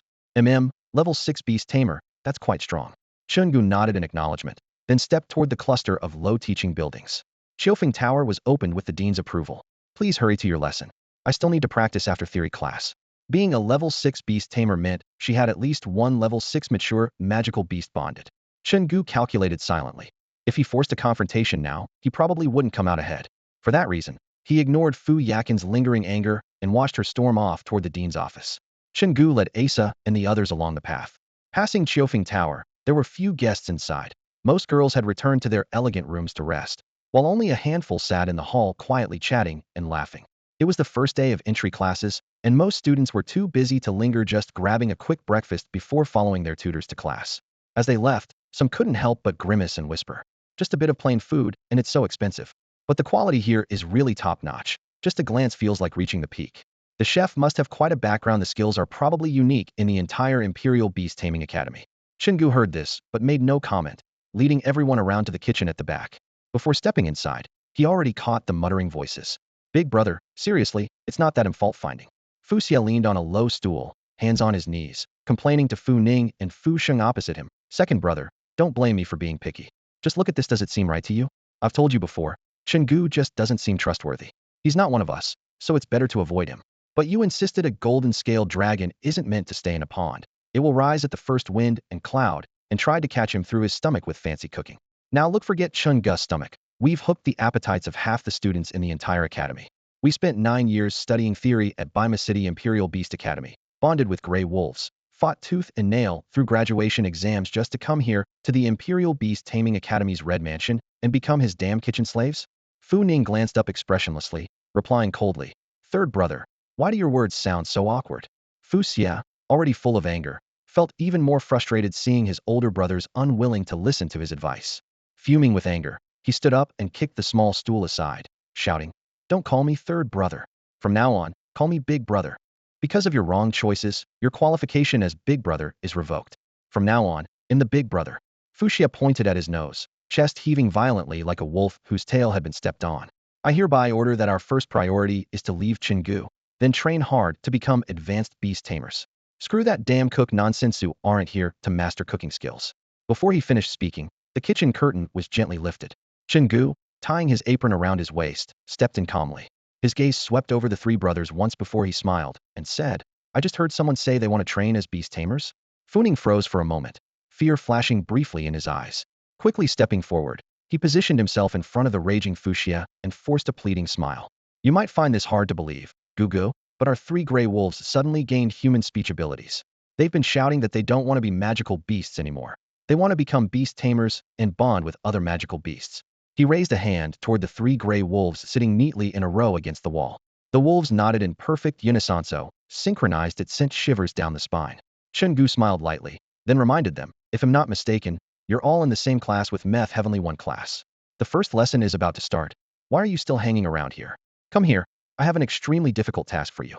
Bending down, he whispered the plan briefly to them. After listening, Fu Ning glanced confusingly at his 2 brothers, then back to Chen Gu and said quietly, Gugu, we're not the type to bully others. We've been honest and kind since childhood. We don't know how to bully. If someone accidentally stepped on your foot, would be the first to apologize, sorry for your foot not touching the ground properly. Hope it didn't hurt. We honestly can't bully anyone. Snake leaned against the cutting board. Hearing this, he grabbed a piece of cucumber without washing it, snapped it into 2, and took a loud bite, crunching away. You don't know how to bully? Arrogance if that's what it is. When you see someone, ask what ray you looking at. No matter what they say, reply try looking again. Then shout I dare you to look at me. And charge at them with your fists flying. Fu Ning and the others stared hard at the cucumber cracking in Snake's mouth, their faces turning pale. Finally, Fu Ning raised a hand to stop him. Snake Gu, maybe don't eat that cucumber. What's wrong? Poisoned? Snake asked, muffled. Fu Ning was silent for a moment, swallowing hard. No, not that. Then, glancing again at Snake chewing enthusiastically, He shivered all over and finally looked apologetically at Chen Gu. The task is fine, but we might not be able to win. You know our graduation exam had some issues. He hesitated, then whispered, maybe issues isn't the right word, there was a lot of padding. If you hadn't taken out our opponents right before the final exam, then even with our 3 gray wolves working perfectly together and mastering combined attacks, there's no way we could handle that netherlight tiger. That doesn't matter. Chen Gu shook his head, his voice calm but resolute. Just go out there and provoke them as much as you want. So we're just supposed to provoke them? Funing froze for a moment, but before he could ask more, Ash rolled his eyes. Of course. After provoking them, we've got to fight. But what if we can't win? Funing's voice softened. Then we just take the beating, Ash shrugged casually, as if talking about eating or drinking. If someone beats you up, remember who it was. Write it all down in a little notebook. Tonight, they'll lead the brothers over to settle the score one family at a time. Funing nodded, half understanding, quietly repeating, first provoke, get beaten, upkeep, track, revenge at night. Right. And then the next day we do it again? Exactly. Day after day? Yep. Funing finally got it, but his frown deepened. The whole thing sounded really tough. Chen Gu reached over and patted Funing on the shoulder reassuringly. Don't be scared. When Ash steps in for you tonight, he won't go easy. Once they've taken a few hard hits, no one will dare mess with you. During the day, just act like you've got a big brother backing you up. Anyone who tries to mess with you, my big brother will crush them. He paused to make sure everyone nodded, then clapped his hands. It's settled then. As soon as class ends today, we get started. With that, he turned and pushed the door open, heading toward the cluster of small houses where the first lesson was about to begin. Although spirit stones often brute-forced cultivation problems, some theory had to be learned to avoid wasting money. If you had unlimited spirit stones, why bother with class? Just lie down, smash spirit stones on yourself, and you'd be a level 9 beast-tamer in no time. Funing and his 2 brothers watched Chen Gus back as he walked away, standing silently for a long moment. Finally, Fuxia said flatly, not bad at all. Being the cook at the red building of the beast-taming academy in the capital was bad enough, but now we're the cook and the punching bags. Funing tapped him lightly on the back of the head. Can you talk normally? Let's go to class. The fact that Brother Gu is personally organizing this means it's important, and we must have a role to play. Yeah, Fuxia replied with sarcasm. Last time at the graduation exam, if we hadn't all had our arms broken, no one would have dared attack Li Xinxi like that. This time will be the same, our role's not small, and no one escapes a beating. Shut up, Fuping finally snapped. Stop arguing with Big Brother all the time. Elsewhere, Chen Gu walked through the cluster of small houses and finally stopped outside a modest room with Tian E carved on the doorframe. He raised his eyebrows, surveying the low and simple building, which was quite different from what had imagined. Saying nothing, he pushed open the door and stepped inside. Inside sat 6 students, 4 boys, and 2 girls all dressed in silk robes, making Chen Gu's coarse cloth clothes stand out even more. The room was so quiet only soft breathing could be heard. No one spoke, which Chen Gu found peaceful. He found a corner to sit down and waited silently for Fu Yakin to arrive. The 6 barely glanced up when he entered before returning to silence. One boy sat cross-legged, clutching a fist-sized spirit stone to his chest, from which faint spiritual energy radiated. He closed his eyes, meditating quietly. The spiritual energy inside the soul stone slowly drifted out, slipping through the boy's nostrils into his body. A faint blue glow flickered at the edges of his nose wings, like 2 slender streams pulled by an invisible whirlpool. Next to him, the magical beast resembling a pure white horse with soft mane curled its 4 hooves, contentedly pressing against its master's thigh and casually inhaling a smaller wisp of the spiritual energy. Perhaps startled by the sudden influx of immortal energy, the beast let out 3 sharp sneezes, its nostrils twitching before it resumed eagerly snuffling in the aura. Inside the low hut, the other 5 students also sat cross-legged, holding their soul stones in their palms, accompanied quietly by their contract beasts. Chen Gu was the only exception.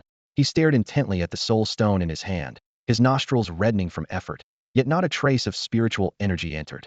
After repeatedly failing, he gave up with an expressionless face, picked up his Gu wolf beside him, pried open its mouth, and shoved the soul stone inside. Having done this, he closed his eyes and fell into deep thought. Was this thing even mentioned in the 9-year beast-taming theory curriculum at Bima City? After racking his brain with no clues, he decided to set it aside and turned his mind elsewhere. At the door, Fu Ning and 2 others quietly stepped in, each leading their own gray wolf. They nodded slightly to Chen Gu but saw he didn't open his eyes, so they found empty spots to sit. Glancing around, they noticed everyone was absorbing spiritual energy, so they tried as well, but to no avail. Eventually, the 3 froze, awkwardly and in silent agreement, slipped their soul stones into their gray wolves' mouths. The room fell so quiet that only the beast's soft nasal huffs could be heard. Bang! The wooden door was pushed open. Fu Yakin stepped into the room with a sullen expression, her teaching robe ruffled slightly by the wind. She scanned the students seated on their mats and, without preamble, spoke in a cold voice. The dean wanted today's first class to ignite your fighting spirit. But I see no need. First, the students of class Tianyi don't need me to waste words. Second, that bald old man couldn't come up with anything useful anyway. Let's get straight to the point. She stepped forward and continued. What you have learned in your respective cities so far is only about magical beasts' habits, capturing them, and contract methods. That's only enough for you to own a beast and have it fight desperately in times of crisis, nothing more. The Capital Beast Taming Academy teaches beyond that, things like advanced progression methods for different beasts. So, today's first lesson: how to become a level 1 beast tamer. Pausing, her gaze swept the room. Of course, most of you have already reached level 1 before entering the academy except for 4. She then fixed her eyes briefly on Chen Gu and Fu Ning's 3 companions. Chen Gu's brow tightened in disbelief. What the heck? Am I really not even level 1? My Gu wolf fights pretty well, so having a contract beast is just the starting point? Fu Ning and the others forced themselves to meet her gaze, feeling chills down their spines, awkwardly scratching their heads with nervous laughs. At that moment, a boy in an all-white robe with a cold expression spoke with a voice like cold steel. Teacher, let's skip this part. Let them study on their own after class. Don't waste everyone's time. The white horse beside him, with legs tucked neatly beneath, issued a heavy puff of warm breath as if in agreement. Though no other students spoke up, they all nodded slightly, silently approving. Chen Gu's eyes narrowed slightly as he glanced once at the young man, but remained silent. He continued sitting cross-legged on the ground in quiet stillness. The air around them grew slightly tense in the silence, until Fu Yakin looked around and noticed the badge on the white-clad boy's sleeve, breaking the quiet. She raised an eyebrow and said instinctively, "From the Xinyuan family? No one from that family has come to the Imperial Beast Tamer Academy in the capital for several years now." The boy lifted his chin calmly and nodded, but still said nothing. There was an innate pride etched across his features. Fu Yakin squinted as if weighing something carefully before continuing. Martial artists and beast tamers pursue similar goals, but their methods are completely different. Martial artists refine their own bodies until they're as hard as iron, eventually capable of breaking through a city wall with one punch.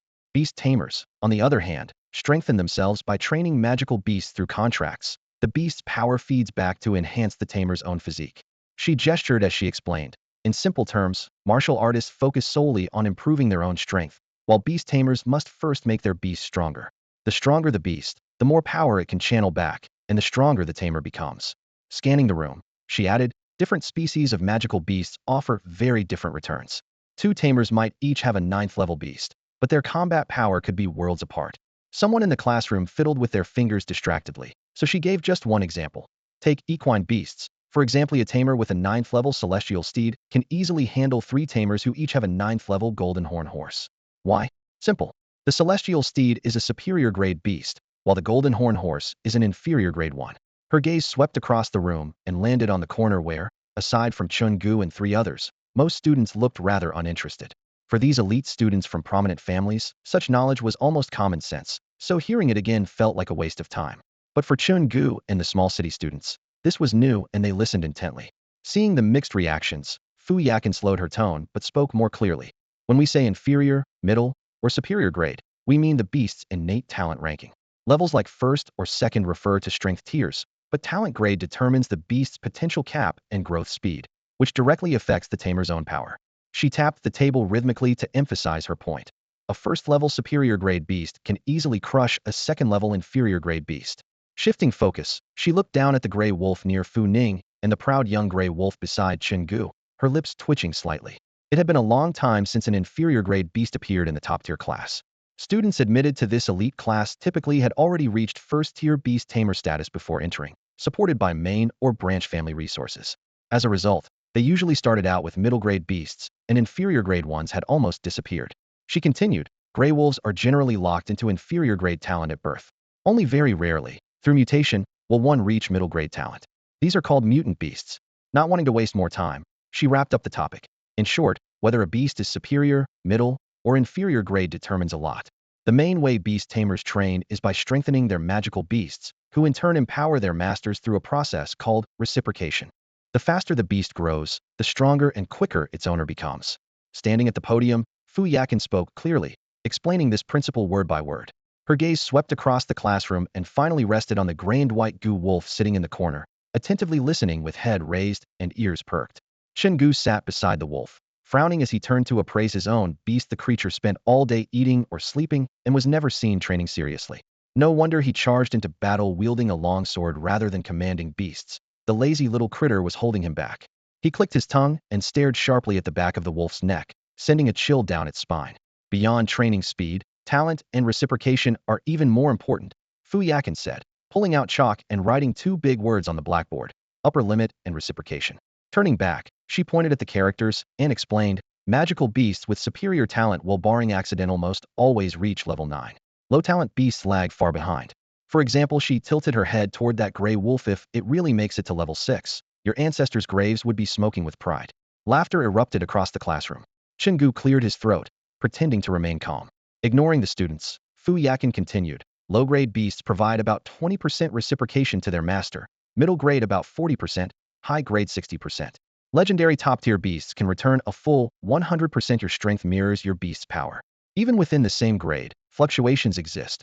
A middle grade beast might give 50 or 55%, which means slightly above average talent. Surpass 60%, and the beast is upgraded to high grade. She scanned the room, voice heavy with emphasis. So, contracting with a beast of exceptional talent is absolutely crucial for a beast tamer. Chen Gu drummed his fingers on the desk, brow tightly furrowed, and quietly asked, what if you want to switch your contracted beast? Like, replace it with one that has better talent? The wolf beside him suddenly pricked its ears and looked back at him in disbelief. Its eyes welled up, and its tail froze midair. Fu Yakin glanced at the gray wolf and replied flatly, once a contract is formed, it can only be broken if one party dies. This is a law of the cosmos and cannot be altered. If you're unhappy with a beast's talent, there's only one solution: kill it, then contract a new one. If you can't do it yourself, you can hire someone else to. But when a beast dies, the contract backlash causes irreversible damage to the owner's meridians. No one takes that risk lightly unless the new beast's talent far exceeds the old one's. Chen Gu took a deep breath, his gaze darkening. Must it be killed? Can't you contract multiple beasts at once? Yes, Fu Yakin said without expression, as if setting aside her earlier displeasure, but only if you can afford it. Low-level beasts are mostly pets, consuming limited resources. But high-level beasts require mountains of spiritual materials, expenses beyond imagination. That's why many high-level beast tamers live in beast forests. If they leave, they quickly lack resources to sustain their beasts. Chen Gu pondered for a moment before looking up at Fu Yakin again. So you mean that high-level magical beasts consume tremendous resources, and it's completely unaffordable to raise two at the same time? Exactly. Fu Yakin nodded calmly. Don't underestimate how quickly high-level beasts devour resources. Outside the palace, I've never seen anyone raise two simultaneously, not even among the four great families.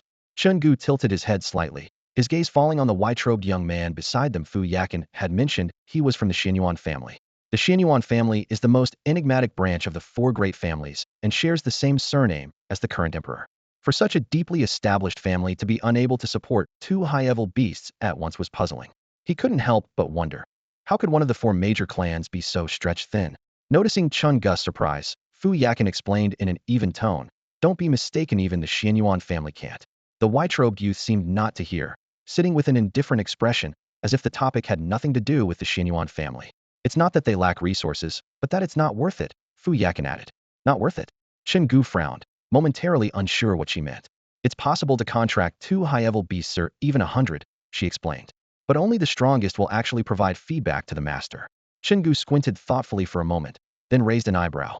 But a single level 9 beast is already powerful. Wouldn't having an extra one be an advantage? That's a narrow perspective, Fu Yakin said evenly. The family looks at the bigger picture.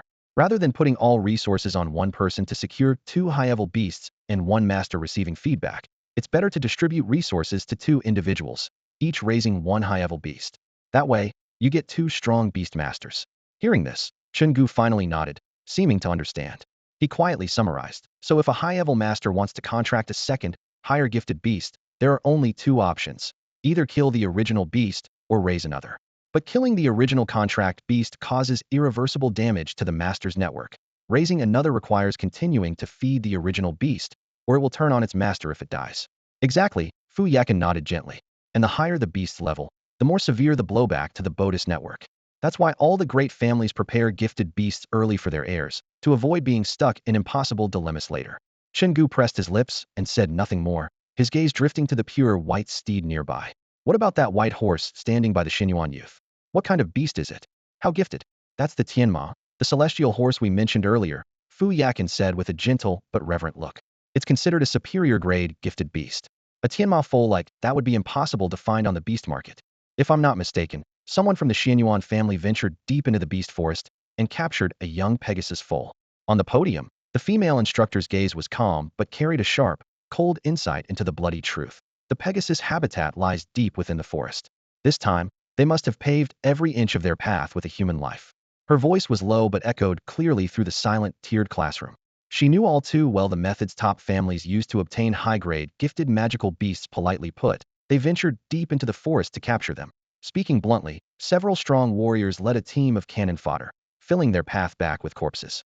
A young man in white sat motionless at the front of the crowd, his eyes half closed, expressionless.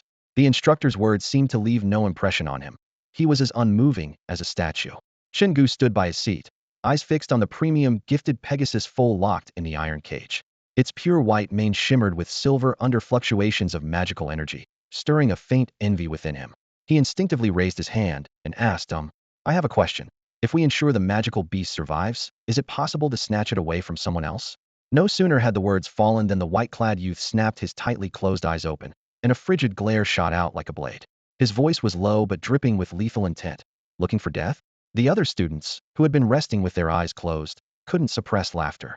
The classroom atmosphere instantly became lively, yet subtly tense. Fu Ning and the two others exchanged glances, but said nothing. They knew Chen Gu too well. Such a thought was perfectly normal coming from him. Even the usually composed Fu Yakin raised her hand and patted her forehead in exasperation. That idea has been tried before. There are still beast tamers studying it, but unfortunately, it's impossible. Contracted magical beasts can never leave their original masters unless they die. Chen Gu nodded slightly and glanced casually at the still sullen white-robed youth, completely ignoring the harsh words. He turned back to Fu Yakin.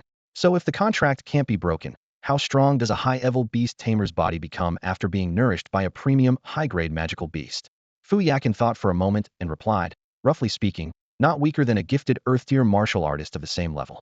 So, does that mean a beast tamer can easily outmatch a martial artist? Chen Gu narrowed his eyes, as if weighing an imaginary duel. My physical strength is as strong as yours, but I have several magical beasts. How could you possibly beat me? That's true at the early stages, Fu Yakin explained seriously. But after reaching level 3, martial artists learn combat skills.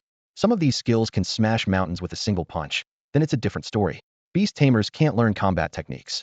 Our meridians store magical energy, which can only be used to strengthen the body internally, but can't be released as external fighting moves. She paused, pointing toward the training ground outside the classroom. So, beast tamers have a clear advantage at the start, but beyond that, it depends on individual fate and talent. Chen Gu thoughtfully stroked the cold, hard scales of the Gu wolf in his arms, then asked again, martial artists have combat skills. Beast tamers must have some special techniques too, right? Like beast techniques? They're called beast skills, Fu Yakin patiently explained. Those are abilities the magical beasts learn and use themselves. Some beasts can even awaken racial talents like this Pegasus here. If it awakens, it can stomp up whirlwind currents, carrying its riders soaring through the heavens. Racial talents are fixed traits for each type of magical beast. So when assessing a magical beast, you have to consider not only its individual talents, but also its racial traits. After all, some races have pretty underwhelming talents. Besides that, magical beasts can learn new skills through training. Chen Gu squinted slightly. Are you saying the beasts learn skills on their own? Yes, Fu Yakin nodded. The capital's beast-taming academy and the magical beast market both sell skill stones. As long as you have enough spirit stones, you can buy them. The magical beasts absorb the information from the skill stones and, with diligent practice, naturally learn how to use the skills. But only beasts of level 3 or higher have enough mana inside to actually cast the skills. Chen Gu frowned, thinking for a while but still puzzled. To learn skills, the beast just learns by itself? Yes. To train their skills, they just train themselves too? So they do all the daily training on their own? That's right. So the master basically does nothing, just waits for the beasts to repay the favor? Chen Gu double-checked. Exactly.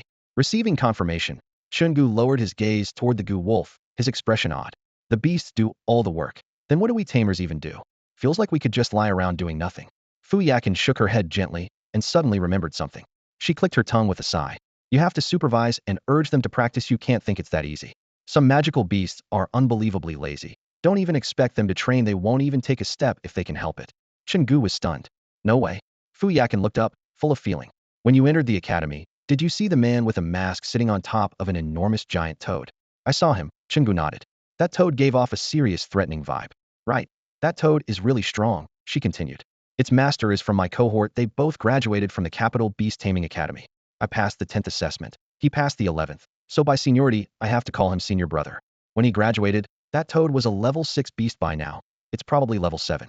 Chen Gu pondered. So he stays by the academy gate just to show off the academy's power, to intimidate outsiders? No. Fu Yakin suddenly covered her mouth to hide a laugh.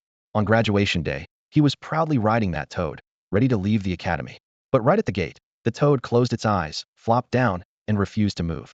No matter how hard he tried, he couldn't get it to budge. He had to sit on the toad's head and wait 10 years so far. The dean just appointed him as gatekeeper and gives him a symbolic amount of spirit stones each month.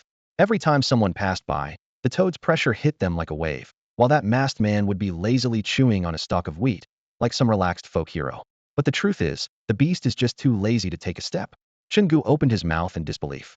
After a long moment, he could only say, what a thing. After all this time, what he thought was the academy's formidable reputation outside was actually just a few previous students who couldn't even control their own magical beasts. The classroom was brightly lit, with dozens of new students seated around the tiered benches. Funing had been listening carefully and finally raised his hand. Teacher, if you can't even command your own magical beast, can you still be called a beast tamer? Fuikin on the podium crossed her arms and shook her head before explaining. Most of the time, the main beast is still the one directing the beast tamer. Only in rare exceptions is it otherwise. This is an instinct of magical beasts, and it can't be changed. The toad you saw was simply hibernating. Her words dropped, and the whole room fell silent. Even the boy from the Xianyuan family gaped in shock before coming to the academy. He had always seen that masked man riding the toad as the academy's secret weapon to intimidate outsiders. Ignoring the stunned expressions, Fuikin continued, but such cases are extremely rare. The main job of a beast tamer is actually to urge their beasts to train day after day. Training is dull, and most beasts don't want to work hard. Sometimes they pretend, their magical aura swirling as if in isolation, but if you look closely, thieves actually close their eyes and fallen asleep. Therefore, a beast tamer must constantly supervise. The beast only gets stronger if you push it. Chen Gu sat by the window, feeling confused. So the beast tamer's way of training is just watching over the beasts? Exactly. Fuikin nodded. That's why senior beast tamers make great mentors. Training beasts isn't much different from training students. Chen Gu frowned and pressed for more. Is there really nothing else?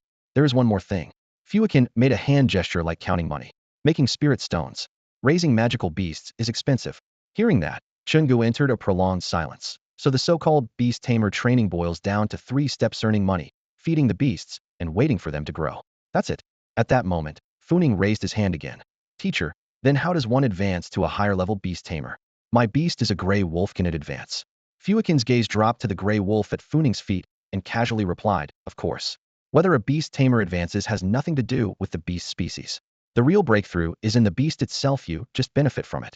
It's more accurate to say the beast advances, not the beast tamer. The method is simple. When the beast's magical energy is saturated, prepare a large supply of grade-breaking pills at least until level 6. Funing still looked puzzled, but my beast is already level 1. Why am I still not a first-level beast tamer? That's because the bond of reciprocal nurturing hasn't formed yet. Fuikin explained decisively. Make your gray wolf learn the reciprocal nurturing chain. The academy sells reciprocal stones. One costs 1,000 grade 2 spirit stones. Funing was momentarily stunned, then cautiously spoke again. Teacher, did you just say 1,000 secondary spirit stones? Damn it. He cursed silently in his mind. Why the hell not just go rob some money? What does 1,000 secondary spirit stones even mean? That's equivalent to a full 100,000 primary spirit stones, enough to cover a normal family's living expenses for years. But here, that's just the threshold to learn a single return feed skill? If you don't pay, you'll never become a first-level beast tamer? Funing knew swearing in class would leave a bad impression on the teacher, but this time, he just couldn't hold back. The tuition itself is only 300 secondary spirit stones, he muttered, but one return feed stone costs 1,000, and they say expenses will only go up. The more he thought about it, the more stifled he felt. What about those who fail the tests? Could it be they simply don't have enough spirit stones? Is this so-called test just a monthly balance check? And if your spirit stones fall short, you get kicked out? Fuxie's face nearby also looked grim, but he calmly advised, Big brother, stay calm. Don't get too worked up. It's just 1,000 secondary spirit stones. We can find a way. Tonight, they'll send a message to our parents in Bima City. Tell them to sell the tavern and the old house. Borrow whatever we can from neighbors. Then they flee overnight and send over the spirit stones. Fuping stared at his third brother in disbelief, speechless for a moment. There's a reason mother saved you as the last child. If you really became big brother, would be in trouble. Fu Yakin glanced lightly at the 3 brothers and continued, 1,000 secondary spirit stones is the ideal case. The so-called return feed stone stores the return feed skill knowledge within. Whether the beast actually learns it, no one can guarantee. Some beasts are clever and gain insight with just one stone. Some are slow and need over 10. Others are lazy like that toad at the gate. I remember it took 36 stones to barely learn it. I had a senior brother nearby who was clutching his pocket, almost in tears. Chen Gu pondered, then asked, does higher talent mean faster comprehension? No. Fu Yakin shook her head and tucked a strand of hair behind her ear, speaking steadily. Talent only determines a beast's advancement speed and return feed ceiling. Comprehension depends on intelligence, and there's no necessary connection between the two. Some beasts have excellent talent, but are dumb as rocks. Others have average talent, but learn quickly. No one can predict. Chen Gu furrowed his brow and asked again, then how do you tell a beast's talent? There's no way to tell. She shrugged. Only after it forms a return feed bond with you can you judge talent by the level of return feed attained. Beyond that, there's no method. She suddenly smiled, shifting the topic. But most of the time, you can guess roughly by species. For example, that Pegasus usually has above average talent. And those gray wolves? 99 times out of 100 they're low talent. Sometimes, there are unexpected surprises. Like the year before last, a freshman contracted a gray wolf. After establishing their mutual bond, he discovered the wolf was actually of mid-level talent. Even so, he was eliminated in the assessment the very next month. After all, even with mutations, mid-level talent isn't strong, especially for just an ordinary mid-tier gray wolf. Chen Gu simply nodded lightly after hearing this. His eyes narrowed slightly as he pulled the wolf closer in his arms, his fingertips gently stroking along its fur. It looked like he was calculating something, yet also like he was thinking of nothing at all. A brief silence filled the room, and when no one asked any questions, Fu Yakin cleared her throat and announced, that concludes today's class. Those who haven't yet become first-level beast tamers, be sure to hurry up. Next class, everyone will receive a vial of spiritual spring water to refine their bodies. At her words, a few students dressed in silk inside the low-ceilinged room immediately brightened with anticipation. Spiritual spring water was a rare gem, tightly controlled by the academy and never released outside. To personally experience body refinement was an unexpected gift. However, someone glanced covertly at Chen Gu with a faint, almost elusive smile at the corner of their lips. It seemed the dean hadn't fulfilled the promise to give all the spiritual spring water to Chen Gu. Not surprising though, such treasures would never be given to just one person. At that moment, Chen Gu slowly stood up. With one hand supporting his large blade on the floor, he strode toward the disciple of the Xianyuan family in white robes. His gaze fixed with interest on the disciple's beast, a pristine white heavenly horse, its nose tip a vivid red. The stared-at Pegasus stamped impatiently, snorting a hot breath laden with disdain. Chen Gu's lips curved into a slight smile as he reached out to stroke the top of the horse's head along the fur. The Pegasus surprisingly allowed it, lowering its head submissively, as if accepting his touch. Well behaved, he complimented. The Xianyuan disciple's fists clenched so tightly they creaked, anger nearly bursting from his eyes. Chen Gu, stroking the heavenly horse with one hand, simultaneously placed his gleaming blade against the pure white neck of the beast blade and fur separated by only a hair's breadth. That disciple was named Xianyuan Jian, a man of great pride. As the third son in the Xianyuan family, his fortune teller at birth had predicted him to be a lonely star with a cursed fate, destined to shield the family from 3 great disasters. Though third in birth order, he enjoyed the most favor. Even the current crown prince respectfully addressed him as young Lord Third. Raised to believe he was born for the family's sake, his arrogance and recklessness were ingrained in his very bones. But this unknown youth who had appeared from nowhere relentlessly challenged his dignity again, and again did he think Xianyuan Jian was an easy target? Boiling with rage, he growled, "Are you looking to die?" Chen Gu pressed his lips and said nothing, continuing to examine the Pegasus carefully. After a moment, he looked up at Xianyuan Jian and smiled gently, showing 8 neat white teeth. "Don't misunderstand me, I mean no harm." He returned the blade to the ground and took a small step back. "I just wanted to tell you, that autumn wind pavilion is mine. If you like, you're welcome to come over sometime." Xianyuan's sword sneered dismissively. "Those women whose lips have been kissed by thousands, are they really worth me? The noble third young master. Lowering myself to favor? Ridiculous." Before he finished speaking, he flicked his sleeve, lightly leapt onto the celestial steed, and galloped straight out of the building. In the next moment, the heavenly horse transformed into a streak of silver-white light and vanished beyond everyone's sight. The celestial steed was not known for combat strength. What made it truly stand out among magical beasts of the same level was its nearly unmatched speed. Among its peers, very few could outrun the celestial steed. Its rider could attack or retreat at any moment, making them almost invincible. Chen Gu watched the celestial steed disappear calmly, only shaking his head slightly.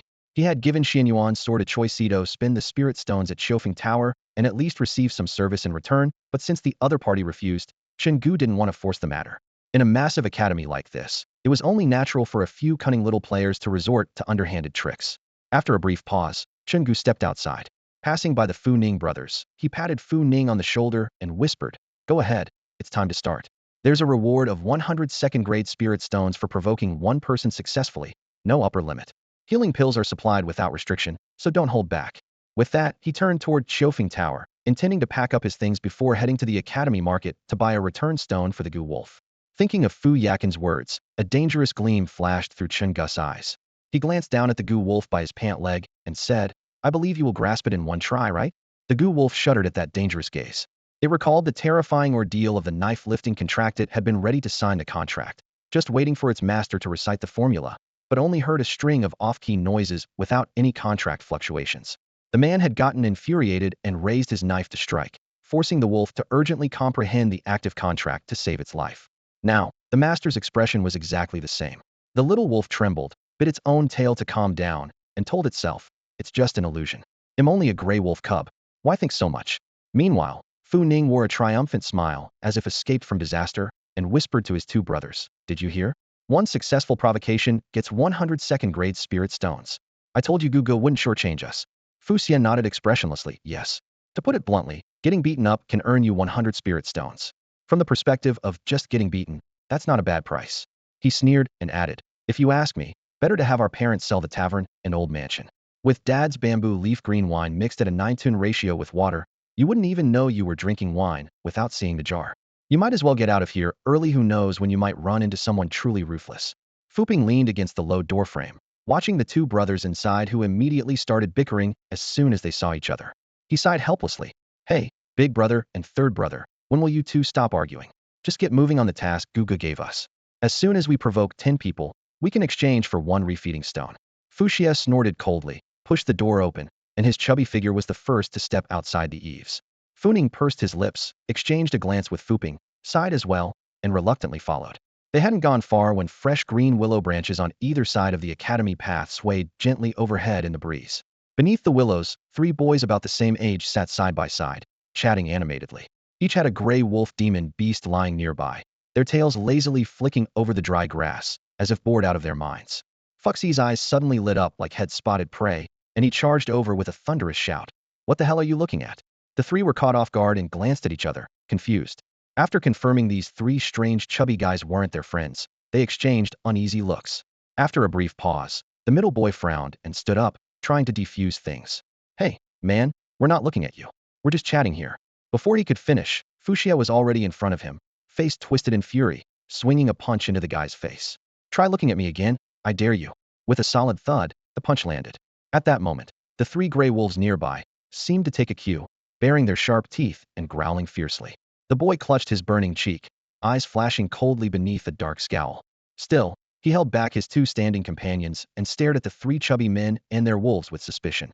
These guys had obviously come looking for trouble, but those 3 wolves were just ordinary low-level beasts. Where did their confidence come from? He took a deep breath and tried to explain again in a low voice. "Seriously, we weren't looking at you. We were just..." "Enough bullshit." Fuxia roared, launching a second punch. "I told you to stop looking at me." That second blow finally fired up the other side. The once calm boy could no longer hold back. His expression darkened. "Damn, you really think the 3 of us are pushovers? Guys, beat him down." Within 1 incense stick's time, the once peaceful path became a battlefield. Dust swirled as fists and feet flew, even the willow leaves trembling and falling. An incense stick later, Funing's face was swollen like a steamed bun, blood seeping from his temple. He staggered to his feet, propping up the equally battered Fuping and Fuxia, then yelled angrily, "If you've got guts, leave your names." Opposite them, the leader brushed off his sleeve with disdain and replied coolly, "No changing names or faces here. Earth Class 1 Lu E." The 2 beside him sneered, adding, "Earth Class 1 Lu Air. Earth Class 1 Lu San." Funing immediately pulled out his crumpled notebook and, shaking, began writing. "Earth Class 1 Lu E Lu Air Lu San, huh? Got it. You just wait." Lu E sneered, looking down at the 3 gray wolves moaning on the ground. "He'll wait. I'm waiting for the day your 3 gray wolves evolve into howling sky wolves." With that, he clapped his companions on the shoulders and walked away, his steps smooth and confident. Only after their backs disappeared did Funing grin grimly, coughing up blood-tinged saliva.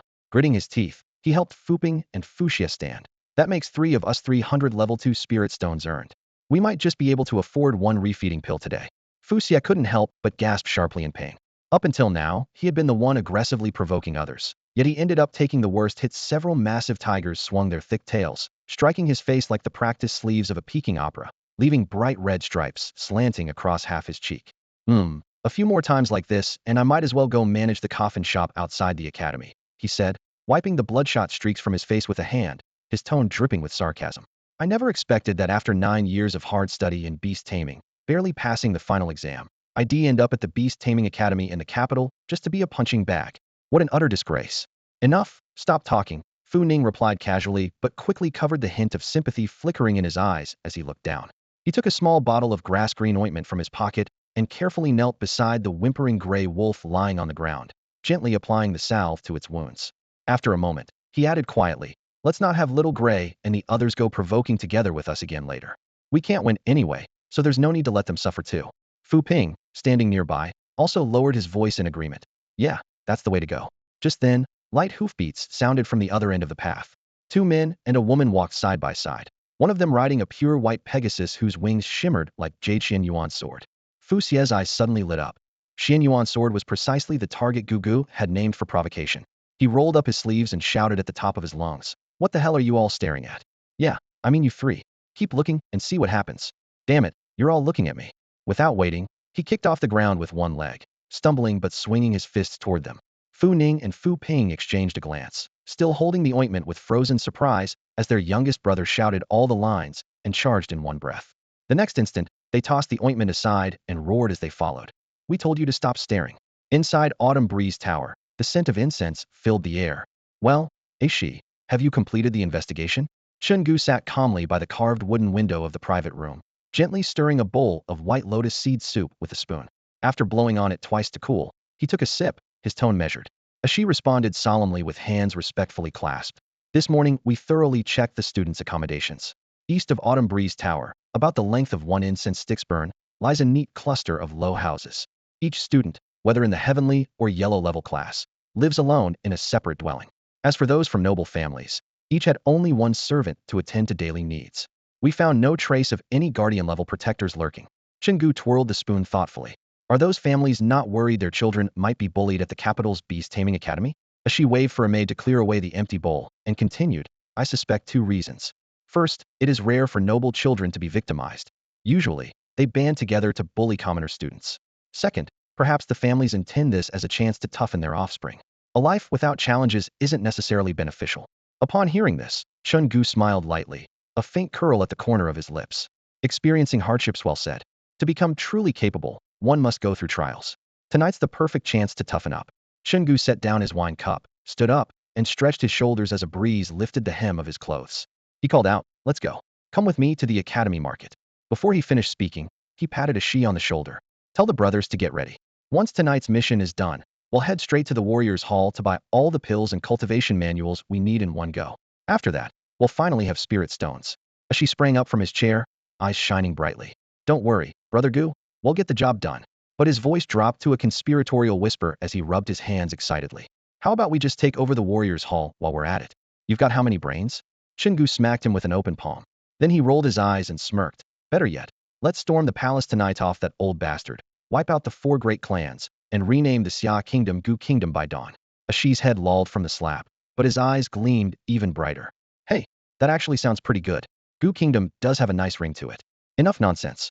Get moving and handle your business. Chen Gu kicked him toward the door. Aishi slunk away, and the door shut behind him.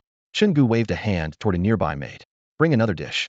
Soon a plate piled with fresh, bloody demon beast meat was set before him. The Gu wolf rested its forelegs on the table edge, fangs flashing as it devoured the raw meat ravenously. Chen Gu propped his chin in his hand, watching thoughtfully. If I chopped up that heavenly horse for the Gu wolf to try, would the Xianyuan family come bursting into the academy to kill me? Had seen the wolf eyeing the pure white heavenly horse on multiple occasions during class, saliva dripping from its fangs with longing. Anyone could see how much it desired that meat. It's just one heavenly horse. The Xianyuan family is one of the 4 great clans. Surely they wouldn't storm the academy over a horse. And the dean wouldn't just stand by, would he? Chen Gu pondered for a moment before nodding. All right then, tonight we roast the whole horse. Half for the brothers, half for the Gu wolf. Meanwhile, in another secluded courtyard of the academy, Xianyuan Jian's face was grim as he carefully wiped the mane of his heavenly horse with beast fat. Under the lamplight, the pure white mane shimmered softly, but his brow grew more furrowed by the minute. That morning, the tutor had singled out his beast in class as a top grade, gifted heavenly horse, earning him the envy of everyone around. Had expected to bask in that superiority all day, but on the way back, he overheard some signs of other great families sneering in a corner. Heard the Xianyuan brat got humiliated by some lowborn bastard. They even put a knife to his horse's neck, didn't dare so much as fart. The mocking words echoed in his mind as he gripped the brush tighter, veins bulging in his hand. He wanted to confront them immediately, but knew stirring trouble would only make things worse. The only way to reclaim his honor was to severely beat Chen Gu in front of everyone tomorrow. Among these noble clans, to be crushed by a lowborn meant lifelong ostracism and a ruined future like falling straight into an abyss. Tomorrow morning, they'll pin that lowborn scoundrel to the ground and beat him senseless. Xianyuan Jian looked up, cold fury burning in his eyes. Thinking of Chen Gu's bodyguard, who once punched a third-level beast tamer into a wall, he frowned. He's a bit troublesome, but no matter. He can't always bring his bodyguard to class. He bent his head and continued brushing, completely unaware that the very heavenly horse he cared for was destined to be roasted tonight, half eaten by people, half fed to the Gu wolf. Surely that lowborn brat couldn't bring his bodyguard to class. Night had fallen.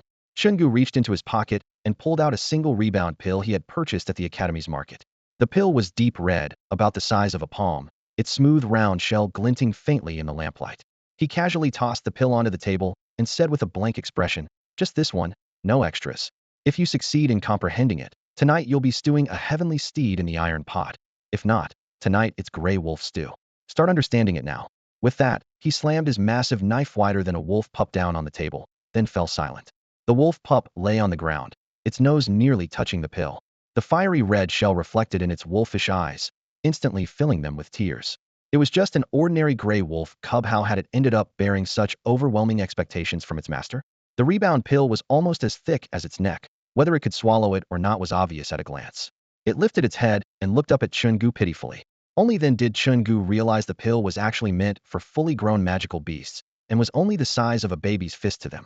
For a human with a slightly wider throat, it could be swallowed whole in one gulp. But this little guy hadn't grown enough yet. For it, the pill was like a small wolf's head. What made it worse was that the rebound pill could not be bitten or crushed. The white-browed old man at the market had repeatedly warned, the pill must be swallowed whole, or the rebound inside would be lost entirely. Although Chen Gu didn't fully understand how the inside was sealed inside the pill, he had a good memory and, having remembered the warning, wouldn't break the rule. As for the academy's market itself, it was quite unique. Unlike the black markets or free bazaars outside, the market inside the academy operated only in a single room heavily shielded by protective formations. Rows of strange and exotic items were all neatly arranged on shelves. At the door sat an old man handling payments. Prices were fixed with no haggling, no returns, and absolutely no after-sales service. Chen Gu had purchased the only rebound pill that day directly from him. Thinking this over, Chen Gu quickly grabbed the little gray wolf, forced the huge pill into its mouth, and pressed firmly down on its jaw, without mercy. "Hold on. You're a male after all. Don't embarrass yourself. Look at those girls in Chiofeng Tower. Which one hasn't swallowed one of these without any trouble? If they can do it, so can you." A moment later came a soft plop sound like a turtle's head being pushed back into its shell. The oversized pill slid down its esophagus. The cub's eyes went wide and blank as it plopped down heavily on the floor, stunned. Chen Gu patted its head contentedly and said, "Work hard on your understanding. If I come back and there's no progress, you can clean yourself off and jump straight into the iron pot." After giving his orders, he looked up at Fu Ning and the other two who were covered in bruises. "Give me the list." The three hurriedly nodded and respectfully handed it over. Chen Gu scanned it quickly, raising an eyebrow. Quite a few people. When he saw the words Xianyuan sword, he didn't hesitate to identify that as the Xianyuan family's representative. A smile tugged at his lips as he recalled the dean's instructions: bully others if you must, but never without reason. Avenging a brother's grievance was justifiable. Glancing again at the battered trio before him, Chen Gu already had a plan. He nodded in approval, then turned and called out, "Ashi, find someone to take them to recover from their injuries, and settle the spiritual stones as well. 18 people total. That'll be 1,800 level 2 spiritual stones." The three from Fu Ning immediately nodded excitedly and thanked him. 1,800 second-tier spirit stones. That figure struck their ears like thunder. It was enough to buy out the entire family's restaurant, and they still fell far short of the total needed. The job was definitely tough, but the pay was even tougher. Without hesitation, they accepted. Chen Gu folded the slip of paper full of names and tucked it into his chest. He glanced down at the little gray wolf crouching at his feet, gave its head a reassuring pat, and said encouragingly, "Keep it up. I believe in you." With that, he shed his usual blue robe and donned the same black night gear worn by Shi and the others. Standing tall, he strode toward the entrance. "Let's go, everyone. It's a dark, windy nighttime to work." Shi and the others exchanged a glance, drew their gleaming broad blades silently, and followed Chen Gu in the direction of the east, the student dormitory area. The inn fell instantly silent. The Fu Ning siblings bowed politely to the remaining guard from the Qinglong gang and said, "Brother, thank you for your help." A trace of pity flickered across the guard's face. He glanced over the group and muttered under his breath, "You're all really tough to keep alive." With that, he turned and led the way. Several injured adult gray wolves limped behind, casting sympathetic glances at the little gray wolf tied up in the corner, the Gu wolf. They cursed inwardly. The master's master was a demon, forcing such a tiny pup to fight, and then making it swallow a huge feeding back pill to instantly comprehend everything? If it really worked like that, who would still be an ordinary gray wolf? Caught in the pitying gazes of its kind, the Gu wolf lifted its head and let out a low howl, its tail involuntarily stiffening upright. Though it carried the gray wolf's surname, it was an elite bred from the Gu cage.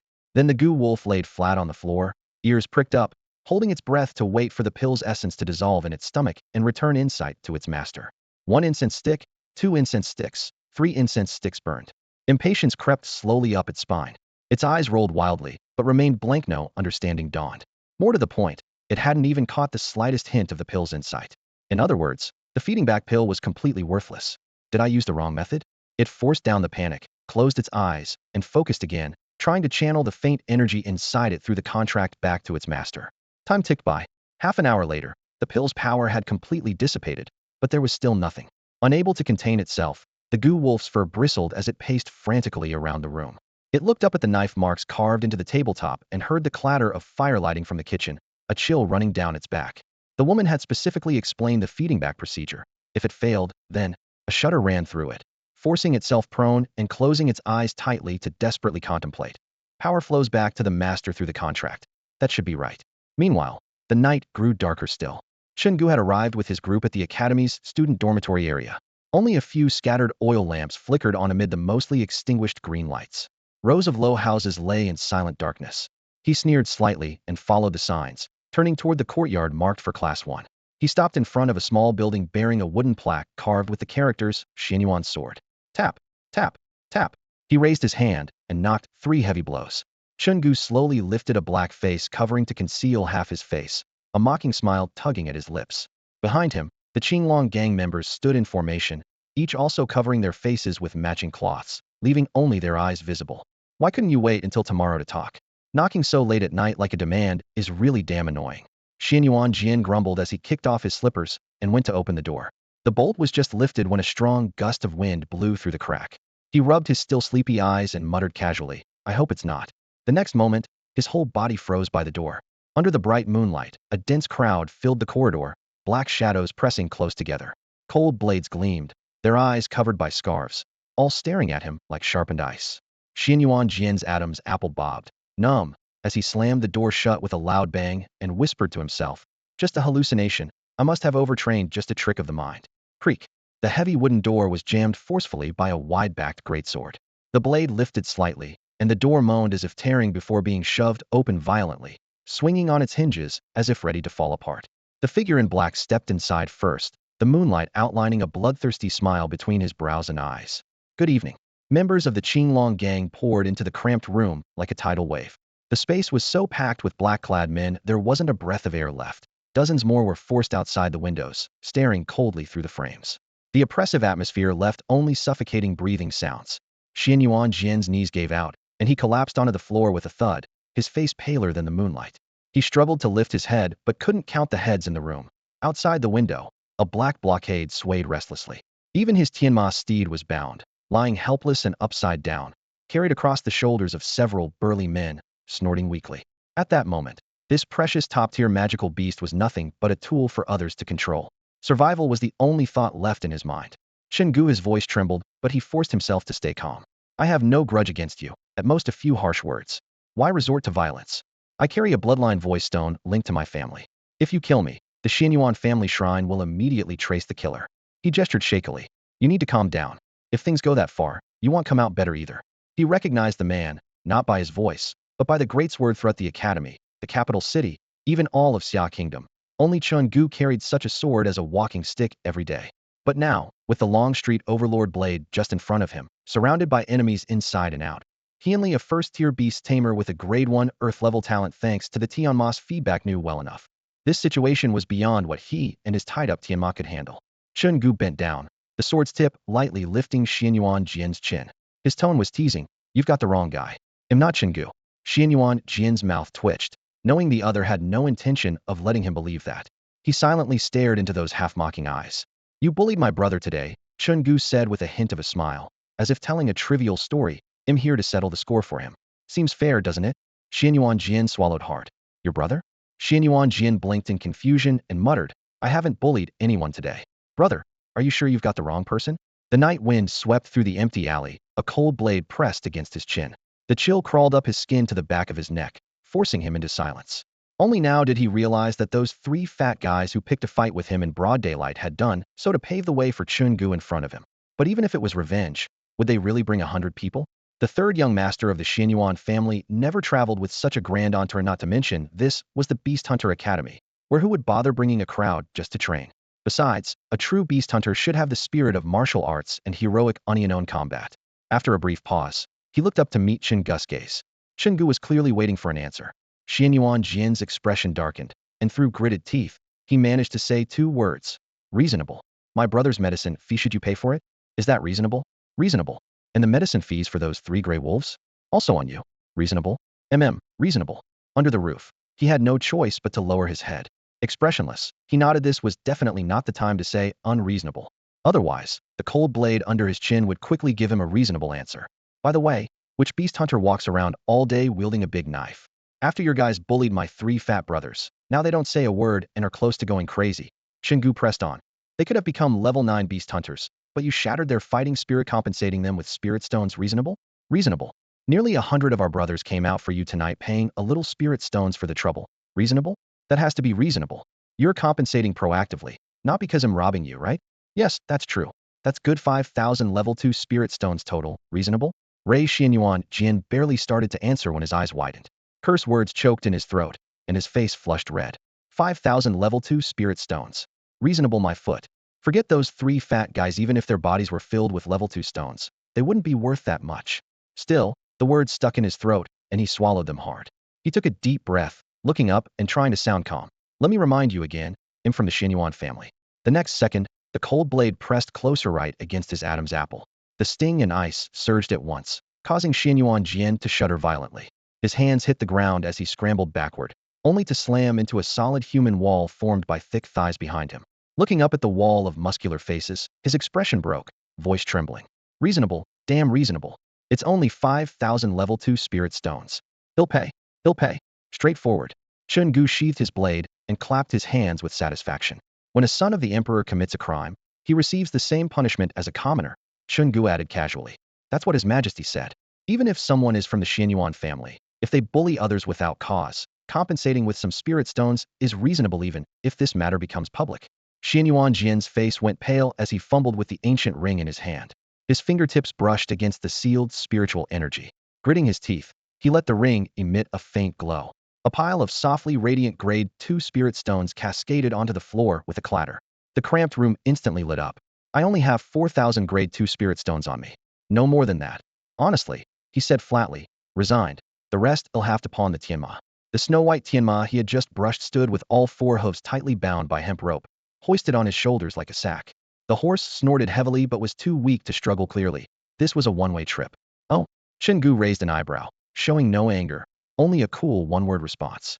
Then, calmly, he added, short 1,000 grade 2 spirit stones, then how about chopping off one hand for the debt? Before the words had fully left his mouth, several Qinglong gang members lunged at Xianyuan Jian, pinning him down and forcing his right arm onto the floor. Chen Gu slowly stood, raising the broad-backed great blade behind him above his head. The blade gleamed coldly in the candlelight. Xianyuan Jian's face, which had just gained some color, went deathly pale again. His heart drummed wildly as he croaked. I remember now.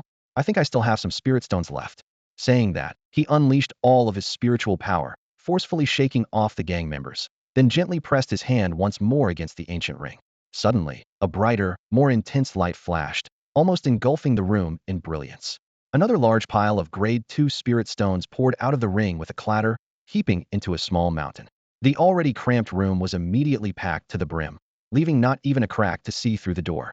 Chen Gu smiled with satisfaction and waved his hand, drawing all the spirit stones into his own ancient ring. Then, grinning, he reached out and rubbed Xianyuan Jian's head twice. That's better. The warm palm stroked back and forth on his head. Xianyuan Jian's body stiffened, his chest burning with anger. The scene was all too familiar during lessons in daylight. Chen Gu had always held his blade at the Tianma's neck in one hand, patting the horse's head and murmuring, "Such a good boy." Now, roles reversed. With his head pressed down, Chen Gu said precisely the same words. "Damn it, do you think him just a pushover to be bullied?" His eyes reddened, but he dared not resist. Chen Gu noticed the storm brewing in his gaze, but only smiled gently, without saying more. He patted Xianyuan Jian's head encouragingly again. "You have to do better." Yet his eyes lingered possessively on the ancient ring. Then, sheathing his blade, he turned and started walking. The Qinglong gang members fell into line on either side, leaving a wide path to the door. "Let's go, next house." Chen Gu's voice was calm as he strode toward the exit. Outside, a cool night breeze stirred Chen Gu's black cloak, making it flutter with a soft rustle. Having successfully collected the payment, he squinted against the wind, savoring the fresh air. Ash couldn't help but whisper, "Brother Gu, why do we have to use the voice recording stone anyway? I don't see the point. If the Xianyuan family wants to get back at us, whether we leave recordings won't matter. It only works against common folk, but against the 4 great families in the capital, it's useless." Chen Gu kept walking without pause, his tone lazy. "Do you know why the director deliberately left a voice recording of our conversation in front of me? If he really wanted me dead, it'd be easy enough. But he chose to do it this way. Why?" He tilted his head slightly, letting the night wind sweep through his hair, and said softly, "Because sometimes, a name can be surprisingly important. Besides, this voice recording stone isn't for the authorities. It's for the director alone." "The director?" Ash frowned, thinking for a moment, then whispered, "You mean the director is going to come after you?" "No." Chen Gu shook his head slightly and looked at the house marked Lu Yi in front of him, speaking softly. "If we just go in and rob them outright, that's a direct provocation to the Xianyuan family. They could use that as an excuse to demand people from the academy or even storm the campus. By then, the dean won't be able to stop Ito. Their 3 major clans would even join in to support them. Because it's not just the Xianyuan family I'm messing with, it's all the great clans. If they unite, their collective influence alone can crush us. Unless we're strong enough to shatter that pressure, we'll be ground to dust." He paused for a moment, then continued, "But if we do this claiming we're avenging a brother, it's an entirely different matter, just a personal feud among juniors. Then the other 3 clans won't side with Xianyuan. They might even mock their descendants for being incompetent. Even if Xianyuan Jian gets angry and tries to barge into the academy, I can show the resonant stone to give the dean a reason to stand with me." "The reputation?"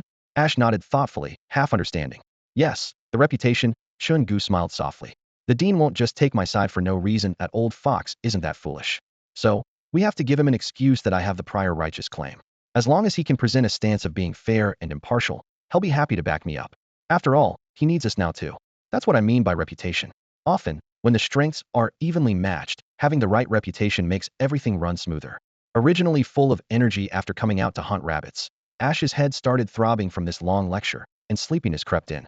Seeing Chen Gu about to continue, he suddenly kicked the wooden door of Lu Yi's house to splinters and shouted hoarsely, "Hands on your heads, squat down. Don't move, stay quiet." Chen Gu just shook his head with a slight smile, not stopping him. After a short while, low whispers and a few pleas for mercy passed, and his ancient ring gained a full 1,000 grade spirit stones. Stepping out the door, moonlight gleamed on the back of his blade. He looked up at the sky and couldn't help sighing. Sure enough, not everyone's as rich as Xianyuan Jian. Heard that guy's ancient ring is packed with spirit stones and family gifts too. He'll go collect some interest in a few days. Clicking his tongue, he slung the greatsword over his shoulder and headed to the next dormitory, casually calling out, "Let's go, next house." An hour later, under the bright moon near the academy's main gate, Chen Gu and the group reunited, all looking refreshed. Ash held a heavy storage bag, his eyes nearly turning into crescent moons from smiling.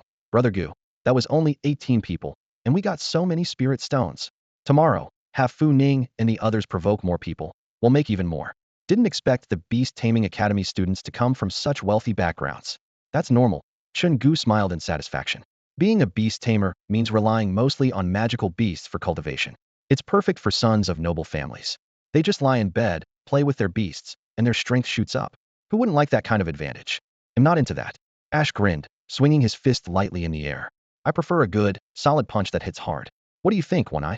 Before finishing, his fist slammed down onto One Eye's shoulder with a heavy thud that echoed through the quiet mountain path. One Eye said nothing, shoving Ash away casually, his face unreadable. Ash didn't back down. He stepped closer again, draping one arm over One Eye's shoulder and slapping his own chest with the other hand. Hey, ever since you left the martial academy, you've been gloomy as hell. Can you snap out of it? If something's bothering you, just tell your brothers. Always sulking and grumbling like some woman. Chen Gu, standing nearby, tilted his head towards One Eye and narrowed his eyes, lowering his voice. What's going on? He recalled the old man's words at the martial academy. One Eye's talent was exceptional, able to advance just by drinking cold water. But unfortunately, he was naturally lazy, couldn't endure the loneliness of training, and thus would never become the strongest, though still above ordinary people. Feeling Chen Gu's gaze, One Eye scratched the back of his head, conflicted. After a while, he didn't know how to begin. Seeing this, Ash raised his hand again and smacked the back of One Eye's head. One Eye's face instantly flushed red. In a low voice, he said, Brother Gu, I'm a rough guy. I can't read or write. Never even stepped within 100 meters of a private school. I'm bad with words, so don't mind me. They'll be straight with you. He hesitated, then continued, staying in the beast-taming academy. I always feel out of place. Out of place. Ash was momentarily stunned, then swung another slap. You've got wine to drink, meat to eat, and girls to chat with, and you're telling me you feel out of place? What would feel right then? Going home to hug your ugly old wife while carrying the pole? Getting hit twice in a row? Anger flickered in One Eye's eyes, but it was crushed beneath Chen Gu's calm stare. After a long silence, he fixed his gaze on Chen Gu and said deeply, Brother Gu, I feel most at ease when I'm carrying a pole. When I'm blocking roads with a few brothers and planting trees, I feel at home. But in the beast-taming academy, I'm like a ghost good for nothing. Chen Gu nodded lightly, glancing sideways at him. You like the feeling of being the boss. As soon as the words left his mouth, One Eye panicked, waving his hands frantically and speaking rapidly. No, no, Brother Gu, don't misunderstand. You'll always be my boss. How could I even think otherwise? If I did, may lightning strike me down. In these past days, he had seen through Chen Gu's style. Trying to mess with someone like him was child's play. Competing for boss status with someone like Chen Gu was like trying to snatch the book of life and death from the king of hell. Chen Gu nodded again silently, but in his heart he already understood. One Eye had great talent, but he was born to be a bandit leader. He enjoyed roaming with his small gang and hated standing among the strong as a replaceable nobody. Even though One Eye possessed the talent to become a powerful warrior, he preferred hanging out with the weak, bullying them, rather than standing with the strong. In a way, that was his own kind of freedom. He lowered his head in thought for a moment, then spoke. All right, you. After the brief but decisive order, One-Eyed Dragon suddenly straightened up, hoisting his broad-backed great sword onto his shoulder with both hands. His single intact eye gleamed with excitement as his voice rose.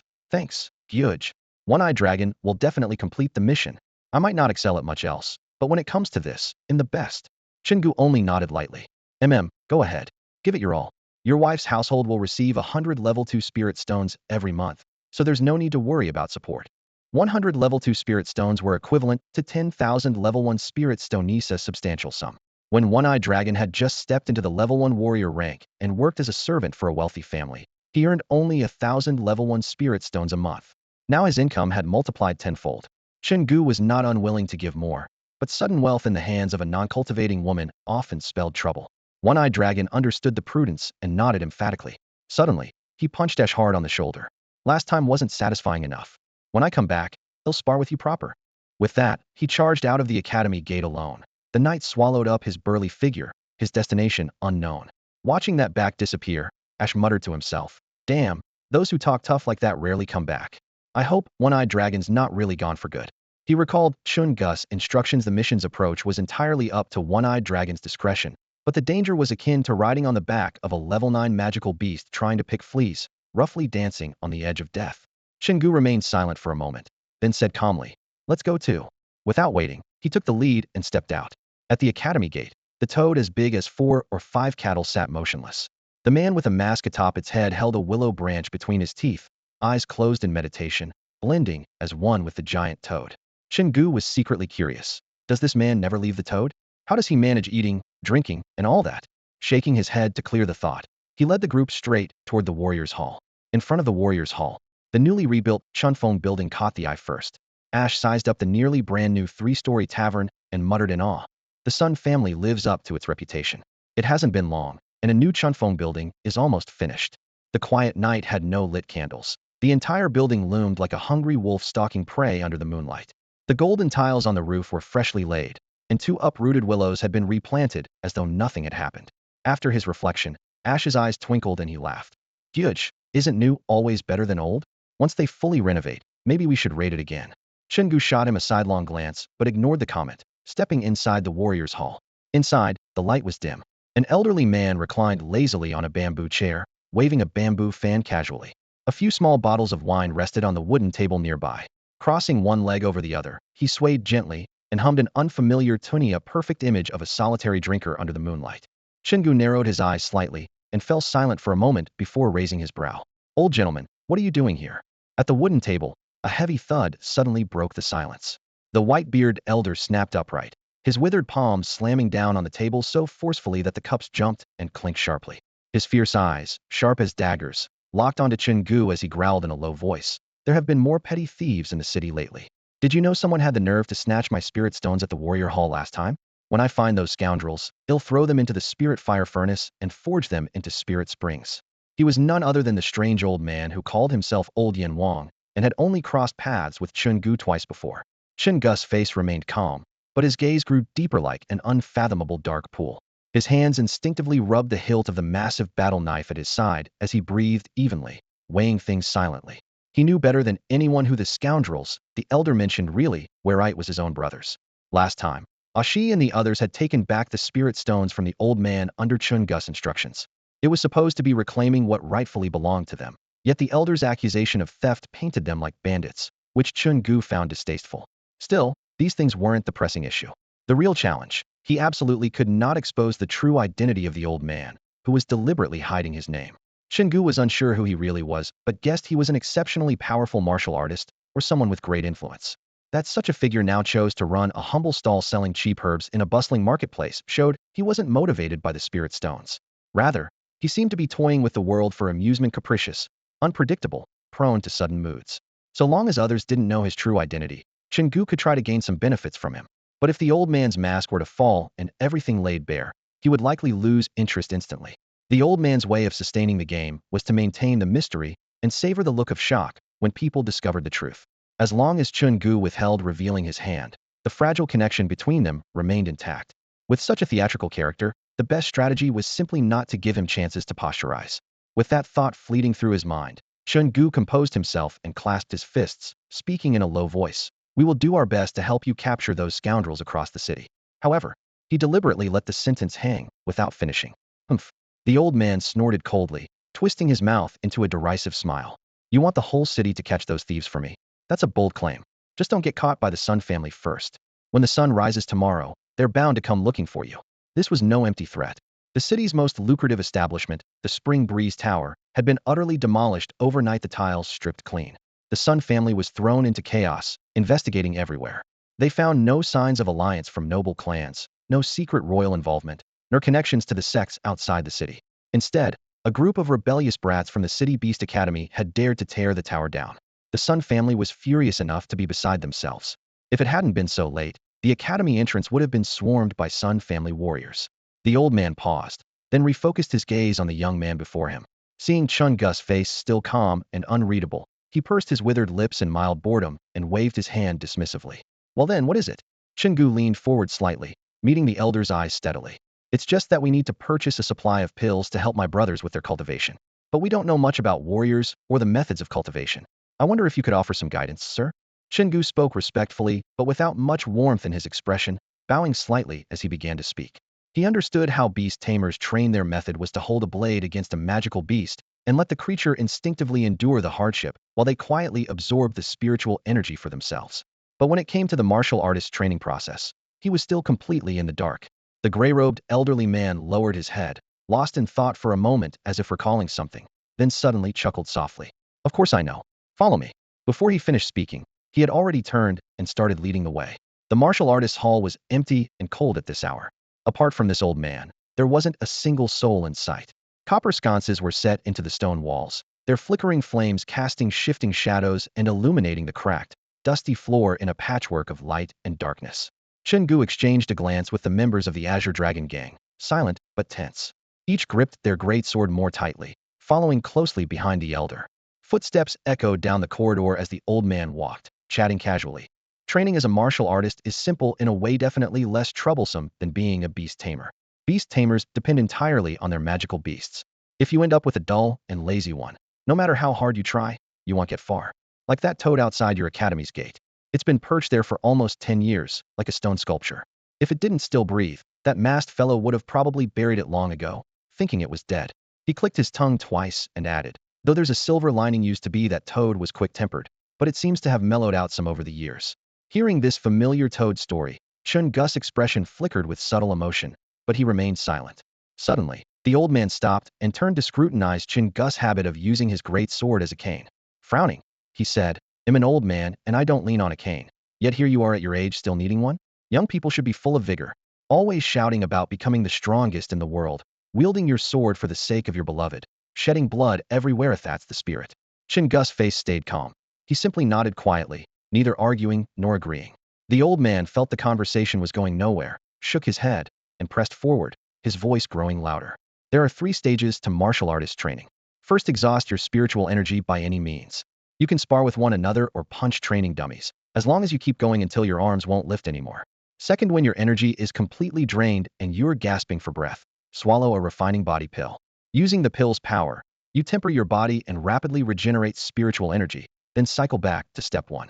Third, when one day your spiritual energy surges beyond the limits your meridians can hold, immediately take a breaking rank pill, and you'll leap into the next realm. Chen Gu listened, a slight raise of his eyebrows.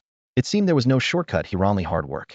But for the brothers of the Azure Dragon gang behind him, enduring hardship was no problem. They reached the corridor's end where the old man stopped before a dust-covered stone room. The battered wooden door hung half open, bits of wood splintering down. Turning back, the elder's eyes twinkled with a hint of mischief. Refining body pills come in different grades. The ones commonly sold are the ordinary versions mass-produced by the pill sect. But inside this room are advanced versions, refined by the martial hall itself before the pill sect published their formula 3 times more effective than the regular ones. The old man's lips curled into a sly smile as he added with stretched-out emphasis, "The only side effect is that it hurts." Before Chen Gu and the others could respond, the old man, hands clasped behind his back, continued as if speaking to himself, "But I guess for people like you, pain isn't much of a side effect. So what do you say? Interested in these refining body pills? Triple the cultivation speed." Chen Gu's chest rose and fell slightly. Ash and the others already had impressive talent, and with these pills, their strength would increase dramatically. He steadied himself, gripping his greatsword tightly, his expression serious as he looked at the old man. "What do you want us to do?" "Simple," the old man said, raising a hand to point toward the gate of the martial artists' hall. "Tear down the Chunfeng pavilion that's almost finished rebuilding." He frowned, spitting disdainfully. "That shady spot right at the martial artists' hall entrance, just looking at it annoys me. It was clean for 2 whole days, and now they want to build it up again. Nobody else dares to touch it, but you do, right? Tear it down once, and it'll give you 100 advanced refining body pills." Growing more excited, his beard quivered uncontrollably. "If you agree, each time the Chunfeng pavilion goes up, you tear it down again. And to sweeten the deal, it'll let you pick any 4 items from this room, besides the pills." He glanced at a dusty door behind him, his voice low but tempting. "Anything I toss out of here could stir up chaos across the capital." Chen Gu looked around outside. Dust lay thick like a blanket, clearly untouched for a long time. He pursed his lips. "This place doesn't look like a treasure trove at all." "Not exactly a treasure trove," the old man chuckled. "More like a destroy evidence pavilion. Stuff meant to be utterly wiped out, but I couldn't bring myself to get rid of it all, so I keep it hurry no one else allowed." The old man's words grew more blunt. Chen Gu could no longer feign ignorance and had to weigh the pros and cons carefully. After a moment, he looked up, his voice resolute. "Deal. Each time the Chunfeng pavilion goes up, we'll tear it down. We want those 100 advanced refining body pills and the other 4 items as well." "Good." The old man grinned oddly and pushed open the door. Creak. The old, neglected wooden door groaned as it opened, the planks quivering like they would crumble at any touch. Chen Gu couldn't help but twitch the corner of his mouth. It was a miracle such a thin door was still standing. The old man somehow produced a candle holder. Its weak flame flickered, casting shifting shadows in the small room. The scene inside slowly revealed itself. "There you go, 100 advanced refining body pills are right here." The old man pointed to 10 ceramic bottles resting on a short pillar ahead and said, "These should be the only advanced body refining pills left." Ever since the pill sect announced their advertisement to the world, secretly refining pills has become a capital offense. Nowadays, besides desperate outlaws like you, no one else would dare take them even knowing they triple cultivation speed. If the pill sect catches you, it's not just the individual who pays the price, but their entire family. Without hesitation, Chen Gu waved his large hand, and the 10 ceramic bottles instantly disappeared into the dark golden ancient ring on his finger. After a quick scan, his brow furrowed as he muttered, "Only this little? I have plenty of comrades behind me. This is far from enough." The old man's gaze flickered over the ring, his tone resigned. "There's nothing we can do. No one alive today can refine this kind of pill anymore. Pill refiners either submit to the sect or end up buried 6 feet under. The sect forbids making any pills not recorded in their recipe books. Once found, they slaughter the whole family. No one dares to defy them." Chen Gu squinted, pondering for a moment. "So everyone just silently watches the pill sect dominate alone? That deal's been made from top to bottom." The old man shrugged. "We scrabble for a living down below, and as long as we know only the sect's pills can be sold, that's enough." Chen Gu stashed away his worries and suddenly noticed a yellowed parchment lying on the stone table where the bottles had been. "Is this a pill formula?" He reached out and picked it up. The old man nodded. "A recipe for the body refining pills. Years ago, a refiner at the Warrior Hall boiled these for 3 straight years and finally created this advanced pill. Lowest side effects, triples cultivation speed. Unfortunately, the sect forcibly recruited him afterward. No one knows if he lived or died. This recipe is what he left behind before he vanished. But what use is it? Without a refiner, no furnace to buy, no one can make it." He sighed. "That man lost his wife at 40 but was obsessed with pill refining like a demon. That's how this new pill came about. The rest, well, it's a sad story." Suddenly reminded of the trade rules, Chen Gu looked up. "Besides the 100 advanced body refining pills, I can choose 4 more items, right?" "That's right," the old man confirmed. Seeing the wild gleam in Chen Gu's eyes, he warned, "But don't actually pick that recipe. If it leaks, you'll wake up tomorrow to find white-robed pill refiners surrounding your bed, expressionless, watching you." Chen Gu grinned and casually slipped the formula into his ancient ring. "I just like collecting things. As for refiners, why not catch one from the sect? Finding a refiner lost in the wild isn't unreasonable." Satisfied, he scanned the rest of the room's treasures. His gaze quickly settled on a massive blade displayed on a sword rack entirely blackened, astonishingly long. The hilt was as thick as a grown man's arm, and the blade twice the length of the handle. The long sword stood upright, nearly as tall as a middle-aged man. At the connection between blade and hilt, a thick, pitch-black chain wound tightly, allowing the wielder to sling it across their back. In the dim light, a faint dark red glow eternally circled the blade, slowly spinning. At a glance, it was unmistakable. This sword was no ordinary weapon. Seeing how Chen Gu and the others could barely tear their eyes away, the old man blinked in surprise. Following their gaze, he glanced at the heavy-looking greatsword resting on the rack, its entire blade pitch black, wrapped in a faint red halo. Stroking his graying beard, he chuckled softly, "Like what you see. Good taste. This isn't an ordinary steel blade, it's a superior grade weapon." He raised a hand to tap the blade gently. A crisp metallic hum rang out, sparks flying. Pride tinged his voice as he explained, "A superior grade weapon means it has a rank it can absorb spiritual energy, greatly boosting its power. Combine that with martial skills, and its combat potential can even double. Those fine steel greatswords you carry are just mundane tools. Against fighters of level 3 or above, they actually slow you down. Your bare hands and feet would be faster." His words left the group breathless. She, in particular, couldn't look away. After a moment, he asked cautiously, "So only fighters above level 3 can release martial skills?" "Not always," the old man shook his head. "Sometimes level 2 warriors can trigger martial skills through blood sacrifice techniques, but they have to risk their own life essence, basically gambling with their lives. Not worth it." Chen Gu's gaze darkened. He didn't ask more. Instead, he reached out and lifted the long blade from its stand. The instant the blade left the rack, its heavy weight pressed down steadily in his palm. His footing wavered, nearly throwing him off balance. Steadying himself, he studied the sword closely, murmuring, "Heavy, really heavy." The old man's eyes crinkled at the corners as he tapped the back of the blade lightly. "Forged with mysterious iron for bones, secret silver for skin. It's heavy, definitely, but extremely sharp." Chen Gu said nothing. He flexed his arms, cautiously swinging the blade left and right a few times. The sword cut through the air with a low, muffled roar, but his movements showed his struggle. The weight was still too much for him before undergoing the Gu Wolf's nurture. On the third swing, he gave up and stood the blade upright in front of him, leaning on it like a walking stick. But the blade was almost as tall as an adult and far too unwieldy to use as a cane. He had to lift his arm just to grip the handle. Frowning slightly, his eyes flicked to Aishi beside him. Speaking casually, as if about a mere machete, he said, "Want it?" Aishi froze for half a breath, wiping away saliva from the corner of his mouth, and hurriedly waved the offer away. "Goo goo. That's a fierce weapon made just for you. Who am I to dare dream of the phoenix's feathers?" Before he finished, Chen Gu had tossed the heavy greatsword effortlessly into Aishi's arms. The blade traced an arc through the air and landed with a solid thud. The force made Aishi stagger back twice, eyes wide in shock. "Goo goo, you're really giving it to me? This is a ranked weapon."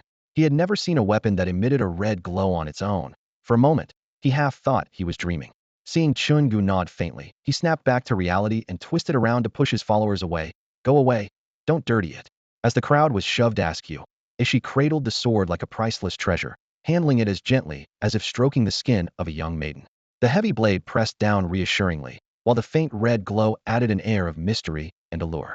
Just as Ashi's excitement threatened to overwhelm him, the old man's eyes twinkled with amusement. Almost forgot to introduce it. Hat blade is called the Thorn Emperor's Blood Edge, a yellow-ranked low-grade weapon. Chen Gu continued to examine the other items in the room thoughtfully, casually remarking, Imperial Assassin's Bloodblade? That name sounds more like a dagger an assassin would use, not really fitting for a long sword like this. Indeed, the old man replied evenly, his voice hoarse but clear. A few years ago, there was a fool who fancied himself invincible and wanted to bring peace to the world.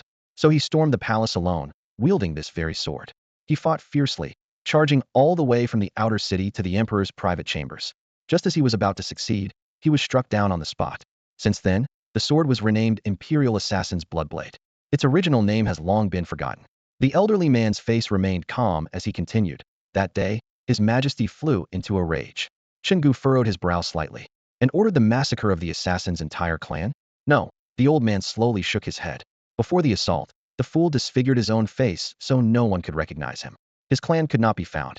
So the emperor hung the body at the city gate for 7 days to be devoured by sun and vultures alike, with this very sword hanging beside it as a grim warning.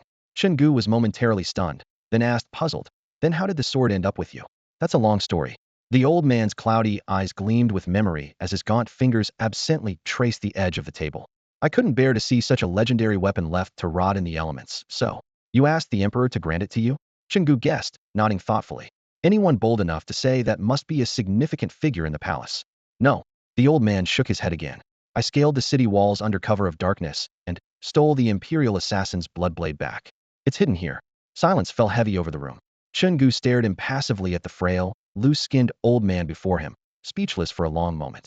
Scale the walls under cover of darkness, he mused bitterly. The very weapon that once stood guard over the city gate had vanished overnight, dealing a stunning blow to the sanctity of imperial authority.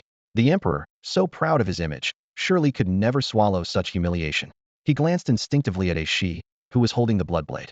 The look of fondness on his face had frozen into stiff apprehension, like someone who just dropped a brand new Huawei phone into a lion's den, reluctant to part with it, yet genuinely anxious.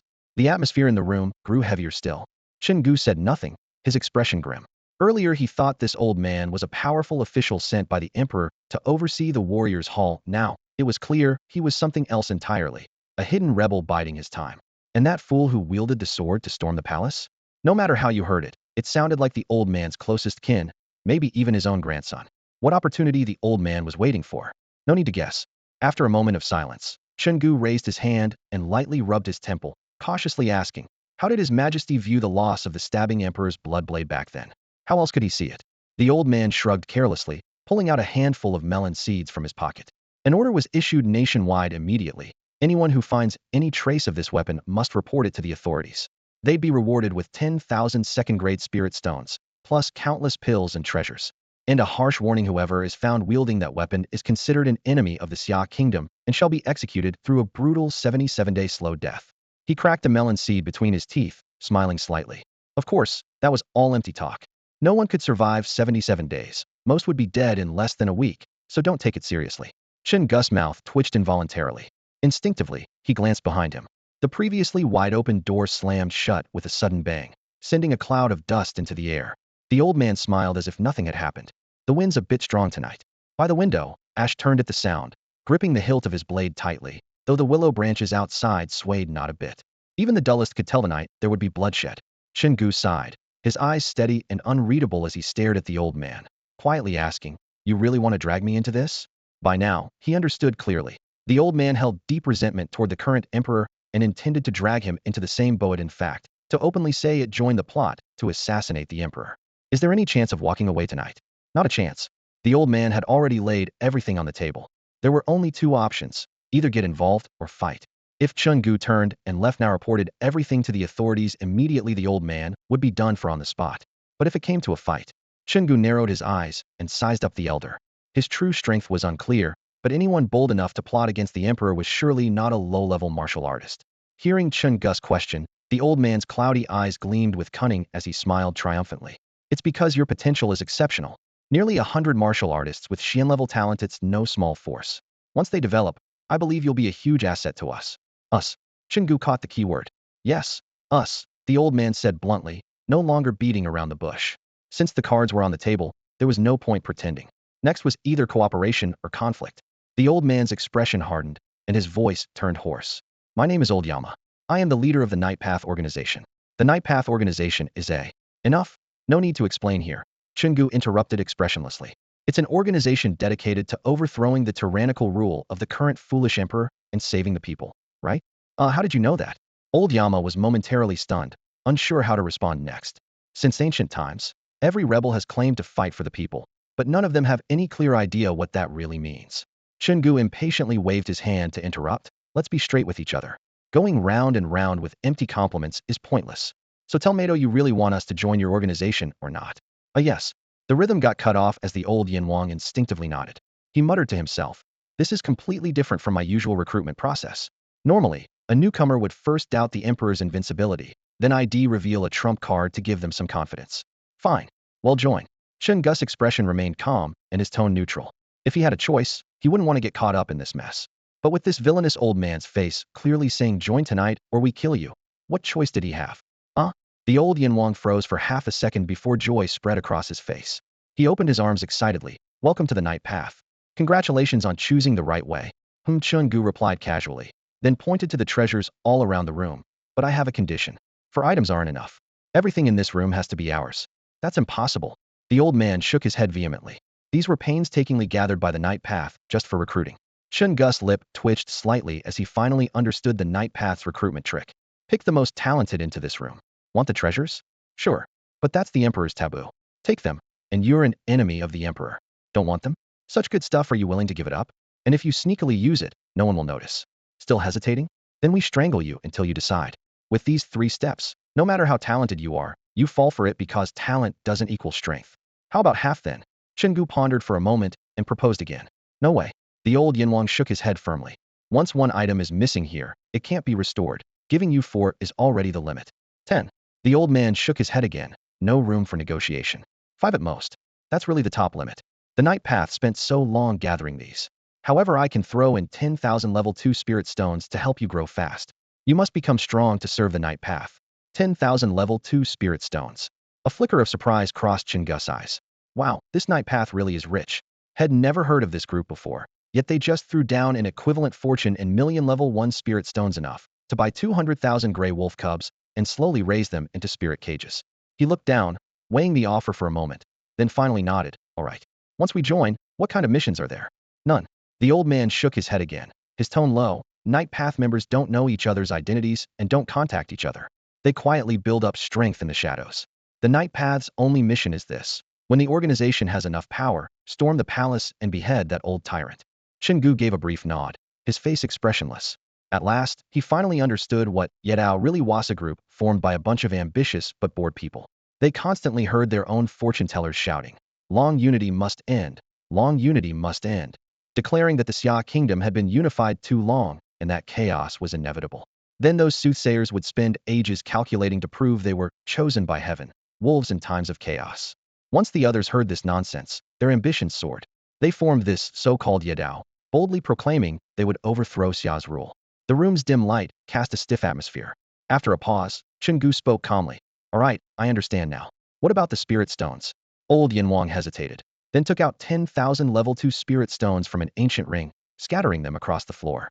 Yedao didn't lack spirit stones, but today's recruitment felt strange. Someone as arrogant as Chen Gu should have strongly resisted joining. Yet here he was agreeing almost too smoothly. They hadn't even started recruiting before he nodded in agreement, leaving old Yin Wang momentarily speechless. After a few awkward moments, he forced out, in the next few days, I need to explain Yidao's philosophy to you. No need. Chen Gu waved him off. Isn't it just brainwashing? We'll do it ourselves. Come, shout it with me. He placed a hand on Ash's shoulder, quietly leading the chant. The Xia kingdom is dead. Yedao shall rise. Ash hesitated for half a second, then clenched his fist and shouted back. The Xia kingdom is dead. Yedao shall rise. Clang, clang, clang. The Qinglong gang snapped to attention, their blade tips striking the ground in rhythm, joining the chant. The Xia kingdom is dead. Yadao shall rise. The Xia kingdom is dead, Yadao shall rise. The Xia kingdom is dead, Yadao shall rise. The cries rose like waves, louder and louder. Old Yanwang's face drained of color as he frantically waved his hands, shouting, "Are you all crazy? Shouting such blatant slogans where others can hear will get you in trouble." Chen Gu motioned for silence, speaking evenly. "That's enough brainwashing, isn't it?" "Enough, yes. Then that's settled." He then raised his hand to point at a weapon resting in the corner. "And this weapon is?" After being forced to join, it wouldn't hurt to gain some advantage. The convenience of being part of a villainous group was that any sneaky dealings in the future could be pinned on Yadao. It was a long blade, over a meter in length, slender and curved like a long sword. Unlike a sword, its sharp edge extended all the way to the handle. The entire blade was pitch black, not the mystical black iron of the imperial blood blades, but a profound darkness that seemed to swallow all light, without any mystical glow or crimson aura. It looked like an ordinary mortal weapon, but its very presence in this room ensured it was anything but ordinary. Old Yanwang turned to look at the weapon Chen Gu pointed to. His pupils instantly contracted, and his body stiffened involuntarily. After a moment of silence, he forced himself to suppress his emotions and spoke as calmly as he could. "It's just a low-grade yellow-level blade." As soon as he finished speaking, he raised his hand and pointed to the corner of the counter. There, a jade-green gourd hung quietly in midair, no bigger than a baby's fist, with a restrained, emerald glow. "I suggest you take a look at this treasure," he said solemnly. "I specifically prepared it for you. Why is a beast tamer like you so fixated on a sword?" "A gourd? What use does a gourd have?" Chen Gu raised an eyebrow. "It can store your contracted magical beasts," the old Yin King explained slowly. "In situations where it's inconvenient to bring your beasts, just put them inside the gourd. Inside the gourd is a self-contained world where the beast's lives are perfectly safe. Even more cleverly, there isn't a trace of spiritual energy inside, only pure magical energy, which is perfect for their cultivation." "Oh." Chen Gu stepped closer, his eyes flicking between the fist-sized gourd and the old Yin King. There was genuine interest in his voice. "Such a small object can hold magical beasts?" "Of course it can." The old Yin King spread his hands with a mixture of helplessness and confidence. "Just like your ancient ring. How many can it hold?" "Never tested it." He shrugged. "If you want, you can try it yourself." Chen Gu nodded lightly, then decisively said, "We'll take both the long sword and this gourd." "Why do you want that sword?" The old Yin King narrowed his eyes and paused briefly, trying to persuade him. "What use does a beast tamer have for that thing? I have plenty of treasures specifically for beast tamers here. I'll keep it for myself." Chen Gu didn't bother to explain. He strode over and grabbed the pitch-black long sword from the weapon rack. The blade was unadorned, like a night sky that swallowed light. He casually swung it, then rested the tip on the ground with a leisurely posture, as if strolling through a garden. "This sword feels comfortable as a cane," he muttered softly. The material of the handle was indescribable, cool, smooth, and surprisingly pleasant to hold. Its length was perfect, much more suited to use as a walking stick than a long weapon like the Imperial Bloodblade. "What's the name of this sword?" "This sword?" The old Yin King hesitated for a long moment, his expression becoming unreadable. "All I know is it's called the Demon Blade. I don't know much else. It wasn't brought here by me, but by the previous Knight Dao Steward." "Huh. No one's chosen it for so long." Chen Gu raised his eyebrows in surprise. "Your recruitment must be slow." "That's not why." The old Yin King shook his head slowly, his tone heavy. "This sword has already been in the hands of 6 qualified newcomers before. It always ends the same way. The Demon Blade mysteriously returns to this room." "Returned?" Chen Gu narrowed his eyes and inspected the unremarkable blade in his hand, muttering to himself, "What happened to those 6 people? They're probably dead." The old Yin King sighed. "No further news. They vanished completely. I have high hopes for you and your Azure Dragon gang, so I don't want you to get into trouble because of a strange item. However weird it is, it's still just a low-grade yellow-level weapon with no extra power. I have plenty of those. There's no need to take risks." Chen Gu nodded but kept his gaze fixed on the demon blade. The blade was silent, showing no signs of anything unusual, but he swore he could hear a barely audible breathing. After a brief moment of thought, a grin spread across his face. "This is the Onino trade." He looked up and said, "Find me a treasure that can accelerate group cultivation." The old Yin King shook his head, his eyes scanning Chen Gu with a hint of pity but without further persuasion. He let out a soft sigh, reached behind his back, and with another sigh pulled out a Bagua formation plate.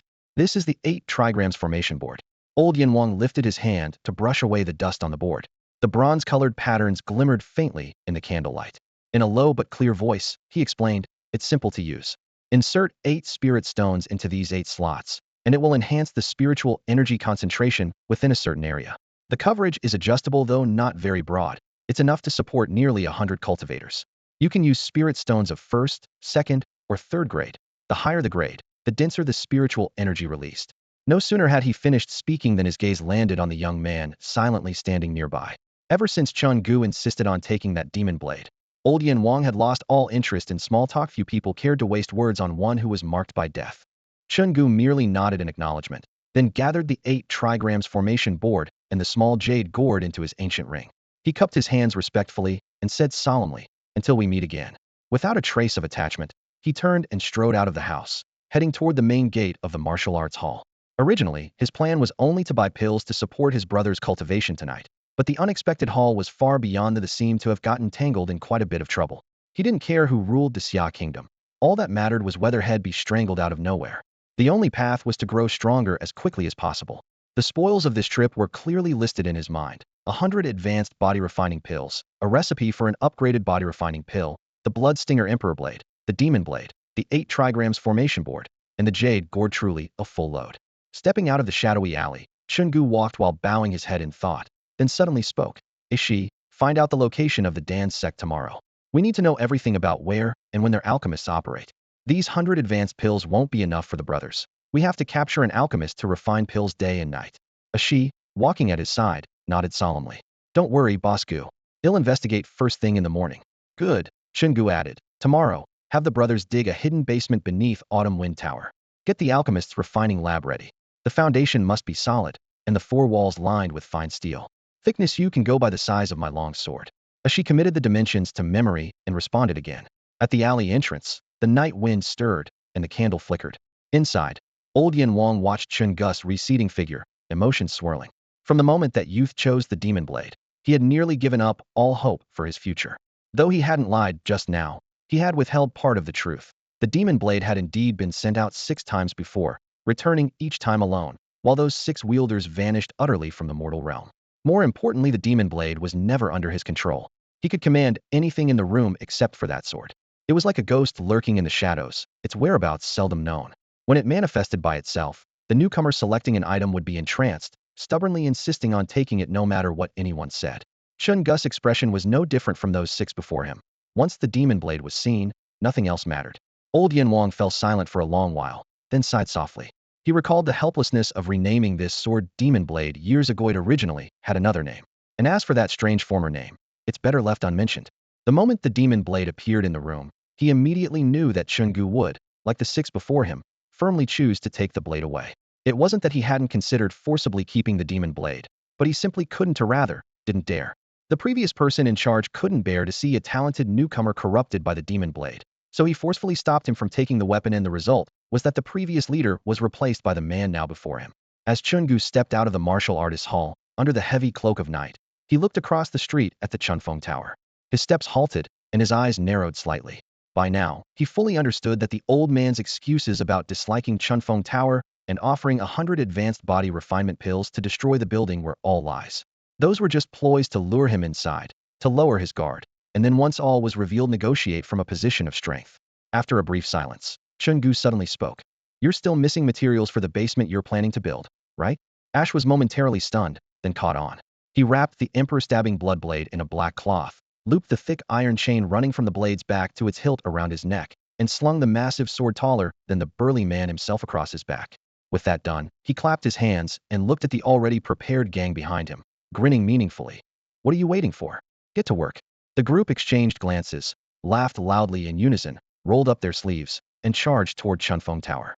Once awkward, now familiar before long, Ash and his men had stripped the building of all valuable goods, carrying huge sacks on their shoulders, leaving behind only empty wooden frames and walls. Staring at the ruins, Ash couldn't help but lament.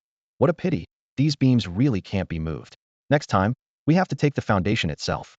The newly repaired Chunfeng Tower was instantly reduced back to its pitiful state from 2 days ago, maybe even worse. Dangling from the bare doorframe were 6 men wearing only their undershirts, covered head to toe in blood, hanging unconscious. On the stone steps stood a line of bright red characters. "We, the Night Path, officially declare war on the Sun family. This battle will not end until one side dies." Ash clapped his hands with satisfaction. "Brother Gu, does this message have enough impact?" Chen Gu looked at those blood-written words and couldn't help but smile. The Night Path's name so brazenly displayed in the capital would surely cause chaos by tomorrow, but so what? The murkier the water, the faster he could grow. A beast tamer leading a group of first-level martial artists needed to stir the waters. Otherwise, being targeted would be too dangerous. Surveying his surroundings, Chen Gu rested a single hand on the pitch-black demon blade and turned to walk down the street toward the capital beast-taming academy. Let's go. Time to head home. His dark clothes fluttered in the night breeze, and a streak of black light flashed from the blade's tip like a shooting star unnoticed by anyone. Meanwhile, inside Chiofeng Tower, Gulang tensed every muscle, his face twisted as he closed his eyes in concentration. The next moment, his hind legs went weak. His body suddenly felt hollowed out, and a pungent stench filled the air. Glancing back at the disgusting state of his intestines, he fell silent. Absent-mindedly scratching his face with a paw, the boiling sound from the kitchen's cauldron mercilessly pierced his ears.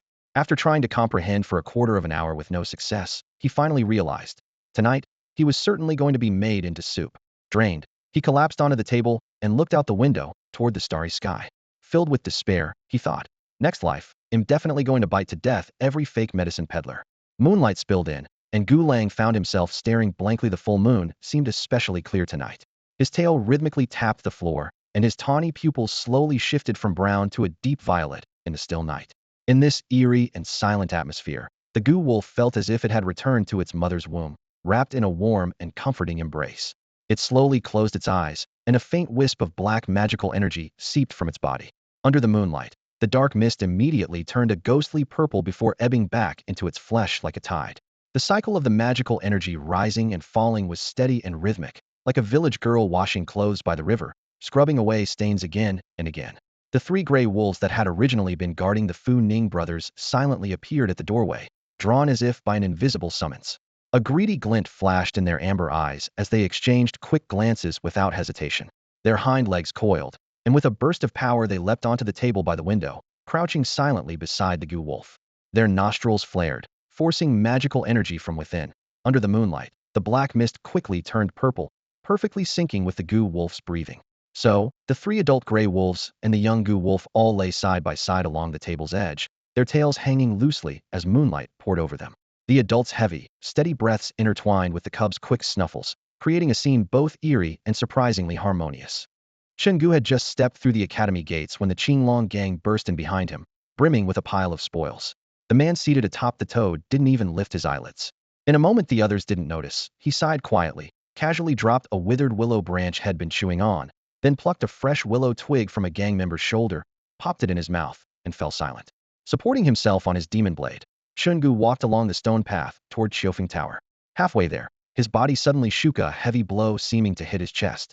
The next breath brought a surge of scorching warmth from his heart, flooding his meridians and saturating his internal organs, then spreading down his limbs and bones. Stunned for a moment, he clenched his right fist and swung it through the air with a sharp crack. The rushing wind hummed around him, explosive power bursting from his knuckles. He broke into a wide laugh. The Gu wolf really hadn't disappointed him. Just a single small reflux pellet, and the little guy had grasped the key to sudden growth. Turning his inner sight to their contract, Chen Gu noticed a brand new chain had formed alongside the once thin connection, the channel through which that hot flow continuously poured. He recalled Fu Yakin's explanation. Only through the reflux chain could one judge a magical beast's talent. Low-grade beasts can reflux 20, mid-grade 40, high-grade 60, and the legendary top tier can reflux 100. Suppressing his swelling excitement, he closed his eyes to examine the chain closely. Please, don't be low-grade. Or tonight it's just wolf-tail soup for dinner. But after repeated sensing, the result remained unchanged. Chen Gu jerked open his eyes. Disbelief etched across his face as he stared toward Chiofeng Tower and shouted, "Damn it! This Gu wolf can't possibly be a reincarnation of some ancient demon beast, right? Reflux at 40 means mid-grade. 60 means high-grade. And top-tier beasts even reflux 100. However, what he just sensed from the feedback chain was astonishing. The wolf had fed back a full 12 attents of power. 12 attents feedback. This concept had never been mentioned by any teacher. By normal logic, no matter how strong the wolf itself, the power transferred back through the chain could only exceed its own strength by about 2 so. How could a beast continuously pour in a force even greater than its own to its master? 10 feedback was already considered top tier, so what was 12th and some kind of godlike talent? No one could explain, and no one dared to jump to conclusions. The more Chen Gu thought about it, the more excited he became. Without hesitation, he hurried toward Chiofeng Tower. Tonight, the wolf's performance had completely exceeded expectations, so he decided time for a feast. Ash followed closely behind, guessing what was going on. He eagerly waved to the people behind and shouted, "Those carrying the Tianma, rush over. Get to Chiofeng Tower first and skin them tonight. We feast." They pushed open the door and rushed into the main hall, only to be stunned by the scene inside. The wolf's form had clearly changed. It now sat upright in the chair, chest puffed out proudly, emitting a low, deep howl from its throat. Its face seemed to say loudly, "I'm amazing." In front of the chair, 3 gray wolves lay prostrate on the ground, tongues constantly flicking out and tails wagging like drums, fawning so much they looked like lapdogs. The 3 from Funing had their sleeves rolled up, both excited and helpless, standing awkwardly to the side, watching wide-eyed. Ash suddenly burst out laughing. "Funing, I gotta say, your 3 wolves definitely have more sense than you do." The Funing trio exchanged glances and saw only embarrassment in each other's eyes, their contracted beasts acting like dogs in front of their leader's beast. Where was the honor in that? After a brief silence, they couldn't hold back their excitement. Together they bowed deeply toward Chen Gu. "Brother Gu, you're back." Chen Gu nodded slightly, narrowing his eyes as he examined the wolf. The creature had grown noticeably larger than before, no longer a cub, though still shy of full-grown size. Its tawny pupils had completely shifted to an eerie purple, with a dim red moon flickering deep within the violet glow. Between the gray hairs on its forehead, the same red moon mark appeared, inspiring awe and fear. He didn't notice the pitch-black demon blade in his hand flicker anxiously when it faced that red moon mark, as if agitated but ignored. Chen Gu paused his hand on the demon blade, then burst out laughing after sizing up the wolf. "Well done. You didn't disappoint. Come here, let me see exactly what your boat is turned into." The wolf lazily jumped down from the chair, holding its head high without even looking where it was going. Its gaze fixed straight at the ceiling, striding toward Chen Gu with all the swagger of a big alpha. Ash had a strange look on his face, muttering quietly, "It's way more human-like than before," but where it learned that arrogance, who knows? "This is the first time I've seen a wolf perform the meaning of arrogant and overbearing so perfectly." Chen Gu paid no mind. He reached out and grabbed the back of the wolf's neck, lifting it close. He played with the red moon mark etched deep into the gray fur on its forehead, then closely inspected the now purple pupils. After fiddling with it for a while, Chen Gu still couldn't make sense of it. He finally gave up and threw the Gu wolf in his arms onto the ground, raising an eyebrow as he said, "It's just a single rebirth pill. Why do your eyes look so bloodshot?" The Gu wolf rolled on the ground before picking itself back up. Its eyes were watery as it blinked at him with a pitiful expression.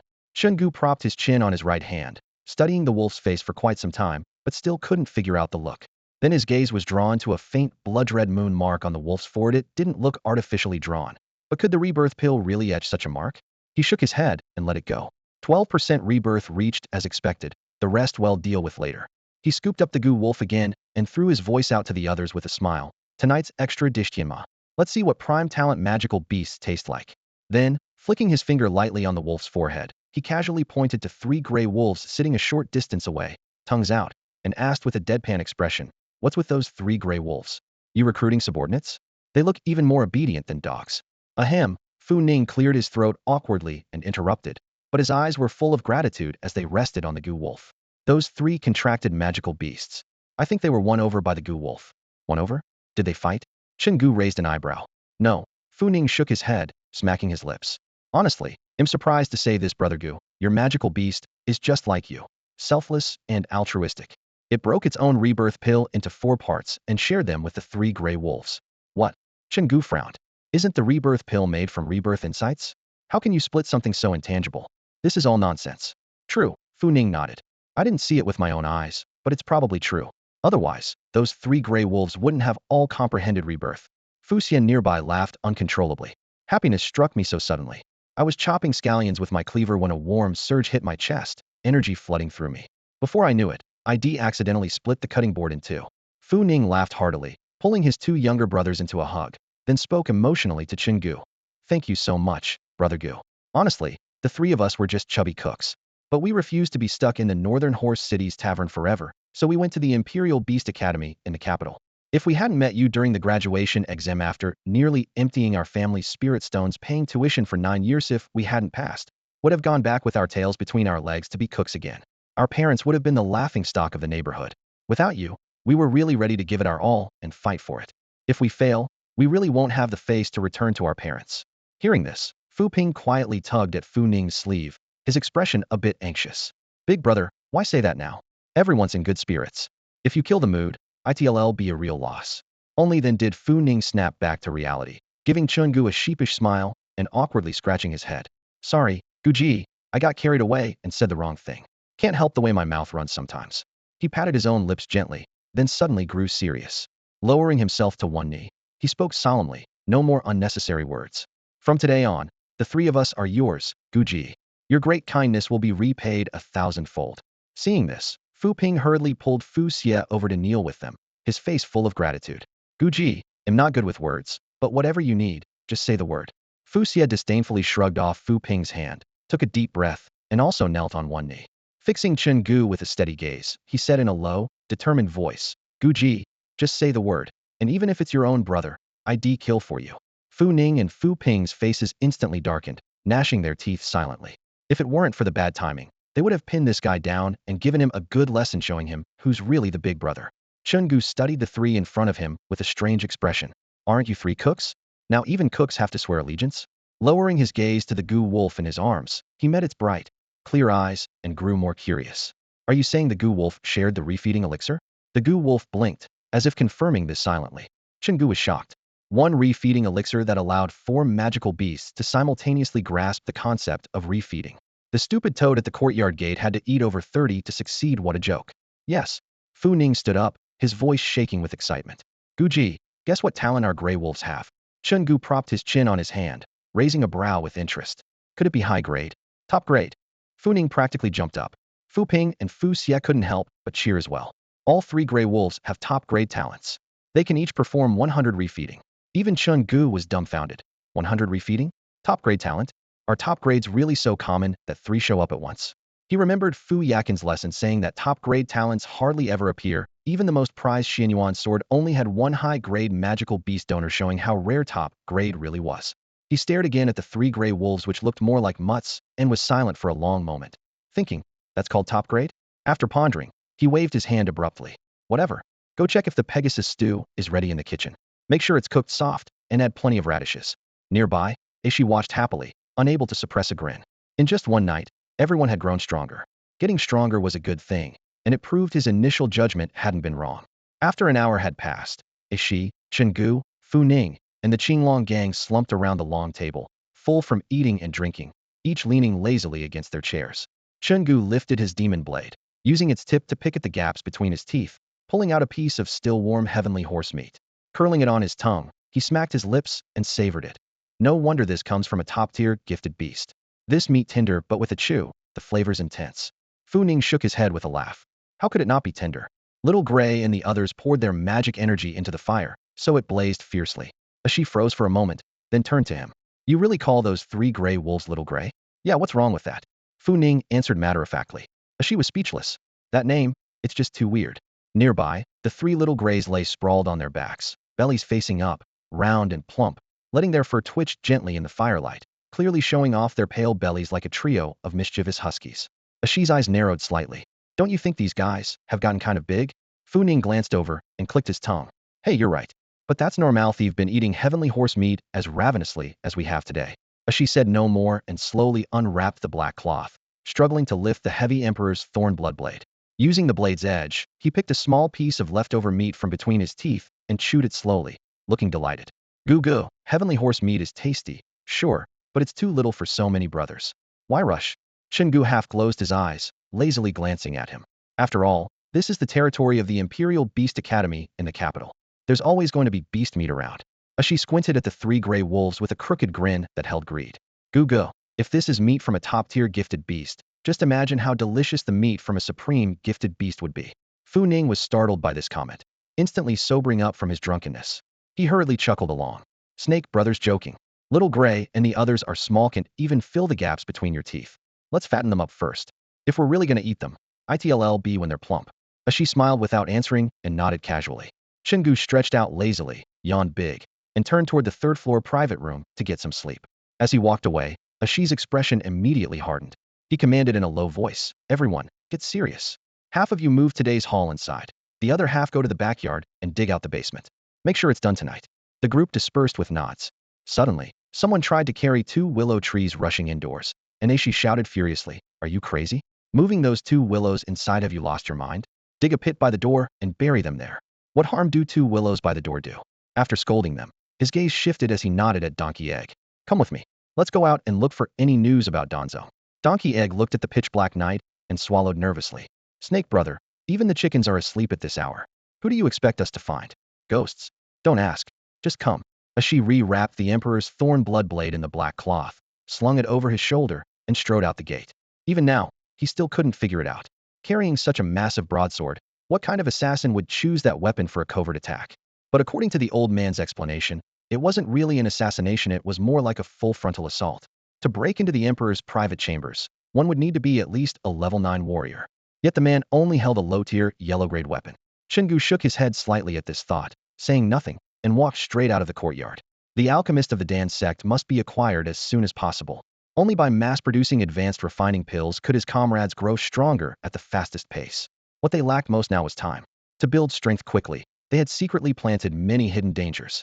Once unleashed, it would be a cataclysmic disaster like a torrential downpour, just like the Sun family. But for now, there was no time to worry about that. The Chiofeng Tower had just been completed last night, and already many newcomers were coming in for breakfast, bringing in a considerable amount of spirit stones. Spirit stones, they desperately needed them. As long as they raised their brother's power before disaster struck, they would at least have the means to protect themselves. Late at night, Chen Gu fell into a deep sleep. Under the bed, the Gu wolf leapt lightly onto the windowsill, curling up with twitching ears. Its nostrils flared as faint purple demonic energy rippled through its fur, then it withdrew the energy back inside itself.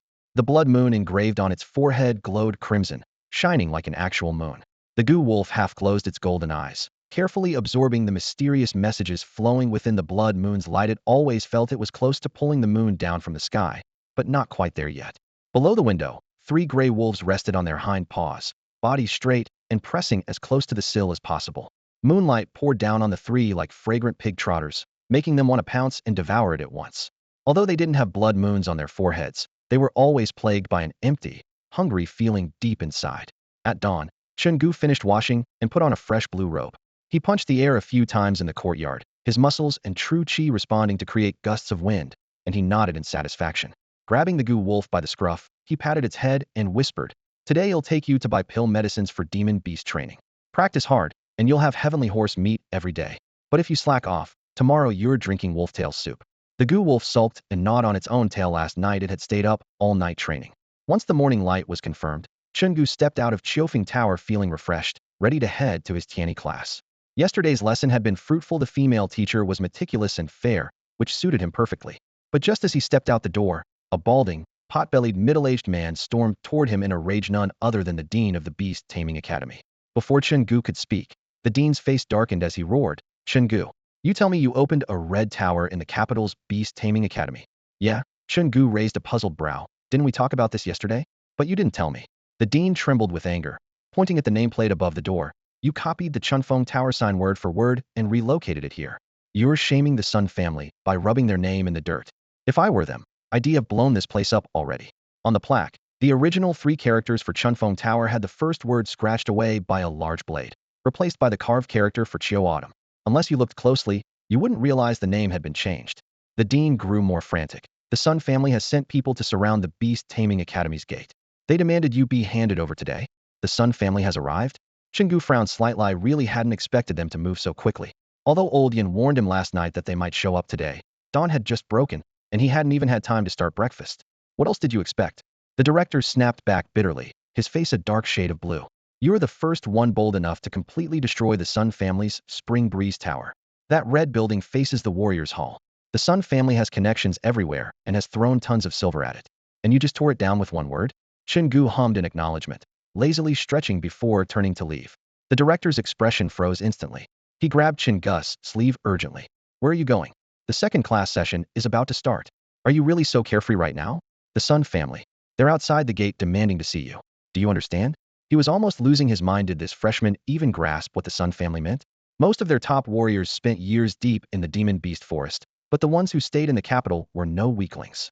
Rumor had it the previous patriarch, after reaching level 8 warrior, retired to focus on breaking into level 9. It's been 10 years now. If that old man is still alive, he's likely crossed that threshold. The intimidation factor of a level 9 warrior was not something to underestimate. Crushing a level 1 beast tamer and a small wolf cub could be done in the blink of an eye.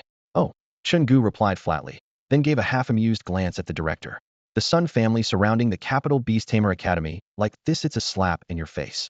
If word gets out, the streets will say the director is a coward who got bullied by the Sun family and still had to greet them with a smile. They'll say the beast tamer academy is nothing compared to the Sun family." The director's face darkened further, veins throbbing.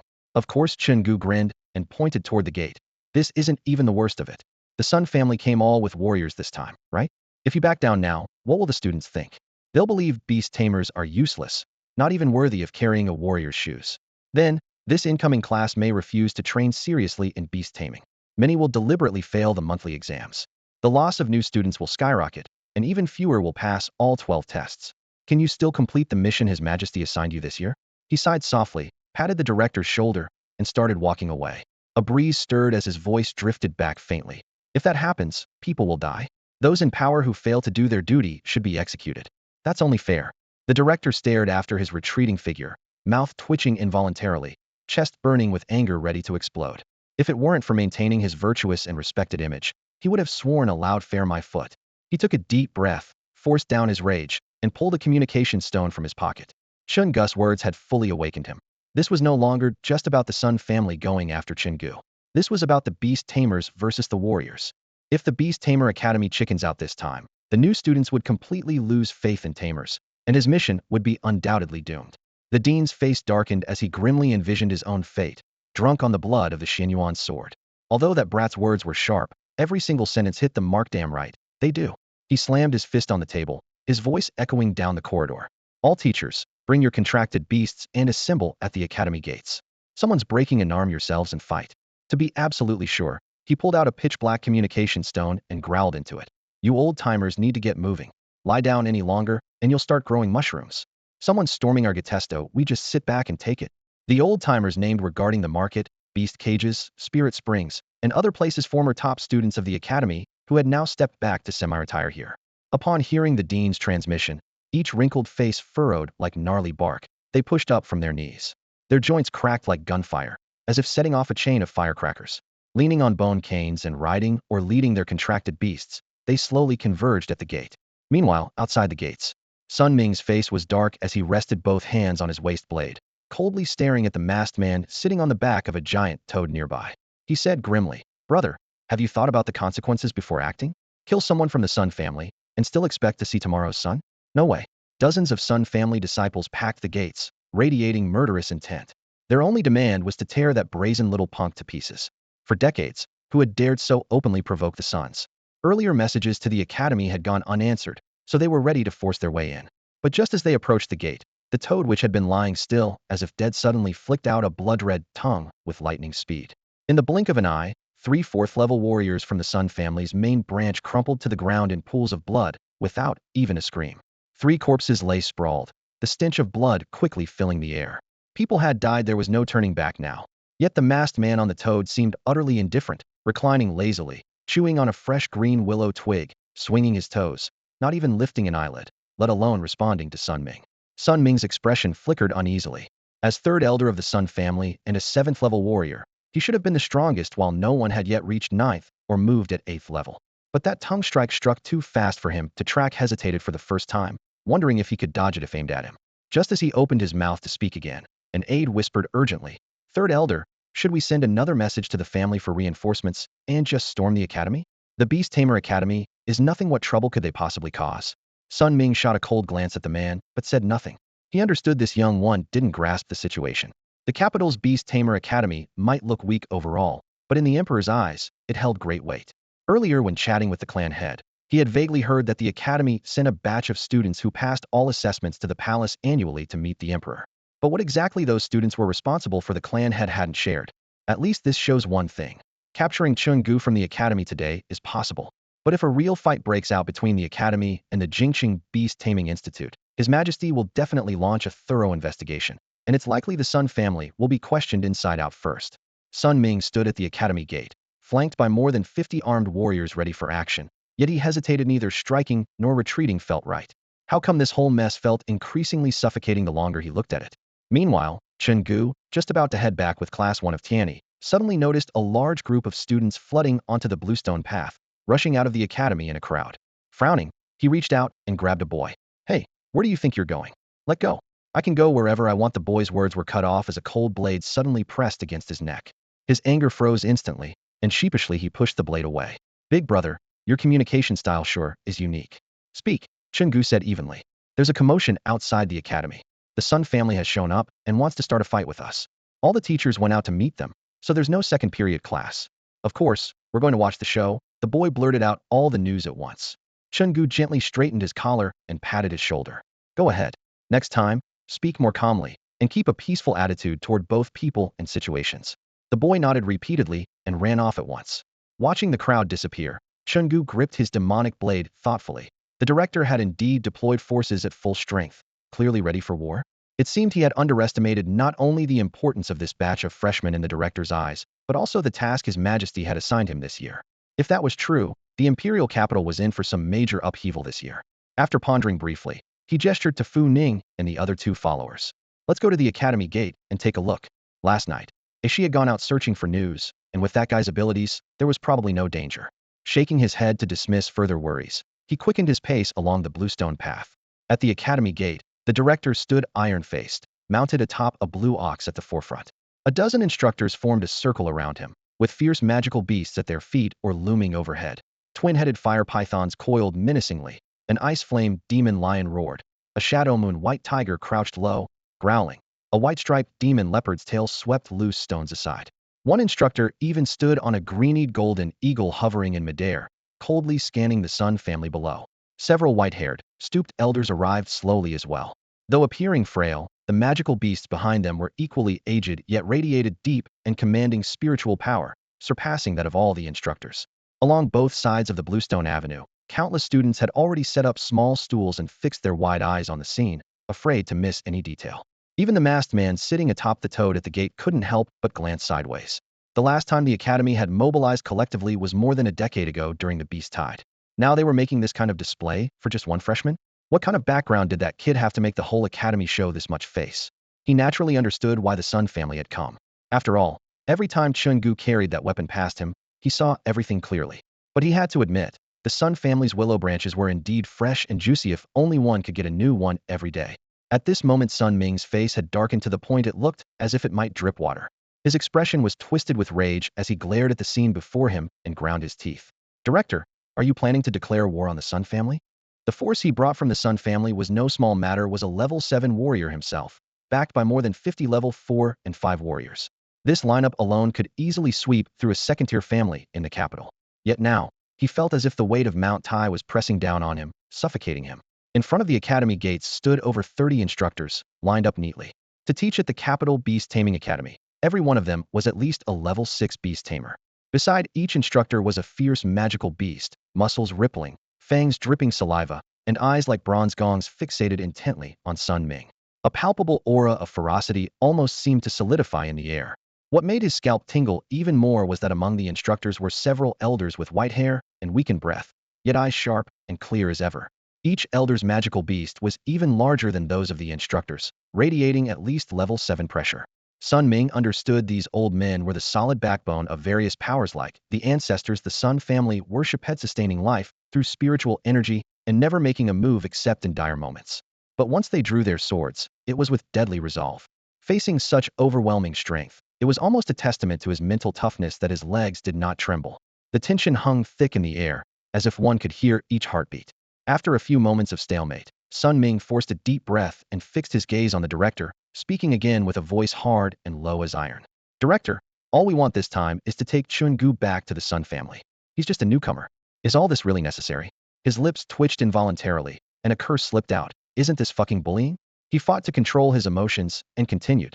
Just hand over Chen Gu, and well, let everything that happened here today be forgotten. Those few Sun family men who died at the gate, let's just call it their own blind mistake. Tomorrow, I, Sun Ming, will personally come here to deliver a formal apology. This was the greatest concession he could offer. In the current situation, he had no bargaining chips left. He had to lay all his cards on the table. The crucial point was Chen Gu. The family head had issued a life or death order. Whoever failed to bring back the one who dared to challenge the Sun family would pay with their head. As for the lives of a few branch clan members, they were insignificant.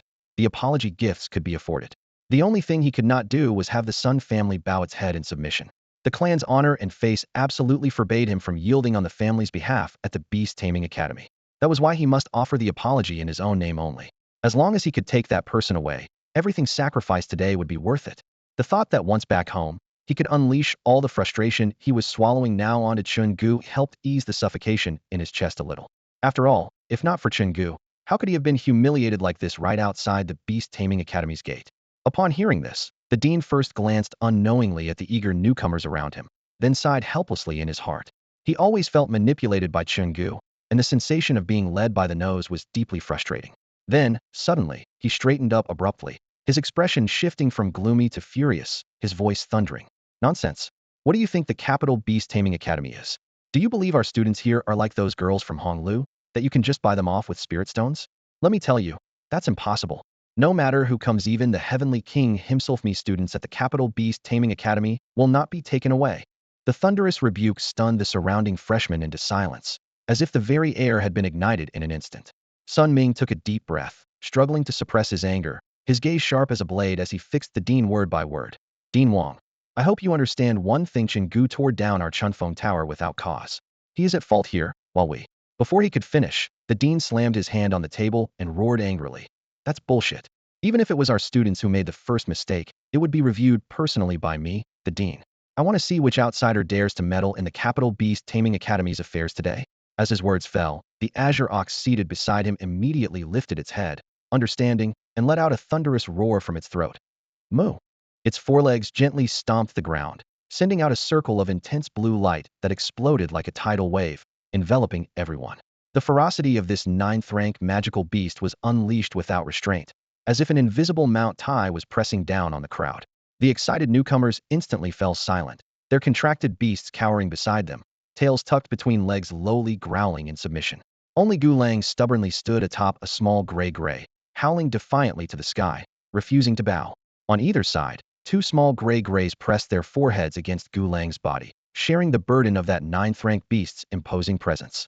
It felt as if a cold, heavy boulder had been dropped from the sky. Sun Ming's legs trembled uncontrollably, though a mighty seventh-rank warrior, his complexion flushed and pale like a face-changing actor in Beijing opera. In his mind, he screamed, is this really necessary? It's just Honglu. Must a ninth-rank beast tamer come down for this? Can you be any more dramatic? Originally, the Sun family sent this seventh-rank warrior to capture Chen Gu mainly to show strength and intimidate petty criminals. They never expected the capital beast-taming academy to call out a ninth-rank beast tamer. The Suns wanted to scare off riffraff. And here you are turning your weapons directly on the Sun family? Sun Ming took a long breath, and then another. Finally, silently, he sheathed the long knife back into his ancient ring, lowering his head in submission, preparing to shift from offense to defense, seeking harmony and profit. The ancients said, to subdue the enemy without fighting is the highest skill. The best strategy attacks the mind, then relationships, then troops, and last of all, cities. Though the Sun family was at the gates, the city could not be taken by siege, nor could the troops win a fight. Only their unbreakable words could keep them maneuvering. After a brief silence, he raised his head again, adopting a respectful and steady expression, speaking more slowly. Dean Wang, you are a venerable figure in the capital, having served as dean of the capital beast-taming academy for over 10 years, nurturing countless talents. To this day, most of the beast tamers in the magical beast forest have been personally trained by you. Although I, Sun Ming, am a rough man, I do respect you. But your actions today were a bit inappropriate. Our Sun family isn't the type to bully others without cause. Chen Gu nearly uprooted our Chunfeng Tower and relocated it right into the Jingqing Beast-Taming Academy. Sun Ming stood firmly opposite the dean, his voice loud and resolute. Dean Wang, it's only natural to protect your students. No one disputes that. But if you turn a blind eye to right and wrong, blindly shielding them, that's just foolish. I can walk away today, but gaining momentum, he suddenly raised his hand and shouted fiercely, tomorrow, every street and alley in Jingcheng will know this. The students of the Beast Taming Academy lack morals. They destroy others' property and claim it as their own, and their dean collaborates with them. At that point, Dean, your revered reputation will be in serious jeopardy. He shifted his tone sharply and added coldly, if you can't win by force, then you have to face reason.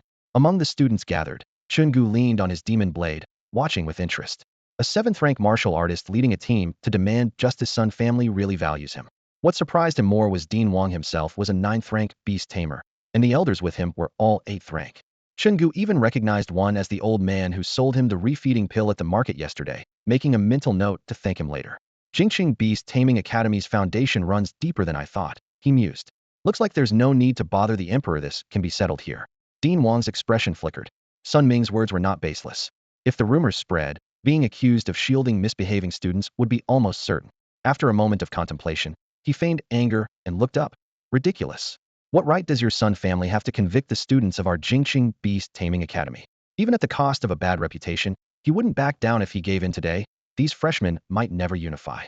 Scanning behind him, the dean knew well. If people thought beast tamers could be bullied with impunity, and if their pass rate fell below the 12-time exam standard, he might lose his head as well. Sun Ming's gaze sharpened, issuing a threat. The Sun family has hundreds of martial artists, with many high-level fighters. Dean, you'd better think carefully. The dean sneered and suddenly barked, martial artists? What rubbish, not even worth a dog's respect. Compared to beast tamers, martial artists don't even deserve to tie their shoes. In equal rank, one beast tamer can beat 3 of you. Even if you have thousands, in front of us beast tamers, you're nothing. Such arrogant declarations stunned the watching freshmen. What the hell? Beast tamers are that powerful. Definitely. Did you see how domineering the dean was? That's the Sun family. One of Jingqing's 4 great clans. She doesn't back down at all. No wonder picking beast tamer was the right choice. Martial artists? They're worthless. Damn. I have to push my contracted magical beast to train day and night. Same here. I didn't expect beast tamers to be this strong. Hearing the students' murmurs, the dean glanced at them and couldn't help but curl his lips into a small smile. Morale secured. Though headstrong against the Sun family seemed reckless, it served to unite the freshmen, which also indirectly safeguarded his own position. Chen Gu could be moody, but he had a big picture view. Using this incident to ignite the freshman's fighting spirit might actually be a blessing. Maybe he should thank him after all. Lost in thought, Sun Ming approached without expression and asked quietly, "Are you sure you'll unconditionally shield Chen Gu?" "Absolutely. No matter what the cause?" The dean sensed trouble, furrowing his brow, but still answered firmly, "Of course." "Oh." Sun Ming replied calmly and produced a recording stone, handing it over. The screen showed the newly rebuilt Chunfeng Tower being looted again just last night, with blood-red characters smeared across the wall. "We, the Night Sect, officially declare war on the Sun family. This battle will not end until death. I, Yadao, hereby declare war on the Sun family. This battle will be to the death." The director's eyes burned with fury as he stared at the searing crimson characters carved onto the shadow stone. His face instantly grew dark and severe, his brows deeply furrowed. "Yadao?" These 3 words were like a harbinger of death. Whenever they appeared, they meant bloodshed, chaos, and countless casualties. He knew all too well what Yadao was, a shadowy organization lurking in the dark, steadily gathering strength, specializing in assassination attempts against the reigning emperor. A ruthless gang constantly scheming to kill. They typically operated in total secrecy, with few even remembering their name. The last time Yadao caused a major upheaval was several years ago, when a man from their ranks stormed the palace wielding a gigantic blade, launching the first direct attack on the imperial residence. Unfortunately, no glory resulted.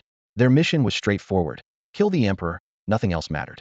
Yet now, they had blatantly left their name behind, openly declaring war, an unprecedented and alarming move. The director's mind raced, but he gave no sign. Suddenly, he crushed the sound stone in his hand and cast a cold, mocking glance at Sun Ming. "So what? What's it got to do with me? But your Sun family better watch out. Yadao, the group that even troubles the emperor, publicly challenging a single household for the first time. Looks like the city graveyards will be in higher demand this year." Sun Ming's gaze was fierce. After a brief pause, he locked eyes with the director and spoke low and steady. "Those characters were left after Chunfeng Tower was taken." The director retorted, "I know that. So what?"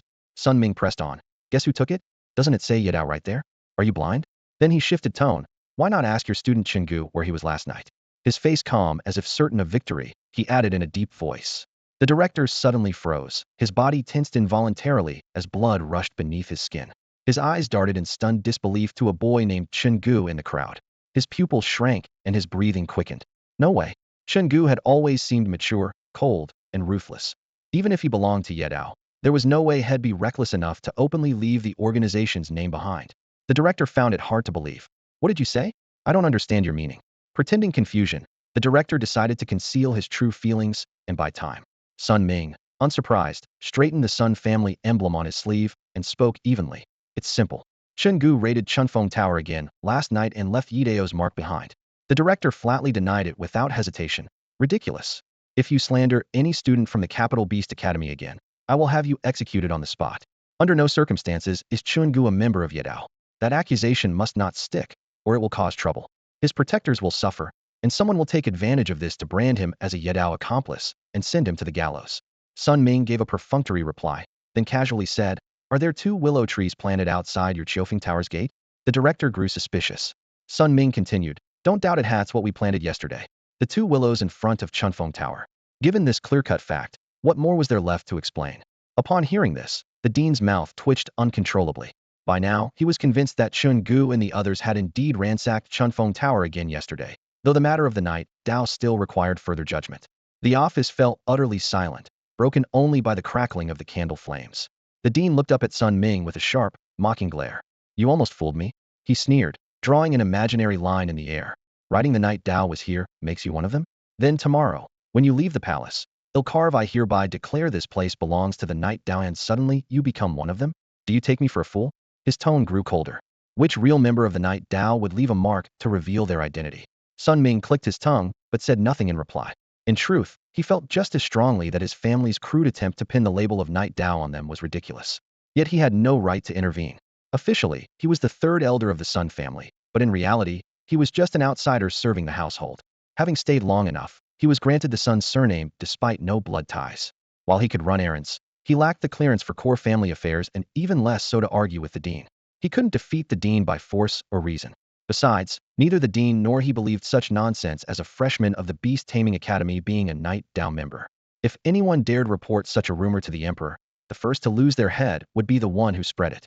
It was well known anyone joining the night Dao was required to assassinate the emperor inside the palace after 1 year. During that time, the night Dao provided full cultivation support, but anyone who reneged would be immediately exposed. History recorded a rare defector. When the year was up, instead of assassinating, he knelt in surrender at the imperial steps. The massacre by a masked assailant inside the palace was so vivid in memory that no one dared betray the night Dao since. Sun Ming's heart turned cold at the thought. Even with full backing, a level 6 beast Tamer Year 1 student trying to break into the palace to kill the emperor was lunacy. Better to bash his head against the gates. He was silent for a long time before finally meeting the dean's eyes with a hoarse voice. Our conversation up to now has been between us only. No third party overheard. This is the instruction the Sun family gave me. If you insist on blocking me, you may disclose the night Dao matter, but never let others learn of it. He took a deep breath, almost pleading. To be honest, if Chen Gu doesn't come back with me, I'm dead. Please, allow him to go with me once. At worst, he'll suffer some wounds. I can guarantee his life. How about that? The dean snorted coldly, slamming a stack of case files shut on the table. You can't even keep yourself alive, and you want to protect Chen Gu? Let me be frank, if they take him away, alive or dead, I won't survive either. Sun Ming furrowed his brow in concern. Someone's desperately protecting him? The dean sighed deeply, rubbing his temples. Yes. Desperately. But if I don't let you take him, I'm doomed just the same. The air grew thick with tension again. After a long pause, Sun Ming sighed heavily in resignation. All right, I understand. He drew a black-edged long knife from his ancient ring and slit his sleeve, causing the Sun family emblem embroidered on it to fall to the ground with a soft thud. The dean's gaze darkened and he frowned instinctively, his voice low and iron-like. You're cutting ties and betraying your oath? We had no real friendship to begin with. To hell with cutting ties and betraying loyalty. With a furious shout, Sun Ming ripped off the sleeve embroidered with the Sun family crest and tossed it to the ground, feeling an instant lightness on his shoulder. Wiping sweat from his face, he gasped out a string of curses. I came back empty-handed to the Sun family. If I'm not dead, he'll be crippled. So why bother going back to that mess? Damn it. I'm at least a 7th level martial artist, yet I'm treated like a dog, barked orders at every day. Do they really think I have no temper and am easy to bully? Screw this, I quit. The headmaster blinked in surprise, muttering to himself quietly. Once he tore off his robe, he suddenly got a lot more arrogant. Huh.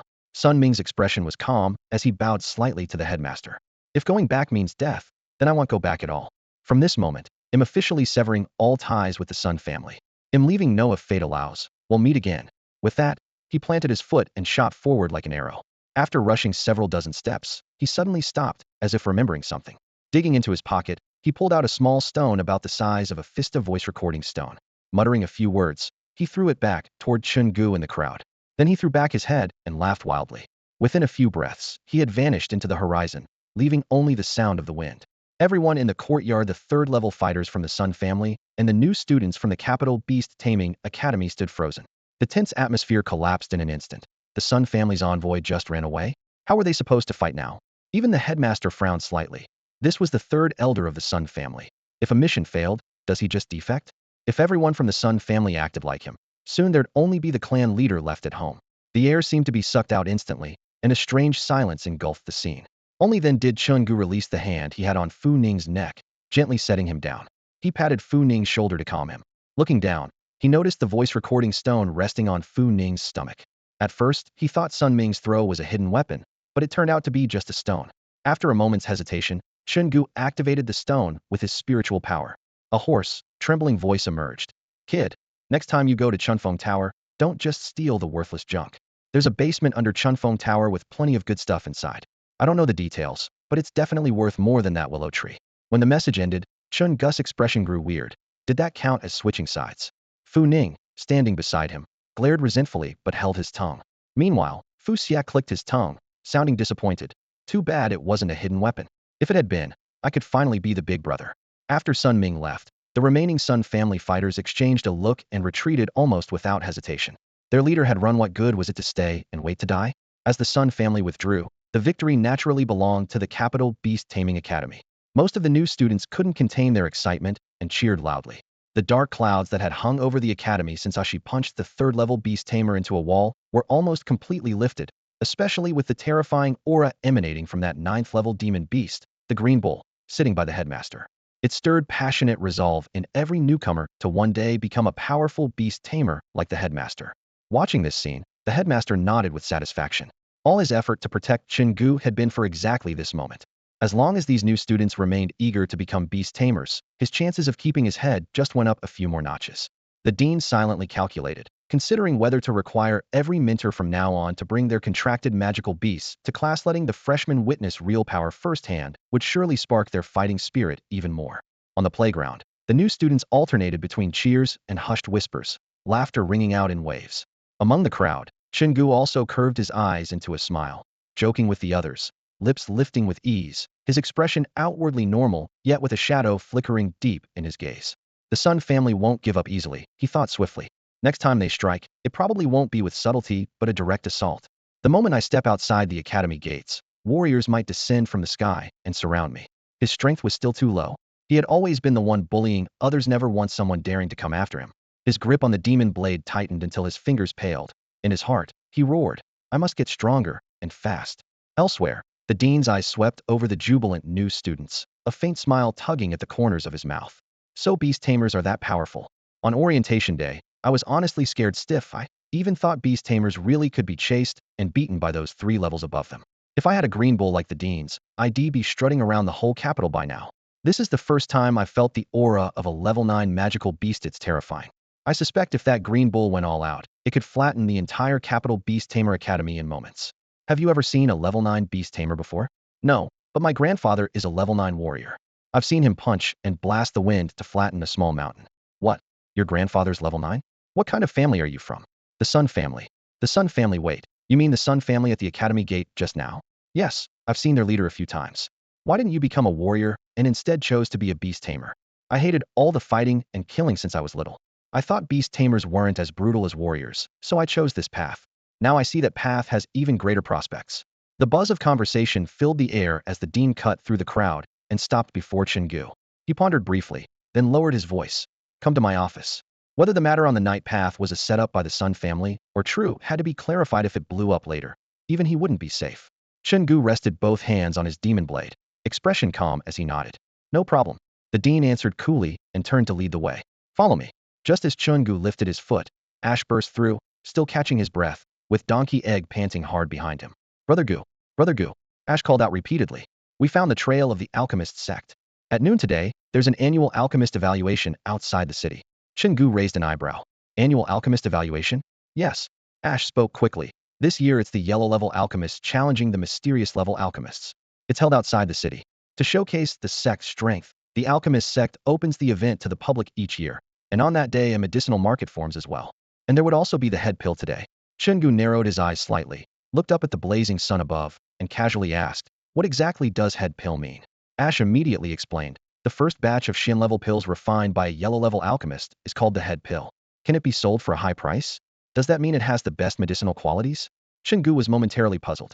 On the contrary, it's probably the batch with the worst medicinal quality, Ash shrugged. Since it's just been upgraded to Shin level, it would be strange if the quality were excellent. The high price comes from its great significance. It symbolizes the alchemist officially crossing from yellow level into Shin level. He took a sip of cool water that Fu Ning handed him, wiped his mouth, and continued, 90% of alchemists in the sect are yellow level. Only a few are Shin level. After promotion, they don't have to keep making low-level body strengthening pills on the sect's assembly line. They can take private commissions and make pills for noble families at multiples of the usual price. Chen Gu asked further, what benefit does the family that buys the head pill get? With just this one batch, they enjoy a lifelong 50 discount from that alchemist. Ash shrugged again. In other words, the head pill is a new Sheen-level alchemist's calling card. I've set up my own shop. Whoever needs me, come find me. Chen Gu nodded. Starting at noon? Noon. Only 1 hour left. We have to hurry. Understood. After burning an incense stick's worth of time, Chen Gu gathered the Qinglong gang at the courtyard gate. Funing glanced back at the academy with a strange look. Brother Gu seemed to have promised the dean he'd go to the office, but now had completely bailed. That's a level 9 beast-tamer. Isn't he afraid of getting strangled? There was no time to dwell on it. The group sprinted toward the outer city. The blistering sun hung high, waves of heat rising. LV Dan squinted against the harsh light and muttered, moving during daytime feels awkward, like something's off. Chen Gu remained silent, keeping pace. In his mind, he rapidly ran through various emergency scenarios based on Ash's information and drafted countermeasures one by one. Before long, they reached the Dragon Gate post station at the foot of the city wall.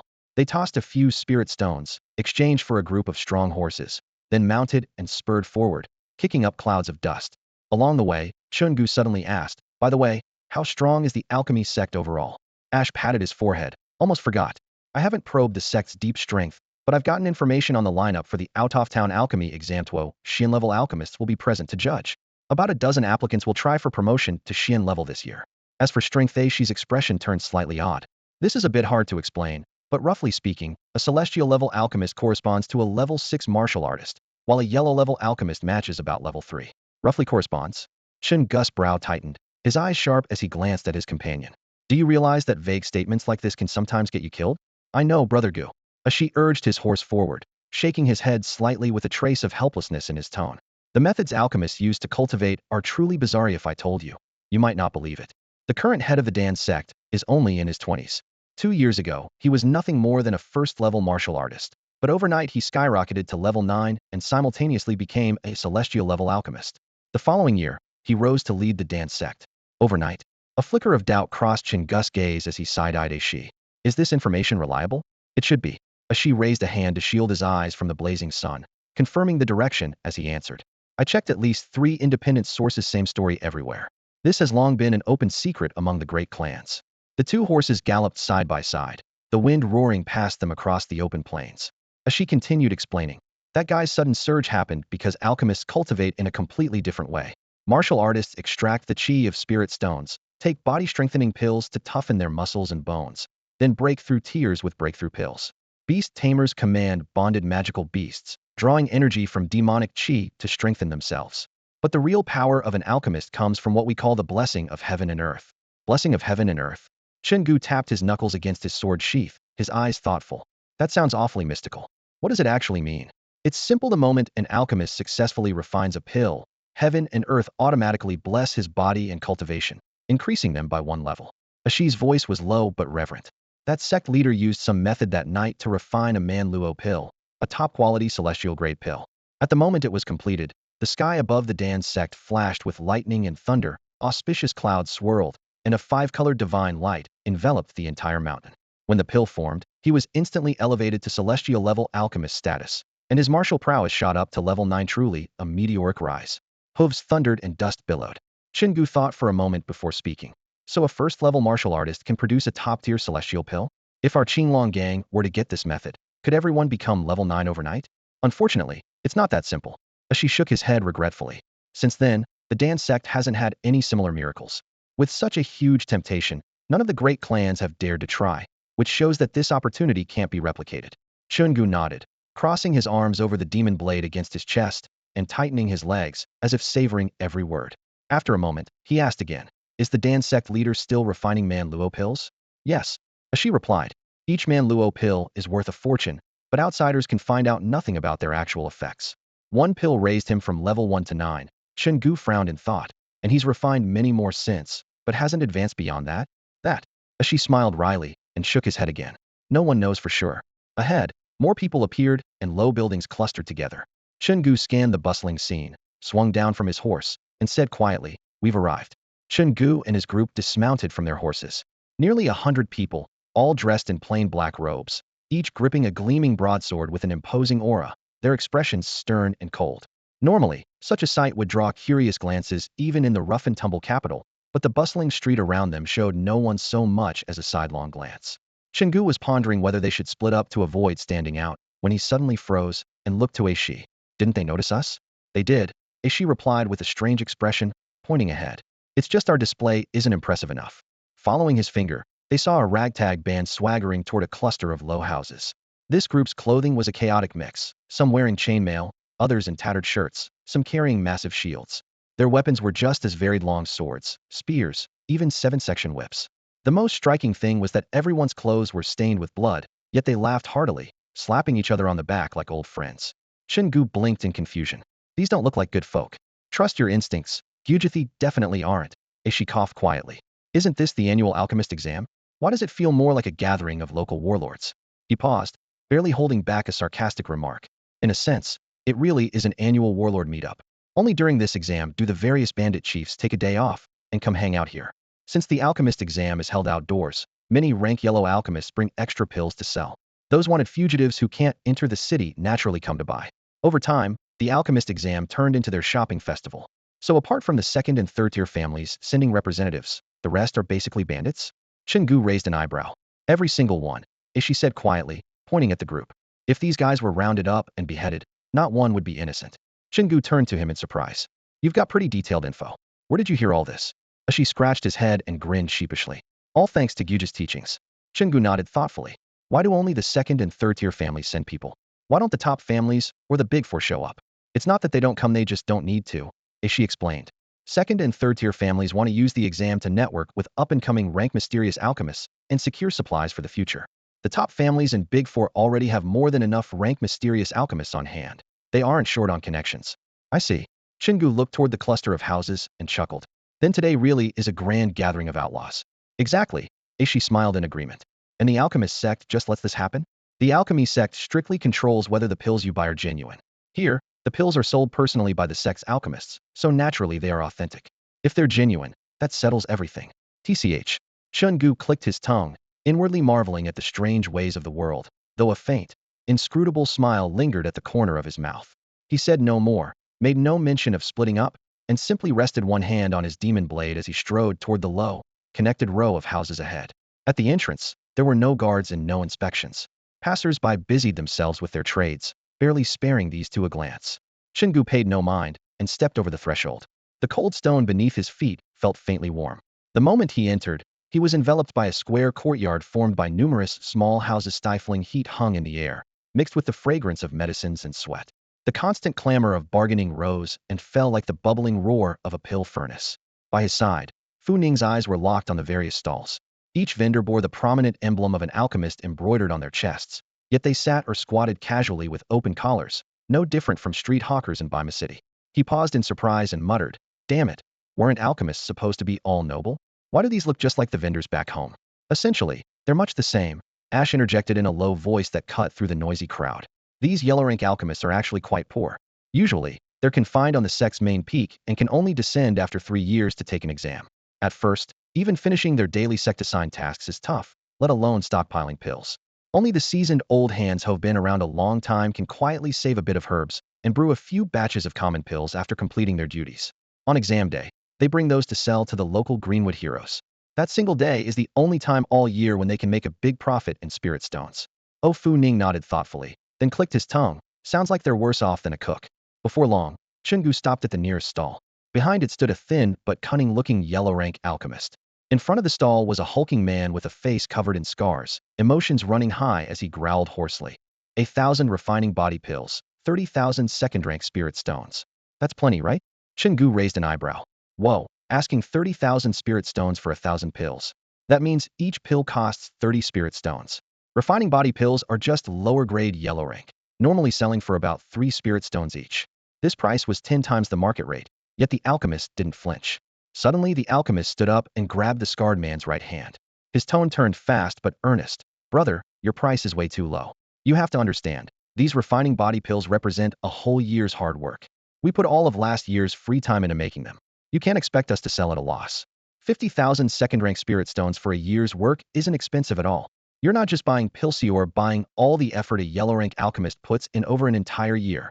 The scarred man's face twisted into an uglier scowl as his arm was held firm. He lowered his voice grudgingly. But that's way too expensive. A pill in town costs 3 second-rank spirit stones. You want 50 per pill here, isn't that robbery? Look at what you just said. The alchemist shrugged off. The scar-faced man's fingers clenched on his wrist, lazily brushed dust off the side of the cauldron. But his expression clearly showed disdain. That sack of spirit stones of yours, didn't you get it by robbing someone too? In a sense, we're both in the raid and pillage business. Why make things hard for one another? Besides, he lifted his chin and pointed at the blood-stained, blackened chainmail on the scar-faced man's chest, sneering ironically. If you could get into the city, go buy the pills yourself. Why bother haggling with me out here in the wasteland? If you can't get in, then enough talk. What I'm doing here is, in a way, carrying out heavenly justice. You. The scar-faced man's fury flared instantly. His hand moved to the hilt of his great sword, half his body lunging forward, radiating murderous intent. Yet the alchemist remained boldly seated cross-legged as if no one else existed. 2 alchemists of the sheen rank were meditating with their eyes closed at the center of the courtyard.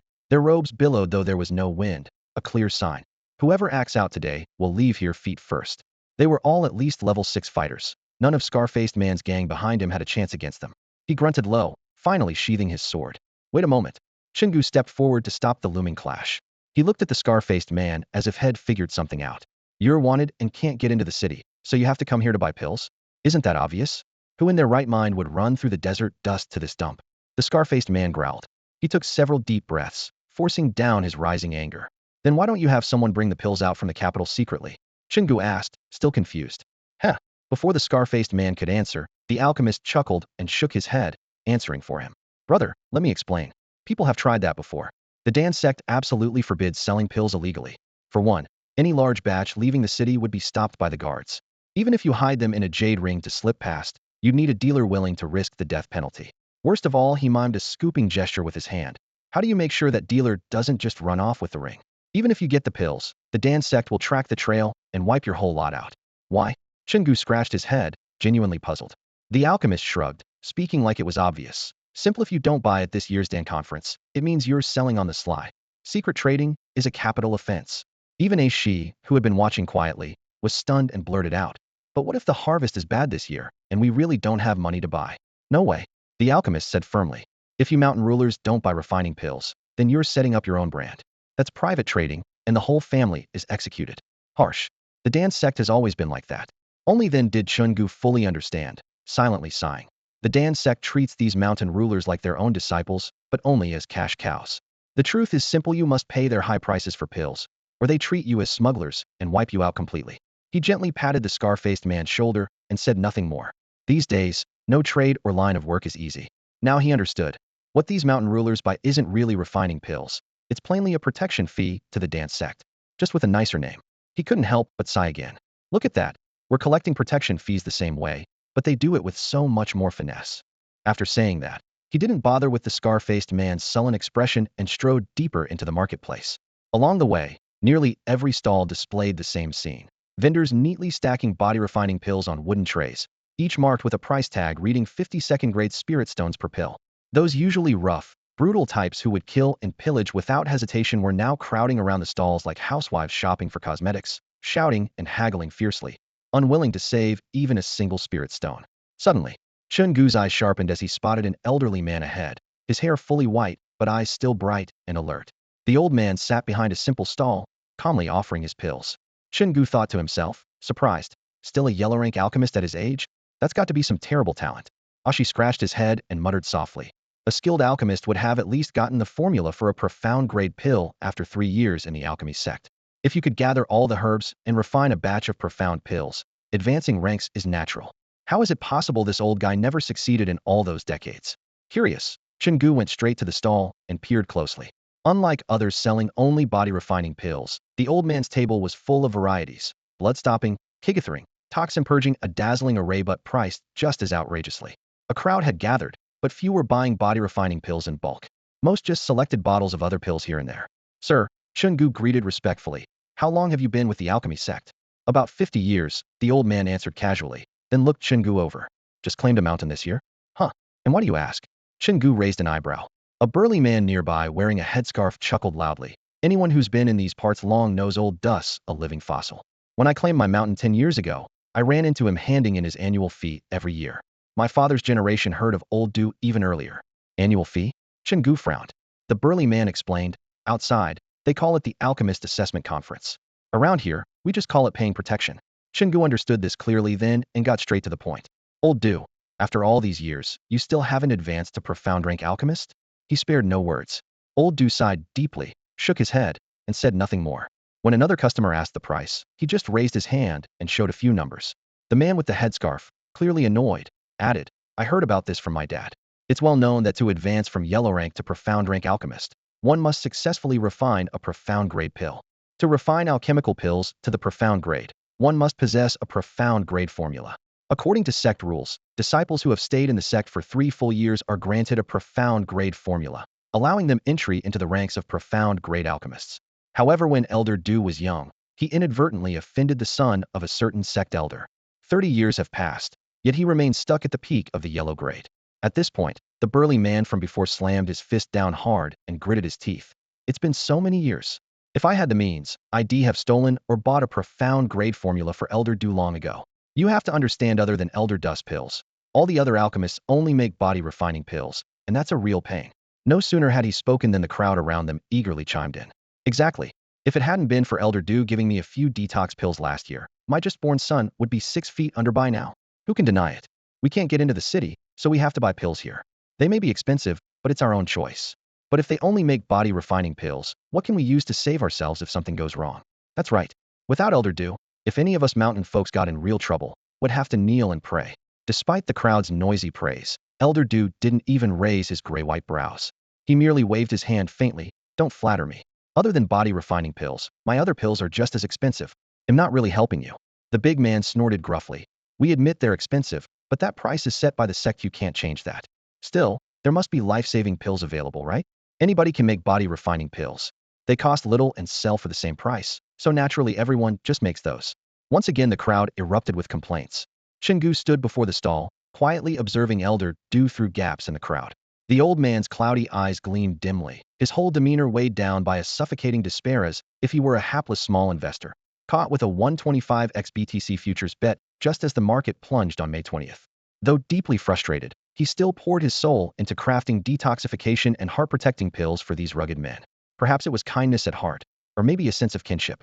After a brief pause, Chen Gu asked, how much for the heart-protecting pill? Elder Dust's voice was indifferent but precise. Heart-protecting pill, mid-yellow grade. If the heart is pierced, it preserves life for 15 minutes. 50 level 2 spirit stones each. 10 then. Chen Gu raised his hand, placing a pouch of glimmering level 2 spirit stones on the counter.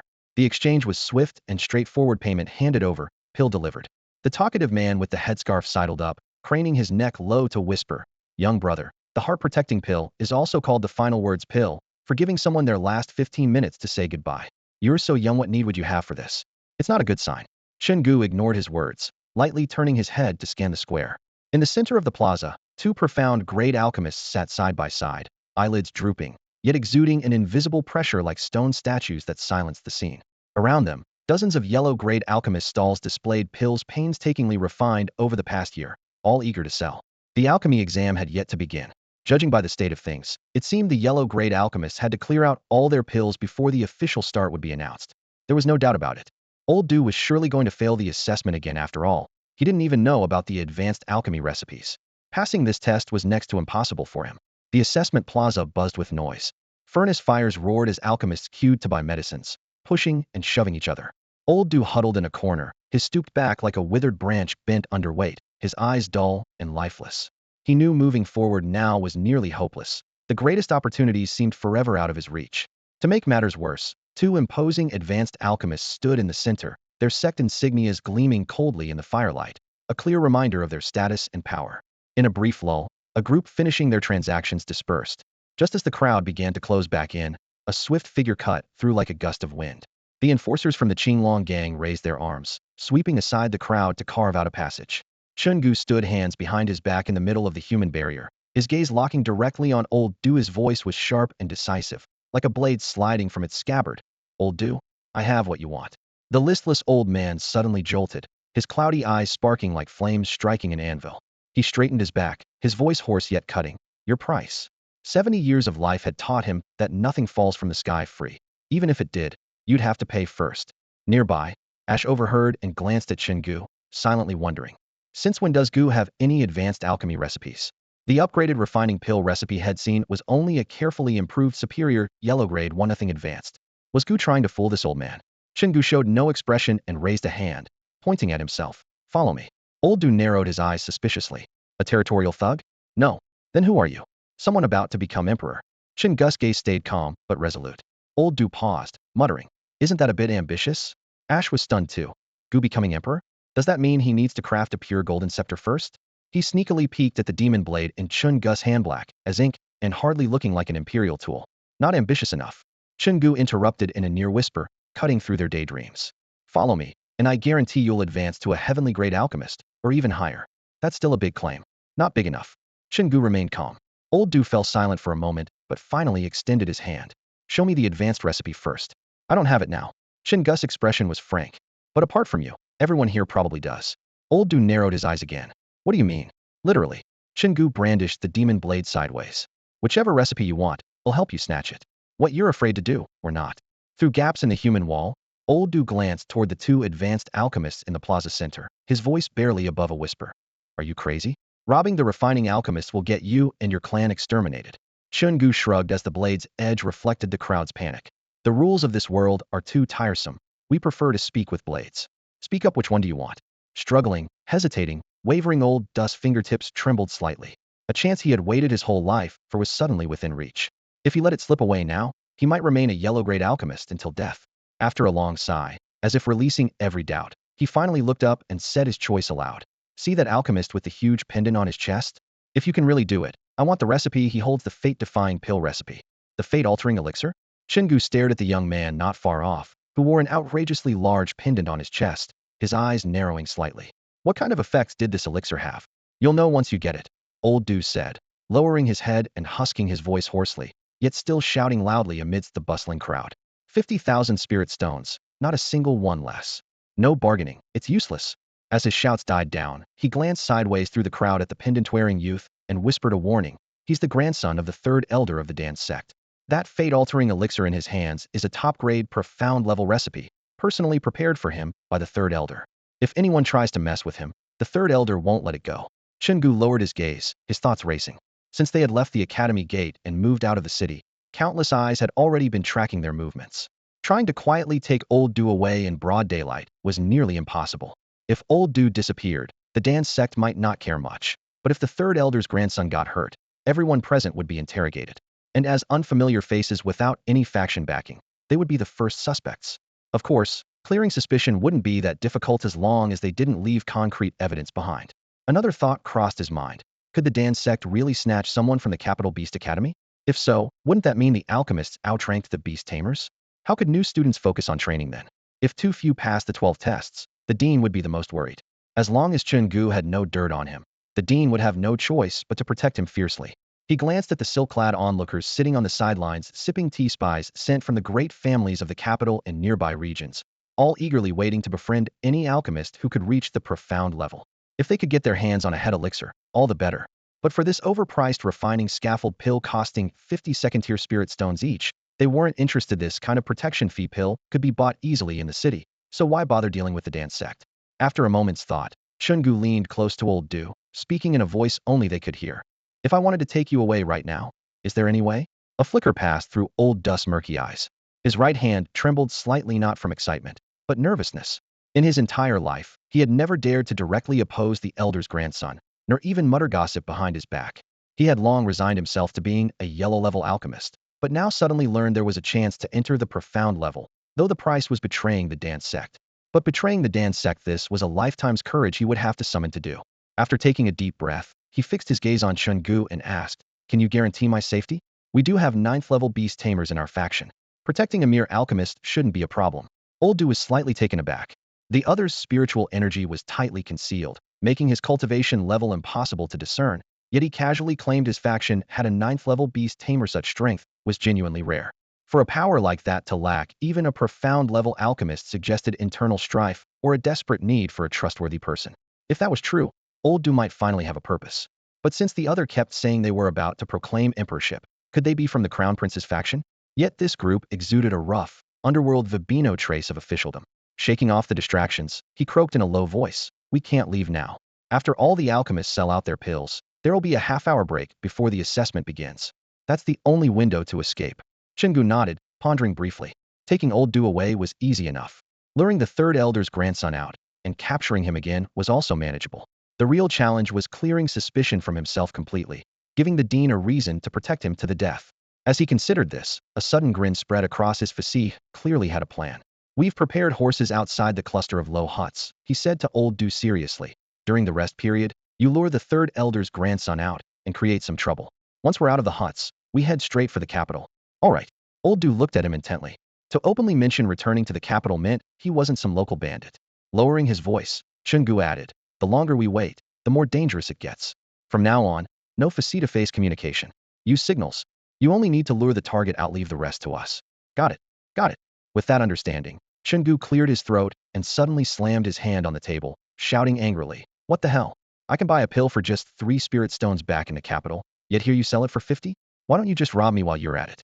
As he ranted, he propped himself up with the demon blade, muttering under his breath, "Crazy as hell. I hope more profound level alchemists show up soon, so I can buy the lead pill without prices skyrocketing." The people seated around exchanged glances. An elderly man in a purple silk robe embroidered with mandarin ducks at the cuffs stepped forward and asked politely, "Young man, you seem unfamiliar here. Which city or family are you from?" "Capital city, Qinglong family," Chen Gu replied, meeting his gaze. "Qinglong family." The old man blinked in surprise. No such surname existed. Hearing it was from a never-before-heard clan, his interest and that of those around him quickly waned, and they resumed their own conversations. Chen Gu paid no mind. He rested both hands on the demon blade, leaning back lazily against the chair with eyes half closed. His knuckles tapped rhythmically on the cold hilt despite the sweltering heat.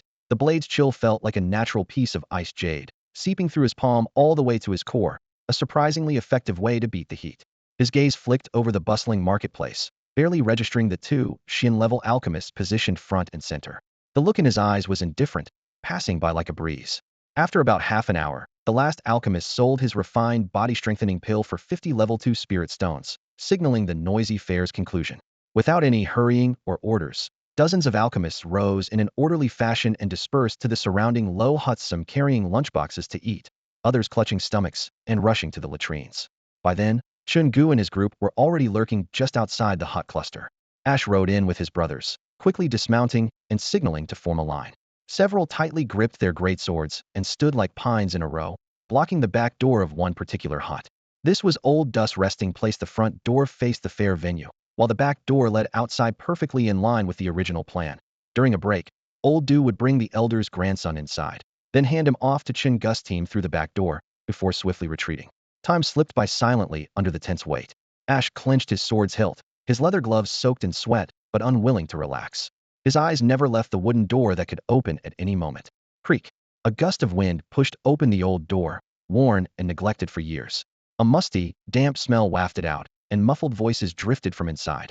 "Old Du, where's that top-grade, Shin-level herb, Zhuyun flower, you promised? You're not pulling our leg, right? If it's fake, you'll be buried right here."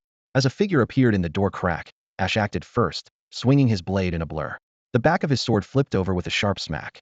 Like wolves encircling prey, the others struck almost invisibly fast. There was no flash of steel, no screams, just a few muffled grunts as a dozen or so alchemists were struck hard on the backs of their necks and collapsed quietly to the ground. With the sword sheathed, Ash looked up, his expression complex as he met Chen Gu's eyes outside the door. Chen Gu still stood with one hand resting on his sword, the night breeze catching a faint smile at the corner of his mouth. "I never told you to bring this many." Old Du followed, sheepishly smiling. "They insisted on coming along. I couldn't stop them. Initially, I only planned to lead that elder's grandson here, but then I thought since we're taking the risk, might as well finish it thoroughly. Bringing more people means getting several Shin-level alchemy recipes. If I successfully refine them, maybe I can leap straight into Earth level." Chen Gu said no more and waved his hand. "Bag them up." The brothers sprang into action, stuffing the unconscious alchemists into black cloth sacks prepared earlier, tying them tight, and tossing them onto the horses' backs. Chen Gu swung himself up, his voice calm and low. "Move." Dust rose as the dozen riders galloped away. About 1 incense stick's time later, they halted deep in the barren wilds. The night was desolate, wind rustling dry grass. Following instructions, Ash and the others cut scrap pieces from the alchemist's collars and sleeves and scattered them on the ground as a disguise. The black sacks lay spread out, the shapes of more than a dozen bodies shifting inside. Chen Gu stood gripping his sword, eyes flicking over their prized spoils with a conflicted look. The safest move now would be to kill a few alchemists here and leave them behind to create the most convincing scene of silencing witnesses for any pursuers. Both couldn't quite bring himself to do it. In his eyes, these weren't just alchemists, they were walking, breathing formulas of advanced alchemy. Pausing for a moment, Chen Gu gritted his teeth fiercely. If we're going to be greedy, let's go all out. He untied a sack and dragged out an alchemist tightly bound with ropes. Without hesitation, he slashed several cuts on the man's body, letting blood drip onto the ground. Once finished, he shoved the man back inside and expertly secured the sack's opening. Then he crouched down and, using the fresh blood, wrote 6 large crimson characters in the dust. Those who kill me will face a pack of hungry wolves. After finishing, he took a deep breath, wiped his hands with satisfaction, and swung himself back onto his horse. As she stood frozen, eyes flicking between torn cloth scraps and the dark red bloodstains scattered on the ground, then fixed on the mocking blood-written message with a puzzled look. Gu brother, what's this all about? Isn't it obvious? Chen Gu frowned. Old Du and a group of alchemists came out for a stroll, just happened to run into the hungry wolf pack. After a fierce fight, the wolves ate them all. As she blinked a few times, whispering, what about the bodies? They got eaten by the wolves. The wolves? Ran off once they were full. So all that's left are some tattered rags and blood drops? Yeah, what's so strange about that? Chen Gu said confidently, as she paused for a moment, scratching his head helplessly. Gu brother, why not just kill one alchemist to use as a sacrifice? Could understand this scene otherwise. Not a chance, Chen Gu snapped. Every extra alchemist means another pair of hands brewing our body refining pill. Killing them is a waste. If we run fast enough, by the time the pill sect comes chasing, we might already be 9th level martial artists. He grinned wildly, his eyes burning with frenzy.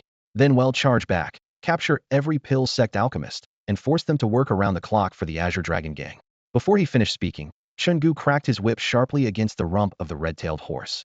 The horse screamed in pain and shot forward like an arrow, charging toward the capital city gate. As she cast one last glance at the pile of ragged cloth and burst out swearing, to hell with reasonable or not. In the end, it's all about who's got the fists. If Gu brother says it's reasonable, then damn it, it's reasonable. With that, he raised his sword, the over a meter-long Stinger Emperor Blood Blade, and slammed it heavily onto his own steed's hindquarters, spurring the horse into a mad gallop. On another red-tailed horse, Old Dust's mouth twitched helplessly. The people got eaten by wolves, who then ran off full. How could that be considered reasonable? But since the young man claims it's reasonable, well, then it must be. As long as it helps Chen Gu level up to an advanced alchemist, everything else is trivial. After catching their breath, the group tied the sacks full of alchemists to their horses' sides and kicked up dust as they raced toward the capital.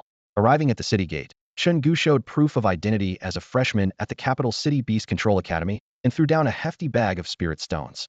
The guarding soldiers immediately nodded and let them pass. Inside the city, the path was clear. After returning the red-tailed horses at the Dragon Gate station, they hoisted the heavy sacks and hurried through narrow alleys straight toward the academy. As they crossed the gates, no one noticed the mask-wearing man on the side, sitting atop a toad, twitching uncontrollably at the corner of his eyes. These little brats are either going to trash places or dig up graves, and now they're dragging people back tied up. Is the academy really not doing any character screening before enrollment anymore? But he didn't say anything. First, this wasn't really his business. Second, he was too lazy to worry about others' problems. Besides, the toad under his seat hadn't moved for a full 10 years. Hibernation shouldn't last this long, right? The man glared down at the unresponsive toad with a hint of bitterness, feeling on the verge of losing his composure. As soon as he stepped into the academy, he strode straight toward Chiofeng Tower, showing no sign of heading to the dean's office first. Fu Ning, walking beside him, couldn't help but whisper, Gu Gu, didn't the dean ask you to come to his office at noon for a talk? I didn't forget, Chen Gu replied without turning his head, his tone casual. Since this matter is out in the open, the talk is inevitable. Might as well get it over with together. By the way, don't leave the academy lately. It's not safe outside. Fu Ning's mouth twitched. Safe? That would be a miracle. Going out with Gu Gu today was enough to show how he operated exactly like when they broke the arms of the 3 brothers back then. Tomorrow, the Sun family would probably send a group of martial artists to block the school gate, maybe even bringing along the dance sect. And with the Xianyuan sword, the contracted magical beast having been turned into stew, the Xianyuan family would almost certainly get involved too. Great, offending 2 of the 4 great families in the capital in one day. No sooner had that thought crossed his mind than Chen Gu was already leading the group charging into Chiofeng Tower. In the newly built secret room underground in Chiofeng Tower, the dim light hung heavily in the thick, stifling air. Originally designed for only one alchemist, the room was now crammed with over a dozen people carrying burlap sacks, leaving no space to move. Chen Gu waved for the unrelated people to leave. keeping only a she and Elder Du only. Then did the room finally breathe a little easier. The three tore open the sacks one by one. 12 alchemists lay sprawled unconscious on the floor. Chen Gu nodded toward the young man with the large pendant hanging from his chest. A she understood and scooped a ladle of cold water, pouring it over the man's head. Elder Du trembled with excitement. After years of refining yellow-grade pills, his internal spiritual energy was already overflowing. If he could successfully make just one black-grade pill, he could immediately advance to the Black-tier alchemist rank, even using his accumulated energy to boost his martial cultivation to level 6. His dream of a chicken shedding feathers overnight was within reach. The cold water startled the young man awake. He sprang up, back against the wall, looking around in confusion before hurriedly asking, "What are you guys doing?" "Kidnapping," Chen Gu said, leaning on his demon blade, his tone calm to the point of casual. "Kidnapping?" The young man froze for a moment. Such blunt efficiency? Then, realizing the situation, his face twisted in rage as he roared, "You dare kidnap me? Do you know who I am? I've got 7 martial artists, 8 alchemists, and 9 beast-tamers in the forest. My grandfather is the elder of the Danzong sect. My father is a 1,000-man commander in the Netherworld army, and my mother is an elder of the Hahuan sect. How dare you kidnap me?" The dim light flickered in the stone chamber as the bound young man shouted hoarsely, veins bulging on his forehead, trying to intimidate them with his prestigious lineage. Chen Gu ignored him. Slightly leaning forward, he planted the black demon blade on the scattered puddles and dust on the floor. His footsteps echoed around the empty stone walls as he approached the youth.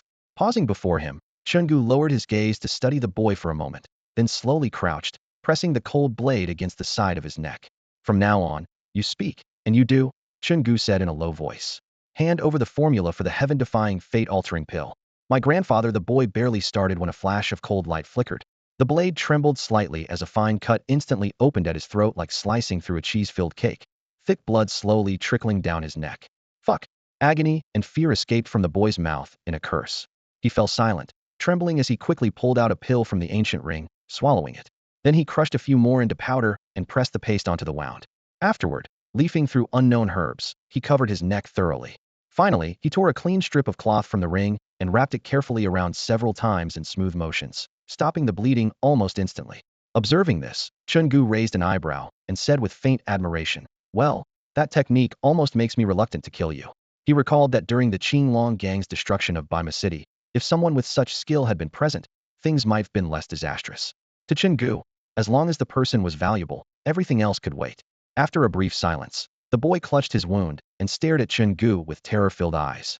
His lips remained sealed, but he pointed clearly to his mouth, signaling he wouldn't speak. Chen Gu narrowed his eyes. "I told you to hand over the formula, and you want to pretend you're mute?" At that moment, Elder Du, standing behind, cleared his throat. "Brother Gu, he intends to recite the formula orally. Traditionally, formulas are passed down by word of mouth, rarely written on parchment, and even then, they risk leaking." Du had already reminded the boy to address Chen Gu respectfully to avoid taboo, and the young man begrudgingly complied out of gratitude for being given a second chance. Chen Gu nodded but remained skeptical. "Reciting is fine, but how do we verify it? Just hearing the formula doesn't prove anything. We have to refine the pill to know if it's genuine." After pondering for a moment, Chen Gu took a fist-sized recording stone from the ancient ring and casually placed it on the floor. "Speak. We'll verify after the pill is made." Brother Gu Elder Du winced. "The recording stone won't work. The formula opposes the natural order. Except for oral tradition and leather parchment, no artifact can capture it." Chen Gu was slightly stunned and muttered curses against alchemists being such weirdos, but he accepted it. Then he pulled out ink and brush from the ring and handed them to Elder Du. "Then you take notes." With preparations complete, Chen Gu's gaze locked back onto the boy. Only then did the youth, sitting against the wall, realize Chen Gu and Elder Du were allied. Inside, he cursed angrily. "Damn it. I warned my grandfather this man would betray us, but he wouldn't listen. Anyone oppressed would rebel." His fury burned, but survival was paramount. He cleared his throat a few times, forcing back the metallic taste of blood, and composed himself. "Take 2 or 3 liang of yuyin grass, 1 root of digency herb, 1 portion of dragon's blood mushroom. Place them into the furnace in order. Ignite the pill furnace with spiritual energy. After the pill is stirred 3 times, the toxin will be completely removed." And Chen Gu furrowed his brow slightly, his darkened face seeming to dim like a gathering storm. "That's all there is. Really, just those few lines." The young man, wearing an exaggerated skull pendant, trembled as the demon's sword was pressed back to his neck. Sweat beaded at his temple, and with a distressed expression, he hurriedly swore, "I swear on my grandfather, am telling the truth." Chen Gu said no more to him, instead turning his gaze toward Elder Du. Elder Du nodded gently, his voice calm and steady. "He's not lying." The more powerful the elixir recipe, the fewer the steps involved. As someone newly familiar with the art of alchemy, Chen Gu couldn't help but ask, why do the strongest formulas have fewer steps? Elder Du carefully rolled up the stretched-out cowhide scroll and slipped it into a tiny ancient ring resting on his fingertip. His tone was measured and unhurried. It's actually quite simple. Low-level formulas use inferior herbs that contain many impurities and poisons. So the process is complicated. You have to wash out the impurities, detoxify carefully, and account for herb interactions. But top-tier formulas rely on premium spirit herbs, nearly free from toxins and impurities. Every part is the essence. You just need to melt them with spiritual energy and blend them together, and the elixir forms. Really that simple? Chen Gu nodded thoughtfully. So the real challenge in top-tier formulas isn't the refining process, but gathering the ingredients? You could say that. Elder Du's eyes settled on Chen Gu with satisfaction.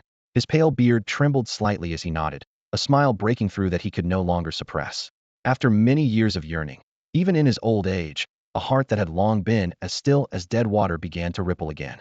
Feeling upbeat, he continued to explain. Take an extreme example, some mythic elixir recipes, say pluck a star from the sky and melt it into the pill. Just a simple sentence. But can you pluck a star? Of course not. The difficulty lies in how to pluck a star.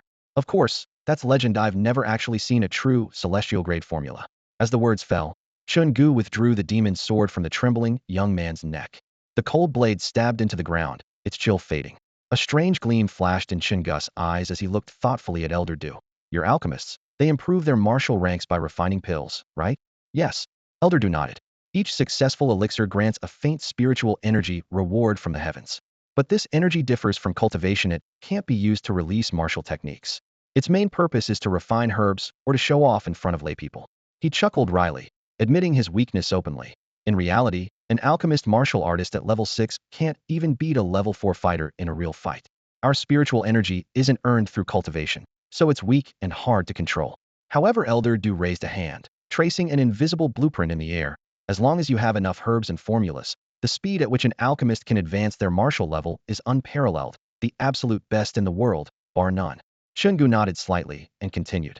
So if a level 1 martial artist who is also an alchemist happened to get their hands on a heavenly grade pill formula, and by some stroke of luck actually refined it, wouldn't they instantly gain martial arts power above level 9 overnight?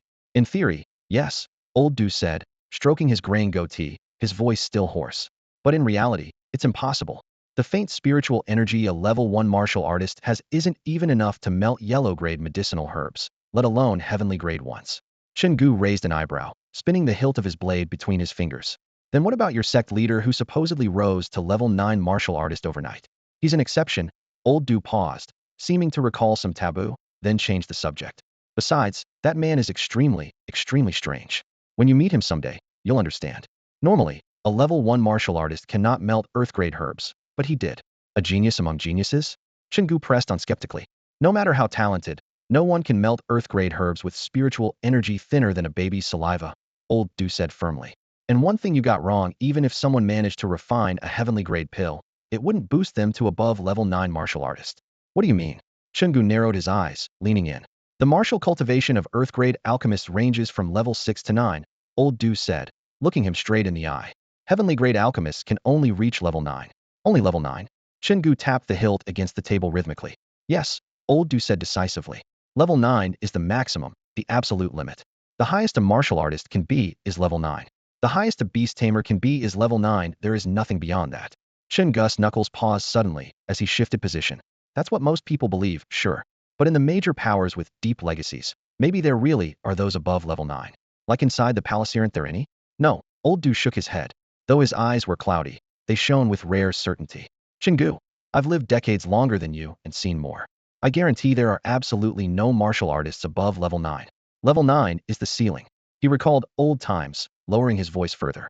Over a decade ago, when the demon beast forest riots almost destroyed the Xia kingdom, all the level 9 warriors poured out to fight, yet no one ever saw any above level 9 martial artists. Chen Gu remained unconvinced. Not even a hint. None. Old Du shook his head more violently. In all these years, not a shred of information about above level 9 martial artists has leaked out. Chen Gu nodded slowly, pushing down his feelings. He believed level 9 might not be the end, but now wasn't the time to argue. Though Old Du had lived long, he was still just a yellow-grade alchemist in the pill sect, limited in perspective, unable to glimpse higher realms. Maybe the director would have a different answer, Chen Gu thought to himself. picturing the bald mana level 9 beast tamer trapped by an invisible ceiling, probably dreaming every day of breaking through. The scene made Chen Gu smile despite himself. Just as his laughter faded, he turned and hooked the tip of his blade under the chin of the nearby young man who had frozen in fear. Their eyes met for a moment, and Chen Gu showed a flash of white teeth. Come with me from now on. Do you have a name? Just call me Xiaoming. Xiaoming gave a bitter smile and glanced at the slender demonic blade. He shrugged helplessly. What happens if I refuse? Don't ask such boring questions next time. Ash slammed the sword down on the table, the blade reflecting a cold gleam. Why Xiaoming? Don't you have a surname? Chen Gu frowned, looking at him. I do. Xiaoming scratched the back of his head, a bit embarrassed. But my real name sounds terrible. Before Chen Gu could say anything, Xiaoming revealed it himself. My full name is Li Nitian Gaiming. What the hell? Chen Gu was stunned, staring at the young man wearing an exaggerated pendant around his neck, his face full of shock. Li Nitian Gaiming? What kind of ridiculous name is that? Does your father happen to be called Li Wangziqinglong? No. Xiaoming's expression stiffened slightly, his voice dropping. I was born with a fatal constitution. The fortune teller said that name might help me live a few days longer, so my father agreed. Since it sounds awful, I told people to just call me Ming Gu. He noticed Ash's face darken instantly, and quickly added, of course, here everyone calls me Gu Gu. Just call me Xiaoming. Any Ming Gu stuff is just empty titles. Fatal constitution? Chen Gu became interested, staring at Xiaoming's pale face. What exactly is wrong with you? Old Master Du put down his herb jar, eyes full of surprise. As a low-level yellow-grade alchemist of the Dan sect, he rarely interacted with Xiaoming and only knew he was the grandson of the third elder, a position with huge privileges, but didn't know he carried such a deadly disease. Xiaoming was silent for a moment, then looked down and explained, as the name suggests, I'm destined to die young. Soon after I was born, I had my first accident, and that's when they discovered this constitution. There's no cure, only delay. Every 10 days or so, a random crack appears on my body, bleeding uncontrollably. When I was a kid, the wounds were about the length of half a finger. Now they can open up to the size of my lower leg. If it grows any bigger and becomes a fatal wound that won't close, I die. Chen Gu frowned, deep in thought. The wounds open by themselves? Has anyone checked the cause? No idea. Xiaoming shook his head, strangely calm. The sect leader personally examined me and told my father to have another child as soon as possible. There's no hope. I'm just waiting to die. Ash glanced sideways in silence, seeing the young man's indifferent tone and feeling a flicker of pity. He had expected a spoiled bully abusing his power, but instead was facing someone being consumed bit by death. To keep practicing alchemy and carry on with daily life under such pressure showed his character was far stronger than imagined. Most people, when faced with the certainty of death, tend to do things they've long wanted to try but never dared. The pressure of impending death feels like an invisible hand gripping their throat, shattering their mind and soul. At this moment, Chen Gu quietly stared at the young man before him, whose neck was still bleeding, saying nothing as the flickering torchlight cast shifting shadows across his face. He finally understood why, when he had just slashed the young man's throat, the other had so deftly clamped down on the wound. Someone who needed to dress the injury every 10 to 15 days would be as skilled at it as breathing. After a brief silence, Chen Gu sheathed his knife and stepped forward, bending down to closely examine the man everyone called Xiaoming. Making sure he hadn't fainted from shock, Chen Gu cracked a low, quiet smile. Follow me, and he'll take care of you. A faint look of disbelief appeared on Xiaoming's pale face. He looked up at Chen Gu, his throat feeling stuffed with cotton, unable to form words. Was this some sort of bribe? But that promise was huge. How could the man before him claim he could cure the doomed constitution that even the Danzong sect leader shook his head at? If he wanted to win people over, wouldn't handing over 2 girls be more realistic? He cleared his throat twice and cautiously asked, should I be thanking you now? Chen Gu laughed heartily but quickly toned it down, raising an eyebrow. What? You don't trust me? Xiaoming hurriedly waved his hands. No, Brother Gu. Can you make pills? No. How about medical skills? Neither. Diagnosing? Reading qi? One. No. The other. Never heard of it. Xiaoming was completely dumbfounded and muttered instinctively. Then Brother Gu, what can you do? Chen Gu lifted the bloodied long knife. I can cut people down. Seeing the expression of total worldview collapse on Xiaoming's face, Chen Gu laughed again. Being a leader doesn't mean knowing everything. Knowing everything is exhausting and foolish. I'm not a warrior, but I have a group of warriors around me. I can't make pills, but I can bring back the pill makers. I'm too lazy to cook, but now I have 3 chefs serving me every day. Those medical skills, diagnosing, reading qi, I don't understand any of it. But as long as I can cut people down, the talent I want will come to me willingly. Remember, being a leader only requires one thing: being able to cut people down. His gaze casually swept across the dim warehouse. In the corner lay a dozen alchemists with sacking over their heads, the bags now faintly trembling as they stirred awake. The torch's flame crackled, casting dancing light spots on the ground. Xiaoming swallowed hard. but just being good at cutting people, can that really cure my doomed body? Of course, Chen Gu said, licking the corner of his lips, smiling brightly, as if discovering a rare treasure. You know the sole principle of our Qinglong gang? It's this: we don't believe in fate. He sheathed his blade into the ground with a hum, as if echoing his declaration. Fate means less to me than cow dung. The warriors around me. Just a few days ago, they were thugs in some backwater town collecting protection fees. Now they're all warriors, each with greater talent than the last. By normal rules, they'd never touch the word warrior in their lives. But no matter what fate they were born with, I've changed it for them. Flickering torchlight danced on the half-awake alchemists, who were too stunned to move at his words. Chen Gu sheathed his knife and folded his arms, speaking with certainty. So, as long as you don't believe in fate, fate can't hold you. Xiaoming stared at the handsome man, his heart rippling like waves struck by a heavy hammer. He had heard countless comforting words before, but no one ever made him truly feel the sharp edge of "I make my fate." Not heaven, like a newly forged sword, stabbing straight into the earth, waiting for the right moment to shatter the clouds and slash open the sky. All right, I'm placing my fate in your hands, Gu Gu. After saying this, Xiaoming fell silent for a moment, then looked up and gave Chen Gu a crooked smile. Although he knew it was just a joke, Chen Gu had said as much already, and there was no way he'd go back on his word. Deep down, a flicker of uncontrollable hope stirred. What if, just what if, this man before him really had a way? Chen Gu nodded with a smile, but didn't press the topic further. His gaze shifted to Ashi beside him. Go, prepare the herbs and formula that old Du needs to advance to the profound level. The faster, the better. Before anyone could respond, Xiaoming stepped forward eagerly. No need, Gu Gu. I've got them here. He raised his hand, and with a surge of spiritual energy, a large pile of rare herbs appeared, filling the open space. Their magical glow shimmered in the sunlight. These were prepared for me by my grandfather. It's enough for old Du to advance. Good. Chen Gu nodded in approval, then turned to old Du. Your top priority now is to break through to the profound alchemist rank.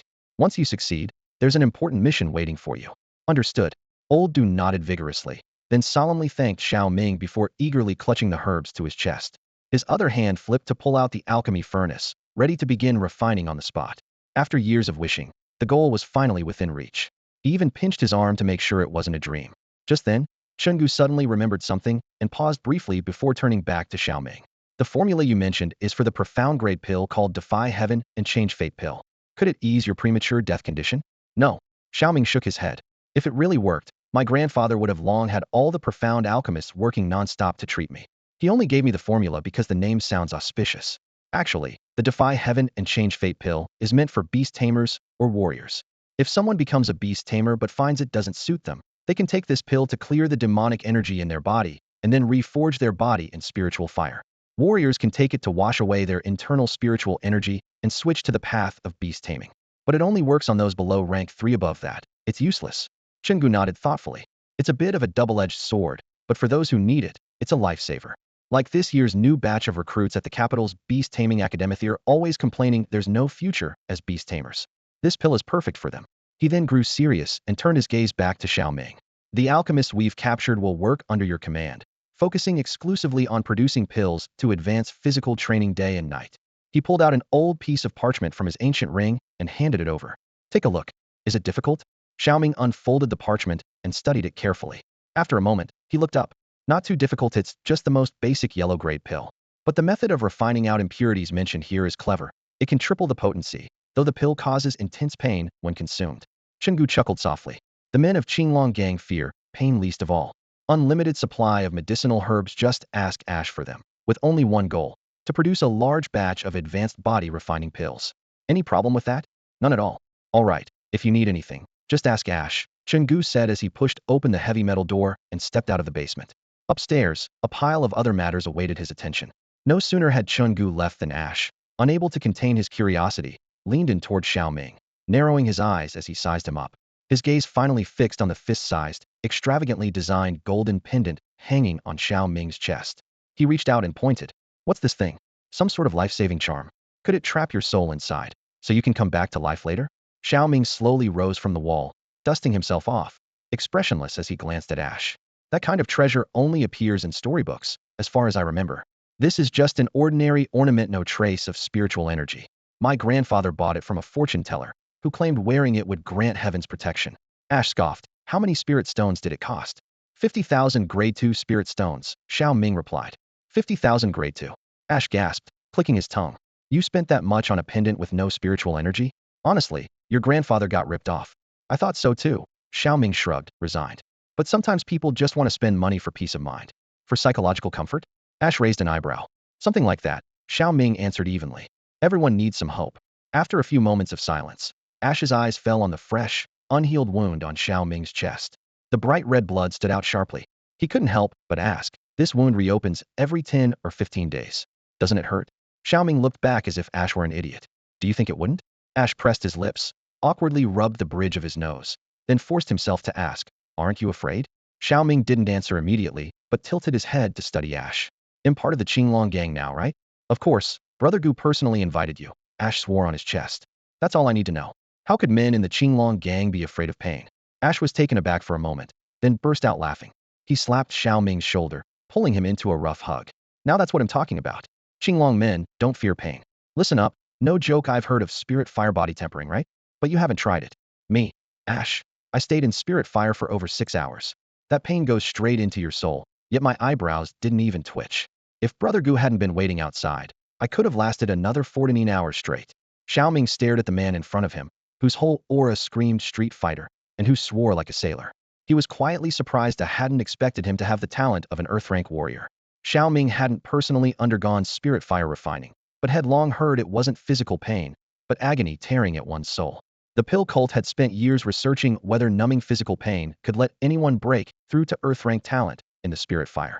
The result was always failure because the pain came from the soul. No medicine that numbed the body helped. As for drugs that could shield the soul's pain, sorry, none had ever been found.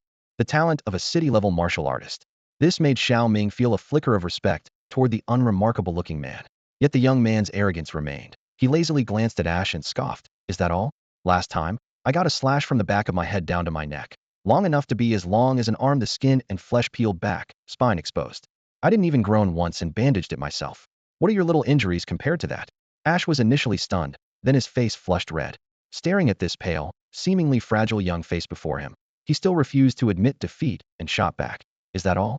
Last time The two grew more and more competitive, each boasting of their past hardships, neither willing to back down. Nearby, Old Du had already pulled out a pill furnace from an ancient ring and started adding herbs one by one according to the recipe. Spiritual energy wrapped the herbs like a thin mist and gradually ignited them. As the heat intensified, the herbs began to dissolve, and milky white medicinal liquid dripped down the furnace walls, pooling into a bright, crystalline pool at the bottom. In another corner of the basement, several burlap sacks carelessly tossed on the ground rustled inside. The imprisoned pill crafters were waking up. The ropes binding them creaked and strained as they struggled, their sounds rising and falling. The cramped basement suddenly felt as lively as a bustling marketplace. After leaving the basement, Chen Gu stepped into the backyard of Chiofeng Tower. The gang members were seated on the ground in meditation, having just taken the advanced body-refining pills, their bodies faintly glowing with spiritual light. He nodded slightly without speaking, then turned and headed toward the building's exit. The pill sect would have to be given an explanation eventually. After all, the Qinglong gang had captured so many pill crafters at once. The pill sect would surely be furious. But Chen Gu trusted the headmaster could weather the storm. What was most urgent now was to force those pill crafters to quickly produce enough advanced body-refining pills to raise the cultivation of the gang's martial artists by one or even several levels. Just as he stepped out of Chiofeng Tower, Chen Gu saw the headmaster approaching, accompanied by the grade 9 demonic beast, the Blue Bull. The Blue Bull exuded overwhelming demonic energy, causing the air around it to ripple slightly. Chen Gu blinked, thinking, the headmaster never used to keep the Blue Bull so close all the time. After showing up at the academy gate this morning, why hadn't he recalled the beast? And the Blue Bull was releasing its full grade 9 aura, doesn't that tire it out? His thoughts raced as the headmaster came to a stop in front of him. The elder fixed him with a steady gaze and said in a low voice, what's this? Do I have to personally invite you for a talk? Maybe I should just call you Brother Gu from now on. Chen Gu immediately bowed, keeping his expression calm. I wouldn't dare. The student just suddenly thought to pay respects, so got held up. Humph, that's quite a long respect you paid. The headmaster snorted without pressing the matter and said, come with me. There are some questions I need to ask. If it weren't for the night path situation being so complicated, he wouldn't have bothered coming in person. After speaking, he glanced up at the plaque on the red building's front door, a twitch forming at the corner of his mouth. Originally, the plaque boldly bore the name Chunfeng Tower, but the character Chun Spring had been crudely slashed several times with a large blade. Within the cuts, someone had crudely carved a crooked Chiu Autumn, thus renaming it Chiofeng Tower. If they want to seize a building, fine, but to even steal the name plaque? He really didn't understand what they were thinking. If you're going to steal it, just steal it. But changing a single character and still putting it up called that you at least get a new signboard? Is it really just about not having enough spirit stones? Or are you too cheap to buy a proper one? No wonder the Sun family got angry if this had happened to me. Even if the Heavenly King himself tried to stop me, I'd still rush over to skin that little brat alive. The headmaster took a deep breath, then abruptly turned his head away, refusing to look at the tattered signboard any longer. In a low voice, he ordered, "Follow me. If you run off again, I'll tear down your autumn wind tower myself." Before he finished speaking, he was already stepping into his courtyard. Chen Gu casually supported the demon blade with one hand, his expression calm and his pace steady as he followed behind. The Gu wolf happily circled him, its tail wagging like a flag in the wind. The demon energy inside it was stirring, a sure sign it was about to advance. If Master Fu Yakin had been here, she would have noticed immediately. Inside the headmaster's low, modest cottage, the light was dim and yellowed. Chen Gu and the headmaster sat silently across a square table. Since entering, neither had spoken. Minute by minute passed. The sand in the hourglass trickled down for a quarter of an hour, yet neither blinked. Finally, the headmaster couldn't hold it any longer. Rubbing his temples, he forced out a bitter smile. "You're a young man, yet you have more patience than an old geezer like me. If this were any other student, just watching me breathe would be enough to make them nervous and fidgety. But you? Your eyes don't even twitch, like you're dismantling my bones with a glance." He shook his head with self-mockery, then quickly stopped smiling. "Enough of that. There's something important I need to ask. That line Yadao leaves its name at the Sun family's red mansion. Did the Suns frame you? Or are you trying to frame Yadao? And how do you know about Yadao? Or are you, in fact, part of Yadao? About today's incident, I need an answer from you." Chen Gu tapped the table lightly, his tone even. "How could I possibly be part of Yadao?" The headmaster lowered his head to think for a moment, then withdrew two activated sound recording stones, one mid-grade and one low-grade, crushed them into powder in front of Chen Gu. The cool glimmers scattered through his fingers as he said solemnly, "To show good faith, this conversation will leave no record. Between us, there must be trust."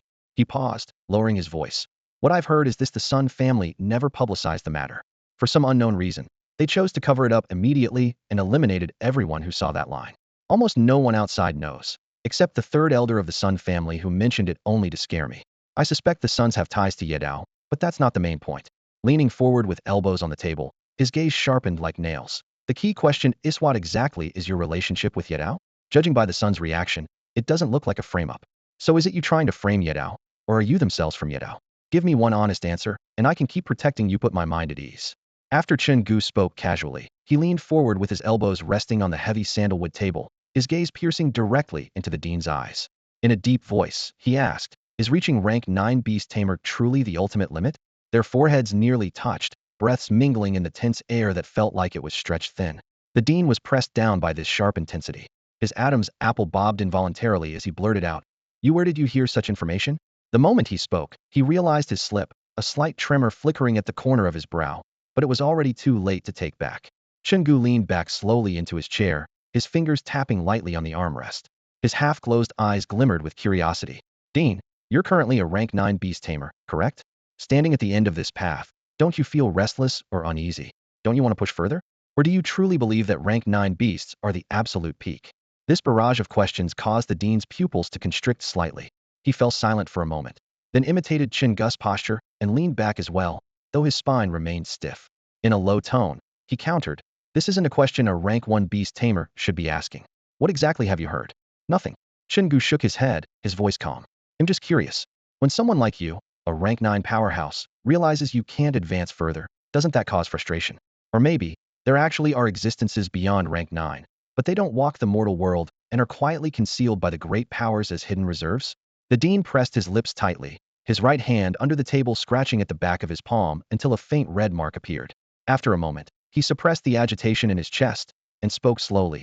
"I can only tell you this rank 9 is the strongest in our current era. Beyond that, no one exists. As for anything else I cannot say. You shouldn't concern yourself with this at your stage." Chen Gu nodded thoughtfully. "So, at the very least, we can be sure rank 9 is the pinnacle of this world." He inhaled softly and slowed his pace.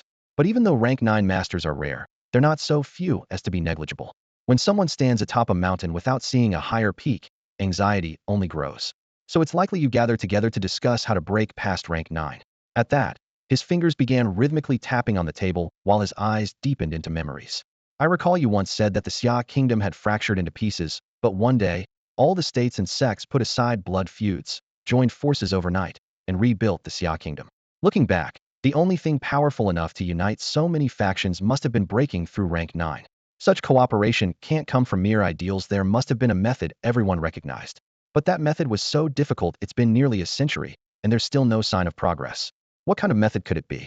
Suddenly, he looked up, a meaningful smile playing at his lips as he met the dean's gaze. The 12 annual evaluations at the Capital Beast-Taming Academy, those selected must be key to that plan, right? But if you need strong beast tamers, why not recruit directly from the magical beast forest? Is there an age limit? And the additional quotas this year, my guess is this is the last chance. Victory or defeat will be decided this year. Under the desk lamp, the dean's expression flickered unsettled, but he remained silent. Chen Gu lowered his head to glance at the Gu wolf circling his pant leg, gently rubbing its head with an unmistakable curiosity in his voice. I'm really curious what kind of method could actually allow rank 9 masters to break through? He looked up at the dean and smiled lightly. Dean, what do you think? I have to say, what you said sounds pretty convincing. The dean replied calmly. Unfortunately, you're wrong. Though his tone was steady, the palm of his hand hidden in his sleeve was already soaked with cold sweat, his mind a storm of turmoil. Chen Gu's previous words had almost hit the mark every time. He desperately wanted to know exactly where he had slipped up. But on careful reflection, Chen Gu had only casually mentioned, there's definitely no 9-level experts in the world. Could such a simple statement really hint at a hidden secret? Chen Gu smiled slightly and slowly stood up, pushing back his chair. Actually, you also said something wrong just now. He turned and walked toward the door with steady steps. Fingertips lightly snapped, the crisp sound echoing through the room. That I am not a level 1 tamer. The Gu wolf, which had been suppressing its demonic energy, could no longer hold back. It howled toward the sky, surging with black, mist-like demonic energy that burst forth, then instantly retracted. When its breath settled, it radiated a powerful aura that only a level 2 demonic beast could possess. More intense demonic energy surged into Chen Gu's body through the contract. Without even looking back, he faintly curled the corner of his mouth, rested on his demon blade, and pushed the door open. The Gu wolf followed excitedly behind, its pace light and lively, the level 2 beast aura still lingering around them. The backs of the man and wolf grew smaller as they walked away. The dean sat back down with a darkened face. He was utterly baffled. He had said just one seemingly trivial sentence, yet Chen Gu acted as if he already knew all the facts, seeing right through him. Here he was, a level 9 tamer, and yet he felt completely exposed in front of a level 1 or rather, level 2 tamer. The image of Chen Gu snapping his fingers and instantly advancing flashed through the dean's mind. The force of it was even more ostentatious than when he himself broke through level 9 years ago. Covering his twitching lips, he cursed silently. This kid really knows how to put on a show. Suddenly, his gaze fixed on the empty chair and the half-open door as he sharply recalled the real purpose of this visit to inquire about Chen Gu's relationship with Yedao. And what was the result? Chen Gu had only replied with 4 words. It's not important. To hell with not important. The dean's face darkened. His knuckles cracked as he nearly punched through the desk. Taking a deep breath, he pulled out a milky, white high-grade sound recording stone from his pocket and finally showed a trace of self-mockery in his smile. He had planned to keep Chen Gu's explanation about Yedao as evidence to clear his name in the future. Yet the topic had been completely sidetracked, not asked at all. But at least he had recorded part of the conversation. That was some small consolation, easing the frustration of being led around by a younger man. To show sincerity, he first revealed 2 mid to low-grade recording stones to ease Chen Gu's suspicion. High-grade blocking stones were rare and expensive. He didn't believe Chen Gu would have prepared one just for this talk. He took out 10 mid-grade recording stones, ready to copy the recordings onto them, but his eyes caught that milky white stone on the table, causing him to freeze and mutter under his breath, "No way." After a brief silence, his face twisted in rage. He crushed that high-grade recording stone in his hand. Bang! Stone dust exploded. A trace of spiritual energy lingered in the air, completely silent. Within that energy appeared the furious, distorted face of a balding man snarling with rage. To hell with it. The dean could no longer hold back his anger and slammed his fist hard on the desk. Wood chips scattered, and the table shattered instantly. Damn it all. Chen Gu walked straight out the door without pausing.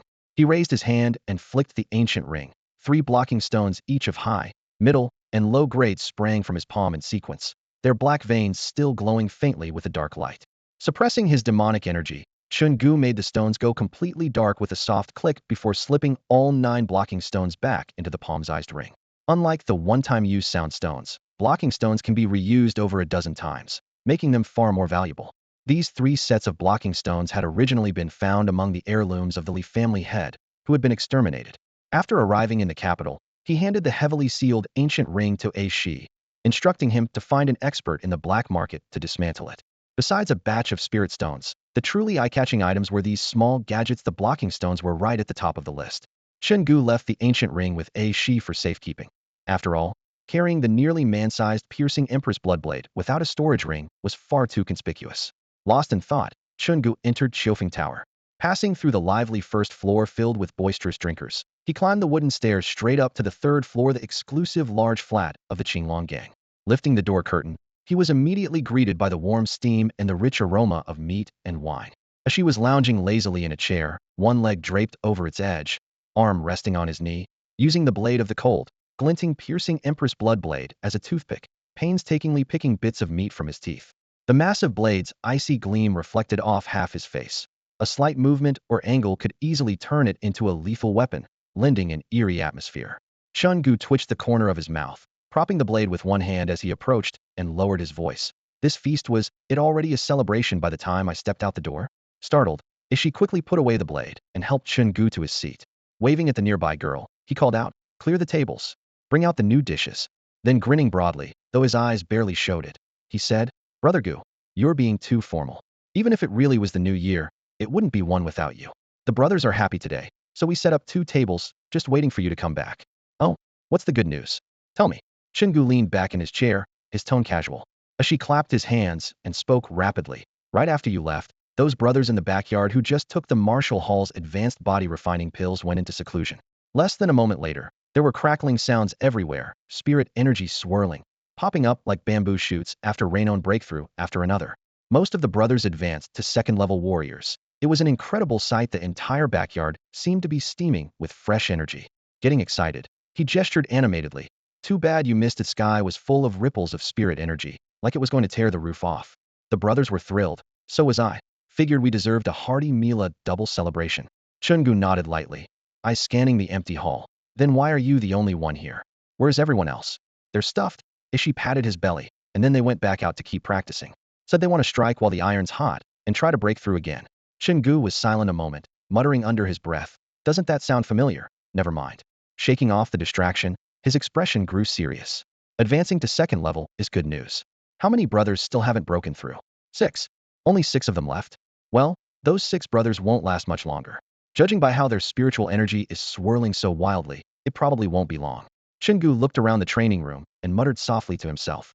At that moment, the courtyard gate creaked gently open, and a young woman dressed in blue approached carrying a wooden tray. On the tray was a simple supper, a pot of red flower wine releasing a faint fragrance, 2 plates of neatly sliced cured meat, a plate of freshly cooked hot vegetable dishes, a plate of chilled lettuce salad, a steaming bowl of rice porridge, and 2 snow-white steamed buns. Chen Gu raised his hand to take the chopsticks and, in one smooth motion, set the demonic blade had been gripping against the wall. He picked up a crisp lettuce stalk, slowly chewed, nodded slightly, and his thoughts drifted away as he murmured quietly, "Most of the brothers have reached level 2 martial artists. Pretty fast. At this rate, it won't be long before they hit level 3. Once they reach level 3, they can start using martial techniques officially. We'll need to keep an eye on them and see where we can find suitable combat skills."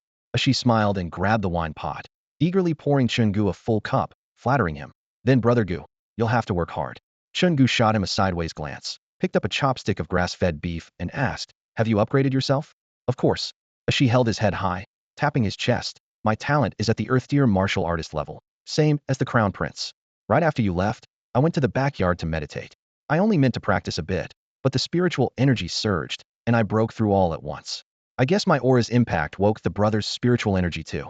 They advanced along with me." Chen Gu nodded thoughtfully. "That's quite possible. It's best to break through in groups from now on, to stimulate one another's spiritual energy and improve efficiency." "Sounds good, no problem." She agreed eagerly, then leaned in low to ask, "What do you want me to do about those alchemists in the basement?" Chen Gu's gaze darkened slightly. "Old Dust Group." Old Dust been focused on brewing his mysterious rank pill. She raised his cup and clinked it lightly with Chen Gus, downing a mouthful before licking his lips. "This red flower wine tastes really good." Then he reported, "The rest of the alchemists we captured have been well educated and are much more obedient now. They're diligently refining advancement body pills. I arranged for brothers to take shifts guarding. The basement walls are made of reinforced steel, thicker than my thigh. Even if they swing the cauldron, they can't make a dent. We have to stay vigilant." Chen Gu lifted the porridge bowl, took a sip along the rim, then picked at some vegetables. "Only supply them with herbs needed for refining the advancement body pills, nothing else. Monitor every person's pill output carefully and log it all." If anyone's number of pills suddenly drops for no reason and they claim many failures, no arguments, drag them out and execute. No problem. Ashi's face grew stern as he nodded firmly. He'll arrange it right away. Chen Gu responded quietly, spinning his wine cup between his fingers as the subtle aroma rose to his nose. He closed his eyes briefly, then opened them, fixing Ashi with a serious gaze and a low voice. Ashi, what do you think about this batch of people? What do you think? Ash furrowed his brow, his mind racing but unable to decide. If he said those people were pretty good, Gugu might suspect him of favoritism. If he said they were no good, it would seem like he was badmouthing them behind their backs. But if he gave a lukewarm answer like they're okay, it would make him look indecisive. In that brief moment, his brain worked so fast it felt like the spiritual energy inside him was about to explode, as if he could break through right then and there. Chen Gu, having waited a long time without a reply, turned to him with a puzzled look. Seeing Ash's cheeks flushed red, he chuckled softly. Just speak normally. Hearing this, Ash silently breathed a sigh of relief and quickly wiped the cold sweat off his brow before composing himself. All right, he'll be honest, Gugu. Go ahead. Chen Gu nodded slightly. Ash cleared his throat and lowered his voice. Old Duwei's someone I think we can use, maybe even rely on a lot. He was bullied in the Dan sect for over 40 years, but kept enduring it quietly. He's not the kind who bites back in revenge, but one who chooses to just get by. That shows he's honest and patient so long as you don't kill him. Even if you humiliate him in front of others, he'll grit his teeth and bear it. Besides, we helped him jump to a Sheen-level alchemist. That's a big favor to him. His lifelong wish of over 40 years, almost his last wish, we fulfilled in one go. So long as we're strong enough to keep him in check, he won't betray us. We can trust him. Chen Gu nodded in approval. Continue. Ash raised his wine cup and drained it, then cleared his throat before speaking again. Next is Xiao Ming. We need to watch him closely. From what I've observed, he's not afraid of pain, but terrified of death. He's not afraid of pain because he's had mysterious wounds all over his body since childhood, so he's used to it.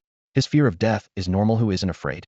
Especially since he knows he won't live long. He cherishes the time he has left.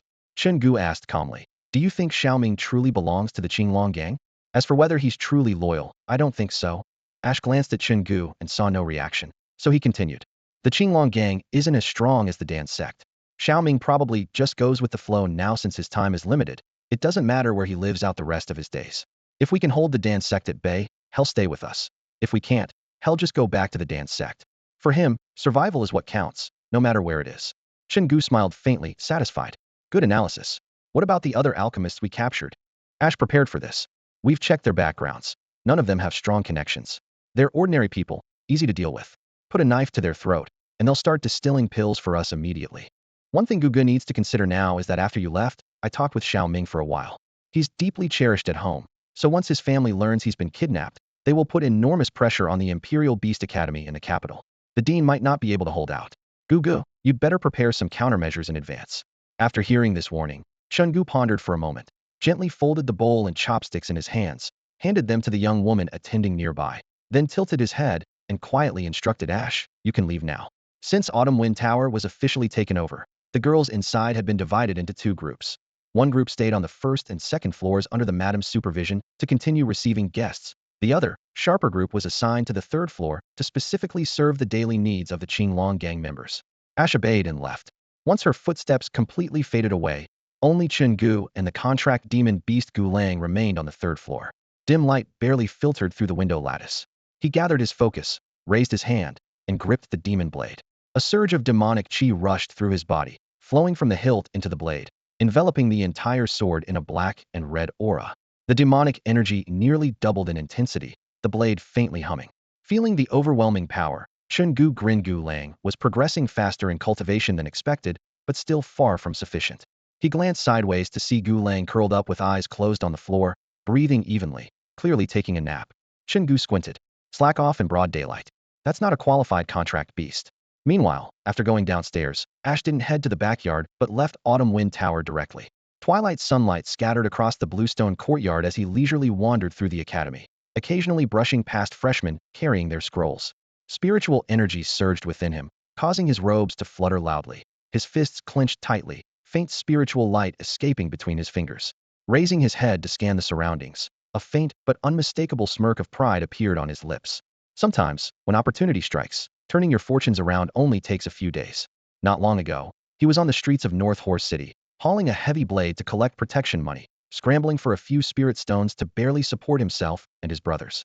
Becoming a warrior hadn't even been a thought back then. In only a few days, he jumped from non-warrior status to second-level warrior, no longer considering the one-eyed dragon who had become a first-level warrior long ago worthy of notice. Thinking of that, hot blood surged in the palm of his hand. Next time they met, it probably wouldn't take more than 3 moves to beat the one-eyed dragon into the dirt. Ash stopped walking, lifted his head toward the blazing sun, and suddenly shouted loudly, "I, Ash, have finally risen." His voice still echoed in the air when he caught sight of a man rushing by frantically. The face looked somewhat familiar, but he didn't have time to think further, reaching out abruptly and grabbing the man. Squinting, he exclaimed, "Aren't you Tutor Li Xiao, Gu guest team leader?" The man was indeed Li Xiao, the tutor who escorted Chen Gu and the others to the Imperial Beast Academy in the capital. After the trainees were admitted, he had returned to North Horse City with good news, but was now rushing back anxiously. Li Xiao struggled to break free, but seeing it was Ash, Gu guest's trusted aide, his expression turned even more urgent. "Go inform Gu Gu quickly. Something's happened in North Horse City." "What?" A surge of spiritual energy burst through Ash's body, his fury almost making him draw his blade on the spot. But the next second, a question flashed in his mind, and he frowned, staring at Li Xiao. "Wait, what kind of trouble?" "I remember Gu guest's parents were already lost in the demon beast calamity over a decade ago, and he never mentioned any other relatives. What could have happened?" "It's not Gu Gu," Li Xiao said urgently, his face tense.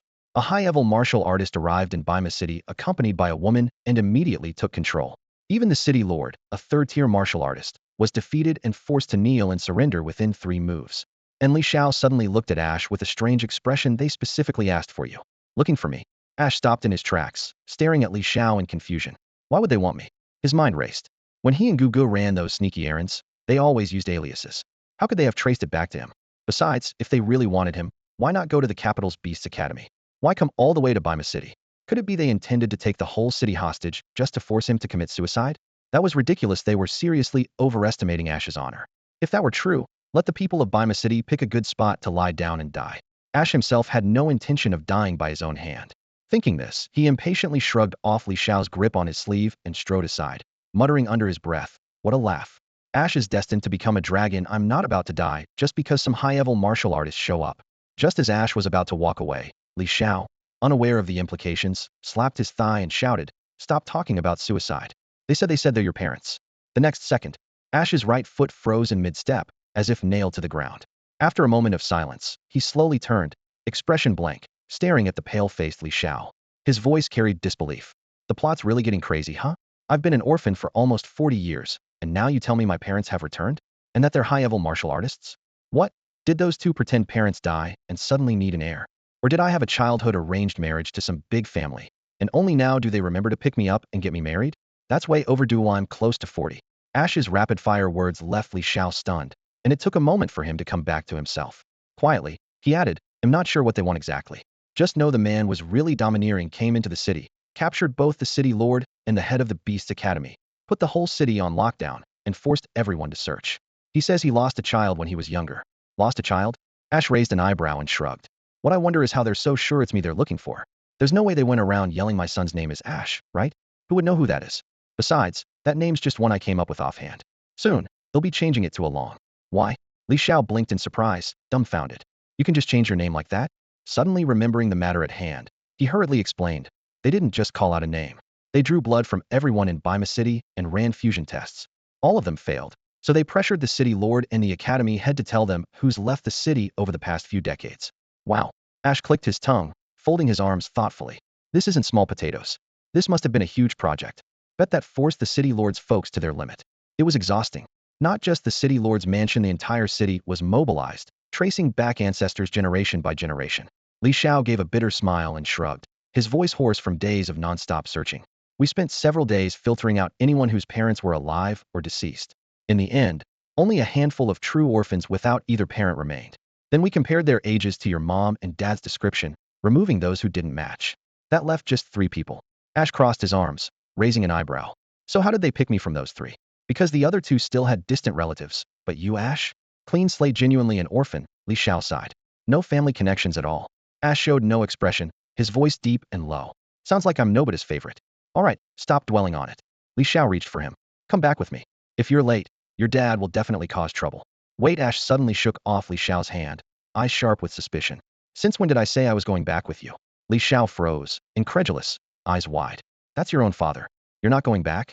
What the hell is he to me? Ash snorted, dripping with sarcasm. I've been alive nearly 40 years and never even knew how to write father. Then out of nowhere someone claims to be my dad. I tell him to his face. I'm your dad. Since when can anyone just show up and claim that? Li Xiao was left speechless, mouth agape. Bro, have you been reading too many novels? Your dad is a high-level martial artist. Beat the city lord in 3 moves, at least level 5. Do you know what that means? Having a level 5 martial artist as your father means your future. Bright prospects? Ash sneered. Give me more time, and you'll see if I don't punch him dead with one blow.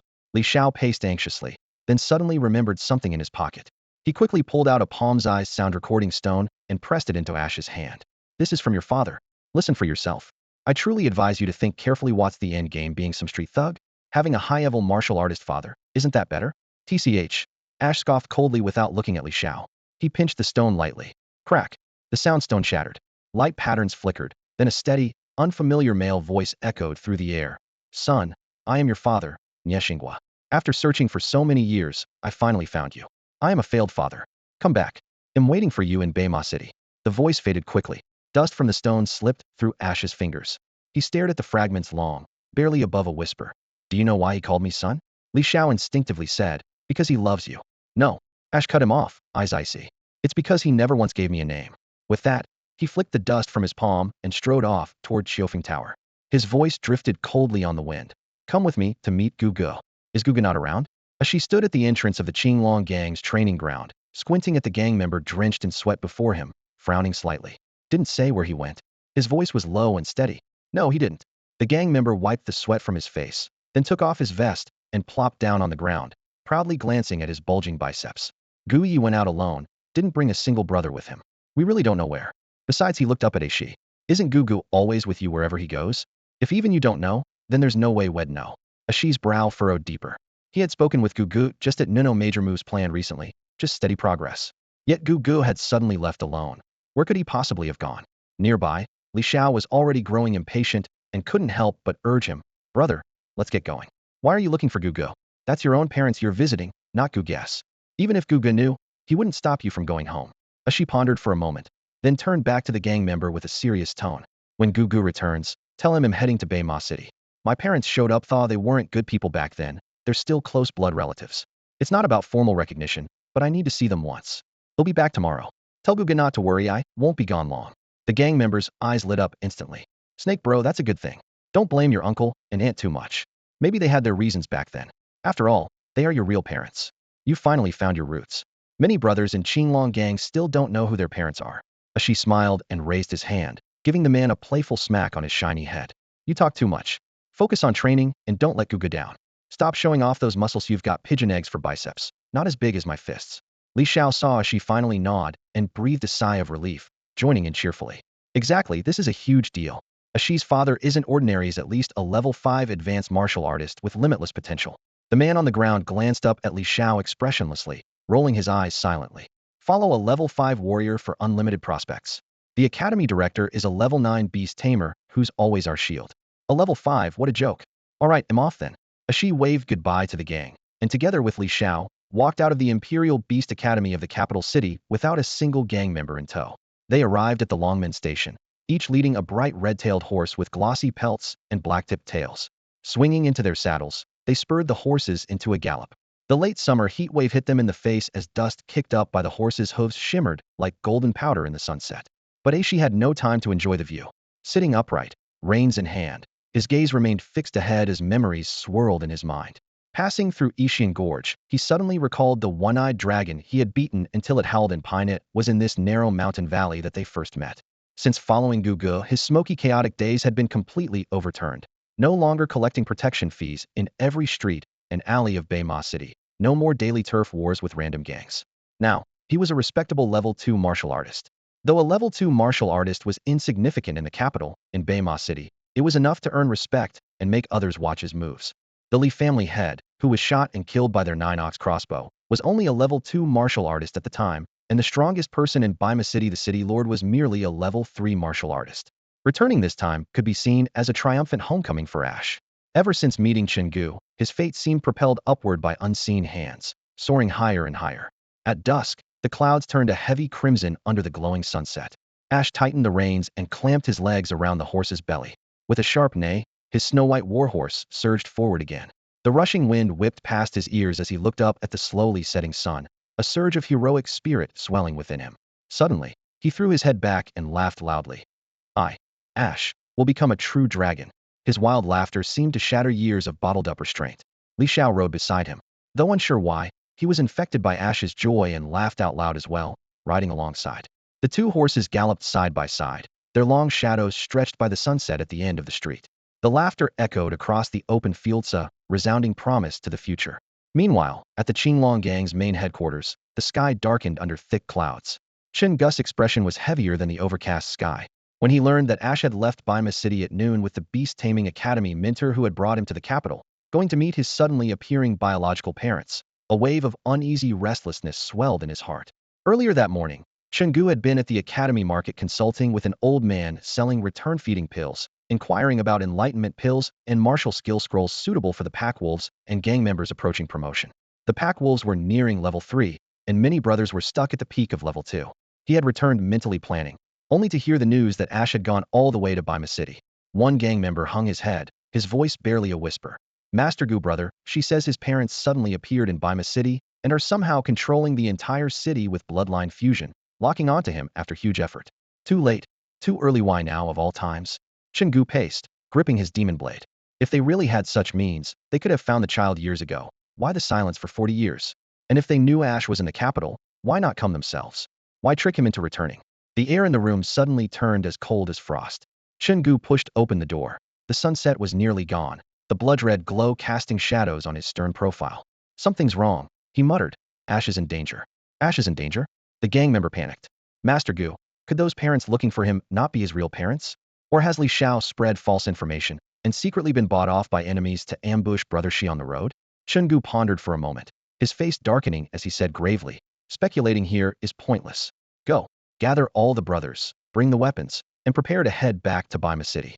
I hope it's just my imagination, but if something really happened, well, at least show support for Shi. With that order, the message quickly spread into the ears of every Qinglong gang member. Hearing that Brother Shi might be in trouble, their faces simultaneously hardened, heavy waist blades gripped firmly, rough cloth strips wrapped tight around their wrists, sleeves squeezed shut. Their movements were seamless, as if they had returned to that night when they raided the Li family in Bima City. Autumn Wind Tower, once filled with laughter and bustling crowds, immediately hung a sign that read emergency closure tonight. The front hall darkened abruptly, and guests were hurriedly sent away. In the backyard, rows of tough men dressed in black stood silently under the moonlight, hands resting on their long blades, waiting for Chen Gu's command. Chen Gu wore his usual blue robe but held a black cloak in his hand. He stared at it for a few seconds, then tucked it into his ancient ring, whispering to himself, I hope I don't have to put this on. The brothers all understood if he donned the black cloak, it meant blood would surely be spilled. Fu Ning, Fu Xie, and Fu Ping stood nearby, confused. Just 15 minutes ago, the place was joyful and lively. Now, tension thickened like a cold shadow weaving among the soft pink curtains. Not again another fight? Fu Xie murmured quietly. Get your head straight. Fu Ping shot him a look. This is a good chance to earn some merit. The two brothers fell silent, following Fu Ning as he silently donned a black cloak as well. They grabbed 3 large blades from the rack and stood shoulder to shoulder with the rest of the gang. Behind them, 3 gray wolves, tongues lolling, necks also wrapped in black cloth, paced silently. Somehow, these wolves had grown as large as draft oxen, standing tall enough that their eyes met a human's when on all fours. Nightfall settled fully. The brief, sweltering dusk faded quickly. One moment the sunset lingered, the next, stars spread across the courtyard. A few dry leaves swirled lazily in the night breeze. Chen Gu glanced skyward, then accepted a sandalwood box handed to him by the madam. He slipped it into the ancient ring. Inside were auspicious charms, a jade lion, an agate talisman meant as a gift for Shi's father, if this trip went smoothly. With instructions given, he didn't hesitate further. Bracing himself on the demon blade, he turned and stepped out of the building. The madam led a group of girls standing in the corridor, silently watching the black-clad group recede into the night without a word. Having spent so many nights with these men, they felt these brothers were somehow more manly than most men in the world. The madam waved, and the girls returned quietly to their chambers. The building fell silent again. At the academy's gate, a masked man riding a giant toad chewed on a stalk of wild wheat with a strange look as he observed Chen Gu and his group stepping outside. The academy forbade anyone from leaving without the headmaster's permission. But the fact that this young man went out every night, wasn't that a bit too much? He shrugged, said no more, closed his eyes, and slipped back into a half-doze. After spending 10 years hiding out here with that giant toad, he had almost perfected the art of hibernation, or rather, sleeping through spring, summer, autumn, and winter alike. No matter the season, he could fall asleep at will. Judging by the grim-looking black-robed men carrying gleaming knives tonight, they were probably off to cut fresh willow branches again. If they dared raid the Sun family's Spring Breeze Pavilion once more, the Sun family might truly lose their minds, and the capital would gain yet another laughingstock. Elsewhere, with the northern horse city still some distance off along the mountain path, Ash pulled his horse to a stop, expression conflicted. Moonlight spilled over him and his mount, while low, muffled roars echoed from the demon beast forest like restless thoughts stirring in the dead of night. Li Xiao urged his horse forward anxiously, shouting, "Come on, brother, what are you standing there for? Northern Horse City is right ahead." Ash sighed softly and gripped the reins tighter, muttering quietly to himself, "So be it. Just one meeting that will repay the life debt." With that, he spurred his horse forward, hoofs clattering through the night.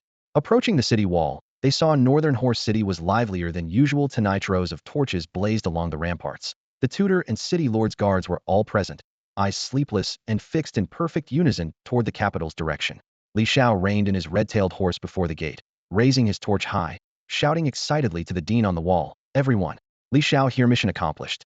Ash is back. Time for the reunion." Ash furrowed his brow, but didn't immediately object to the word reunion. The people atop the wall recognized them by torchlight and burst into tears and cheers. Ash has finally returned, and that high-level martial artist has been chased off. In recent days, Northern Horse City had been in uproar, searching everywhere for that high-level martial artist's son. The whole city turned upside down. Now that it was settled, father and son reunited, they could finally breathe easy. It was truly a double blessing. The dean was the first to rush down from the wall, patting Li Xiao on the shoulder with a satisfied nod, then glancing expectantly behind Ash. Seeing no one else had come, he looked disappointed and asked, "Chen Gu didn't come back with you?" Ash folded his hands in salute, expression calm. "Brother Gu is busy and couldn't make it. I came back alone." All right. The dean didn't press further, patting Ash's arm and remarking in mild surprise, "You've put on some solid strength." Just then, the city lord approached with a newly formed bodyguard unit, his demeanor grave. After a long pause, he spoke softly, "Your father is very strong. I can't even discern his martial rank. Though no spring chicken, his strength remains robust." Go Now's waiting at the city lord's residence with food prepared. Ash met his gaze, a complex look flickering across his eyes before standing straighter and bowing slightly. "Very well, they'll go first." After a moment's pause, his expression darkened somewhat as he said solemnly, "I apologize on behalf of my father for all the trouble caused in recent days." "No problem." The city lord smiled and patted Ash's shoulder, motioning for him to set off quickly. He casually instructed his guards, "Go, escort Ash to the city lord's mansion." "No need. I know the way," Ash replied gently, raising his hand to decline. The city lord paused for a moment, then laughed heartily. "Of course, I almost forgot you, Ash, are a true native of Bima City." Ash returned a faint smile, took a deep breath of the cold night air, straightened his back, and resolutely stepped through the city gate. He walked along the main road, paved with bluestone, his steps steady and rhythmic, the sound of his boots striking the slabs ringing crisply. There was no curfew tonight. The lanterns on either side of the street remained lit, and from the windows came occasional whispers and laughter as if people were either standing watch through the night or waiting to see what would happen next. But Ash did not glance sideways. He focused solely on moving forward. Soon, the grand and imposing city lord's mansion appeared before him. He stopped in his tracks, his heart churning. The entire courtyard was deserted, not a single guard in sight. The heavy, dark gate stood eerily open. It seemed that this so-called stepfather had forcibly taken over, driving out the original city lord and his guards. At that moment, a maid emerged at a command. Her clothes were neat, expression calm. She bowed slightly and spoke softly, "Greetings, young master. The family head has asked me to escort you inside." Family head? Ash raised an eyebrow. From Li Xiao's scattered words, he only knew the man was named Nye Xinghua, but hadn't realized this father was actually a clan leader. The Nye family? He searched his memory, but the name remained unfamiliar. The maid stood respectfully without rushing him. After a moment of thought, Ash nodded, "Then I will go in." Carefully, he slid the ancient ring off his finger and tucked it into his pocket. The imperial bloodblade had been stored safely inside the ring as a precaution. Crossing the heavy vermilion gate, he entered a spacious front hall. The fire pits blazed brightly, casting a gleam on the tiled floor. Along both sides of the main room stood rows of attendants, their faces solemn. At the main seat, an old man and a young woman sat side by side. The old man, with half-white hair and a square-faced countenance, wore a dark blue martial robe outlining a strong physique. His sharp eyes carried a commanding presence. Next to him, the young woman dressed in sheer black gauze lounged lazily against the chair back, her long bare legs casually draped over the man's knee. She held a bunch of plump grapes, tossing one into her mouth every few seconds in a coquettish and flamboyant manner. This sight instantly tightened Ash's brows. These two were his own biological parents? Damn it. That woman looked barely 20, even younger than him, a 37-year-old man. The man soon noticed Ash at the door. His eyes lit up excitedly as he waved him over. Is that our son returning? Come sit. Ash approached, the dim light revealing stubble on his chin. Nieshingwa studied him for a while, his voice full of emotion. My son, it's been so long since we last met, decades, in fact. Overwhelmed by the rare warmth of shared blood ties, Ash's eyes grew slightly red, but he still held his head high, controlling his feelings deliberately. It really has been a long time. I'm 37 now. Agnes Xingguo's expression shifted awkwardly, coughing softly before pulling Ash close to sit beside him. With a bitter smile, he said quietly, Son, back then there were too many helpless reasons. I have always felt guilty toward you. Ash lowered his gaze to the steaming bowls of food on the table, then glanced at the maid standing silently nearby. His expression flickered uncertainly, but he remained silent. At that moment, the woman beside him, draped in a sheer black veil, withdrew her delicate foot and glared at Nieshingwa with a hint of impatience. Get to the point. I've been stuck in this godforsaken city for days. Just finish this quickly so we can leave. Even the air here smells like the stench of a demon beast forest. The guest room in the remote inn was dimly lit. Outside, the cold wind carrying the dampness crept inside, and even the fire in the hearth looked listless. Nieshingwa remained silent under the woman's urging. After a moment, he shifted his gaze to the man sitting silently across from Hima. His voice deep and formal. There are two reasons I summoned you back. First, to recognize your ancestry and grant you the Nye surname, adding you to the family records. Second, to ask you to save your brother's life. She stared expressionlessly at the slightly aged man, a flicker of disappointment crossing his brow before he shook his head. Seeing no outburst, Nieshingwa secretly relaxed and continued. Your brother suffers from the premature death constitution, a rare, fatal condition causing early death. Deep within his veins burns an unnameable flame that grows stronger with age until it consumes him from the inside out. The healers say only you can save him. Upon hearing this, Ishi frowned tightly. He knew the premature death constitution all too well. It was a condition even the leaders of the Dan sect couldn't cure. Why come to him? His voice was dry. I can't solve something like that. Yes, you can. Nye Xingguo's gaze sharpened, his tone resolute. The doctors say that if a blood relative uses their own blood to quench that flame, aided by secret techniques, the fire can be extinguished. You are Xiaohu's father. You share the same bloodline. Me? She was stunned. Nieshingwa waved his hand, shaking his head. No, I cannot do it. Though the blood transfusion is not fatal, it severely depletes energy. As head of the Nye family, I cannot afford to be weakened like that. Then he suddenly spread his arms, excitement breaking through. Besides, if the premature death constitution is cured, Xiaohu's martial talent will be the strongest in all of Xia Kingdom. Since birth, that flame has been widening and fracturing his veins. Once extinguished, he will at least reach Earth-level martial aptitude. Finally understanding, Ashi's expression darkened and shifted. He slid his chair back slightly, one hand quietly rubbing the ancient ring on his chest. His voice lowered until emotions were unreadable.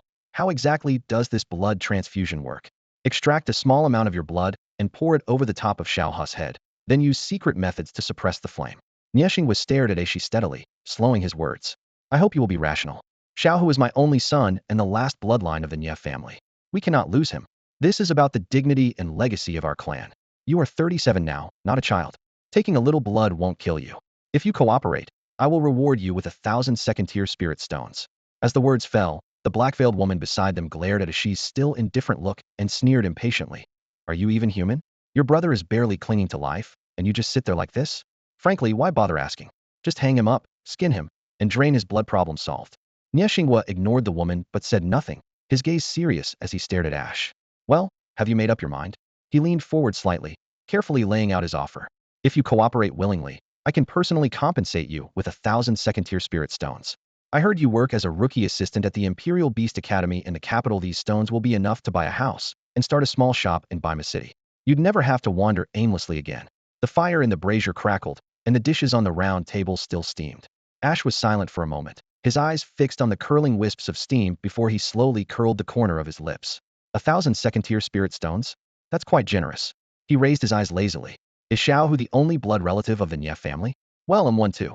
How about using Xiaohu's blood to nurture me instead, making me your true soul heir? What nonsense are you spouting, you little brat? The woman's face turned ashen with anger as she lunged toward the table. That's your brother. You want to nourish yourself with his bloodies? That how you plan to kill him? Just as expected from your despicable. Enough. Nye Xingguo's brows darkened sharply. He slammed his palm down on the table, The wine cup jumped from the force. You insolent wretch. Utterly disrespectful. Once Xiao Hu's weak constitution is cured, he will possess the strongest martial talent in Xia Kingdom, bringing the Nie family to unprecedented heights, even into the capital as the fifth great clan.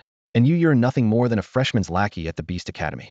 How dare you claim to be the sole bloodline of the Nie family? Not I, nor the Elders' Council, would ever agree to that. I speak to you kindly, yet you're so ungrateful. The room fell eerily silent. After a moment, Ash slowly stood and looked up at the pitch-black ceiling, as if sighing to the night itself. He pulled an ancient ring from his pocket, snapping it onto his finger. Spiritual energy surged violently. In the next instant, the Blood Emperor's blade materialized out of thin air, its cold gleam illuminating the walls. Ash lifted the massive blade with both hands, his laughter deep and low.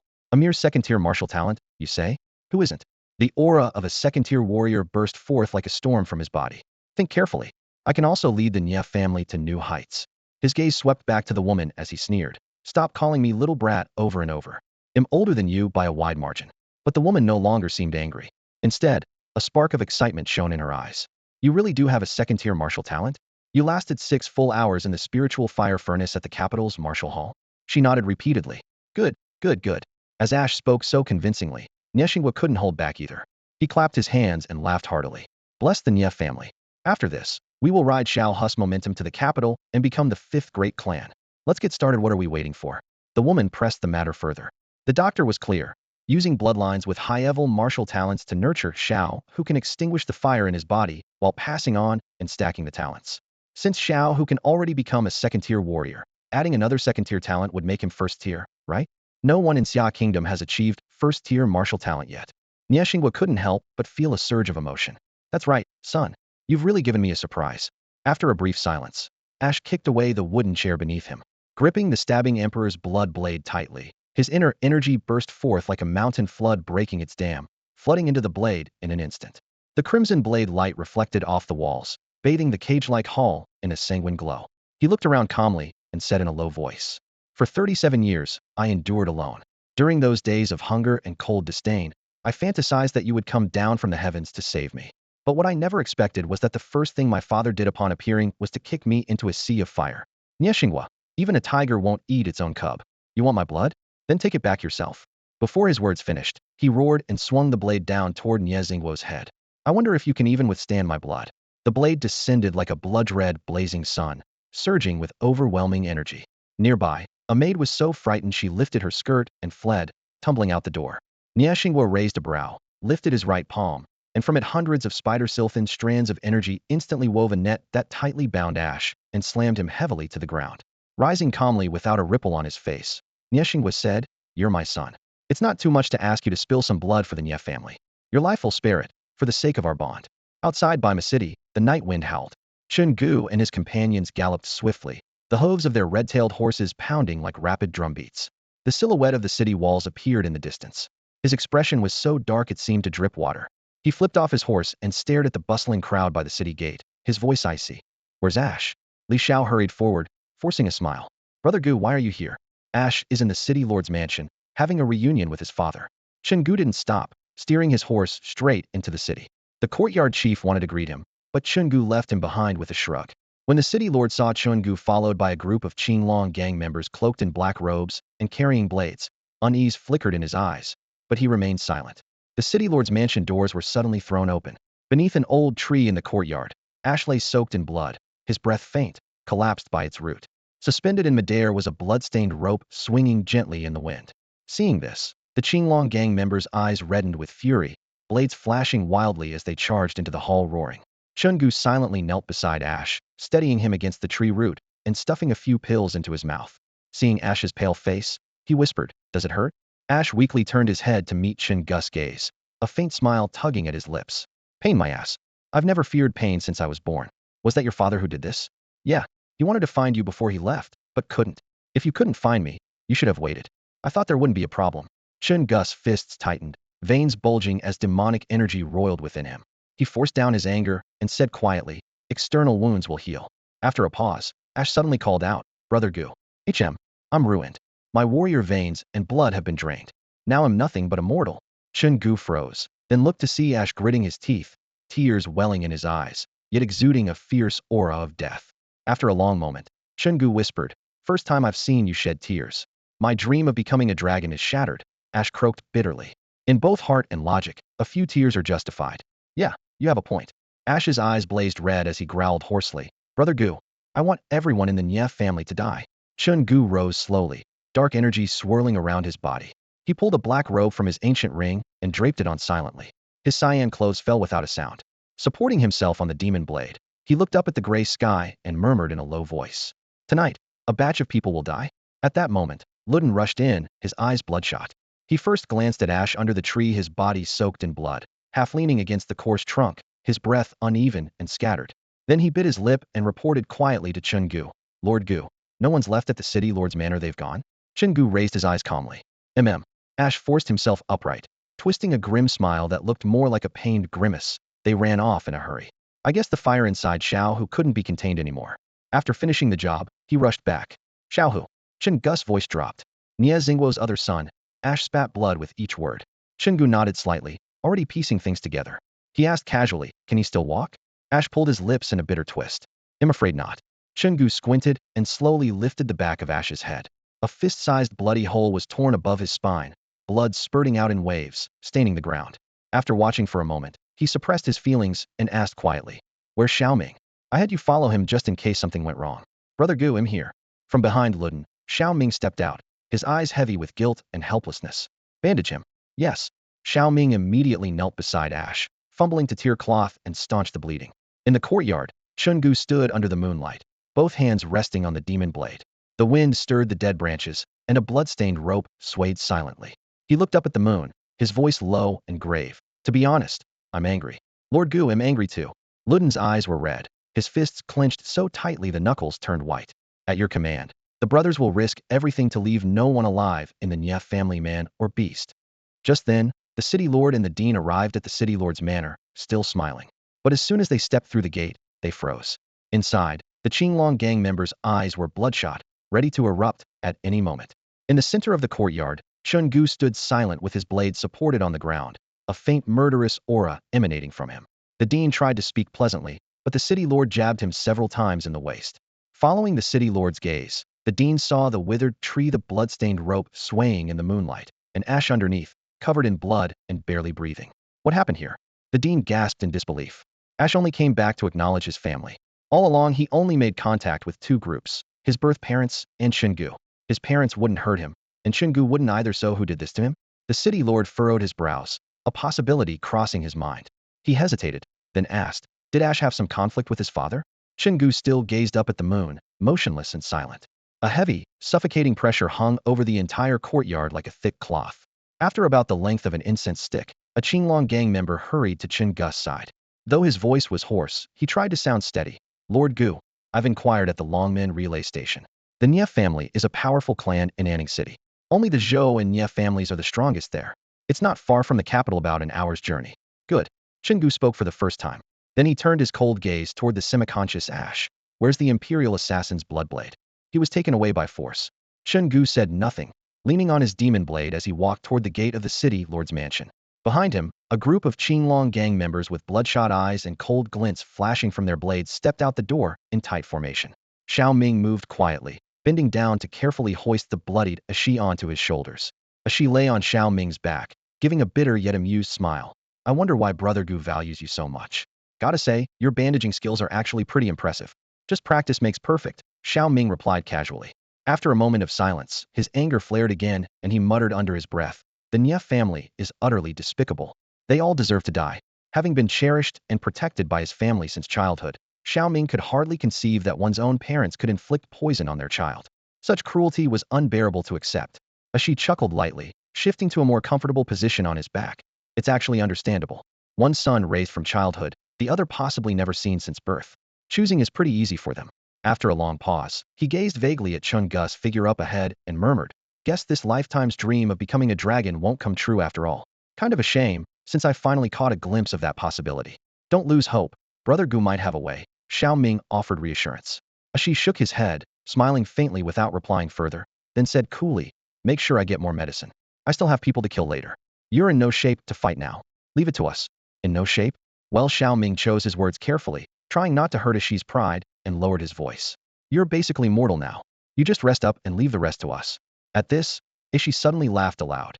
You know why there's never a lame or seriously injured stingtail tiger in the demon beast forest? Xiao Ming frowned, puzzled by the sudden question. After some thought he answered, because once a stingtail tiger awakens its special talent, it's nearly invincible among beasts of the same rank. They're rarely injured unless they meet a higher-level demon beast. No, Ishi shook his head firmly, tone calm yet resolute. Because the stingtail tiger is a proud beast. It won't allow itself to live miserably in the forest, to be king and invincible there. If it suffers an incurable wound, it fights desperately to the death. It refuses to live in disgrace. He paused briefly, then laughed heartily. Besides, what's wrong with being mortal? I was one once, and still built my own empire in Bima City with just a big sword. Xiao Ming stayed silent. He already sensed that Ishi was willing to die. Brother Gu didn't seem to notice he needed to find a chance to warn someone to watch over Ishi carefully. Soon after, Chen Gu and the others rode out of Bima City's gates under the moonlight. Thanks to the city lord's earlier warning, there was neither shouting nor any heads wrapped in white cloth at the gate this time. Chen Gu's expression was calm as he swung onto a red-tailed horse and led the charge toward Anning City. The Qinglong gang members quickly mounted horses behind him and followed closely.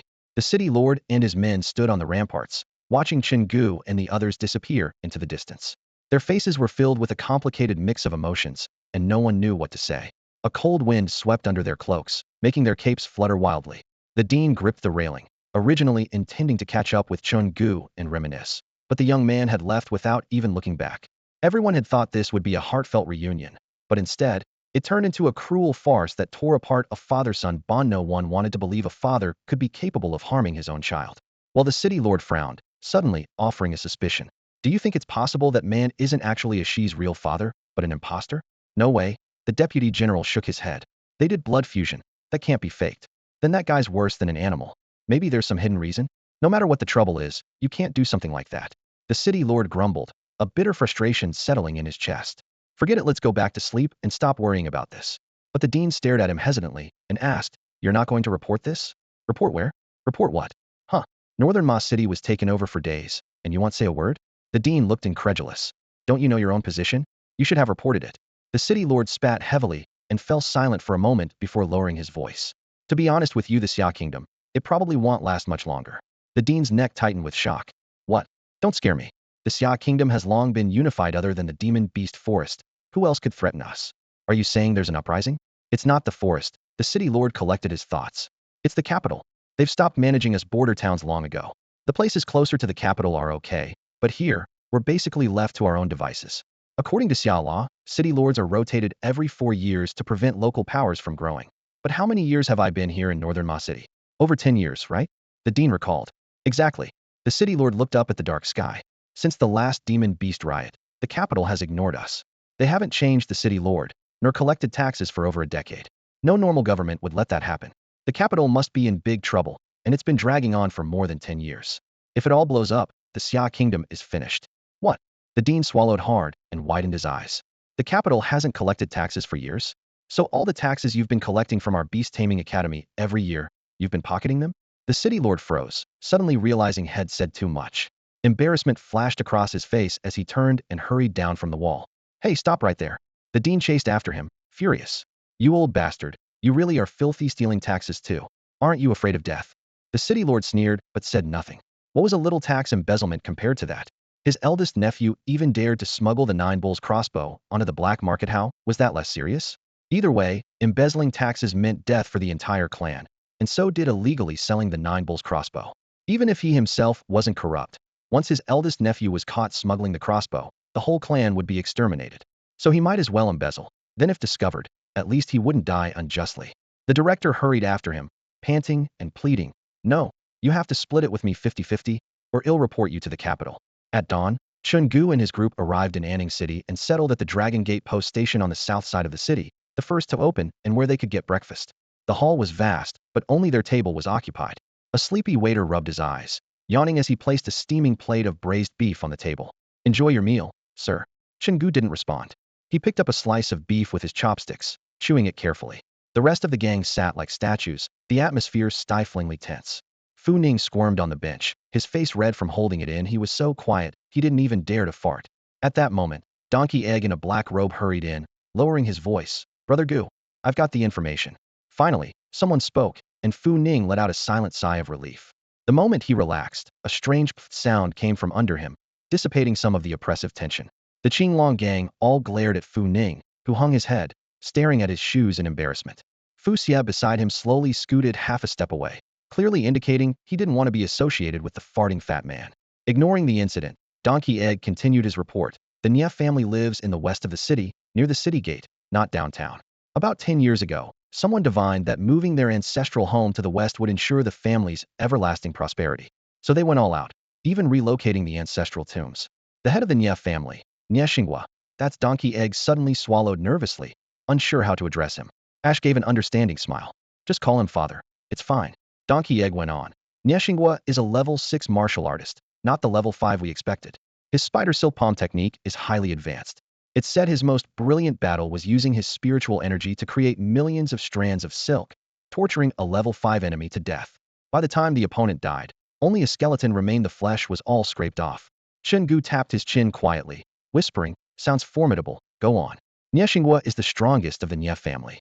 He shares power with 3 elders, all level 5s. One of them used to be a level 6 and the previous head, but after being seriously injured in battle, he dropped to level 5 and willingly stepped down to be an elder. Donkey Egg unloaded all the intelligence. The Nie family has a severe generation gap and never hires outsiders for service positions. All personnel are family members.